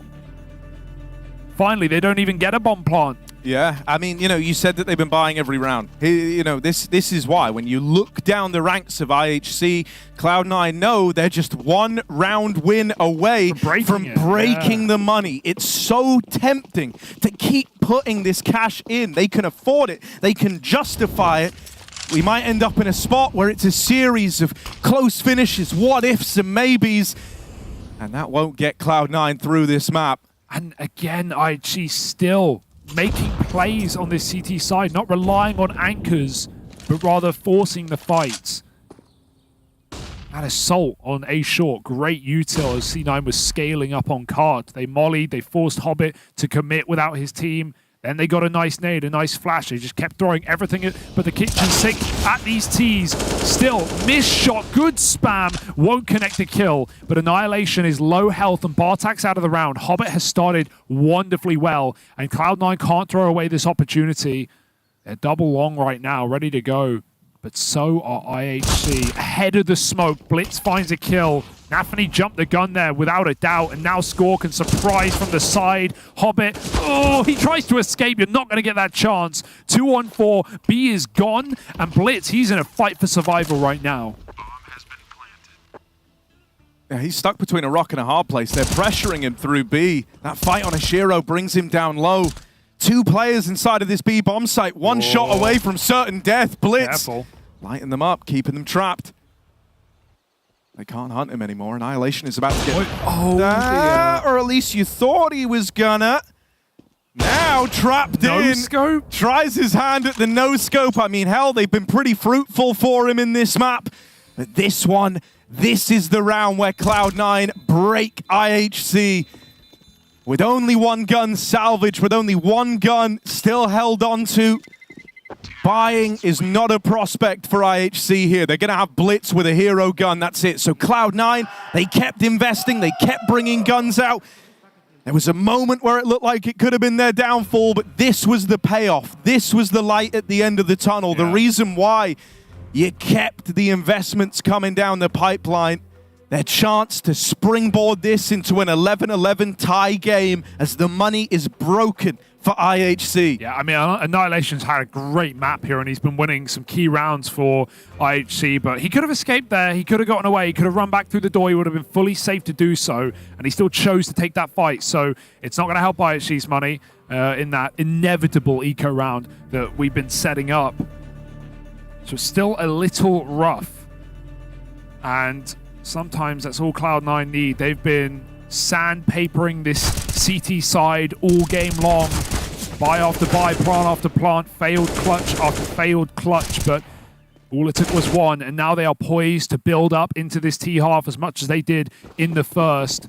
With a 9-round streak previously, Cloud9 finally find a single round. I like that you were talking about Annihilation. I do want to home in on his progress, right? Because for a lot of us, for a lot of folks out there, you saw his debut at the Rio Major, and it left you wanting. It really did.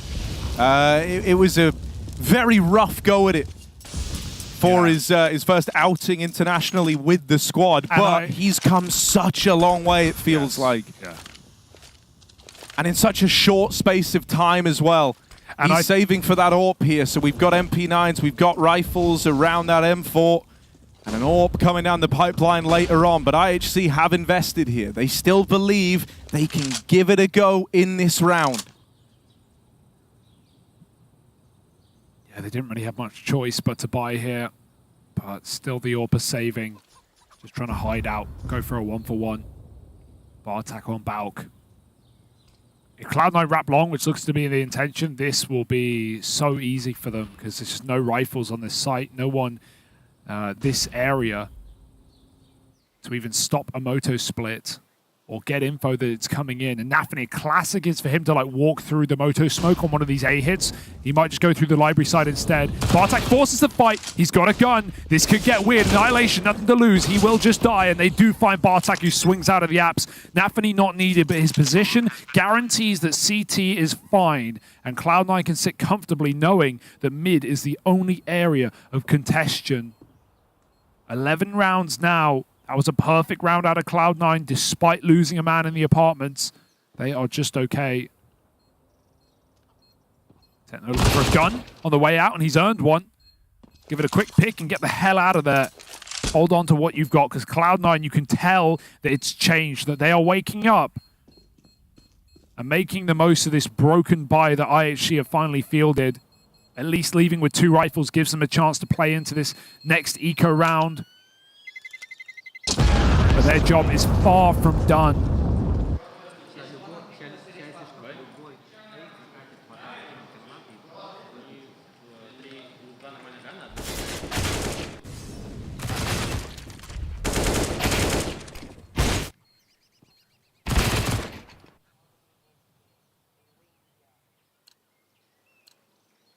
This round gets a damn sight more interesting with all 3 of these guns saved out of it, right? Would have been very easy to just write this one off as a guaranteed Cloud9 round.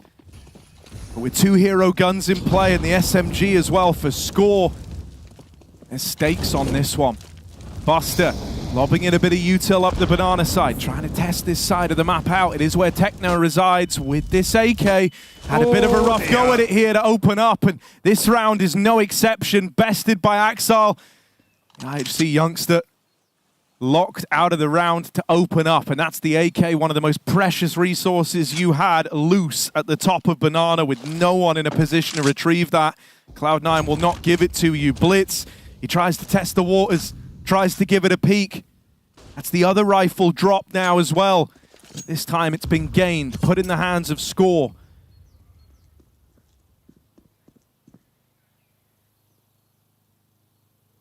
Cloud9 have so much room in this round.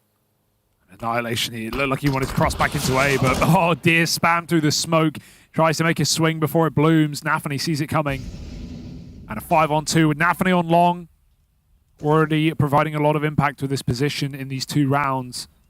And they've cleared everything out, so that will be 12 for Cloud9. Would love to see a more of an idea around that eco round for IHC. You know, both times Techno's tried to be flashed down at B. He's hit very awkward timings, and Cloud9 have hit him with a counter flash at the same second. So somewhat unlucky, but yeah, you'll notice the differences in how these teams have played towards Car in this map. Cloud9 didn't even touch it, man. They just played in the bomb site with 2 or 3 players. And from what we've seen, IHC have actually got good site defenses and good pop flashes in B already. But not in this round. Cloud9 break through with a flawless the anti-eco. Score will save his rifle 2 rounds in a row. But again, it could be what we saw yesterday up against Liquid for IHC on this very map. A strong start, a lead even taken, but then their opponents wake up. And Cloud9, eyes glued to the screen, looking ready to play. This is it for IHC. This is a huge gun round, starting Triple B. Another AWP in Annihilation's hands, and he's been a pivotal piece of the puzzle for this IHC scoreline. Yeah, he started saving for this 2 rounds ago as well, right? So he really wanted it to feature in this rifle round for IHC. It's got to be the difference maker. It's got to be the linchpin in this round. If not, Cloud9 is steamrolling their way towards stealing this map back in spite of IHC's best efforts. Blitz, that's lovely. Big brains clash over at long, and Blitz comes out ahead. Bartak down in the pit does have support from Techno 4K, who's concealed in the site. What? Spammed by Buster, and Hobbit's even found another. Blitz got to do the heavy lifting. The bomb gets away from Cloud9, and Blitz keeps putting up numbers. Just Hobbit left now down in the pit. Flash goes high, but dinked from the captain, and there's score to finish. IHC will not let Cloud9 move comfortably back into this game. That rifle round had to give results over. Blitz with incredible composure over towards long, in spite of the odds against him on his rotate back into the A site, in spite of the fact that, you know, all his teammates try and fail. Techno even spammed out by Buster, never even given a chance to play the round, but Blitz keeps them in it. They win that after Cloud9 cash out a free kill chip, right? That wallbang you sometimes see from an AWP, but you could tell how many AK bullets that took to get Techno. We heard him gooshed 4 or 5 times. That was not an easy kill, but Buster lined it up perfectly. And still IHC win it. What a great one-way he dropped on the site as well, just below the boxes, played on top of it. And Cloud9 can't celebrate too soon, can't celebrate for long. A little streak of 3. But IHC immediately with a response. And these flashes for Akar have been amazing for Cloud9 in this T side. Annihilation, he will get traded if he doesn't force his kill quickly, but he finds it with nades out, hits 2 for 1, and he even gets out for free as well. A nade over the top would put Axel dead. But they don't throw it. They had nades on both B players. A wasted opportunity when they knew they hit him. I think it's a huge collateral as well, because he's bought Axel a centerpiece of opening rounds up for Cloud9 down low. What else has that done in turn? It's forced him onto the AWP. Well, by that nature, Shiro might feel a little less comfortable in this, right? Especially T-side AWPing Inferno, where even the best AWPers in the world struggle to get going. Well, now it's not even in the hands of your AWPer. It's had to go on the guy who's normally your opener in moments like this. Yeah, he's 7-0 in opening duels. 6 of them did come from CT side, but that's still an immense statistic for Axel, and he's got to play at the back of the pack right now. 20 seconds, no nades left to stop it. There's one for Blitz. It's up to the AWP. Annihilation hits his piece. Score's getting burnt out. They might still be able to recover this 3-on-3. If Blitz can stop a plant, he can win the round, but he doesn't want to go through. That AWP was trained in from Banana, and Axel's position alone has kept IHC out. They've got to reroute round coffins. This one's going to hurt. If you go for this and you come up short, your money is gone. IHC, this could be the map resting on the shoulders of a 3v3, one where they were 5v3 when it began. Missed shot from Axel's AWP. First man out from Coffins, able to exert a bit of pressure here into the pool. Bartak, just 1 kill left. Axel swings, but Bartak wins. A 1v1 of huge proportions. A 13th for IHC, who now sit in the lead.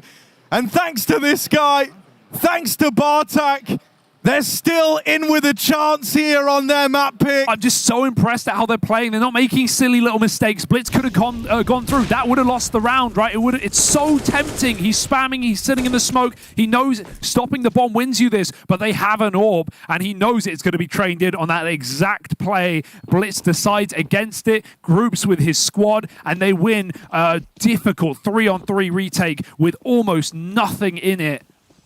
No nades. And it all links back to that tag, that collateral from Annihilation's AWP right at the start of the round. Full circle on that one. And one thing that Annihilation really upset me with how well the IHC were playing at Rio was in his elimination game, in a one-on-one at 14-14. He went for a wide swing in a post plant when he didn't need to, and I called him out. He lost the game for his team with that play, sure. You know, only 1 round, but it was the most pivotal round of a BO3 series against 0-0 Nation, and they lost the game straight after. The nerves got to him. He doesn't have any of that right now. Sure, no crowd yet, but this is up against one of the world's best and some of the top players of last year. And IHC are battling neck and neck right now. Close in middle. We've not seen them fight for brackets before. Flashes are going to have to be important for Cloud9, but Blitz forces the fight, and they were ready for it. Axel with the opener, running through. Bartak still remains strong, and he needs to get out of dodge. Yeah, Blitz's sacrifice at the start of the round here is not what IHC wanted. He's been so influential in the mid-round, so someone else has got to fill that void now. Annihilation blowing out after the first shot. Bartak so blind, dead to Hobbit. That's the A site crumbling under the weight of Cloud9. There shouldn't be a route back into this. Techno walking up alt mid. His teammate right behind him. Hobbit, don't give them a reason to attempt this. He's realized that swing, if he goes down, suddenly there's a retakeable round here. And so he just gets out of there, plays the numbers game.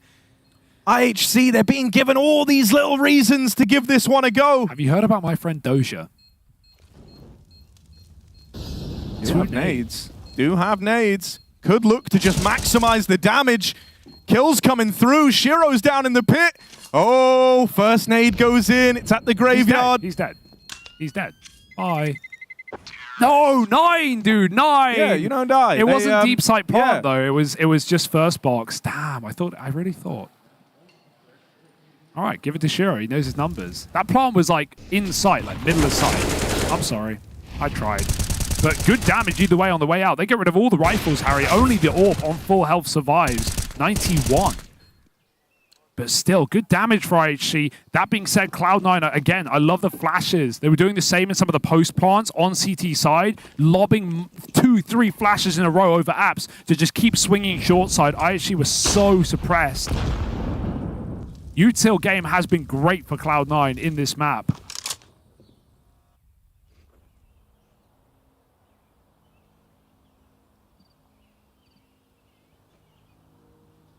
But this time, very little resistance for Cloud9 to convert 14, as IHC have to eco around it.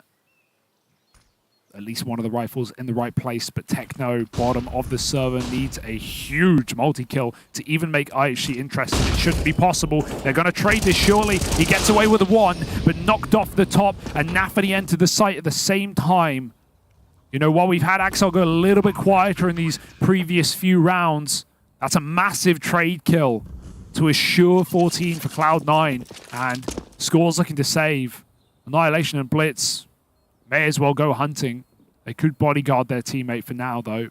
Love to see Blitz get rid of those nades, give them to Score, and just go look for an exit. There's a gun. Why not take it? Denied by Shiro. Cloud9 try and keep it costly. Ooh, nice shot for Shiro, man. This is a little awkward now as well. You're really hoping that Blitz was going to be able to get one of these guns because you threw some resources in there to make those drops happen. But you come up wanting Shiro with some lovely little exits to really, you know, drive the damage home. And now we get to the most important juncture yet in this game. IHC, in a lot of these positions where it's make or break, they've actually been able to find success. Yeah. But that needs to hold true, because if they fall down here, Cloud9 move up onto 15, and you're broke up against it. Cloud9's best rounds have been these A hits as well. What I'd love to see is someone actually anchoring inside of pit, because I actually have been playing balcony a lot, they've been playing site a lot, and these crossfires haven't worked at all. Cloud9's flashes have been very effective. I'd love to see a player sitting back pit, dropping their one-way smoke, or you're putting out the molly and be able to actually get a multi-kill, because if A anchors aren't multi-killing, you're not winning rounds. You need to trade out more efficiently on CT side here, because while their B plays have been good, their retakes have been even better on this B site. Cloud9 know the solution. Even if they take Banana at the start, I expect to see them ending A again because it's working. And so what adaptation have IHC made with their final tactical timeout called? Cloud9. They look like they want to go through. They want to go through this. That's a very Cloud9 play to make. Through the mid-smoke. Into Annihilation and Blitz, the meat grinder. Cloud9 reduced to dust. They try to get a bit cheeky with it. They try to go for something very offensive, very in your face to put 15 on the board. And IHC rub their faces in the dirt when they attempt it. Shiro is already saving. The one call made, it doesn't pan out. And so now he is relegated to saving this AWP. IHC, in these high-pressure moments when they've had to deliver, when it's make or break on the round win, they've been able to step up. They've done it again. They've kept themselves in this one. 14-all. The Mongolian meat market is open in middle right now. And boy, do they have a delectable dish. 2 kills from long, 2 kills from short. We said they needed the multi-kills on A, and they got them. And they're even hunting. This is a dangerous hunt. You can afford to lose 1 player. But they know the value. If Shiro's actually calling the save, then Cloud9's money must be in trouble. Well, also, you know, we talk about how influential Annihilation's orb's been. The only way you're actually going to have one is by taking Shiro's off of him. Yeah. That is the only way IHC will get one before this game ends. That is a big kill, not just for what it does to Cloud9, but for what it gives to IHC. Are we actually This here? has gotten so much more interesting so quickly. And dude, you've got to look at this combo, you know, Blitz and Annihilation, the heroes of that last round. Blitz is the captain of this team, one of the guys who helped bring this squad up, made a name for them in the first place. And Annihilation, someone whose debut internationally with this squad was back at Rio. He left us wanting. He didn't impress. Coming such a long way and being such a big player in this first map. The money is broken for Cloud9. They've got a hero gun for Shiro, and that is it in this round. Oh, Techno, they're ready for the jump, and he's going to boogie with them. Shiro, nice shot, 1 rifle. They might just go now. He lacked the orb, so he made up for it with an AK, and he's even armed Axel. The 2 top players of this T side are ready to run wild inside of B. The smokes are down, and IHC have got to boost up. If Cloud9 perfect clear this, they win the round just straight up. They should at least. They won't look up, though, and Score knocks them down. He gets out after a single kill. Annihilation tries to blow up the bomb plant, but they're not on it yet. Finally getting stuck in. 2 guns in the post plant, but I wouldn't want them on anyone else. Pressure's mounting. Nafany. There's no way to win this fight. There's no way for him to win that one. Now Banana's been corrupted. Now it's been conceded. Shiro's in hot water trying to get out of there. They could have caught him crossing, but the delay on this peak has given him a little bit of room, a bit of a chance. The spam connects, brings them down low. That's a big nade sailing in over the top. A 4v4 breaks way into the 1v4 attempt for Axile. They're on the bomb. They're sticking it. 1 kill. Could have won the round, but Bartak provides the cover. IHC, they're coming together on this one. 15-14. They're the team to reach map point first. And how do they end it, Harry? How do they find 15 with how it all started? Those 4 B retakes back to back to back to back to begin this half, and that's how they find their 15th. This is wild. Cloud9, they ecoed in that last round to facilitate the buy here. IHC, one of the problems we've occasionally seen with this squad is it struggles in closing out games and getting them over the line. They've got 1 opportunity to do that here. They've got 1 chance to go a map up in this elimination series. A very different tone to the beginning of this round. Cloud9 are super slow. This is not how they envisioned this. This is not what they expected from a 9-round streak in that first half. And it would almost be, you know, if you had the caveat of, oh, Axel, oh, he's had a slow game. He's not got those opening kills. He's 8-0 in opening duels. Oh, but Shiro, his CT AWP wasn't really, he didn't have it. He wasn't fine. He was wrecking down Banana. These guys have 51 kills between the 2 of them, and Hobbit's even higher up than Shiro, yet none of that matters when Mongolia comes to play.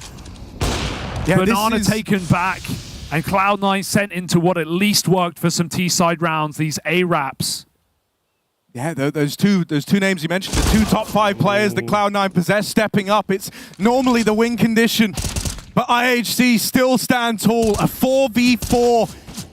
The A play initially denied by Bartak down in the pit. He's going to duck in. Blitz with a swing, and Score takes this one home. It's Buster, the new boy for Cloud9. Churn up. IHC pick up their map in this series at 16-14. The full 30 rounds needed, but they walk it over the line in the long haul. This is going to be an elimination game, and Cloud9 have come in cold. IHC have taken an unbelievable map victory. They already eliminated Furia. They are the bane of Brazil, and Cloud9 might be next on their death note. Stay with us, folks. This series is just getting started.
would be all it takes. Let's see if Liquid can hold fast. It's not a pretty one in terms of the complexion of the buy, but obviously a financial decision holding on to these bonus SMGs. They could definitely work with this as well. If it works, we can start getting our fork out to stick it in it. Because it's done. Oh, no, I was with you. Yeah, no, I realized just getting the fork out might have left many people thinking I'm losing my marbles. They already do. Perfecto versus Yakinda. We saw it with the roles reversed. Now let's see how Yakinda handles it, as he does at least get the info safely. We'll drop the flame. Have to give credit to Team Liquid here for holding on to a lot.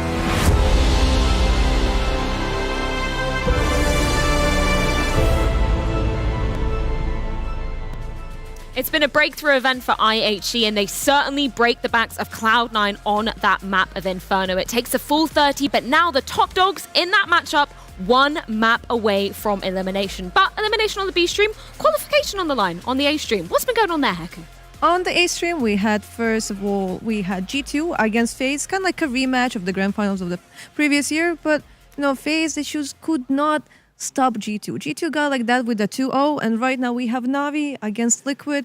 Navi had no problems taking the first map, but now it's Anubis, and we don't really have a lot of information on those teams on that map, but I think the things that are happening on your stream is way more interesting. Yeah, very much an unexpected result here, so I'm going to throw this one over to Banks to see if he can give us a quick update. Oh, thank you very much, Freya. I appreciate that. Sadly, there's not much for me to give you because IHC going up against Cloud9, IHC just got that sick win on Inferno. Now, I know Groove pretty well. We spoke many times. This guy didn't want to chat to me. He just said, we need to prepare. They looked super unhappy. I can read a little bit into that. I can say I'm very worried for him, considering that fact. But IHC really have only been good on Inferno, and it's not been looking good for Cloud9. So, Freya, let's see how it goes. Thank you very much for that one, James. Yeah, I mean, what an unexpected result coming off of Inferno. Sure, Peacemaker, IHC had that hot start coming into the first a few rounds of this map, then Cloud9 on that 9-round streak of their own. What on earth happened in that second half? Well, do you guys believe in fairy tales, maybe? No, not me. Not you? I mean, yeah, let's not get too excited for this one, but man, what a match from IHC. I think the redemption from Bartak, right? We're talking about him needing to step up, and he was actually very good in this one. Annihilation as well. I mean, the thing is, like on that first half, right? They won the pistol, they get the good momentum as they did in previous games, and then I think Cloud9 had really good protocols to deal with the default from IHC, breaking the default a lot of times, and yeah, which allowed them to get that good city in the end and get 9 rounds in a row. The positive that we can take from this game in terms of IHC, yes, again, they were given a chance to win this map. They took it, they played aggressive, they wanted to win, they went for the win, they took it, right? But the massive negative side for Cloud9, it's just ridiculous that you allow yourself in the first 5-6 gun rounds to chase that economy fight in the second half against a team that's primary strength is like, you know, rifles, you know, the aim, everything with that is just so ridiculous to me that they can allow themselves to go in that kind of a mindset, because when you practice all these times, you practice defaults with full utility, you practice all of your strats and everything that's going on with a full set of nades and armor and everything, right? So when you force yourself in a position where you don't have anything, then you kind of don't play your game whatsoever, and you should be the favorite here. You should be the dictating the pace. So they allow themselves to be in that position, and that's why they lost. I think that's maybe why I was perhaps a little bit blindsided in that first half, because I was comparing it to the, you know, IHC we saw going up against Liquid just yesterday. They had a really well-drilled T side. The fact that, you know, Cloud9 were able to answer back and actually go, yeah, we can predict what IHC are going to be doing. We can bolster a better CT side than what we saw of Liquid. I think that's why I was so shocked coming into that second half that Cloud9 almost couldn't appear to do anything against them. Yes, and I think that what makes it even more impressive is that IHC could never get the economy going, especially on that second half, because the rounds were so close, back and forth, and then what makes it even more impressive is that they were allowed to get all those like defensive bomb sites, and like the way that Cloud9 executed their executions, the way they took map control, like it was just sloppy. And for me, at least, Cloud9 struggles against teams that are very slow, methodical, or very passive. And I'm going to give credit to IHC because they were not really over-aggressive or trying to go for entries, which, in my opinion, helped them a little bit because Cloud9 is usually very slow. They will punish you for that. And that's exactly what IHC did. They played it very passive. They had good crossfires, especially on the A-bomb side. On B as well, we saw them with good defense, so I think that helped a lot. And yeah, there's a round as well that we're going to be watching pretty soon. Yeah, let's bring that one up right now because this one was one of the kind of backbreakers that really told the story of the tail end of this game. Yeah, this round in particular, like it's a round where IHC would be completely fucked money-wise. Sorry for the word, but yeah, it was true. Yeah, but that's just true. And then like Bartak Redemption, we're talking about him and Annihilation as well. Like they're crucial in this particular round. And if IHC would have lost this round, they would have been in a very tough position for this coming forward. And then actually they won this round. They lost the next round following to this one. Their money is in shambles. They still made it. They still made it. That's the most impressive thing for me. I don't know. It just seemed that the whole T side was kind of super worrying for me. Like I said, I'm gonna say it again. It's just you cannot really allow yourself to go in a shootout with a team like IHC because they have a bunch of kids who can shoot. They're sharp. Just outsmart them. You're a smarter team. You're a stronger team. You have the better defaults. You don't need to be in that position. Now they're paid the price, and we go to Mirage, which they dominated them in the first day. I don't know how it's gonna look like because the body language of the Cloud9 players once they walked past us. It was very dark. I know they can pull back, obviously, because they're all like tier 1 players. They can do it, but it didn't look good.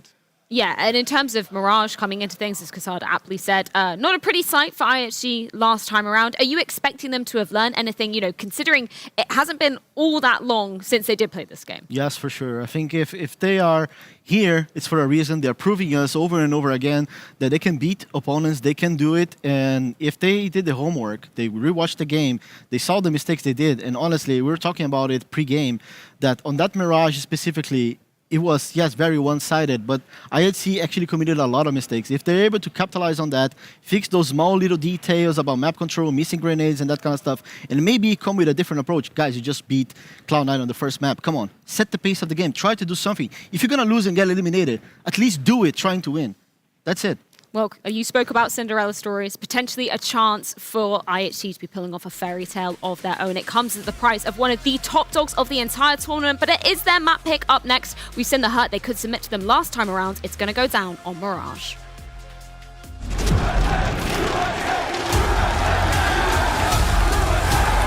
Dallas, we're back.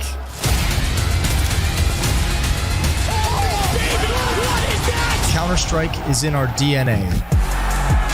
It always has been, and it always will be. And now we are once more returning to where it all began. The bell tolls for Cologne. This cathedral, a cathedral that is stacked from the earth to the heavens with the greatest of all the fans, the most passionate.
Perfecto will take that. Very early 4-on-4 established here.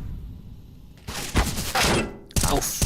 Yeah, they would have heard that dink, so I'm trying to find a little bit more damage there with some residual spam. Electronic has got the play. Oof. Something that I'm sure Elite will review in future, because now through the doors, Electronic nearly gets him, but again, Na'Vi's trades are, at this point, flawless. Every aggressive maneuver Liquid have is a response in kind.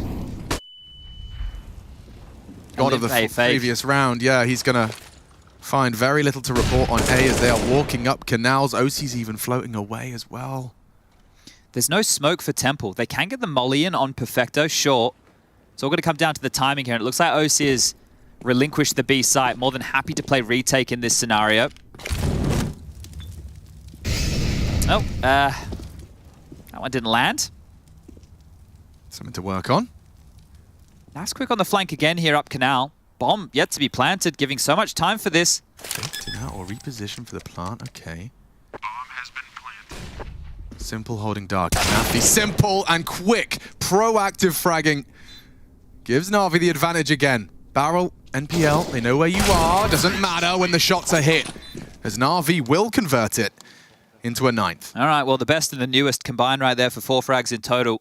Said he needed to step up with a round. Well, it wasn't like he took that one into his own hands, but some necessary shots hit. And as mentioned, there was going to be questions regarding Liquid's buy. You bang on with the trading here. This was all essential.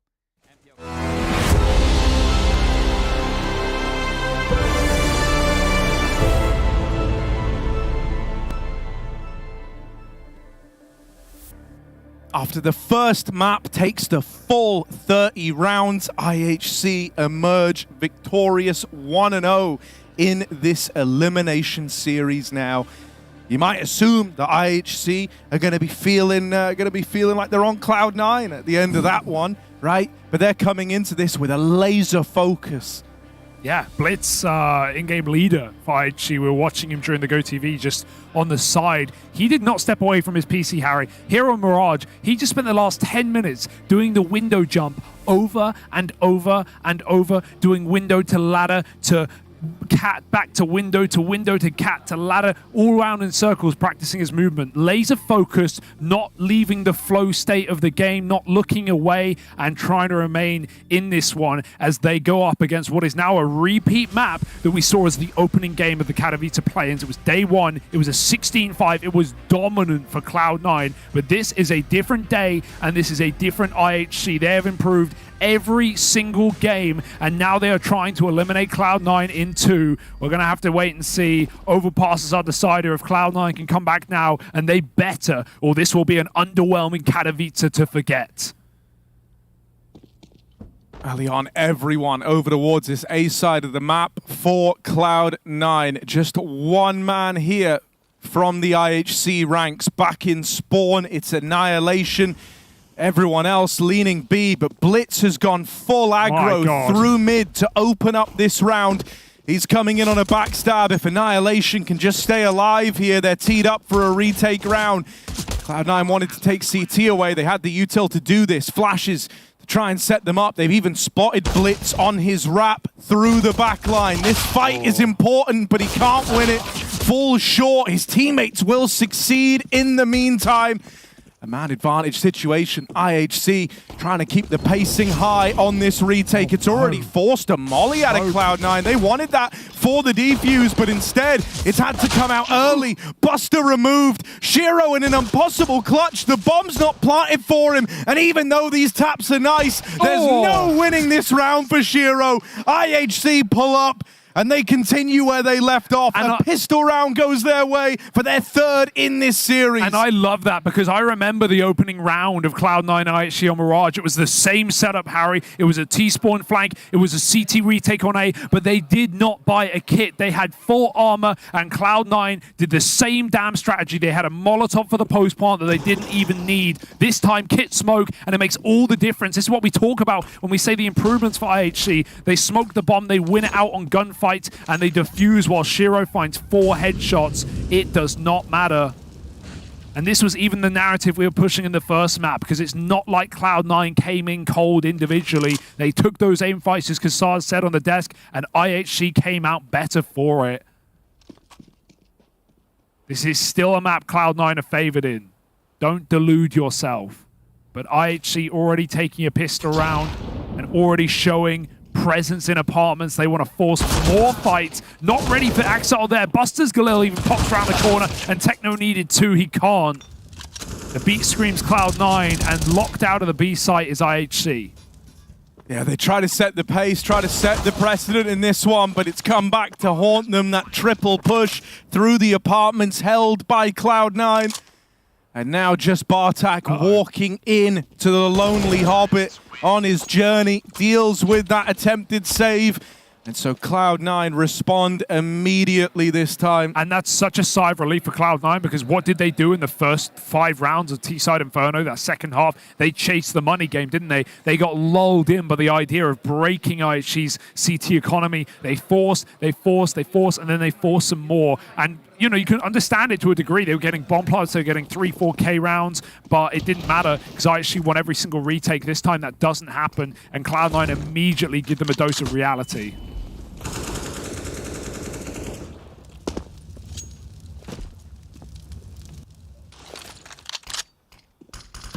Smoking top com, but it's not going to get rid of Blitz. The Scout of Annihilation even landed a tag onto Nafany, and you see Blitz moving in now to the connector to try and take this real estate away.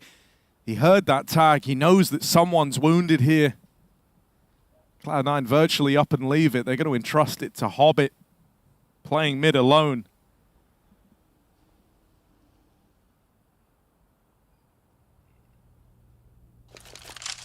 Yeah, one thing we've seen a lot of Buster doing on Cloud9 in the couple of maps they've played on Mirage is this Palace lurk on the T side, often alone, this time joined by Shiro as Cloud9 split this A side. I think Blitz made a footstep there, and Hobbit heard it. He's now found this gap up through the connector. IHC have got no idea this guy's here.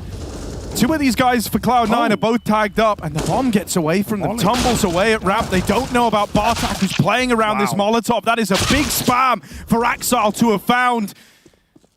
Him and Shiro making this one happen. And they're wondering where Blitz has got to. This was a guy who crept lower, no? He's made it all the way around the world, but they are eyes on the prize.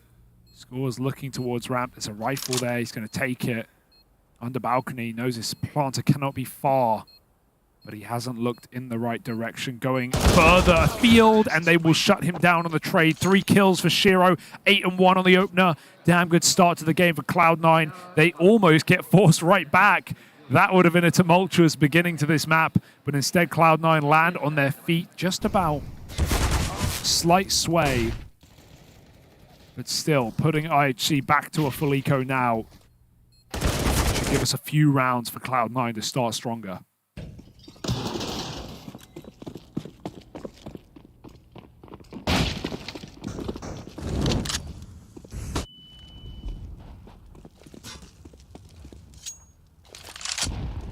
Yeah, fast round here. Shiro set up to take connector very, very quickly with this MAC-10. Hobbit even donning the AWP here. And it's interesting to note, because Shiro obviously got out of that last round with an AK.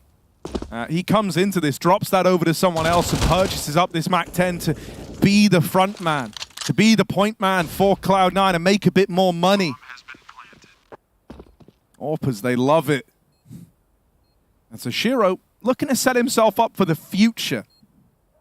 Right? Hobbit will be giving that AWP to him. At this point, it's just about making cash with this MAC-10, and there's a lot of bodies around the corner in CT. SA, come, fight, try it. We've got everyone here. We are ready to set up. Axel finds Blitz on top, though, and Shiro's going to get flashed in deep, so he can actually take some 1v1s. I love that. Set up the rifle for the range game. Grab what kills you can, but then run away from the bomb. Shiro will re-attempt it. Nothing to lose, really. He's upgrading anyway going into a gun round, and all 4 of the rifles will survive. Hobbit made sure that AWP will make it into Shiro's hands in the follow-up. This is IHC's buy round.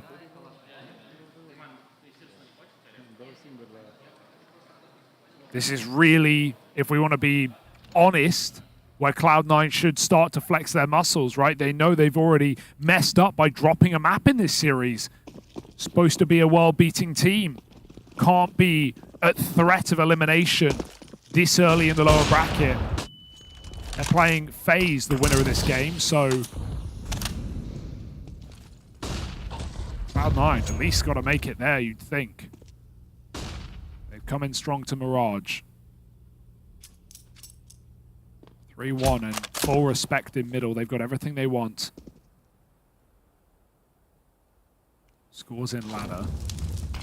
Don't know just yet. Blitz getting that smoking down lower buys a bit more time.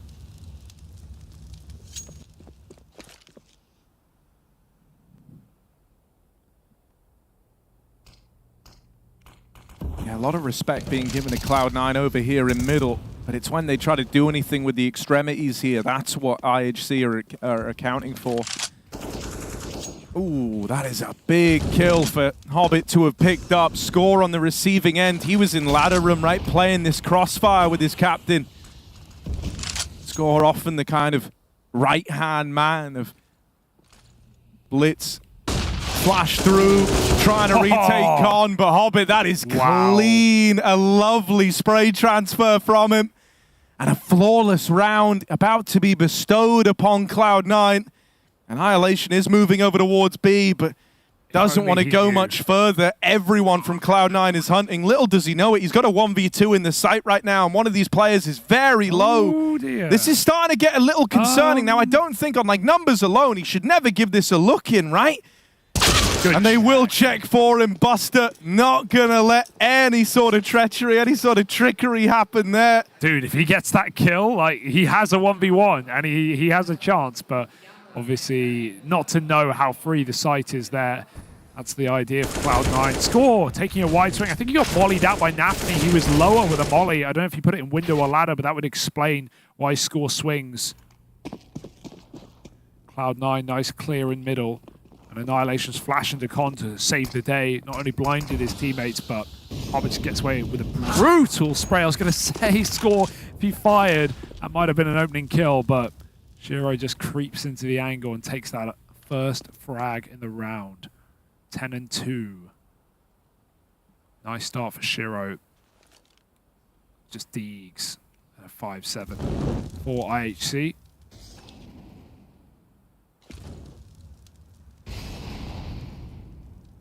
Middle is such an important point of the map in this game specifically, especially with how we saw that previous BO1 go between these teams. It was on the other half that was more interesting. IHC often late took mid in gun rounds, and Cloud9 would have triple and sometimes quad setups in middle just to shut them down there. They would be willing to throw any amount of players at the problem, and they often won it. Taking a bunch of 2v2s from mid-fights alone and then closing them. But IHC have shown no interest in actually fighting for mid in this CT side yet, and if they don't, Cloud9 will walk all over them. Going to look to gun rounds to see if that changes. A little peek for Annihilation, doesn't see Hobbit tucked in, but the rest of Cloud9 are hitting B.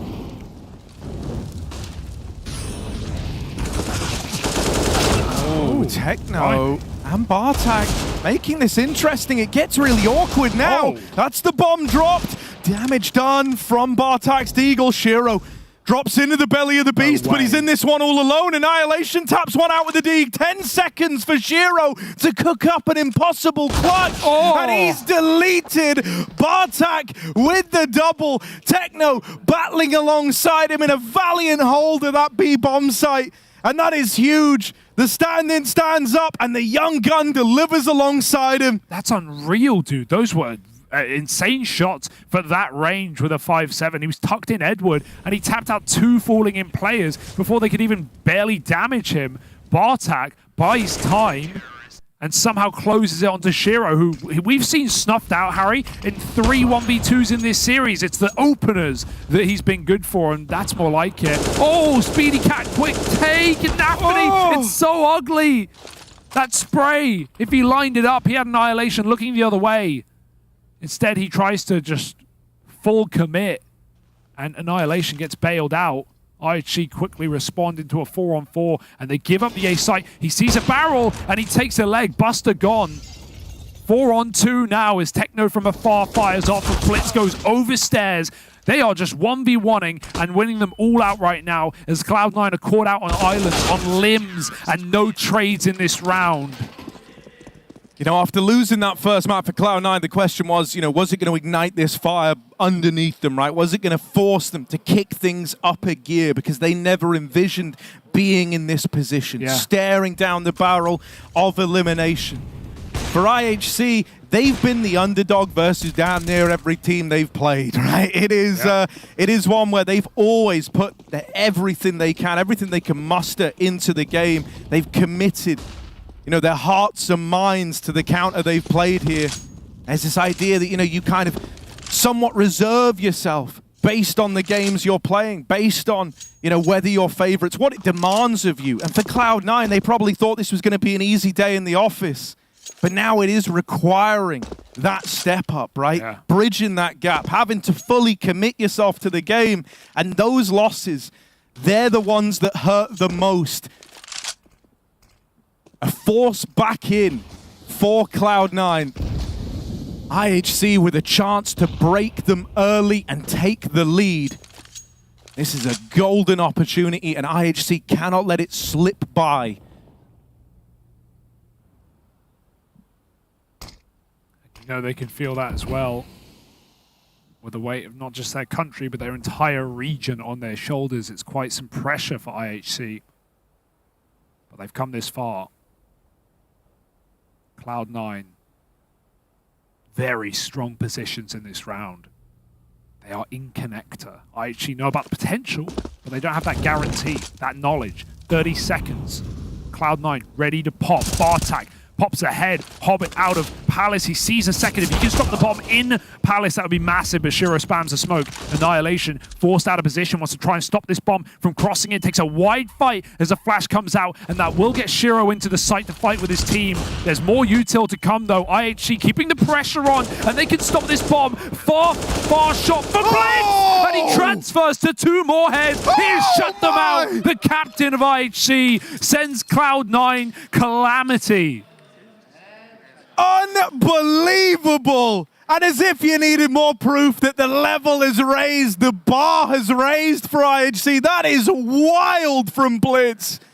No respect for his opponent there. He slams the hammer down. Unbelievable play. Dude.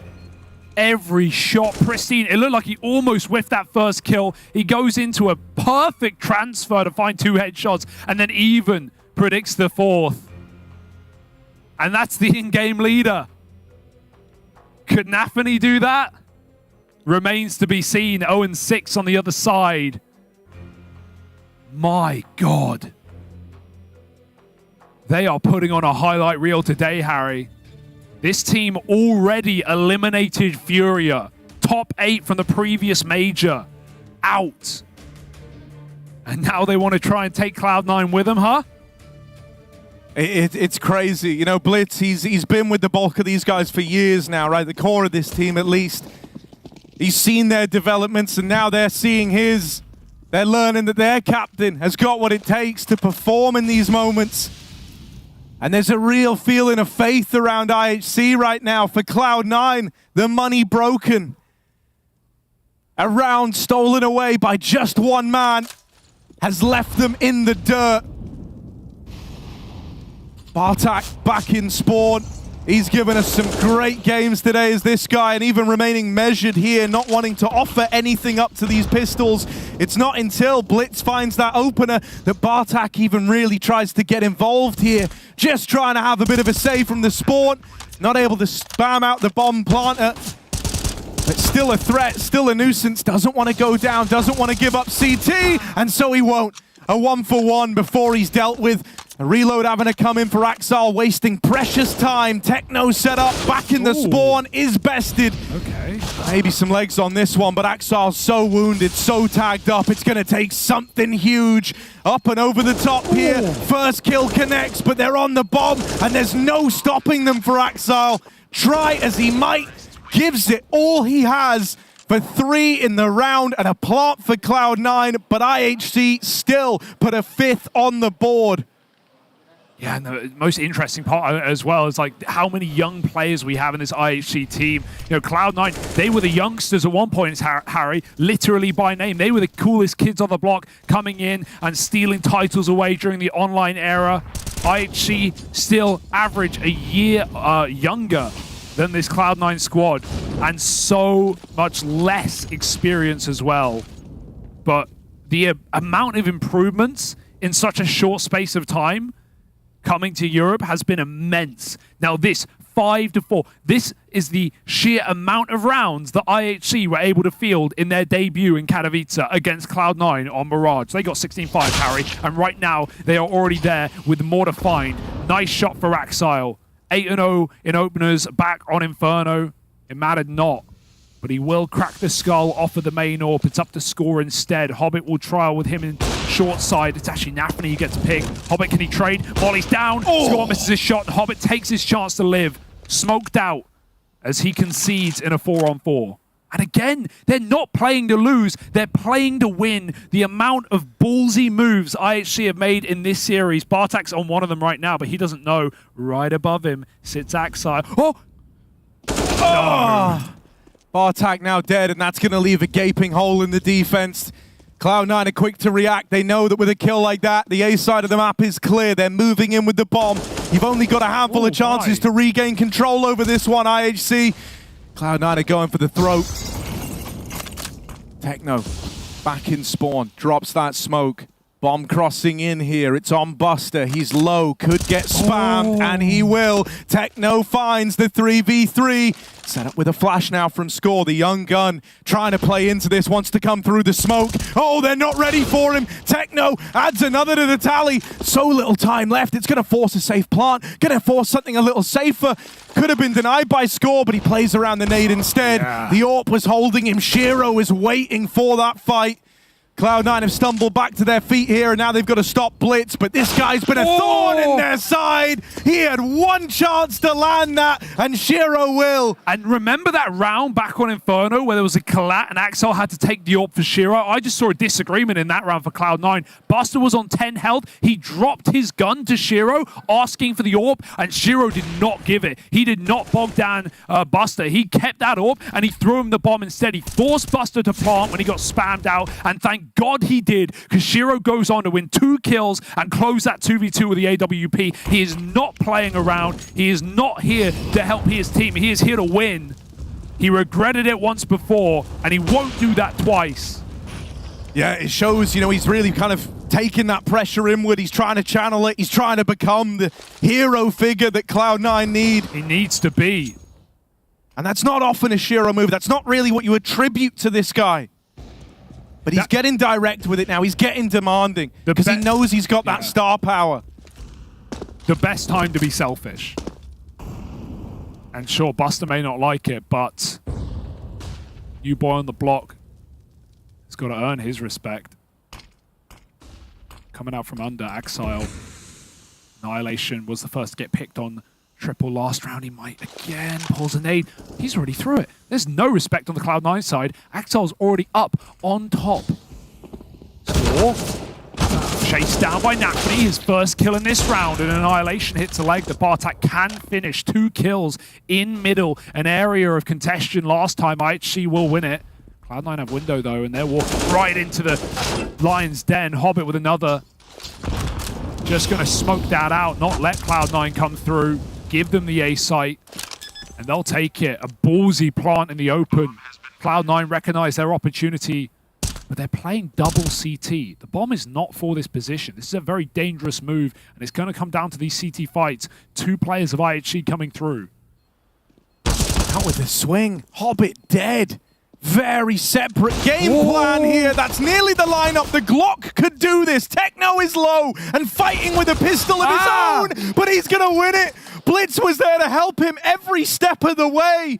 For Cloud9, an individual game plan on that swing in the 2v3. Maybe the cracks are starting to show here. Yeah, Hobbit just goes for it. Shira's not even with him. He's not even in position to swing with the guy. Sure, swinging with the orb, not what you want. But at the same time, just digging graves, their own graves, burying their own bodies at Cloud9 and wasting their opportunity. 6-5. The fact that this is competitive out the gate, that it's back and forth, that was Inferno all over. But it never truly felt like IHC were going to do it. In the back of my mind, I was ready for Cloud9 to unleash the beast. I don't know if they've got it today. They've got to show us something. Because this is already a scary sign with the cracks beginning to show. And IHC trying to cause an earthquake.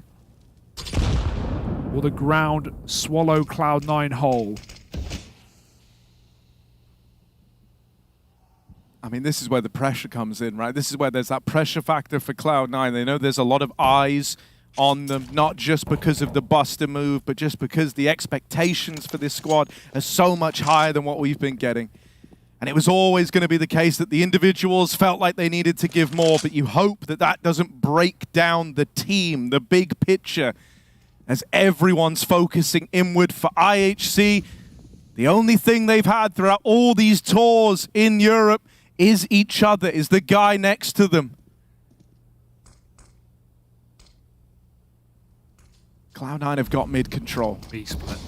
Looking like they want to try and come up the catwalk, split this B side of the map. Blitz waits in window. Hobbit's taking connector. They've got a lot of real estate here. Cloud9, this is all the makings of a solid B split. Blitz might try and catch them. Crossing in the window. Nade out for Buster. Nearly caught crossing, and now that info gain is there. IHC starting to move players over. Score falls immediately. Techno check out on the balcony, and Blitz dead in rotation. Cloud9, that round comes together. Yeah. Nice opener for Nafany, right? That kill on the score was everything. The first domino to fall, and Techno turns from a flash that never comes. Annihilation's on a fight for survival right now. Oh, Nafany's not making it easy for him, though. A nade into Com would be the kill, but he's not going to throw it out. He doesn't know, and Nafany will stop him in his tracks. Bit by bit, Cloud9 wake up, and they field yet another. We've got a tech and a breather, but no one can talk in this one.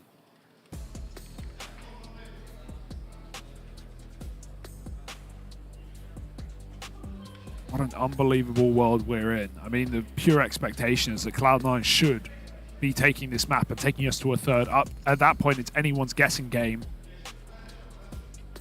until I actually prove they can. But I find it most impressive that the teams they're challenging most are these teams where in-game leaders have been questioned recently, right? Not just eliminating Furia, a top 10 team in the world, and previously the Major making a run in the playoffs. But Nafany as well on Cloud9, an in-game leader who's come under a lot of scrutiny. And when Cloud9 made the change of adding Buster into the team, a lot of people, a lot of experts suggested maybe Nafany should have been in that chopping block as well, or even instead. Yeah, one of the other things that's so wild, you know, Cloud9, not a team that lose to underdogs usually. Yeah. The last time they did was Imperial back at Antwerp in that Challenger stage. They went 1-3 inside that stage, and they got 2-1 by Imperial, a shocking result at the time anyway. But put that up in there for a second and think about that. It's been almost a year, about 7 months since Cloud9 have lost to an underdog. That's an unbelievable statistic, considering upsets happen every single day in Counter-Strike, and the open circuit that allows for upcoming teams of any range, any region. That's a shocking score. But Cloud9, they might add to it today. However, I have a lot more confidence in what I'm seeing in this map, even with some little mistakes. 6 rounds with a near guaranteed 7th. A stack for IHC, but it's only USPs. Cloud9 are no fools. They know what to expect. They are on the lookout for 5A right now, and they should be just fine. Yeah, Util to separate this hold.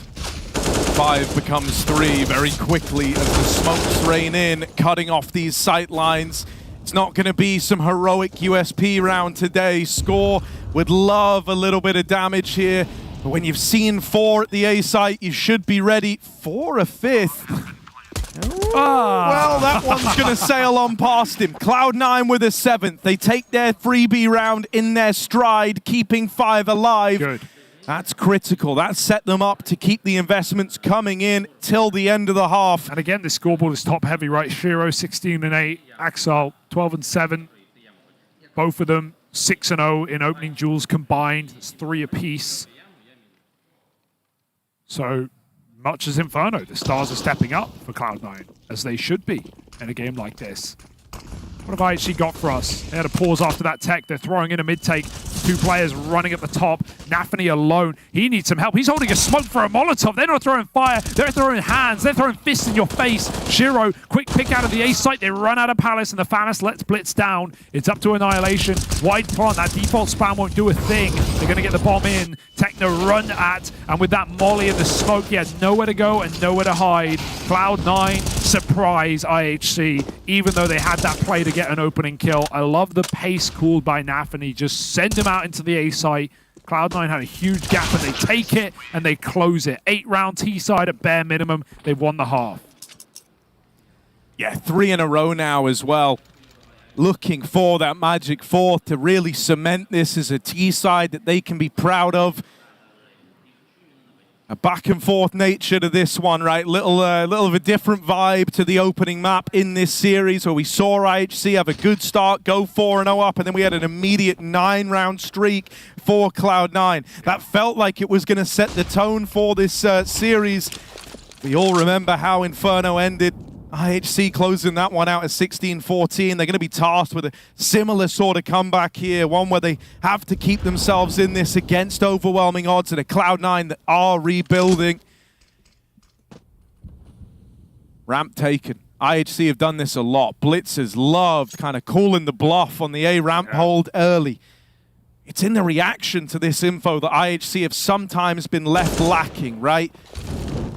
This time, no shuffle over towards the B site, so it's these 2 defenders. Score with 1. Oh my! Score! How's he gotten away with that? There was a man in the apartments. There was a man in there.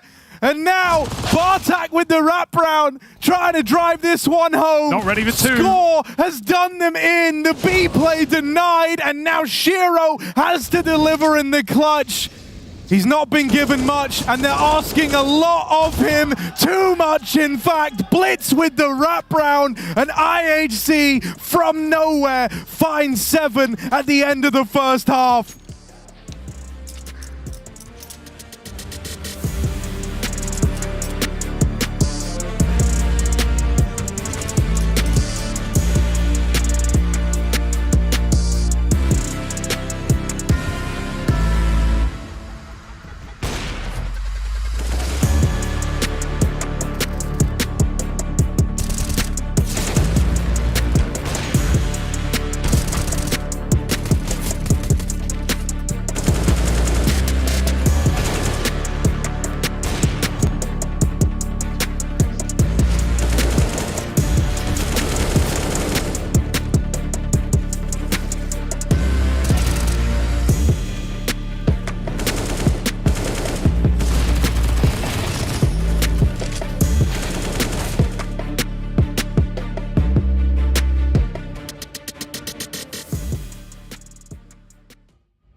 This is it. This is now official. Na'Vi are going to play in Spodek.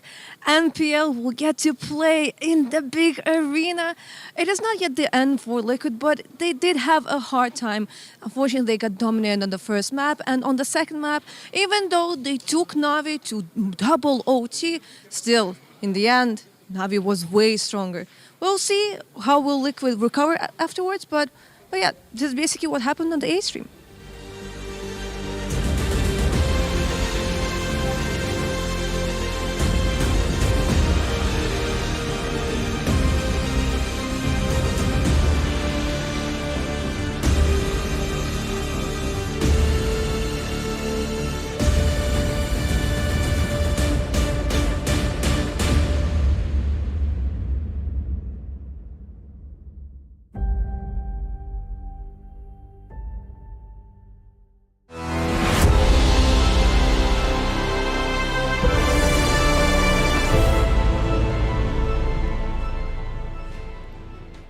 Cloud9 were hoping that on this second map, on their map pick, the one that they dominated IHC on in the opening, that they could find some solace, that they could find the promise of a third map, that elimination was not staring them dead in the face. But IHC have remained resilient throughout Mirage. A 7-8 first half, it's anyone's game. For IHC, potential elation at the end of this one. For Cloud9, devastation if they come up short. A fast play out of Palace into A, but Hobbit waits with bated breath. Back of the site, he is gone. Shiro does what he can to turn the tide. Tees up Cloud9 for a 4v3 retake. They got two nades in the post plant. They're just going to lob them over stairs, but no one was there yet for Cloud9. The flank, wasted opportunity for Natalie. He's going to have to finish this kill now. Annihilation almost runs to Tetris. Doesn't get there in time. Crossfire, Blitz stuck, nowhere to look, but up, and Shiro and Buster fire down from above. It's going to be a pistol for Cloud9. At the end of the day, Harry, even though this is close, even though we've had some banging rounds for IHC, it's still an 8-round T-side for Cloud9 and a 9-round after pistol. They are in pole position. They are leading this game, and as they should be. No celebration for Cloud9 on Mirage. They need to make this quick. They need to make it clean. And then we've got Overpass to finish. This is Cloud9's timeout straight after winning the pistol. Making sure they do not waste this opportunity. Of course, in typical fashion, we have a force buy in round 2. Bomb plant allows for Glills. Yeah, we talk about that opening matchup from the other day. I think it's important to note here, Cloud9 opened that on the CT side. That was where they went 11-4 up, right? Yeah. So they have that foundation. They have the knowledge that they had this second half still to play. And this also raises the question, what have IHC learned from that game? They had a lot to go back and look at there. We never really got to see that T-side get going. So much legwork had already been done by Cloud9 the first time that these teams met up. A focal point of that were middle takes for Cloud9, sending a lot of triple mid. Shiro getting a lot of space. Open connector as well. And actually kind of missed some flashes sometimes, missed some chances. The util has been a lot better ever since that point. They're going to pop into ramp, but Techno's ready for it, and Scores opened up as well. They're going to run wild on this site. The Galil's overwhelmed Cloud9. The pauses for naught as they're left in a 2-on-5. Got to frag their way out of this fight. Axel wins one, but they're coming for him. Through the smoke goes Score. He's going to hear Axel running up top mid, surely, and he looks the right way. Smoke gives Axel some room. Don't need to waste this chance, so Techno comes in and helps out with his third kill of the round. And Buster, he's being hunted. This is a ruthless second round for IHC. Let's talk Techno 4K, shall we? Because he's had a big round here. 3 in the force buy. Instrumental to making this happen. At 17 years old, he was one of the players you might have heard about first from this IHC squad, right? He was a very tantalizing prospect because of how young he was and the skill that he was displaying. God, they even complete the hunt. But yeah, for Techno, he opened this series looking pretty weak on Inferno. He was kind of the one identifiable problem piece, and so it did fall to the rest of the squad to make up for that. It was a tremendous undertaking to expect him to be able to rebuild such a young player, lacking that kind of growth and maturity that some of these other guys on the squad have. But he's doing it right now. A huge 3K round to find an 8 for IHC and keep them competitive in this second half.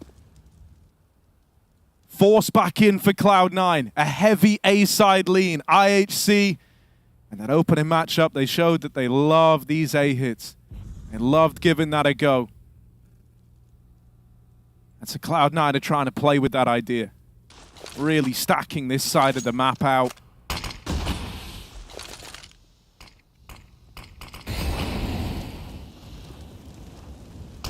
Will this ever become a back and forth? That's what we're about to find out. Or will it be IHC springboarding themselves into the lead here and now? Yeah, Techno was part of Checkmate, the prior core of this team. Played alongside Blitz, the captain, and Bartak back in that roster for a couple of years over the pandemic. Definitely got the eyes of their current captain.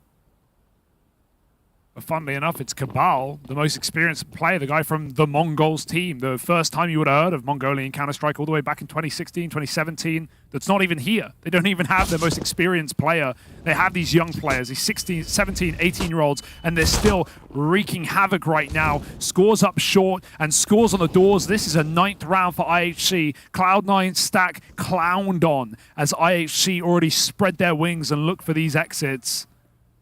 That's also just the most impressive part, though. The fact that Cabal, who isn't just that experienced player, but often is the highest fragger in this team, who's going to keep people cool, could not even attend. He just had a kid over Christmas, you know. Congratulations to the guy. I'm sure he's watching on right now with a big smile on his face.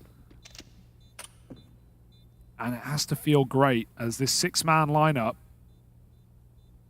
without the dad of the team, is watching these kids tear up on Cloud9. Even scoreline in the second half. Another Eco Force save over for Cloud9. Another attempt at a random gamble stack, perhaps. It's always a good option in rounds like these. But for now, IHC are building up bank early in the half.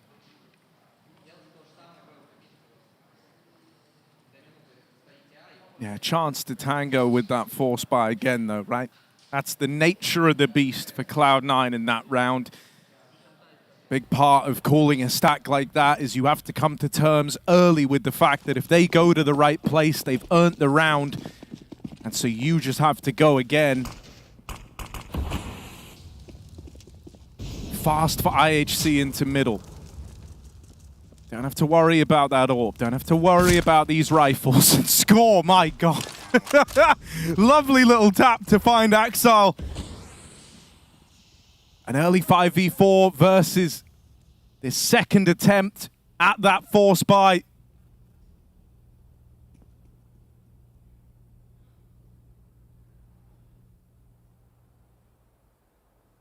Hobbit locked in this fight, but score waits down in the connector. Spam damage going to make life a bit miserable for Hobbit. He wanted to try and chase down this kill on the reload, but just elects to get out of there.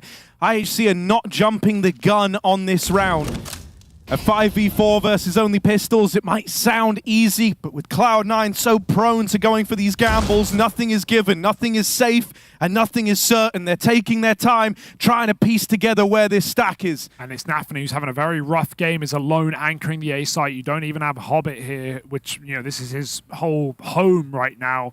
And he's low and gambling towards B. Nafany hears nothing. They don't know he's here, and they won't be coming out of Palace, so they've got to clear this manually. Don't go for the plant before that fact, but the bomb is at least a long way out. Oh my God, right by him, but Blitz climbs over. Thank goodness for it. They're going to check their corners, clear out the site, and hunt the stack on B. Score, hello, takes the kill, yeah, may as well. It's just a scout on Shiro, picked up from the body, And looking to put it to use. He's found a kill, but it's going to be no more. 10 rounds to IHC on the precipice of this upset. And again, not only, Harry, internally was I expecting Cloud9 to close the first map, I again came into this one with the same predisposition. Now it must be drawn under question, put under the microscope, because they are only 6 rounds away from eliminating another team from Katowice. And not a sleeper either. They already beat up Brazil, and now they want more.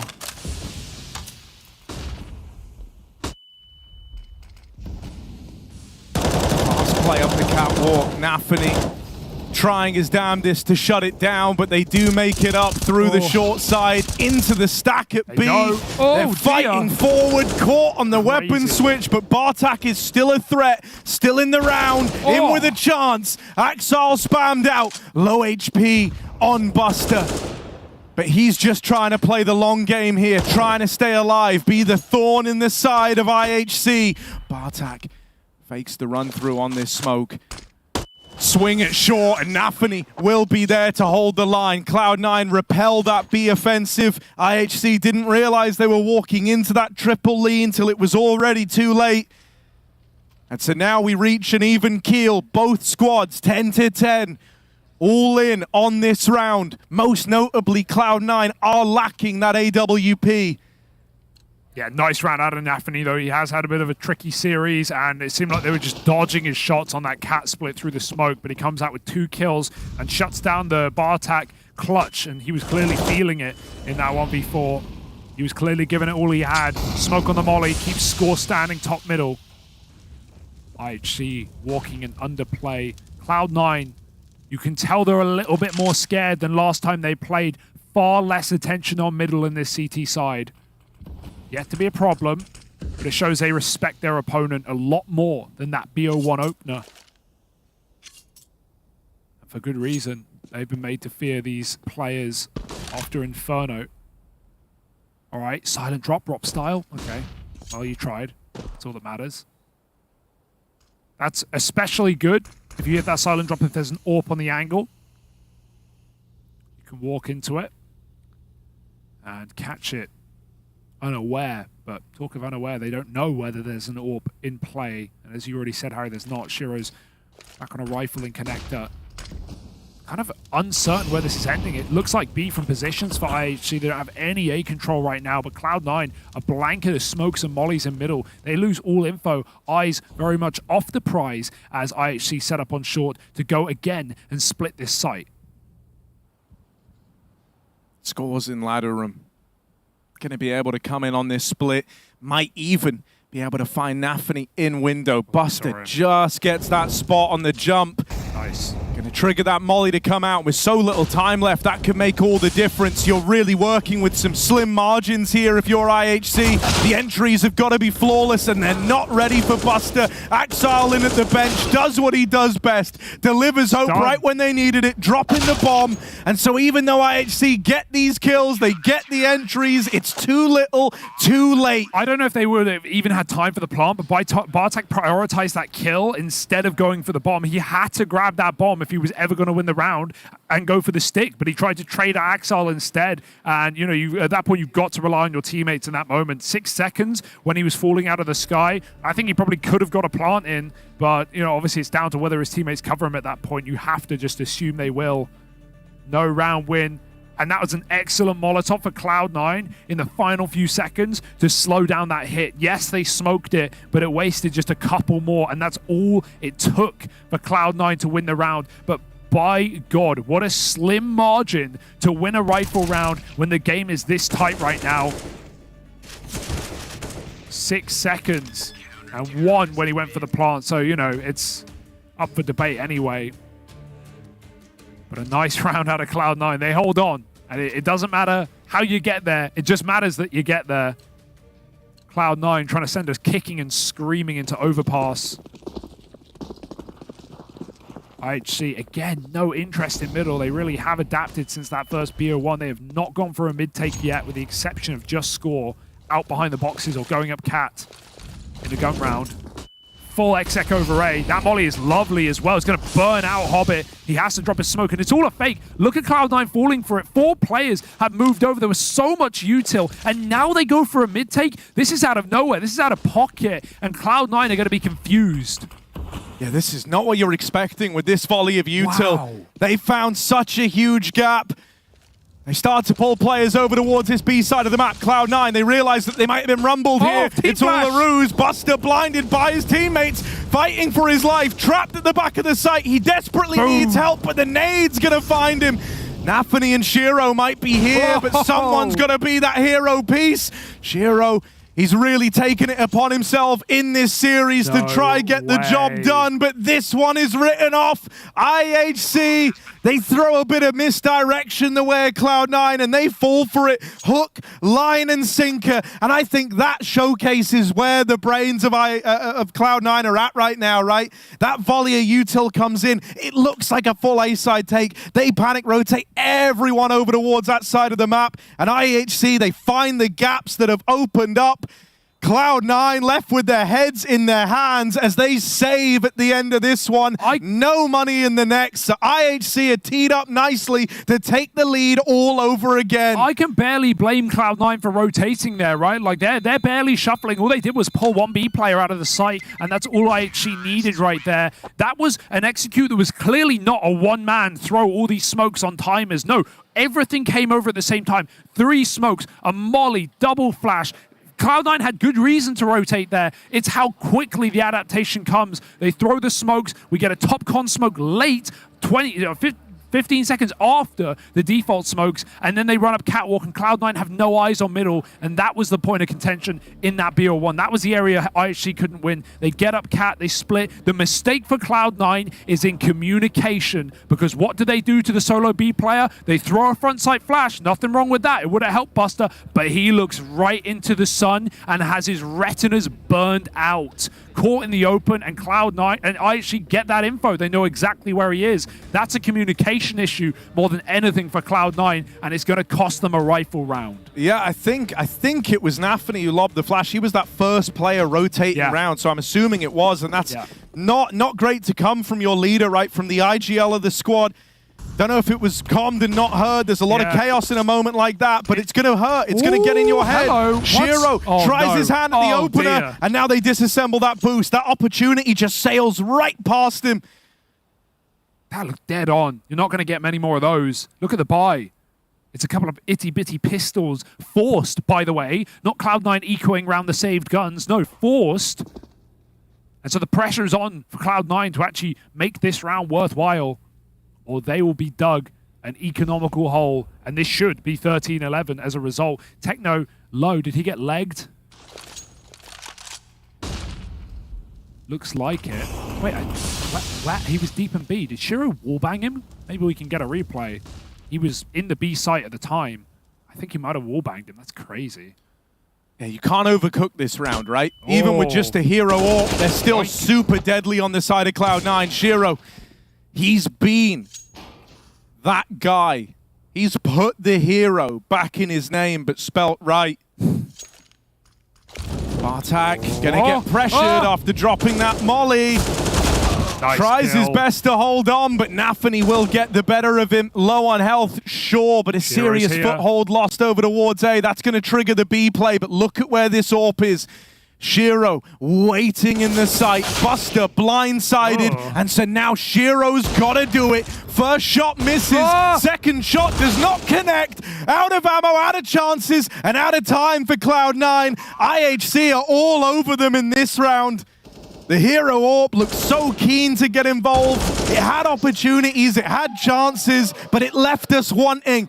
For IHC, a huge break in the action after winning that one there. The money broke for Cloud9. IHC know the implications of winning that round. They know this is their chance to put a bit of distance between them and this Cloud9 squad. And you can see Cloud9 crumbling in front of your very eyes. What an awful mistake for Buster to make. He's holding a nade, and he's not even jump spotting B. What an issue, what an error. Back-to-back rounds, the B anchor solo lets Cloud9 down. And that time it was his fault. That time there's no blaming your team flash. It's all on Buster. Shiro missed shots as well. That opener he doesn't hit. He goes on to miss the flicks inside of the site. Those are the ones Shiro always connects. You know Cloud9 feel this pressure more than ever, and IHC are living in it. They are breathing it. Full Palace push, or ramp rather. Bartak, he's dead. There's too many targets, but that's enough info. He's seen a couple at least. It might just keep the pace up. Kick a notch up for IHC. They hear this rotation. Easy kill for Score. He can flank B, and the bomb can come in through apartments. Another round looks to be locked in. It was always meant to be IHC's against Pistols, and now they just make it so. Avoiding the issue, avoiding the stack. And I cannot believe what we are watching, but this is the capitulation of Cloud9 in front of your very eyes. Last year in Kato, Harry, they made it to the playoffs. All the way. And yeah, they fell apart on the stage. Crowd against them, world against them. But now they might not get out of groups. Yeah, I mean, that was always the thing, right? That was why with these changes coming down the pipeline for Cloud9, you were hoping that it was going to be, problem pieces fixed, this squad struggling in those high-pressure environments, and we often attributed that to the crowd, but this one has huge pressure riding on it, staring that elimination dead in the face. It's getting ever closer, and it's IHC on the other side, the plucky Mongolian team that If you went back even a year ago, you wouldn't have dreamed of being in this position now. It's such a different mindset between these squads. For IHC, they're on the precipice of continuing their lower bracket run, of keeping the dream of Katowice alive, paying testament to how much this team has grown over the last couple of months. For Cloud9, it's that feeling of, oh no, it's happening again. Yeah, and this is what worked in that BO1. This is what Cloud9 were getting away with. Rambunctious top mid pushes, bait and switch setups. The exact play we're seeing now, minus the AWP in con. They can't afford it this time. Run boost, sending the AWP right out into the open, and he doesn't see the player under the smoke, so Shiro will start strong. Forcing another fight up top mid. Score will not allow it, pulling back with the bomb. But that's more likely for Cloud9. It's a round opening play. They don't need to keep fighting for middle off the back of it, so they choose to pull back. A better look at things for Cloud9, an intention coming into this round. The AWP removed. How will IHC respond?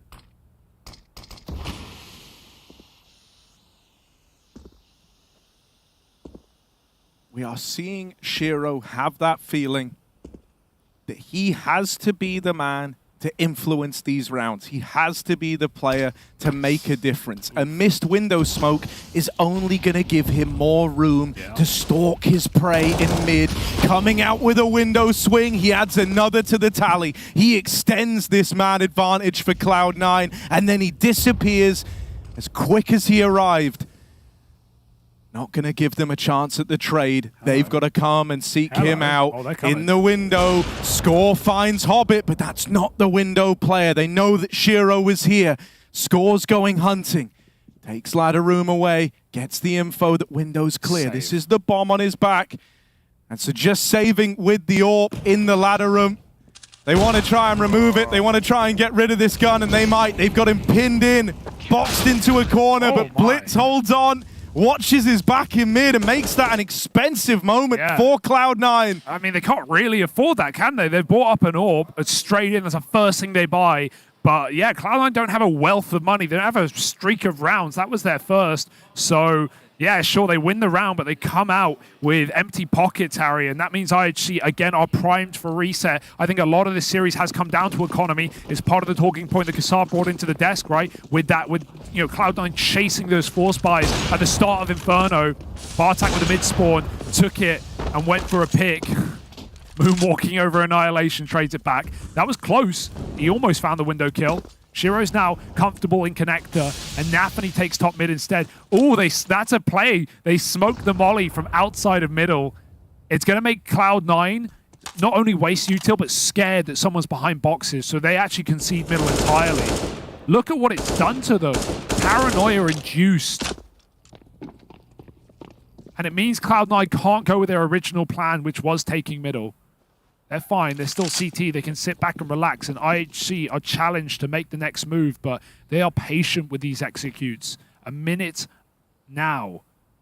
And full smokes. 3 left up to run this A attack. Yeah, Shiro's going to struggle to get involved here, right? These smokes should just cut him out of the picture and allow a route in, but they go ahead of this util. They go ahead of the smokes blooming. The flashes will connect. Hobbit responds from CT, opens this round up for Cloud9. An early 5v4, attempted denying the plant for Shiro, but it's a matter of pixels away. Flash is great. Shiro is burning alive and finished off by Blitz. 4v4, the dust settles. The smokes will too soon. Bartak and Techno have come up with kills so quickly, so suddenly. Cloud9 were poising for a retake, but it's snuffed out. It's taken away. And on the back of that, their money is gone. IHC have never been in a better position in their life. They've got such a good chance to take this one over the line now. Cloud9 are faced with this gut-wrenching decision. Do they force or do they play for the OT? Yeah, these plucky underdogs already eliminated world number 9 from IEM Katowice just the other day. Now they're looking at to add world number 12 on top of that list. We have never quite seen it. Unbelievable. And that was another 5v4 for Cloud9, Harry. That was Hobbit taking the first kill in CT and giving up the site, and they burn out Shiro with flashes. IHC, chock full of star players, and Cloud9 feeling it, washing over them right now. Eco for overtime. A comeback team. It's their bread and butter, but it doesn't feel like a normal day for C9. They're going to have to find 3 in a row. IHC can't waste this opportunity. They are being given match point. When the changes happened, some folks were left feeling a little underwhelmed, right? They would question, was Buster and Inters the missing piece? And it's not a honeymoon period. Right now, it's Cloud9 getting served divorce papers.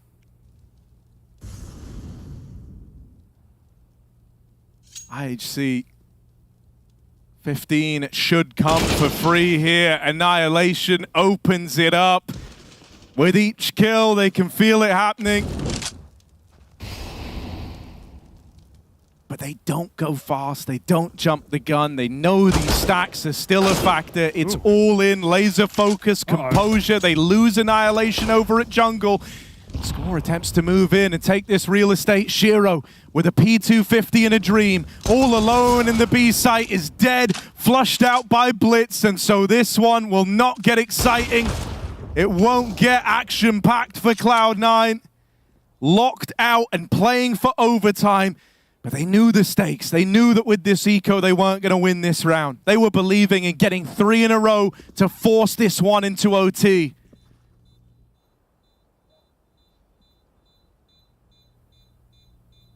That gun. Oh, drive-by. Axel's got a rifle. They've still got him trapped in window, though. He's got to fight for his way out, and Techno will not allow it. Even gets that AWP as well. IHC, these rounds could not be going better, and it's being led by Blitz, the captain, and Techno, the kid, to put these rounds on the board. I've never seen such an improvement in such a short space of time since the Rio Major. Since the play-in, Cloud9 16-5 them on Mirage. Nothing of the sort. They can feel it. They had that problem closing out a match like this versus Furia, right? Only 3 chances to get it over the line, and Cloud9 are a comeback team, but IHC, they've been the underdog in every game they've played. Expectations have been low, and they've exceeded them every step of the way. Shiro brings this back into the 4v4, gives Cloud9 that faint glimmer of hope to hold on to. But IHC will not let it deter them. They want mid. They want to go for the throat on this one. They want to lay it to rest before that word comeback even crosses your mind. Nice. Nafany down in the connector. Such an important kill. That's the bomb over at short, and Shiro adds another to the tally. Score dead. Annihilation, bottom performer for IHC in the 1v4. Couldn't do this versus Furia, and he won't do it versus Cloud9. That's 13, and they're still in the game. Thank goodness for Cloud9. They keep it clean as well. Even when they've run out with rounds in the CT side, it's been so costly. They've lost players. They've not saved the orb here and there. Shiro's not had his prime weapon. He does this time. And Nafany puts up the round-winning kill from Connector. Cloud9 must be considered as competitors in these last 2 rounds because they have been in many of these positions before and not faltered. But IHC are in no hurry to end the day. Timeout, get ahead of it. And they've got 2 full buy rounds. Cloud9 won't be putting them on eco.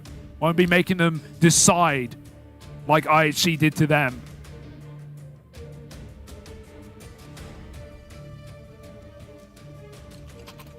Annihilation's off the orb.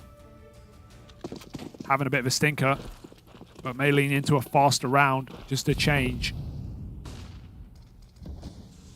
Yeah, I think it's going to take as well a lot more than 1 lost round to shake the faith of IHC. They're going to fast split Con with an Exec. They're throwing in everything. They've got 3 players lining up smokes, and Cloud9 have 2 players inside the site.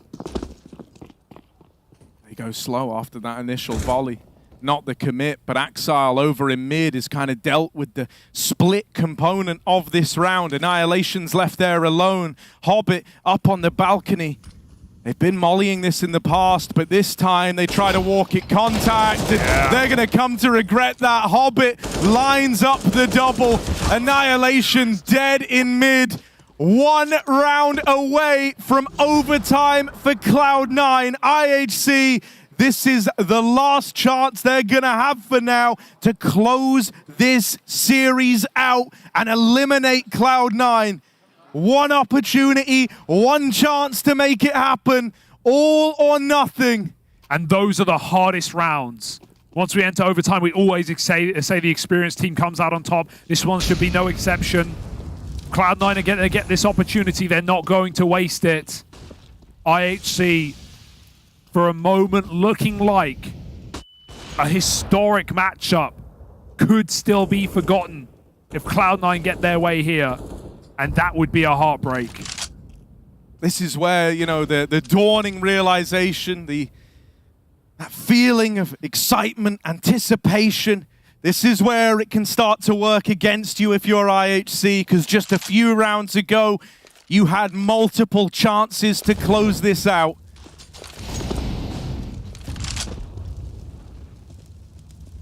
Taking middle again. No. Axile getting involved, but only good for the first. Immediate trade for score. You'll take that. Retrieves the AWP as well. Keeps them in this. The 4v4. And Shiro might try and make a play here. Missed window smoke. This fight decides so much. He's hidden in the mid smoke. Blitz crosses past them. Right next to the enemy. Nafany can't escape. Nafany is stuck here, out in no man's land. First kill for Blitz, but the trade, it's not going to come through. Blitz with the double. The captain of IHC has teed them up with a chance. Techno 4K is in the B site. He's taken this real estate. The bomb is moving in. Shiro and Buster are both here, but they won't be able to stop that bomb going down. It's decided in a 2v2 retake. Techno at the bench. Bartak alongside him. And now they wait. An hour's labor, all for this opportunity. Young gun Techno. It's in this moment that he's feeling more pressure than he has in his career ever before. Buster moving up the short side. Shiro starting to close the net from Market. This smoke, Techno's trying to hide in it. Spammed, but not taken out of the round yet. He's got to do this all alone. The young gun of IHC, and he takes it over the line. The Butcher of Ulaanbaatar steps up with a double kill, and IHC eliminate Cloud9 from IEM Katowice. From playoffs last year to grouped in 2023, the first game Cloud9 have lost to an underdog since the Antwerp Major. And somehow, some way, These plucky youngsters from Mongolia put them in the bin. Not just Furia gone, not just Pain eliminated, the Bane of Brazil, and now they add Cloud9 to their kill list. IHC fight forward through this bracket and go forward to FaZe in that next matchup. Unbelievable for Cloud9. This is a very somber moment. The realization likely hasn't even set in yet, but IHC, they've just done what many considered impossible. I can't wait to hear from these guys. Score. You just eliminated Cloud9 from IEM Katowice. How do you feel? Yeah, feels fucking good. Good answer, certainly a good answer. First, you took down Pain, right? We can say, yeah, that's a good fight for you guys. Then you take out Furia. Now you've just done it to Cloud9. Can we really call you an upset team now? Yeah, you can. Yeah, you're fine with being called an upset team? Yeah. Okay, you're still doing the damage. This has been one crazy journey for you guys. You've done what no other team within your region has done in a long time, but an all-Mongolian team. How does it make you feel to represent your country like this, especially on the world stage? Yeah, it's really proud of myself and my teammate. Yeah, that's it. And that's it. What was the nerves like on that final round? Because, you know, you had it, you got to 15 first, and then it right to the wire, you're in a 2v2. Yeah, we just stay cool, not us, yeah. I like it. You stay cool. That's the way to do it. Score, go and celebrate, go enjoy it. You got some more games to play. But what a fantastic game that was. Freya, back to you. Do not adjust your sets, ladies and gentlemen. Cloud9, a core that made it all the way to the playoffs this time last year, eliminated from IEM Katowice 2023. And man, I am simply stunned. What a fierce underdog run from IHC. I'm going to be honest, I thought their legacy was going to be left in the Hall of Heroes with the pain that they brought Brazil. But man, turned out that was just the tip of the iceberg. Yeah, I mean, you said about the fairy tales before the beginning of the game, and we got one. I mean, it's still going on for them, and I'm so happy that they do it. You know, they eliminated Furia, now they eliminated the Cloud9. You know, one of the former champions here in the 2021, if I'm not wrong, but definitely one of the favorites here. And you know, I think they're facing FaZe. It's gonna be like almost the final boss, but it's just the way they played. Minus the last 3 rounds, let's say, in the second map, it was just fierce. You know, full of confidence. They were going for duels. They were going for battles. They were winning them. So, 100% deserved. You know, win for the Mongolian squad. Yeah, I'm speechless. I mean, you already wrecked the Brazilian dream, and I was like, okay, maybe it's because they're used to getting to play against Brazilians. And then I even said in the broadcast, like, you guys have to prove yourself against European teams or CIS teams or whatever, teams from this region, top team. You guys need to be able to beat them to prove me that you guys are capable of it. And they did it. And they did it in a very convincing way.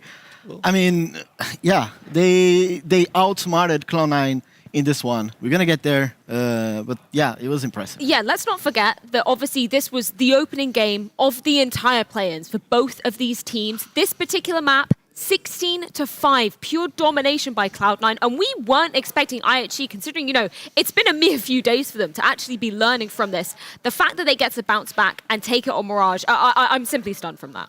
Yes, me too, and we spoke about this in the pre-game, that how important it was for them to play with confidence, to try to set the pace of the game. On that City side, we saw a little bit of that. They're doing aggressive stuff, they're reacting. Some of those things that they did wasn't really good, but they're trying, and especially on that T side, they changed a lot from the last game. Like it was very impressive to see what they're capable of doing, like this slow, methodical style that they put. They're not overly aggressive, they're not rushing things, they're taking time.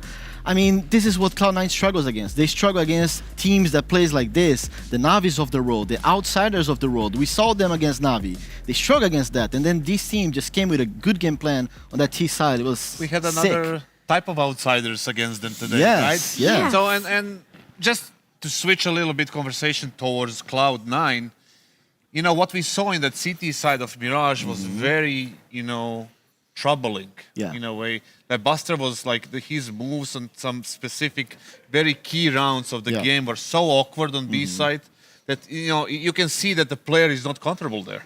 Like, you can see that he's making, you know, wrong decisions in critical situations. Is it because he's on the wrong spot or because he's a first tournament? You know, whatever it is, it's a problem right now they need to address as well. And also next to that fact is the issue of them not really advancing their game from the last season whatsoever. I haven't seen anything innovative, anything new, anything better than the last year so far, and it makes me like kind of concerned for them in the future as the tournaments comes up. Yeah, and that's where the real struggle is. I mean, for my money, for Cloud9, because there were so many moments during this entire series where I actually just looked like the more methodical, the more well-drilled. I mean, even firepower was outweighing them at sometimes, right? Yes, correct. And I mean, we wanted the individuals to step up as well, especially Bartek. I think got to give credit to the guy. He was there. He was on the server. He was really hot.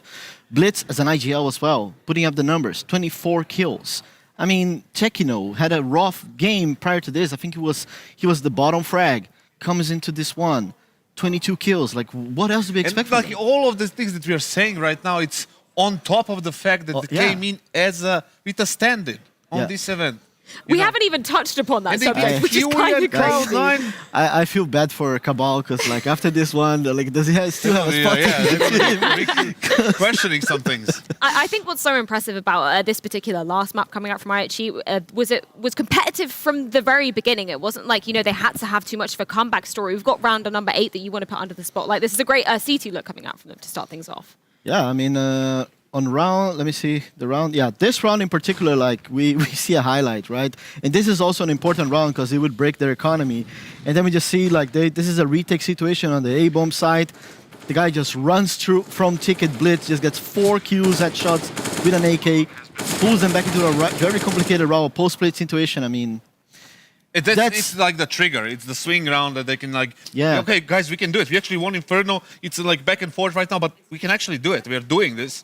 And, obviously it sparks like additional emotions and adrenaline spikes and everything. And people start believing even more after rounds like this. So this is one of the swing rounds, but obviously towards the end of the second half, it was like a couple of B splits. They went towards and won those rounds and ultimately won the game. But it's just, I just trying to go through my head that they actually beat Furia many teams, including my own. We haven't beat Furia on a LAN event. And, these guys just came in and just, okay, never mind. We're just going to do it. Never mind. We're just going to roll over all of them. It's beautiful stuff from them. I mean, switching on over to the T side as well, there was a particular moment that you wanted to bring under the spotlight just to illustrate how strong they were looking on that offensive half too. Yeah, this is round 22 where they are, I think, we're going to be seeing that right now. Okay, so this particular round, right? They're this is how smart they are. They're faking an execution to take mid control. Just pay attention to this. He's running left, right. What am I going to do? He gets mollied, flashed. He runs. He with his back turned to the action, and he dies to the grenade. Yeah, like that's we are not going to criticize too much on the player, but you can see that he's feeling awkward in that spot. He doesn't know how to react in certain situations, like this one, and that was a clearly mistake individually by him that ended up, getting the round 11 to IHC. For me, just the fact that they were able to pull this one, a fake in a very important situation, a high-pressure situation, elimination on the line. They do this one. After that, they do a execution where a lot of teams do what? They execute and then they stand still. They don't know what to do. What they do? They have a post-plan situation where they take connector. Like I don't know. I'm just very impressed. It could be a set strat that they have and where they know where they know exactly what they're doing. But to be able to pull that one in a very high-pressure situation like this. Impressed. Usually for the people to explain that round, usually what people do is they smoke A side, they take the side. Yeah. If they have one more smoke, after the smokes fade, they do a top connector smoke flash and they try to take jungle. Yes. That's exactly what happened, and it got them the post-plant kills, and ultimately one of the most important rounds of the game. I think for Cloud9, it's simply the fashion that this one has ended out in. It wasn't even like they won a map in this series. It wasn't even like they were pushed to the full 3 maps at all, and that's where my heart breaks for them because we're coming in so high expectations, obviously with the Buster move for Inters, but it just didn't really seem like they had anything innovative kind of left in them throughout this tail end of the series. Exactly. It showed everything that they played last year. It just transformed into a new year, and they just have another player that stands on the same spots that Inter was staying, and he's not doing, at least not yet, on this event. Well, he's not going to play this event anymore, but he didn't do what Inters did for them in the last year. Yes. So, and the main stars they delivered, Exile and Shiro, they had a good games, but the rest of the squad was kind of struggling. Yeah, definitely a tough way for Cloud9 to be exiting this tournament. But let's get a few departing words from Nafani. I feel very lucky that I even get to talk to you considering the result. We see Cloud9 eliminated and I don't think anyone expected it. You go into this game against IHC. Now, Inferno for you guys we can see has been a bit of a struggle. New player coming in, it's a tough map. But what exactly do you feel was the wrong here this time around? Because this is a team we feel like you should beat every time. I think we don't have any excuses right now. And we have that result that we must have. If we will watch at our preparation and let's say in our communication, it wasn't perfect at all. So for now, it's not a Buster problem. No. It just shit happens, and sometimes you have to make some steps back to make more steps forward, and that's it. Very wise words for sure. Now, when it comes to Mirage, the one thing I did notice, it felt like at times you guys were trying to take more fights and get into the aggression battle with them and not play how I normally see you guys play. Did you feel it got stressful?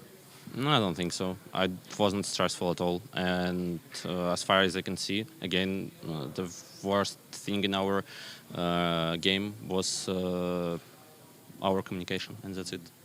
But overall, obviously, you guys had your main 5 players for such a long time. So adding a new player in will take some time. So it's just back to the drawing board, prepare for next events? I mean, if we will look back to old times when Hobbit just came in, we also wasn't ready to play any tournaments, let's say. First tournament was awful as it.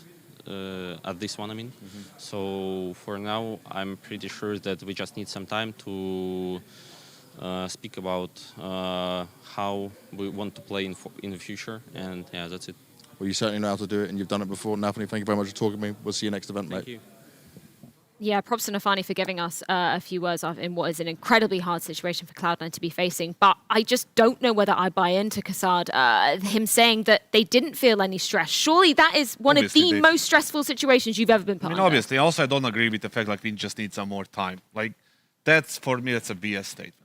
Right now, okay, what you need to say in this is, okay, we didn't play well. It's fine. It's on us. We played bad. We're going to go back and we're going to review things. We're going to fix it. And I can promise you that we're going to work hard and we're going to, try to fix it for the next event. Not I need more time on this guy, on this. It's not about comparing the old Gambit with the new one, with the new Cloud9 lineup with Buster. It's just admit that you just play bad.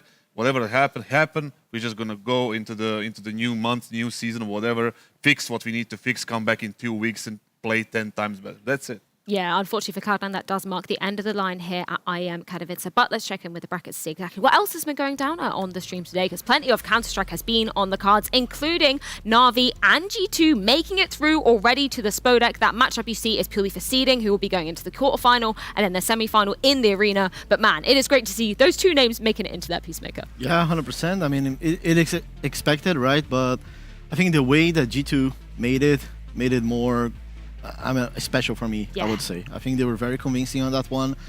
We see some of the other matches, right? Heroic against OG. I mean, we have some very interesting matchups coming up. And I don't mind Maniac was going to love Vitality, Fnatic, and it's going to be, I think Vitality is much happier that they have Fnatic instead of outsiders who play a very, very specific type of Counter-Strike. I think they're going to have at least on paper, I mean, what can we say when we saw IHC beating Cloud9? And we cannot really say anybody. Paper's out the window. Rip them up, man. The point is, in their minds at least, it's going to be an easier matchup rather than outsiders who are a very, very strong team right now. Yeah. Well, you mentioned those games. Let's take a look at the schedule coming up tomorrow. There's, of course, still 2 streams going down here in the Hall of Heroes. We're going to be kicking things off with NIP take on the Outsiders, Mouse versus Complexity, and then Team Liquid versus Team Spirit to round out the day. That is on the B stream. We can also flip on over to the A stream to see what goodness is going to be going down there too. Of course, Heroic taking on OG. OG, after absolutely decimating Mouse to make it through to this very spot. Team Vitality, as you were mentioning there, Kassad taking on Fnatic. And finally, FaZe taking on IHC. IHC, man, if they continue the pain train tomorrow, I cannot imagine what's going to be going down. Okay, we got a little bit, lucky with the draw right here, or they're going to be, fully aware of, what's coming to them tomorrow, because these guys, they're not going to stop. They're going to play fearless tomorrow. I don't know if it's going to be enough. Nobody knows, but I know they're not going to come unprepared and, unmotivated. They're just going to go for triple win, you know, against the favorites at least. Yeah, they are certainly looking like the triple threat indeed. Well, thank you so much, everybody, for joining us. Thank you so much, gentlemen, for joining me up here on the desk. We'll see you tomorrow for plenty more Counter-Strike carnage to be going down here. I am Katowice. Good night.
making history.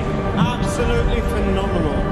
And Ace is the champion of the Intel Extreme Masters World Finals. Storm's still not quite done. IHC is going to take this fight, though. 3 seconds left. Last 2 rounds of matches got us started well for IHC. And this is a massive move for Zest, but he's not content with just a Nexus kill. He wants to win.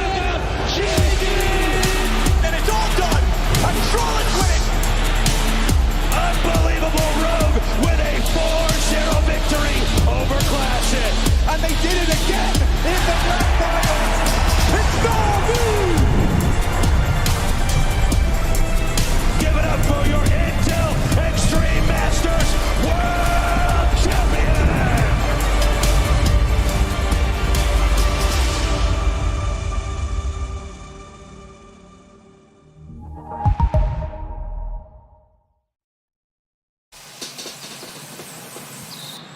love it, you wear it, wear it. Wear your passion. Share your passion. Wherever, whenever. Gaming is a lifestyle. Get your merch at shop.eslgaming.com. The bell tolls for Cologne. This cathedral, a cathedral that is stacked from the earth to the heavens with the greatest of all the fans, the most passionate,